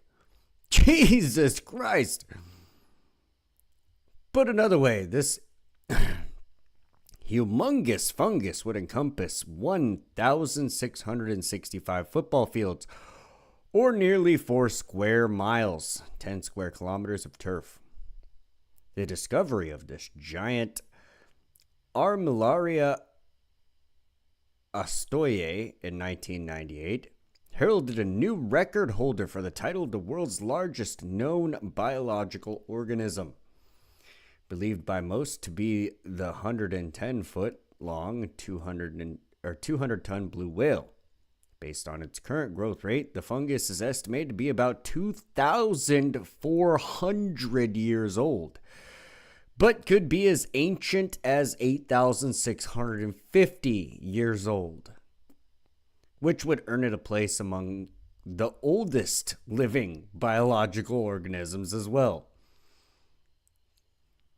Check out the Lunar 1 and 2 remaster? I have not. A team of forestry scientists discovered the giant after setting out to map the population of pathogenic fungus in eastern Oregon. The team paired fungal samples in petri dishes to see if they fused, a sign that they were from the same genetic individual, and used DNA fingerprinting to determine where one individual fungus ended. This one, A. ostoye, causes armillaria root disease, which kills swaths of conifers in many parts of the United States and Canada. The fungus primarily grows along tree roots via hyphae, fine filaments that mat together and excrete digestive enzymes. But armillaria has the unique ability to expend rhizomorphs, flat, shoestring-like structures that bridge gaps between food sources and expand the fungus's sweeping perimeter even more. A combination of good genes and stable environment has allowed this particularly ginormous fungus to continue creeping existence over the past millennia. These are very strange organisms to our anthropocentric way of thinking, says biochemist Myron Smith of Carleton University in Ottawa, Ontario. And armillaria individual consists of a network of hyphae. He explains, collectively, this network is called the mycelium and is of an indefinite shape and size. That's fucking crazy. That's a big ass mushroom. Now, I understand the mushroom itself is just a reproductive organ, right? It's a mushroom dick. That being said, every time you're eating a mushroom, you're eating a dick. You're eating fungal penis. Just throwing that out there. Just fucking throwing that out there. But, jokes aside, right? That's a big ass mushroom. That's a big ass net. That thing's been out there. It's plotting to take over the world, y'all. I'm telling you. It's not going to be a zombie apocalypse. It's not going to be some meteor that hits the planet. It ain't going to be a flood. It ain't going to be a supernova. It's not going to be nuclear war. It's going to be a fucking sentient fungus, dude. It's going to be a sentient fungus. That's what's going to happen. It's going to be a sentient fungus. We're going to have to go to war with the mushrooms. I'm just getting it in early, right? I'm learning about their war strategies early so that the ninjas have the advantage when the mushrooms strike. When they come for us, the ninjas, we will be the greatest defense force ever in the history of humanity against our fungal enemy. Shroomnet. Yeah, dude. Fucking A. Goddamn. Over here, like, got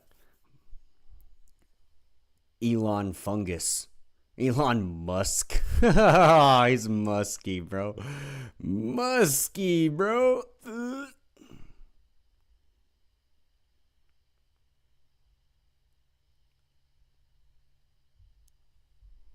Give me 1 second.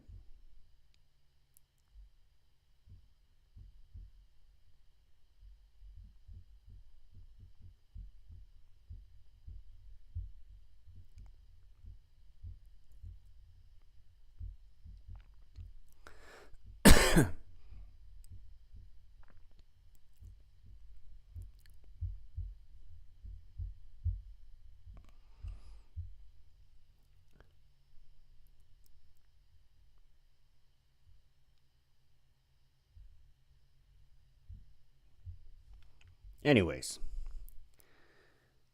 That's the end of the mycelial portion of this. That's the end. There is no more mushroom fact. I mean, there is. There's a fucking...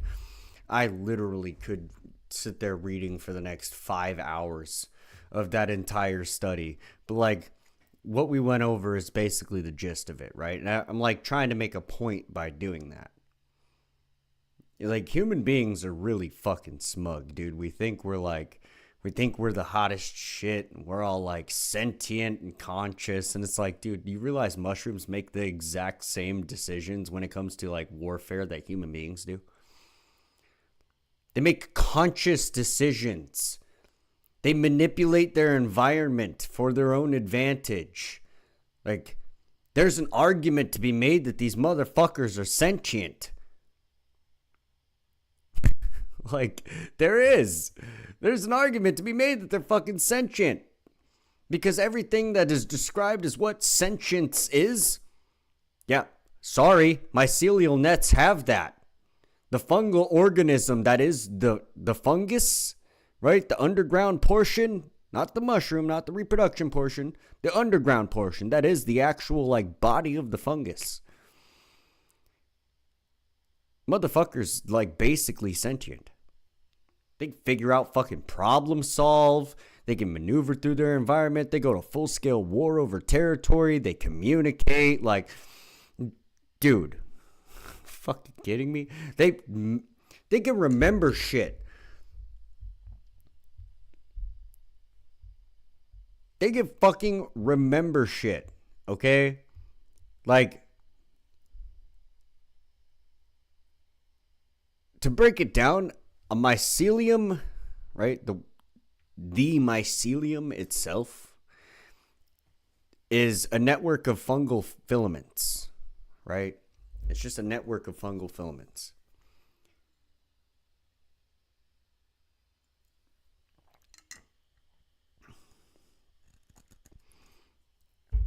And like, what I mean by they're sentient is like they have pretty surprising intellect as far as like memory, learning, and decision making is concerned. Like mushrooms are fucking smart. You read some of this shit right here. Mycelia have been shown to remember the location of food sources and even learn from previous experiences, demonstrating a form of memory. Yeah, they can remember shit. Decision making. They can make decisions based on environmental cues, such as changing the direction of growth based on information about their surroundings. Mycelia can communicate not only with each other and other potentially combative or mutually, right, like the ones that mutually agree on what territory is what without going to war with each other have to have some way to communicate, right?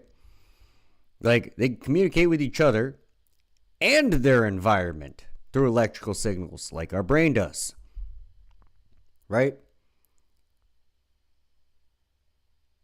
Like, they exchange complex information based off of like what they collect from trees, other various different plants, the soil itself, the air, right? Mushroom spores are like airborne. That's how they fucking spread. Like fucking, bro. So, memory learning, decision making, communication,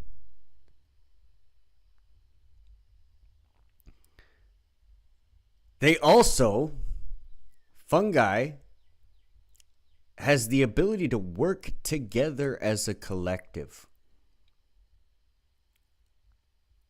sharing resources and responding to environmental changes. Yeah, they conduct fucking open trade. Like, what?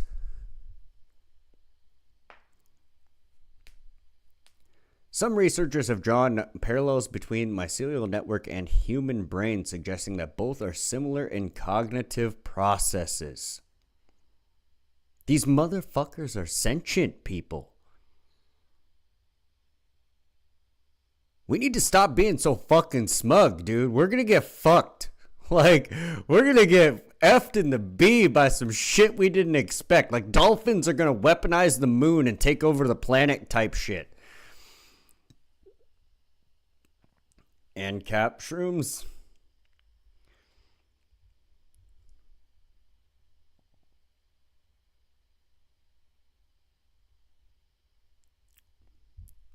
Yeah. I'm just saying. Like, we need to stop being so damn smug.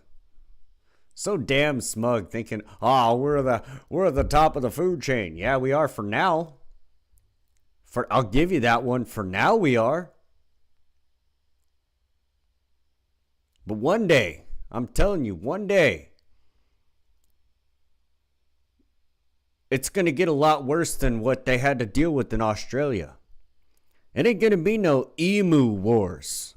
We ain't going to have to go to war with the fucking emus. We're going to have to go to war with fucking mechanized robot dolphins that are controlled by marine AI. Like some marine life designed AI. That's sole purpose is to flood the planet like Team Aqua from fucking Pokemon. I mean, if they got to trade. Yeah, serious. If they got to fucking trade, they got to trade, bro. But like, think about that for a second.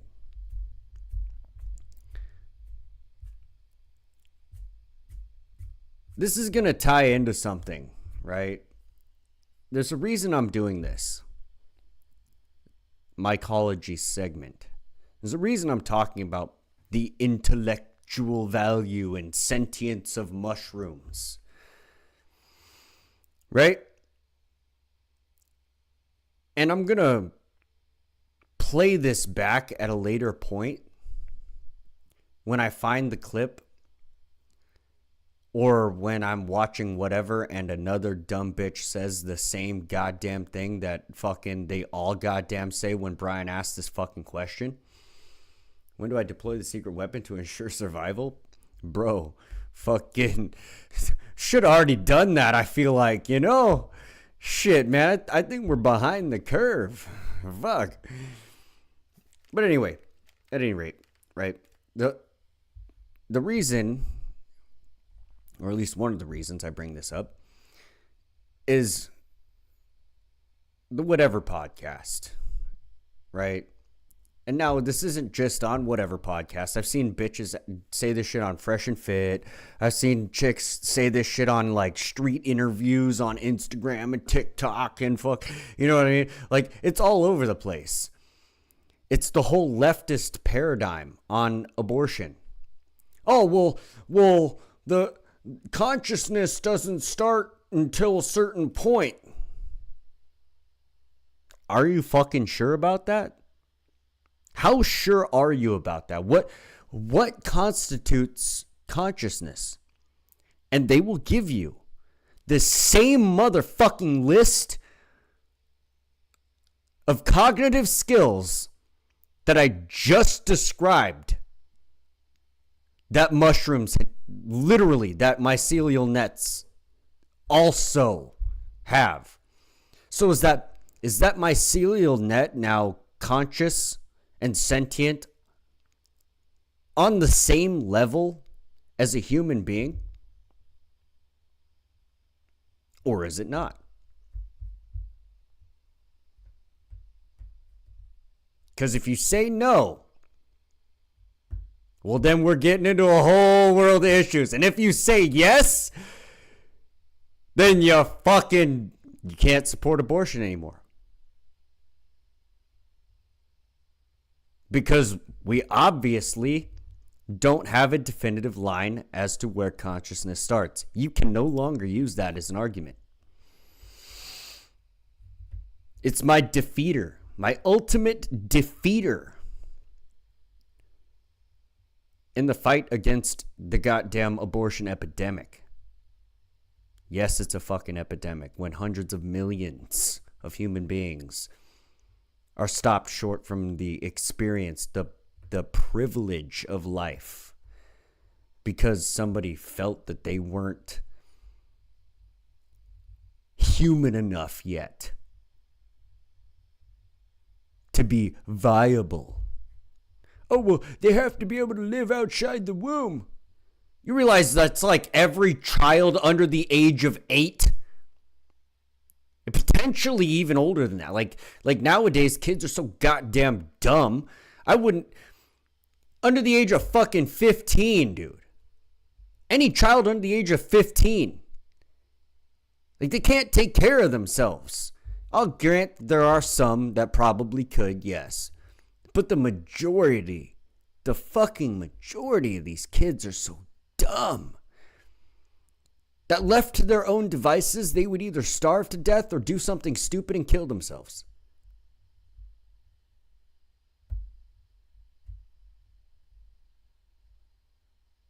So your argument for consciousness doesn't fucking work, leftists.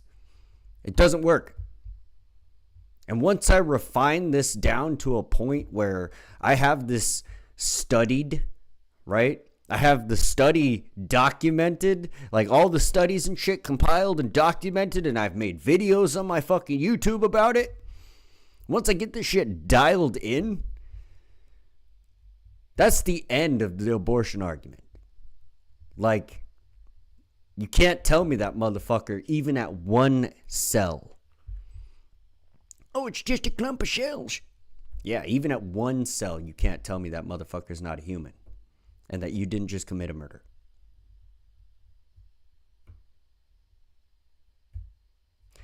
That's why I brought up the mycelial stuff. Because mushrooms are debatably just as intelligent as fucking human beings. Arguably more than some human beings.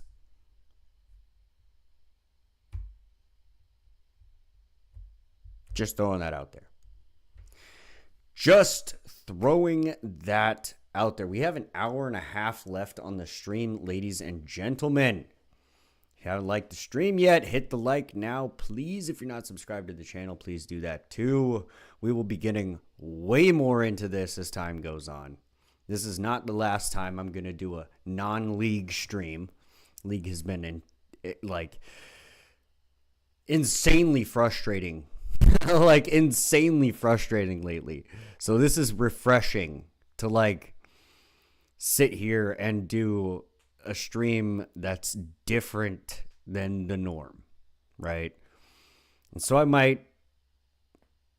going to go back and rewatch this entire stream, right? And pull what I do like and what I don't like about it and just kind of update the quality of the content as time goes on, right? But I genuinely want to do stuff like this more often. Where maybe I take a 12-hour fucking block and I just mash a bunch of shit in there and we get a bunch of good content out. And it's not all just fucking League of Legends every day or, voice acting. Right? Because we're bringing that back too. The moment I can get another monitor that I can hook my PS4 up into, we're bringing that shit back. Smart thinking? Yeah, buddy.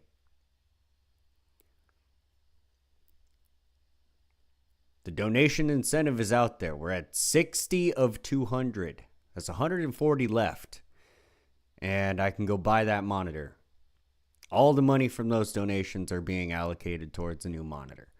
And once I get that new monitor, the voice acting of the RPGs comes back. And we're just going to redo Final Fantasy VI. And because the community was so gracious in fucking supporting me and helping me get the monitor, I'm just going to go ahead and do the opera section. I'm going to sing the opera section.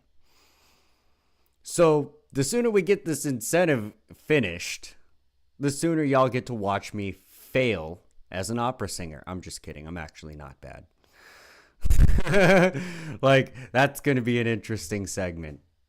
An interesting episode of fucking this channel is going to be me singing the Final Fantasy VI opera, right? Right? Wally, you like Final Fantasy VI. I'm down to play this video again. Hold on. I don't know if you saw this on your way in or not, but I am down to play this again because it's fucking, this blew my mind. And you're a fan of music. Oh, my hero? Ha. And you're a fan of music. So we're going to do this. Dude, she's playing it with her feet. She's playing the bass line with her feet.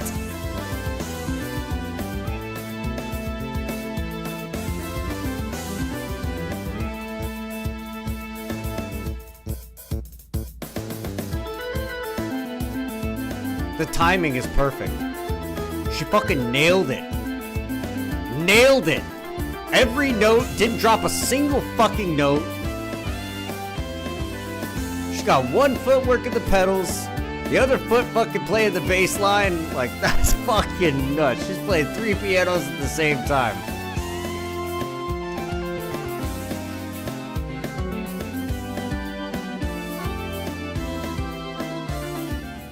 Yeah, she's playing 3 pianos at the same time. You got one down here that she's playing the bass line with her feet, and then you got the 2 up here that do, you know what I mean? She's hitting the pedal, changing the fucking sounds.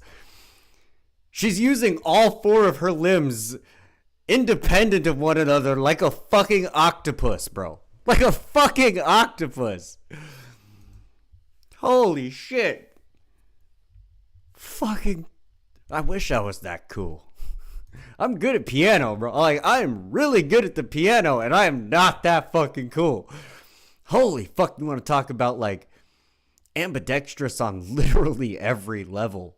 That's fucking crazy, dude. Like, I thought I was ambidextrous. Nope. I'm not that fucking cool. I can't do the fucking, like, feet thing. That's crazy, dude. I can touch the pedals on a regular piano with my right foot, but, like, play the bass line with my left foot while hitting the pedals with my right foot and playing the top piano and the bottom piano, both rhythm and melody? What the fuck? Yeah, fuck that. Those Asian girl skills, yo, you fucking not even kidding. Not even kidding, my guy. That's part of the Asian persuasion, Wally. That's part of the Asian persuasion, my guy. God damn it. These Asian bitches. Holy shit. Sorry, I have a thing for Asians, bro. I've always had a thing for Asians. Always had a thing for Asian women. What can you do? What can you do? Then again, I have a thing for fucking, like, Snow White, or, like, fucking purebred Scandinavians, bro. Like, Snow White hair, fucking, like, natural. It's just natural platinum. I have a thing for that shit, too. That shit's crazy to me. I don't know. Those are my 2 preferences. Call me a bigot. All you want. But god damn it. Scandies, then Asian women. Specifically Japanese women. Specifically Japanese women. Ah, shit. Yeah, there you go. There you go. Look at that. You didn't even have to ask me that question. I just threw it the fuck out there because I'm 10 hours and 30 fucking 5 minutes into this stream. I am tired as shit. I've been up for over 24 hours. I've been up for over 24 hours. I'm running on 5 coffees, a NOS, and a Coca-Cola. Oh, sorry, 2 Coca-Colas.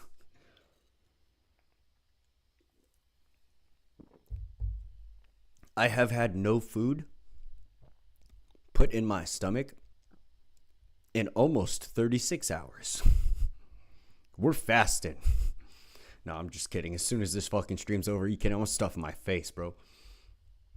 Them Eastern European will do what you want to. Yeah, exactly. Exactly, bro. Holy shit. Get you a freaking fine-ass Swedish or Norwegian woman. Even Russian. I mean, like, honestly, we already know about them Aussie. Aye, mate. Can't be making fun of the Aussies. What'd I do? I ain't do nothing. Can't trust them. Can't fucking trust them. Ah, shit, mate. Damn it. Damn it, crikey. Yeah, no. I actually don't know too much about Aussie women, to be honest with you. The only two Aussie women I know and have ever interacted with my entire life are Jess and Eternal. Fucking Jess and Eternal. No, that's a lie. That's a lie. I totally banged an Australian foreign exchange student on the bleachers, on the away side bleachers. That's a lie. That's a fucking lie. Gotta love fucking early college days. Just throwing that out there. Just throwing that out there. Yeah, I'm not talking about underage nonsense. Calm down, YouTube. Calm down. Personal life experiences. Young college kids being dicks. That's fair. Yeah. Yeah.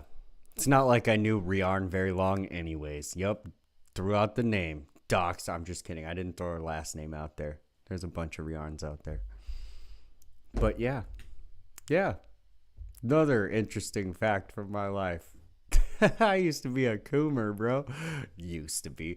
Motherfucking please. I'm still degenerate as fuck. I'm still degenerate as fuck. I may have some based ass takes, but god damn.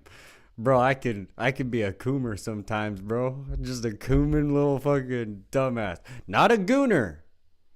I don't be gooning places. Let's get that fucking straight right now. Not a gooner, a coomer. Right? There's a difference. There's a difference. I'm not out here gooning to girls on OnlyFans. But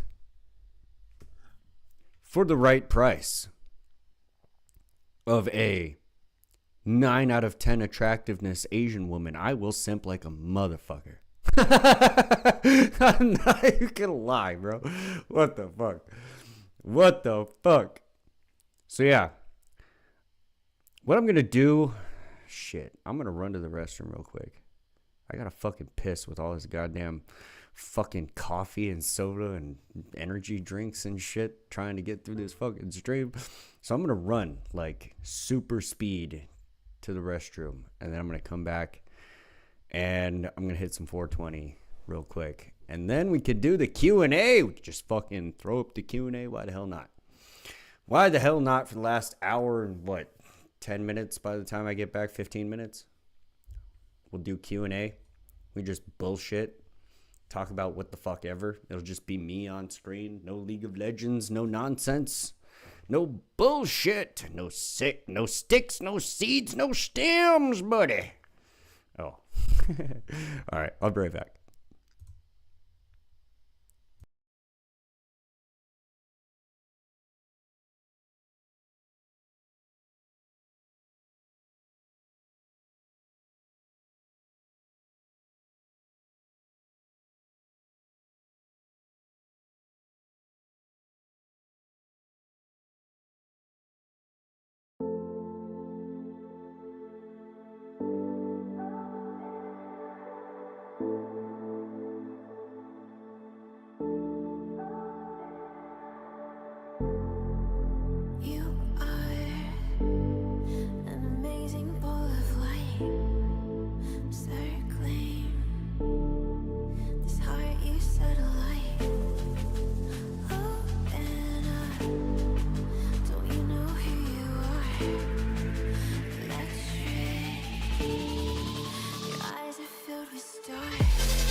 Face to face, I found my pain beneath the lies and broken dreams. Lost the love I had in me. It tore me apart, fade away. I felt so lost, but I held on to what I had. For what it's worth, if you're feeling low, just know that you can. Yes, you can. There's life in love that you hold. Rise above and let it glow. Just know that it's never too late to make a change. Crash and burn, I found myself beneath the emptiness. Wanting more, I let it go. Holding on to love. Breaking through, I feel alive. For once in my life, I'ma live by the want to be all I can. Let the rest just crash and burn.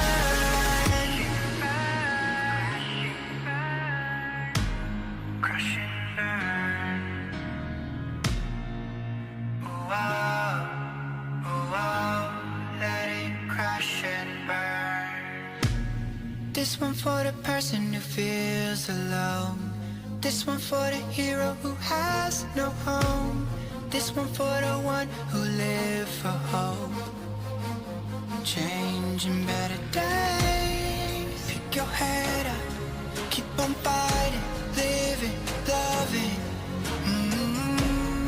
Make your mind up. If you want it, take it, fly away, soaring high above the clouds. Hear the voices calling now. Oh, you want love. Crash and burn, I found myself beneath the emptiness. Make your mind up. Wanting more, I let it go. Holding on to love. Breaking through, I feel alive. For once in my life, I'ma live by the want to be all I can. Let the rest just crash and burn.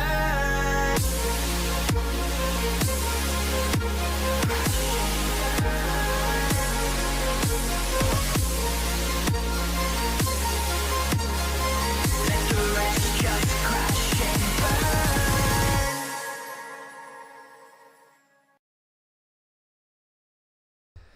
And we're back. And we're back. To start off the Q&A section for the last hour and 10 minutes, let me have them. Hit me with the questions, and I will answer. I will answer. As long as they're not some, like, ridiculous shit. You know what I mean? Like, fuck.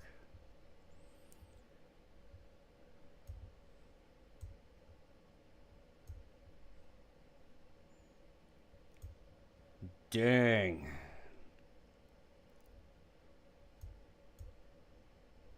Yeah, there was a lot of shit tonight. Fucking A, this is gonna be fun to edit. Like, this is gonna be so fun to edit. No, not really. It's gonna be a fucking nightmare, dude. Holy shit. All the shit we covered. Holy fuck. The roast of the LGBTQ stuff was funny. So, it's probably gonna take me a couple of days to, like, edit out all of this stuff and get it into separate videos, right, of each segment with all the, like, dead space and all that stuff clipped out, so it's fucking shortens it up, because some of them segments are fucking long. Like, holy shit, some of them segments are long. Like the Donald Trump and the Donald Trump presidency rating and India-Pakistan war, or conflict, whatever you want to call it, is fucking, that's like a 3-hour, 15-minute segment, dude. Holy shit. The martial arts segment was longer than I expected it to be. I think that was an hour long or 2 hours long. Like, shit, man. Fucking the roasting of the LGBTQ and the freaking combating bullshit segment was fucking long. Like, just the whatever portion of it was long. That's another thing you missed, Wally. I did a fucking, like, whatever react, but it wasn't like a react. It was more like the old lady in the back from last night, or the night before last night's, technically, because last night was me streaming, not fucking Brian. But, yeah, dude. That shit was fucking... That old lady was crazy. Like, holy shit, 52. I'm not a grandma. The fuck you're not. The fuck you're not, dude. And shame on any of the dudes fucking fapping to your OF, bro. Get them fucking weird gooners out of here, dude. Jesus Christ. Yeah, I went in on some shit. So, if you don't want to wait for that separate video to come out, that is the third segment. And since I don't know how to timestamp shit, and I don't have an editor who does timestamp stuff for me, right? It's probably, I'm going to say, like third or fourth hour in is where it starts. You'll know if you're scrolling through the video and it's after the second break, right? So I did intermissions in between each segment, so that would be easier for me to go back and start off each segment, right? Record, or like editing, pulling each segment individually, rather than just like jumping straight into the next segment and then having to find the very second that I fucking jumped into that segment, right? So if you go by the breaks, if you're scrolling through and you find, you know, after 4 matches of League of Legends, which is roughly an hour and a half, 2 hours, you'll stumble upon the first Be Right Back scene. And then I jump into the martial arts and parkour stuff.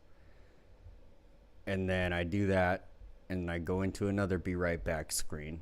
And after that Be Right Back screen, it's the combating bullshit. And that segment is actually funny.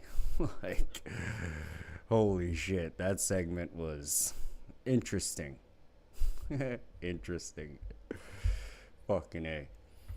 Some of the clips I played, man, just like, what the fuck is this shit, bro? Oh my god. People are crazy, man. People's is fucking crazy in this world anymore. What can you do?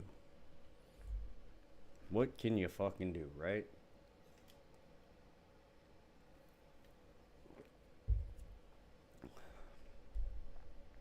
I don't know.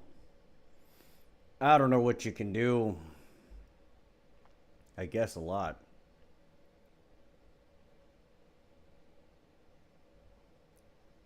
There's a lot you could do. The question then would be, should you do it? I don't even know what the fuck I'm talking about anymore. I like literally have no idea what the fuck I'm talking about anymore. Oh my god. 12-hour streams that are not just gaming streams, man. It takes some mental fortitude, I'm telling you. I am fucking telling you. 12-hour streams. We have 1 hour and 5 minutes to go. 1 hour and 5 minutes to go. That's crazy.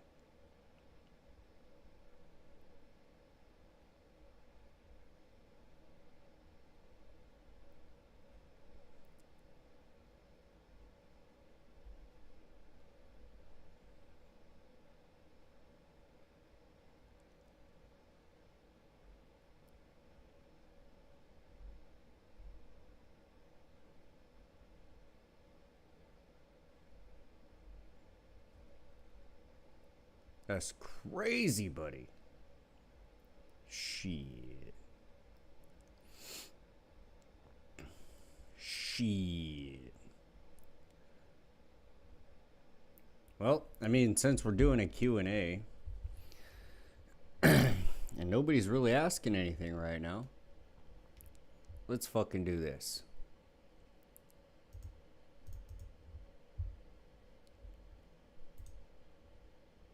Let's just do this for the last hour. If anybody wants to ask anything while I'm fucking playing some gamage, feel free. Feel free. The floor is open to the chat. Oop. That was terrible. When you have typed your password so many fucking times that it's just and you're done. Like, what the fuck? Holy shit, my password's not short either. It is not fucking short either. Holy fuck. When you can make 13 characters sound like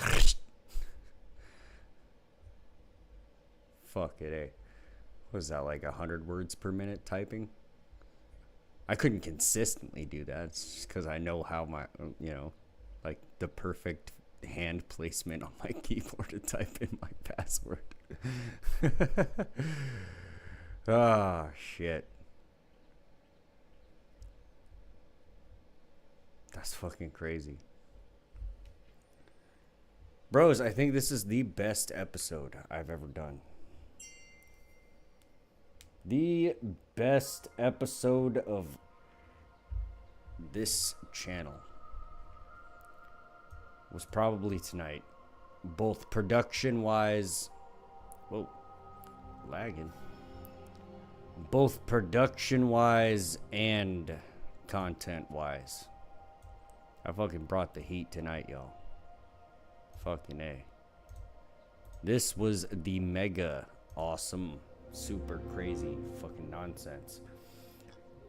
The super amazing, awesome, ultra hyper mega ninja marathon stream for the win. Whoa. Whoa. Let's see.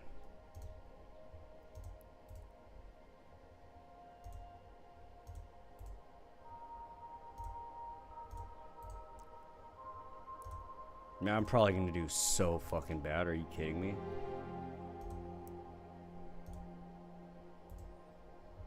But yeah, at any rate, open Q&A. Ask me whatever the hell you want to ask.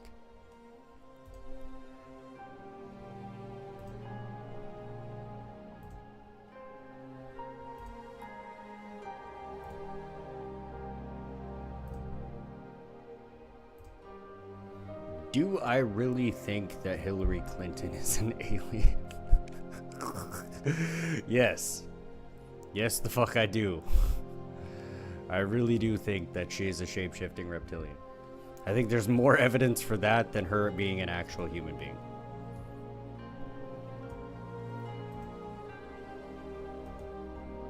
So, I believe it is entirely possible.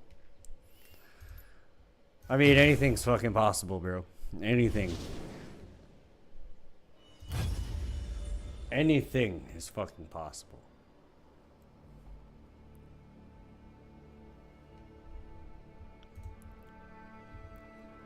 Ba-boom, shakalaka, buddy. Alright, give me 1 second. Be right back. Oh shit, empty chair streams. No way.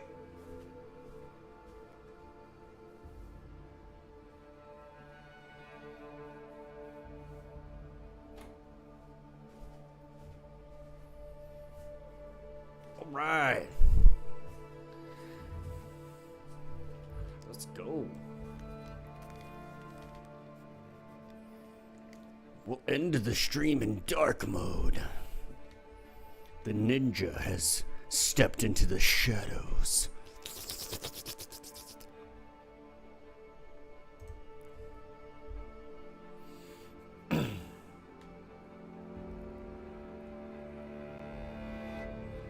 Yeah, if you're out there watching and you didn't get to catch the full show tonight, I highly suggest going back and skipping entirely the League of Legends content unless you like watching gaming stuff.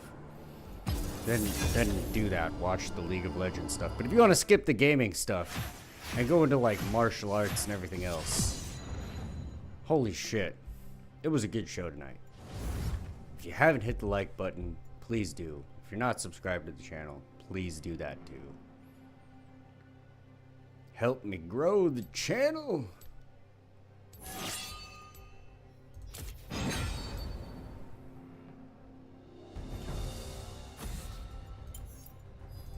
I'm going to remember this. And again, reminder, open Q&A, ask me whatever you want. That's what the rest of the stream is for the next 58 minutes. Probably just this one match of League. Probably just this one match of League to end out the stream.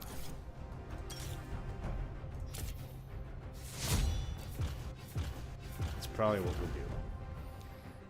All the while an open Q&A.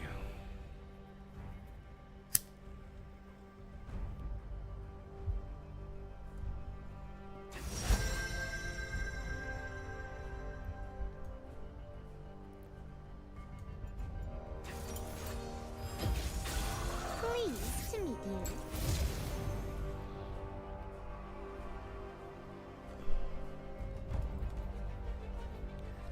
Yep, I'm probably gonna play like shit, oh well.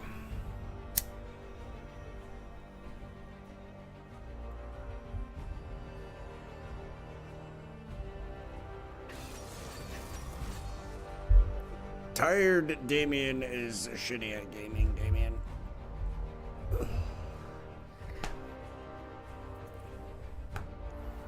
Tired Damien cannot game worth a shit.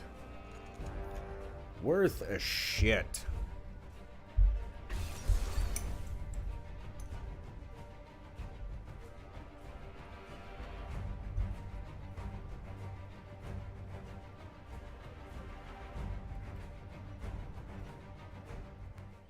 Oh, fuck you, dodging asshole. The player has left during champ select. Huh.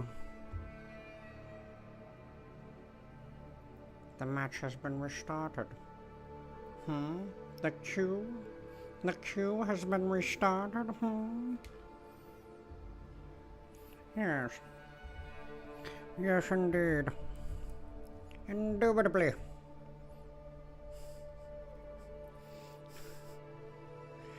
Indubitably.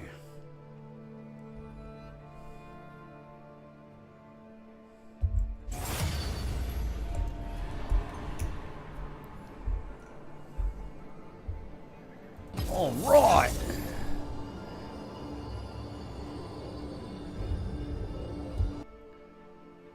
Never mind.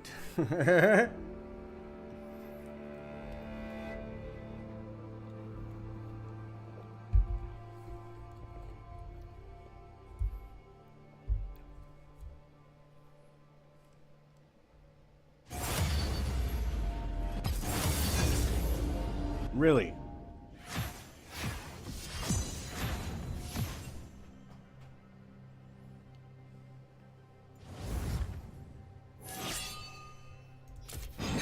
Sure, whatever, dude.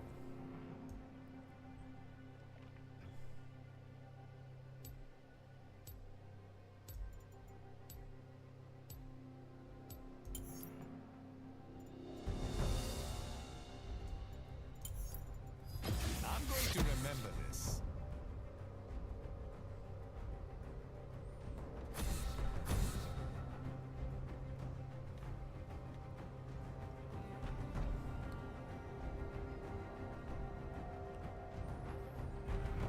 Lux Band coming through, buddy.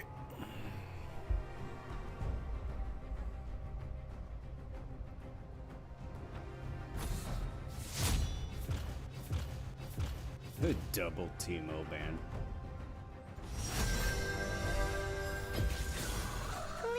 to meet you.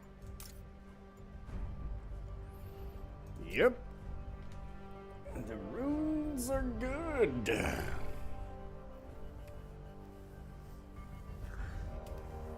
So yeah, for tonight's stream, I'll probably do RuneScape and rant after a couple of matches of League.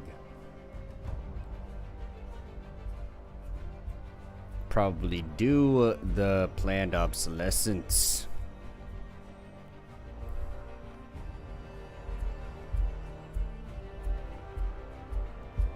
After we do the normal shit, the normal League, we'll do some other shit.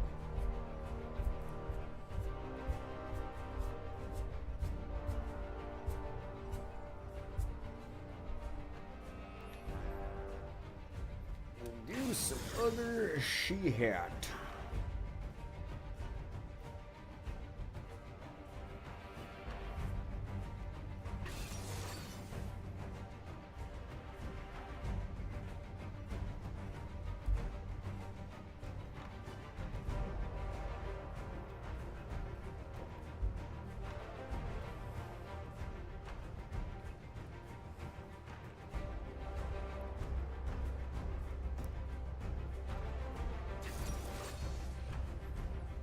Like, pick a champion, dude. Holy shit.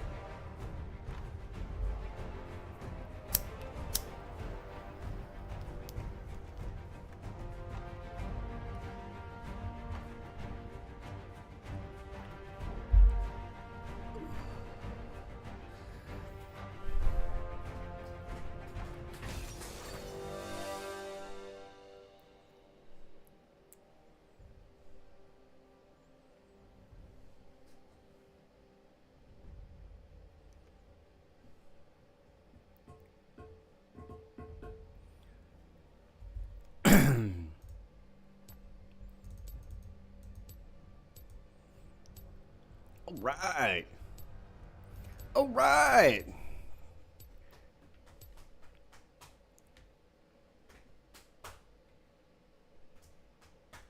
Shout out to the 4 viewers. The 4 viewers. Shout outs to y'all. Fucking legends. Fucking legends. Let's go, buddy.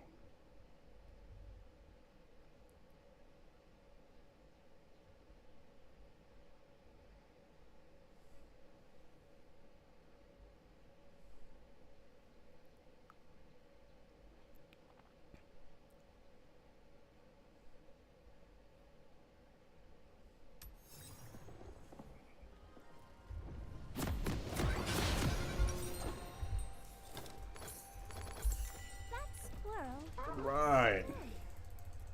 Let's go. Let's get the fuck up out of here. Excuse me. Welcome to Summoner's Rift. That tasted purple.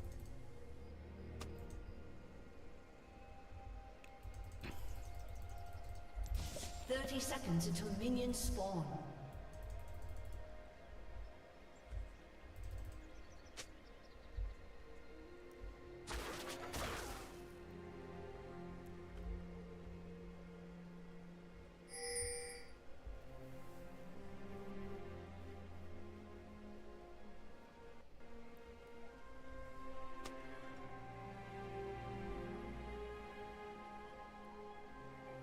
Minions have spawned. Huh. Okay. Maybe I should read the jungle items.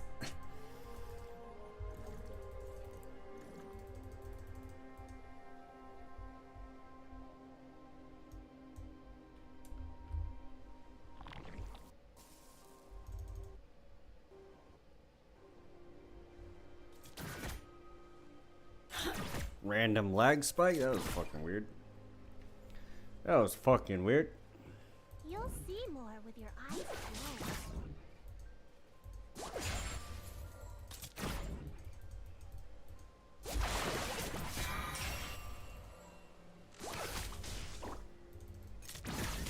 I win these trades, Ash.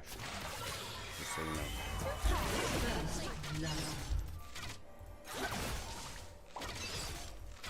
Okay, not with Yumi fucking hitting me with her Q, I don't. Now I do. Now I definitely do. Solid giggle should do. Dude, lag, hello? What the hell is happening? Dude. Holy shit, the fucking drop in FPS. That was crazy.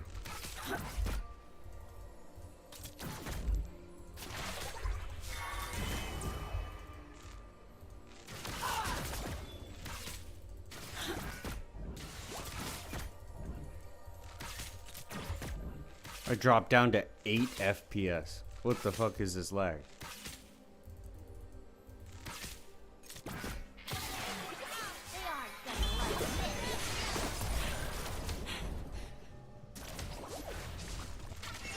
And now I went out on these fucking things.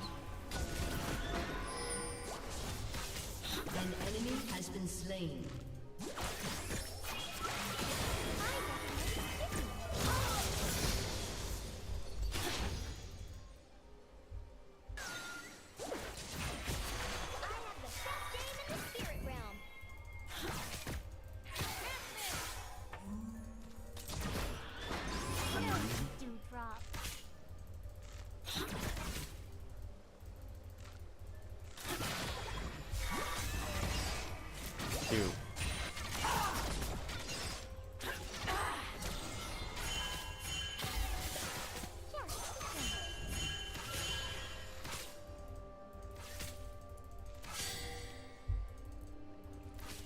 Should I just back?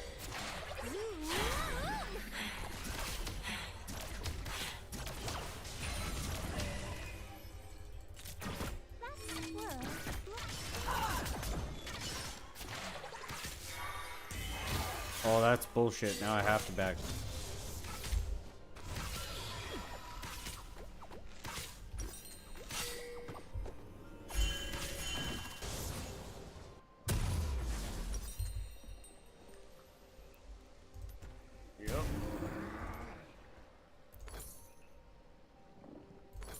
An ally has been slain.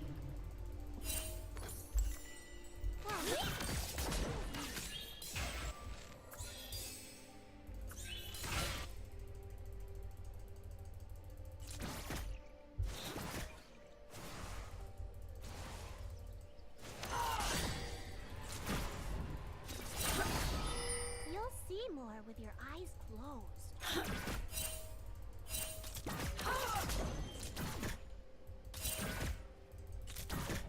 Okay. Get in there.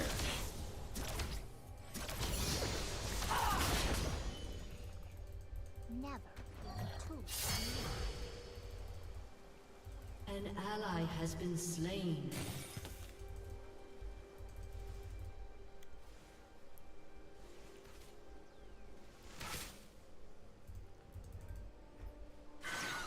Yep, that tasted purple.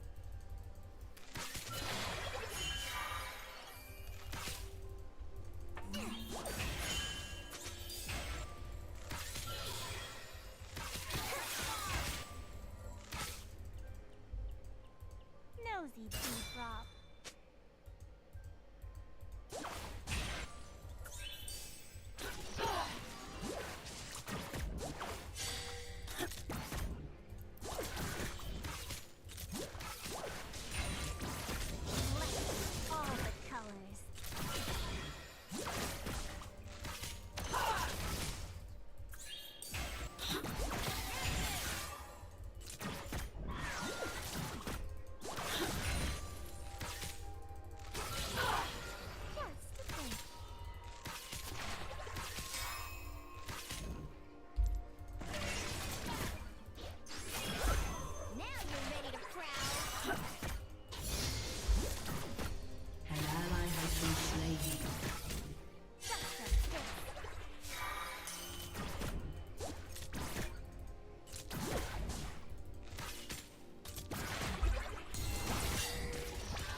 fucking shit, dude.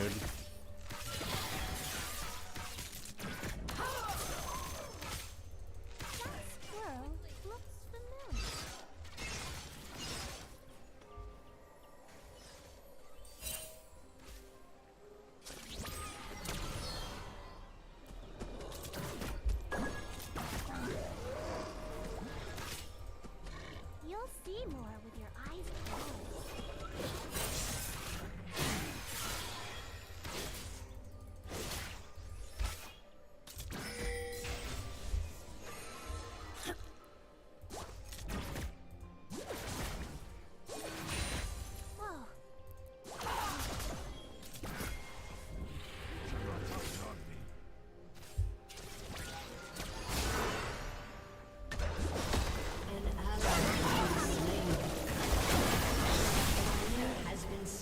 Stupid ass motherfucker.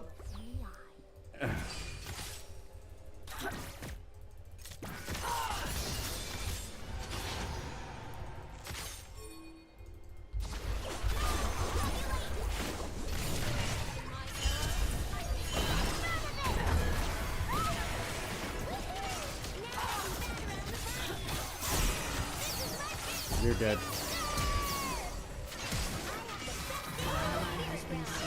Damn, Kaisa, pay the fuck attention, bro. Like, come on. Pay the fuck attention.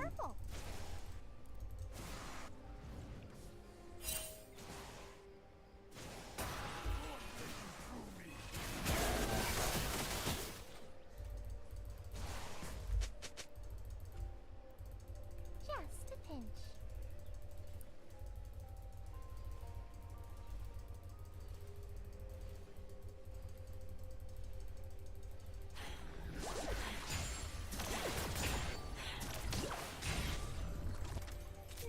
Dewdrop.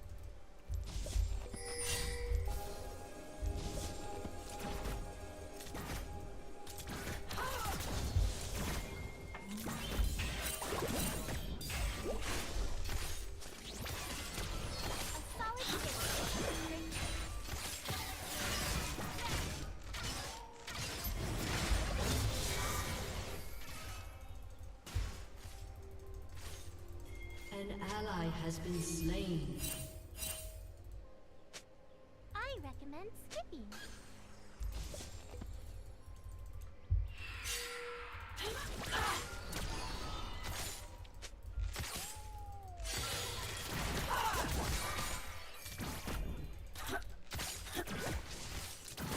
You'll see more with your eyes closed. Enemy killing spree.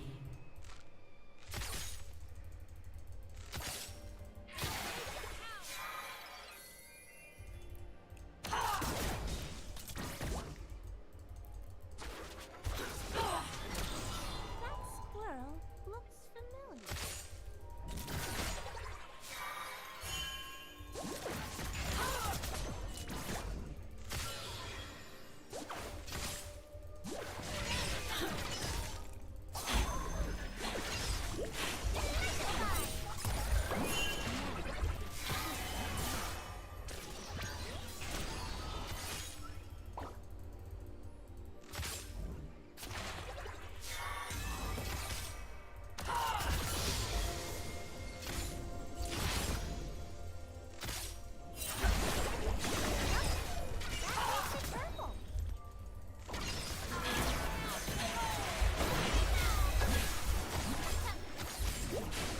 An enemy has been slain.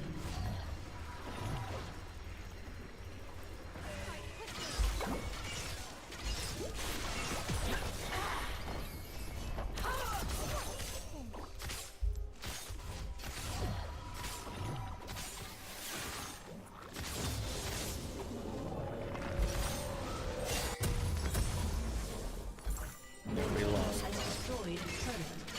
Yeah. At least Trundle got that shit.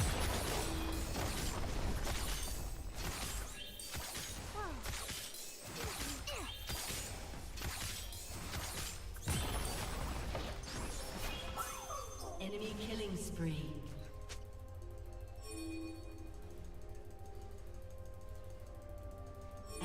enemy has been slain. Too tall. Much too tall.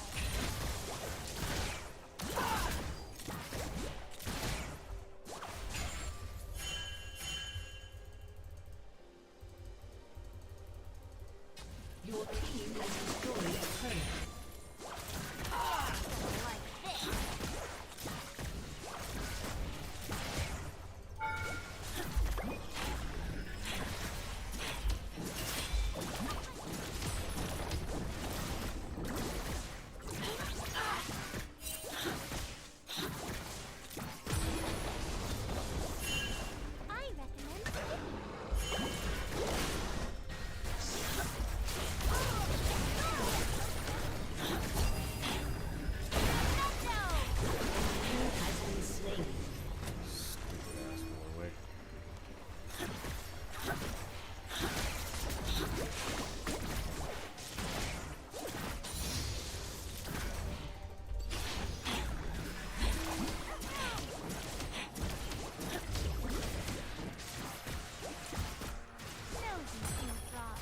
Turret plating will fall soon.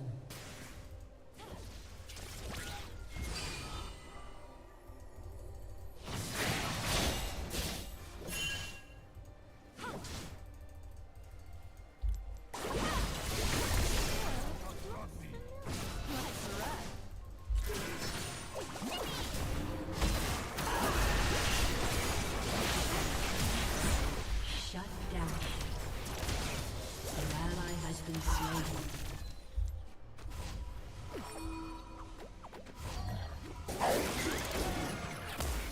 An ally has been slain. An ally has been slain. Bros, holy shit.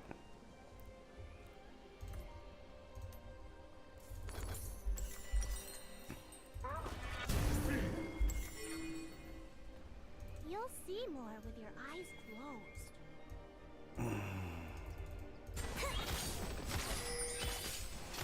Your turret has been destroyed.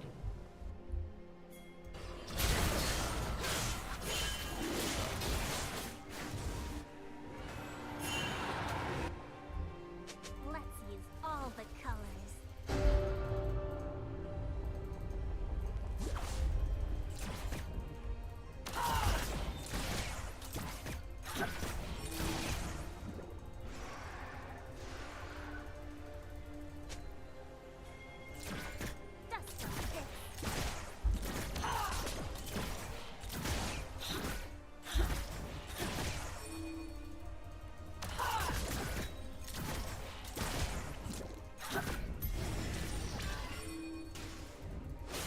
Dust on this. That tasted purple.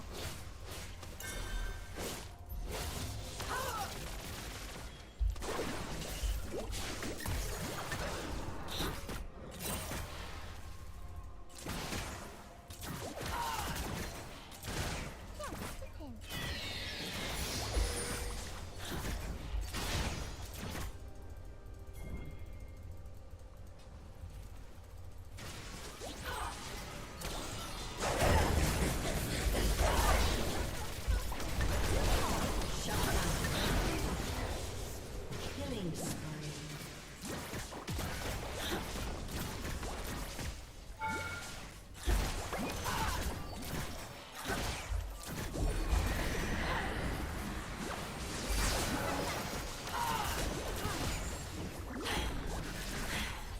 Your team has destroyed a turret. Your team has destroyed a turret. Let's go. That's fucking huge. That's fucking huge.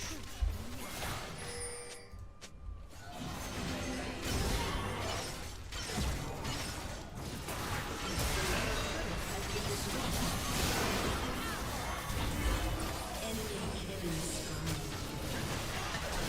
An ally has been slain.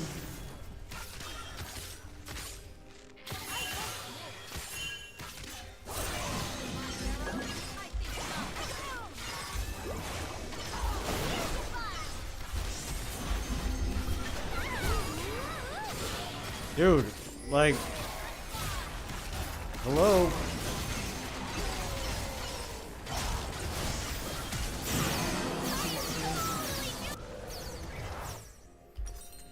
Why wait until fucking... Like, why? I don't understand. I really don't understand. Your turret has been destroyed. I recommend skipping.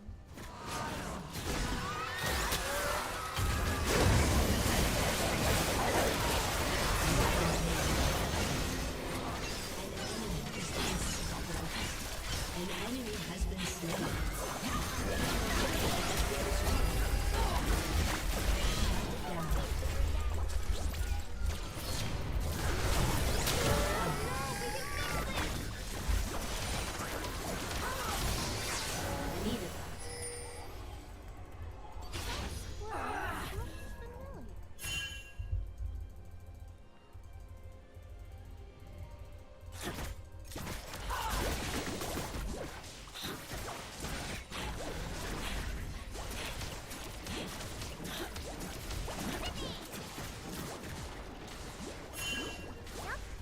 That tasted purple.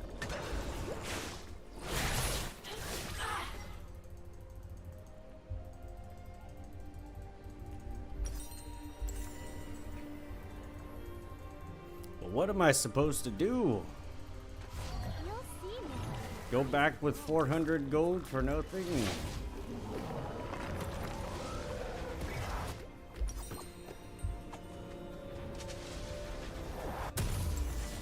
Ooh, I got an amp tome. Yay. Susie.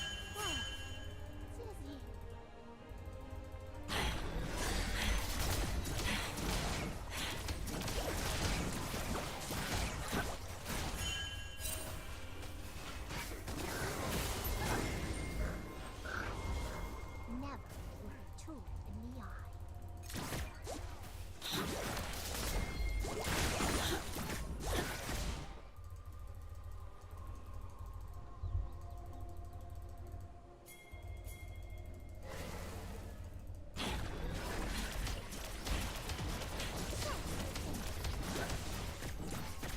Your team has destroyed a turret.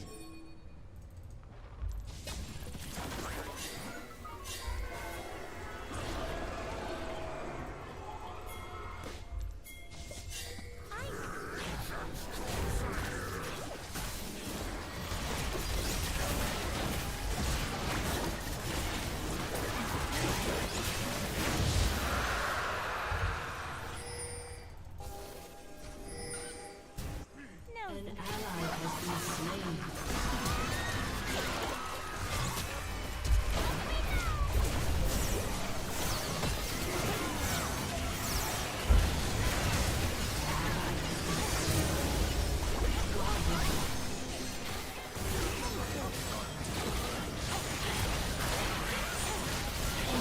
Double kill. Your turret Holy has been shit, you destroyed. guys fucking suck. 3-8 fiddlesticks, huh? That's fucking cool.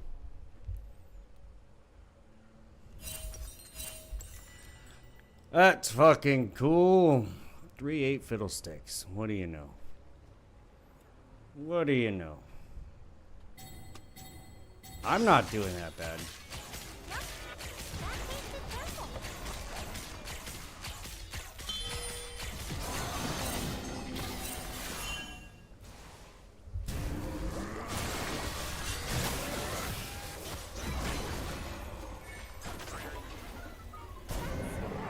Looks familiar.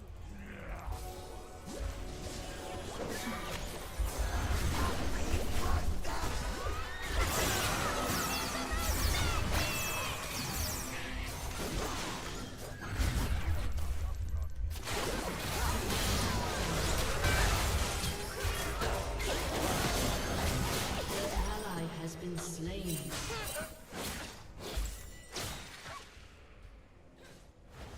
Yeah, I don't know what Kaisa's doing or what Udyr's doing. Nobody ever grouping, dude. I guess it's fine. Trundle is fucking... This team's retarded, bro. Holy shit. Enemy rampage. What the fuck?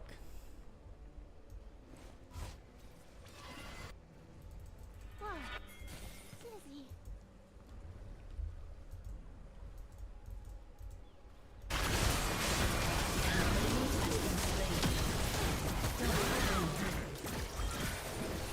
Kaisa is scaled. Like mega uber gnarly scaled.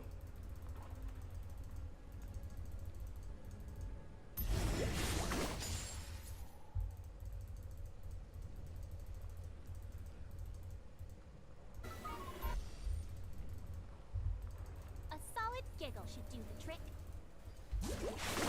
An enemy is unstoppable. Enemy double kill.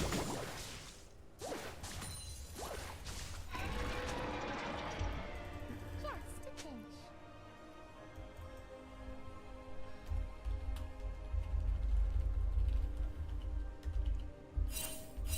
An ally has been slain.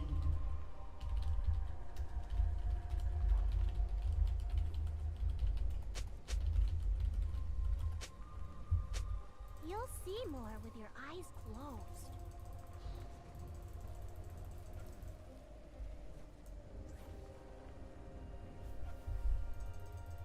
Your turret has been destroyed.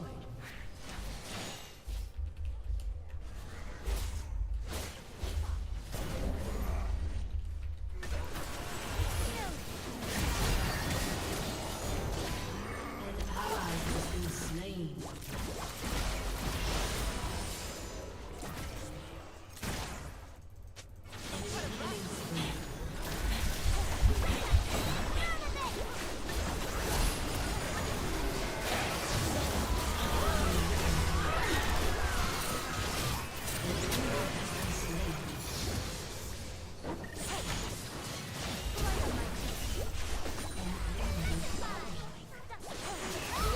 Has been destroyed. Enemy double kill. There ain't nothing we're doing to fucking win this.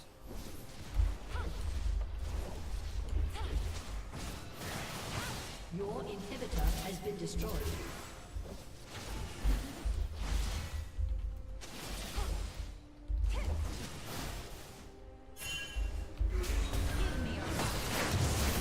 Like, uninstall, dude. Uninstall the game, bro. You talk shit to me, I'll talk shit right the fuck back to you. That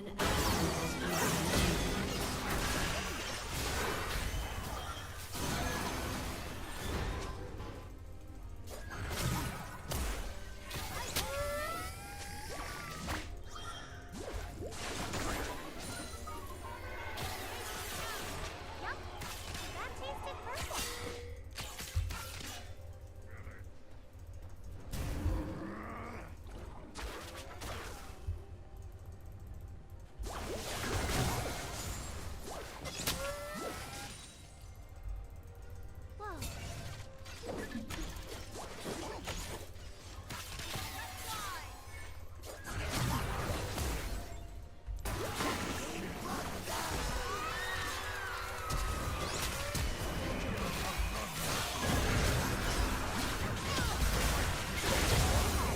Yeah, see, you died before I could even get to you.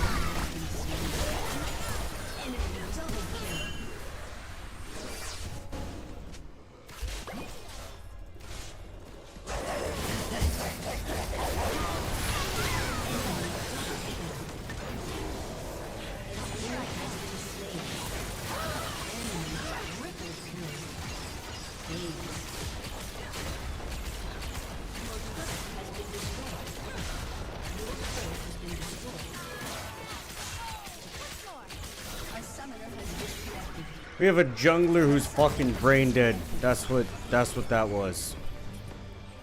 Dude just rushes in there. Like, the fuck, no clue how to team fight whatsoever. Dude's never played an ARAM in his life. Sitting here trying to tell people how to play fucking League. Oh, it's a team game. Yeah, you didn't gank bot lane one time. In fact, nobody did. Me and Kaisa had to deal with Warwick several times. And we did. We did well. Udyr, on the other hand, kept fucking dying getting caught out in the fucking jungle. Right? It's not my fucking problem. You suck, Udyr. It's not my problem. You went 3-7 against their 8-4 Diana. It's not my fault the Fiddlesticks went 4-12 against their 15-4 Ari. Or our Trundle went 4-8 against a 6-9 Warwick. Kaisa did her job to the best of her ability. I did my job to the best of our ability. You know what I mean? Like, fuck. I don't know what else to say. I really don't know what the fuck else to say.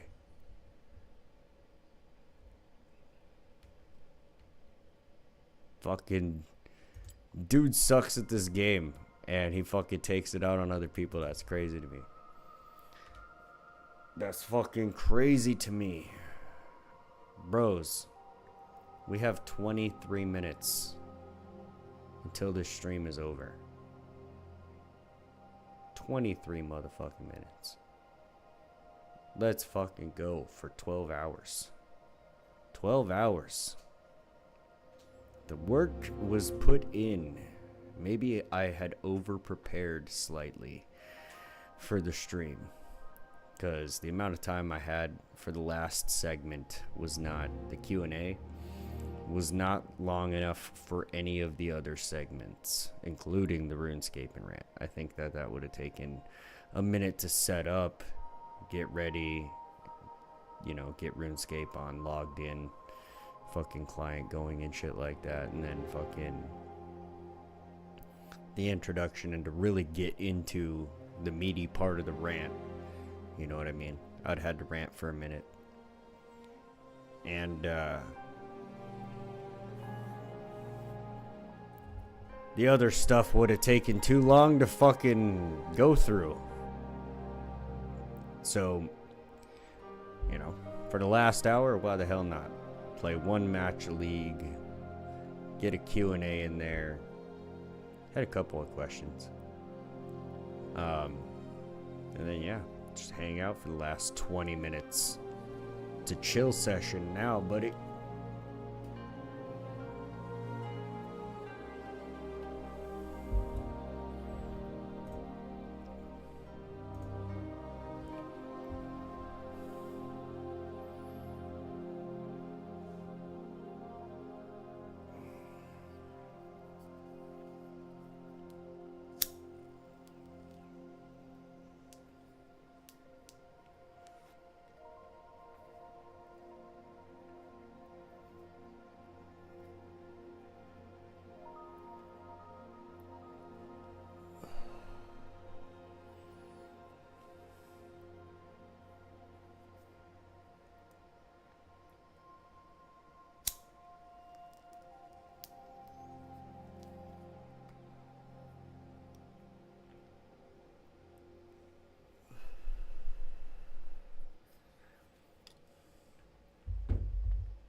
Let's see.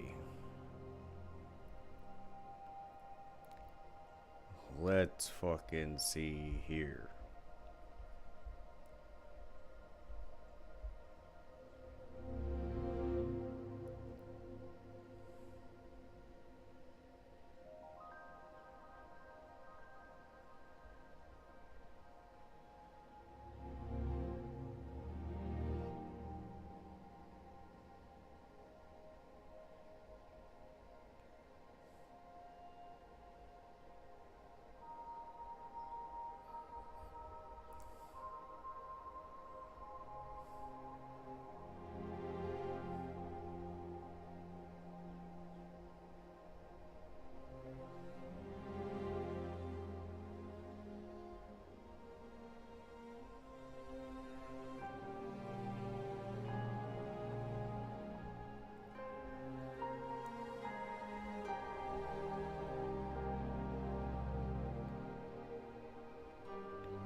Okay. I think I have a simpler format for the next one of these. super mega epic streams, right? The Mega Monday. I don't know if I'll do it on Monday specifically, but this one was a Monday. But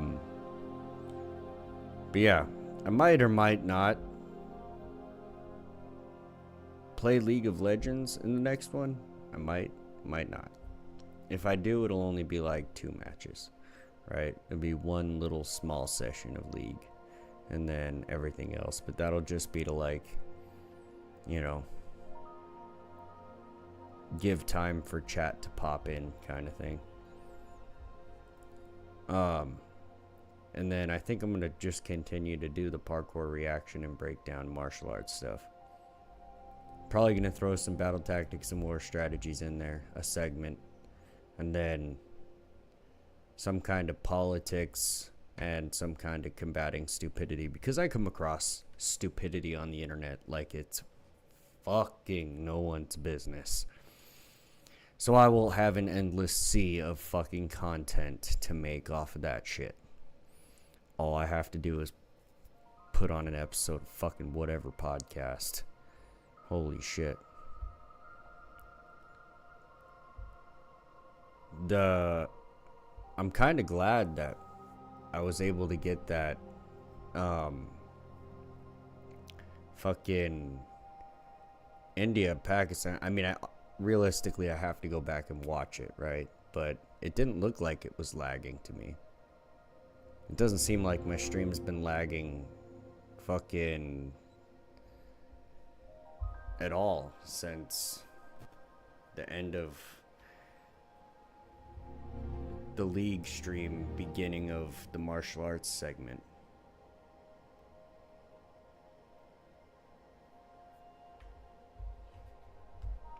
I think that's basically fucking dems to breaks.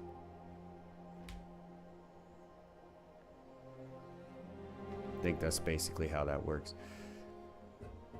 The sun was up and setting when I started this stream. The sun went down, and now it is currently rising. That's why it's slowly getting brighter in this room.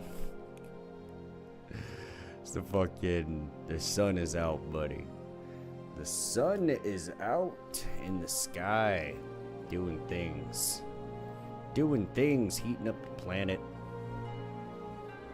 Thankfully, because without the sun, we'd all freeze to death.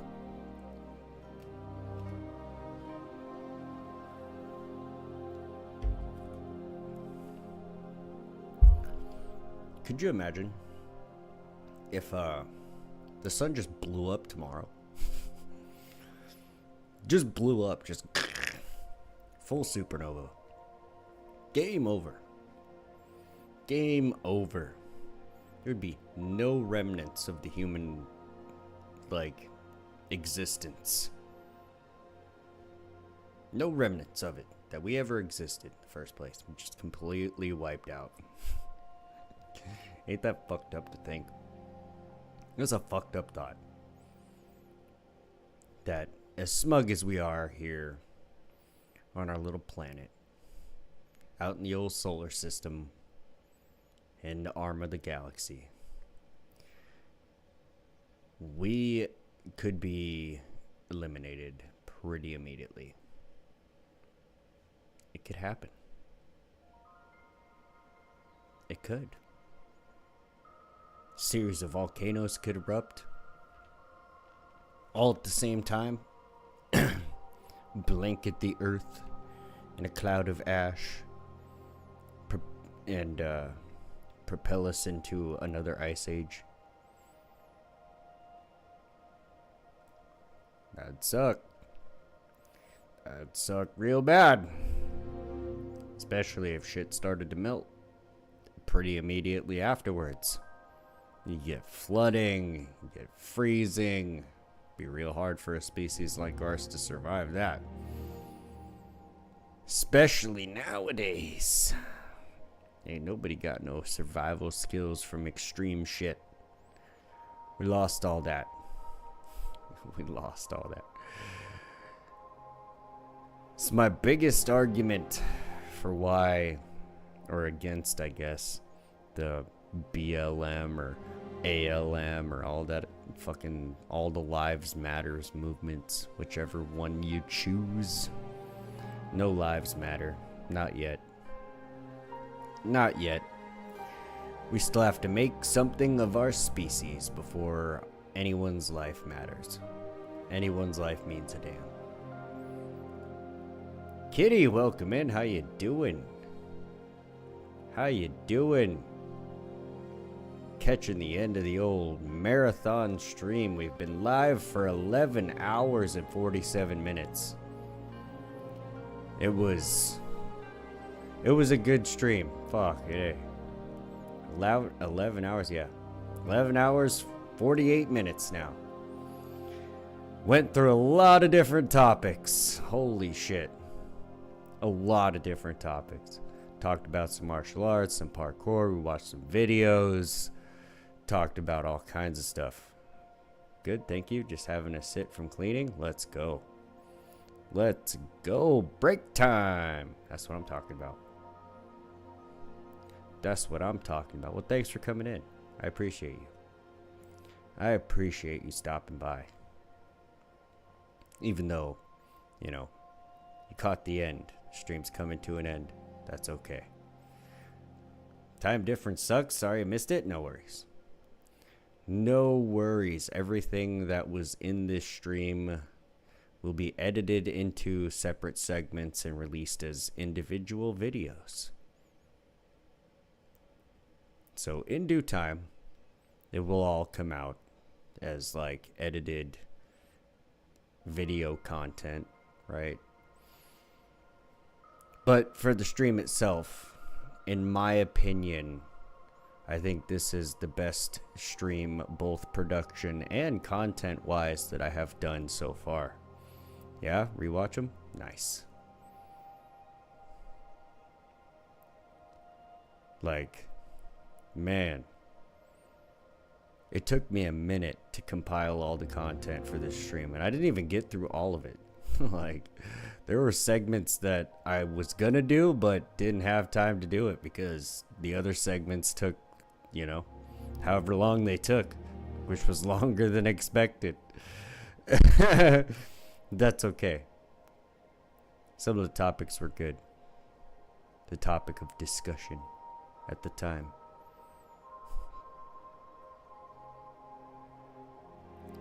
Talked about some science, Trump, India-Pakistan conflict. I went over a clip from whatever podcast. Talked about all kinds of shit. All kinds of stupid shit. Martial arts, parkour, fitness, etc., etc. There's a lot of topics that I covered tonight. It wasn't all just gaming. Look at that. Look at that. Channel is taking a turn in another direction because I don't want to just do gaming. That was not my intention when I started a YouTube channel, was do gaming content. It's just easy content to make. It's easy content to make, but, you know, I don't want to just do gaming content. I like the educational shit, man. That's all I do is watch documentaries and learn stuff, read stuff. Just constantly filling my brain with a bunch of random nonsense. Like, I did a whole hour segment on fungal warfare tonight. Yes, war between mushrooms.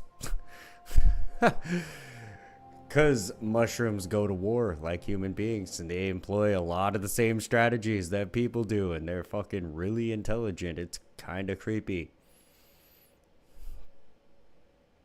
They're basically fucking sentient. It's like the wildest shit that exists. My goodness.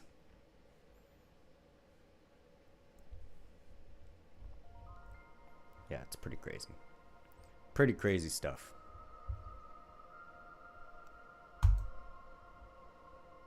But then for like the last hour, it's been like open Q&A.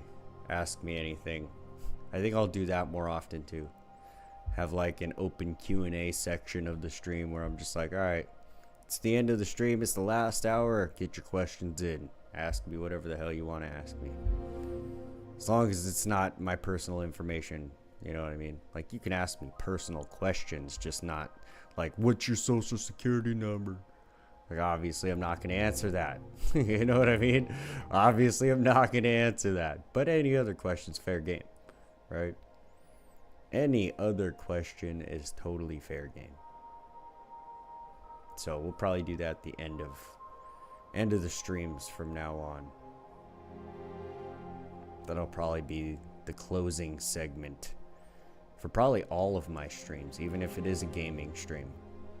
Or eventually a voice acting stream when we get those back. Right? Even at the end of those, because I think it's a good segment to have.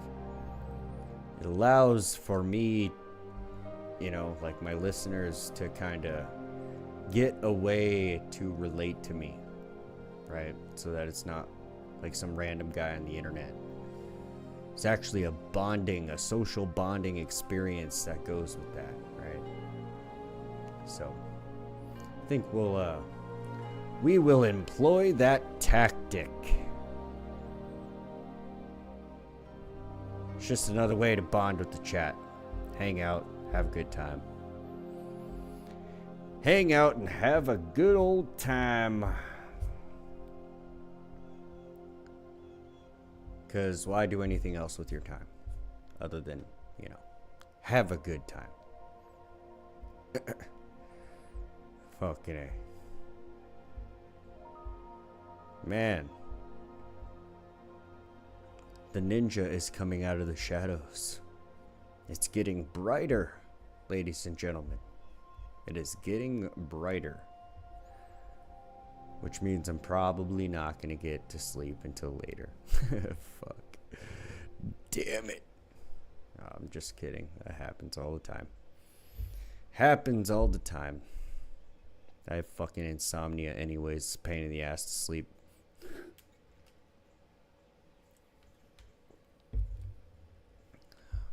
That's why I'm up all the time.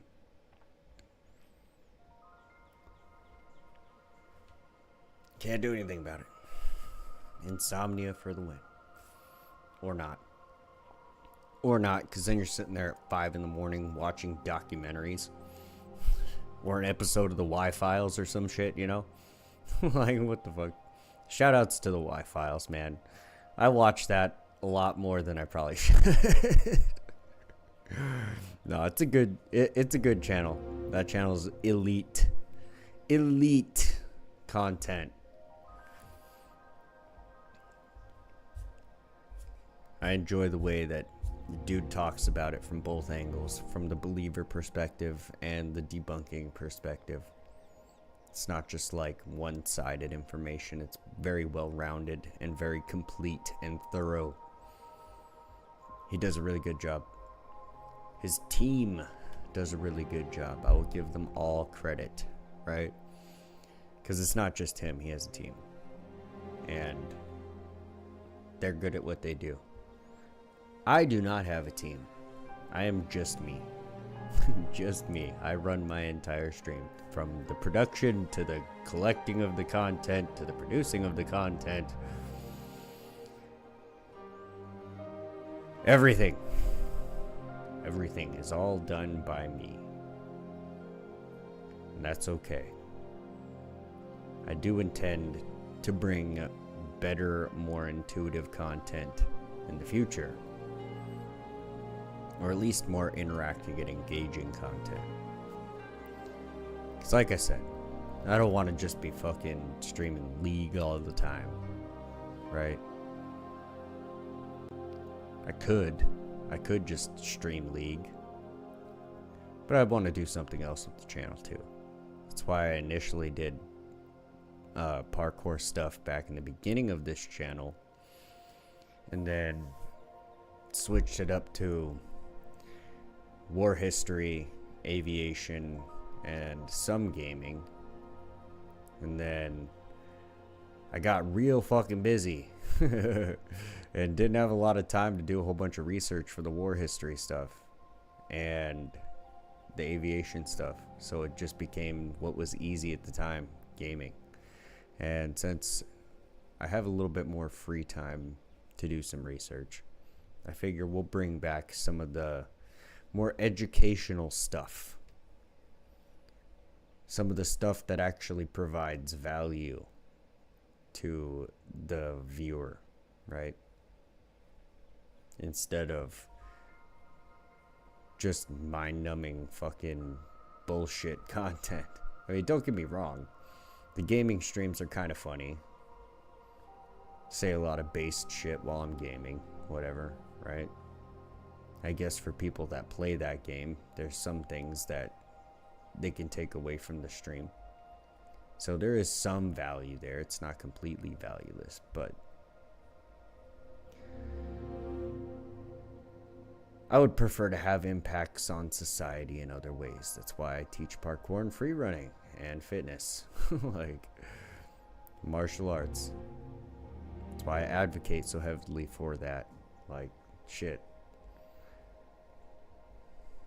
It's a necessity. It is a necessity. To be up, be moving, getting stuff done, whatever it is. That being said, y'all, it is 11 hours, 59 minutes into this stream. So I'm going to hit you guys with the outro and get out of here. I hope that all of you out there in the world have a wonderful morning, afternoon, evening, or night. Wherever you're at, enjoy your time because it may be limited. As I was saying earlier, the sun could explode, volcanoes could erupt, we could get hit by a meteor, the moon could crash into the planet, we could go to nuclear war. You never the fuck know. There's a plethora of possibilities for things that could hit the fan as hard as the shit does. So, take your time and enjoy it, and do nothing else with it but enjoy it. I appreciate all of you. TC Damien? Indeed. Thanks for dropping in, Kitty. Freaking legend. Let's go. And to everybody out there, have a wonderful time, y'all. I will catch y'all next time. Peace.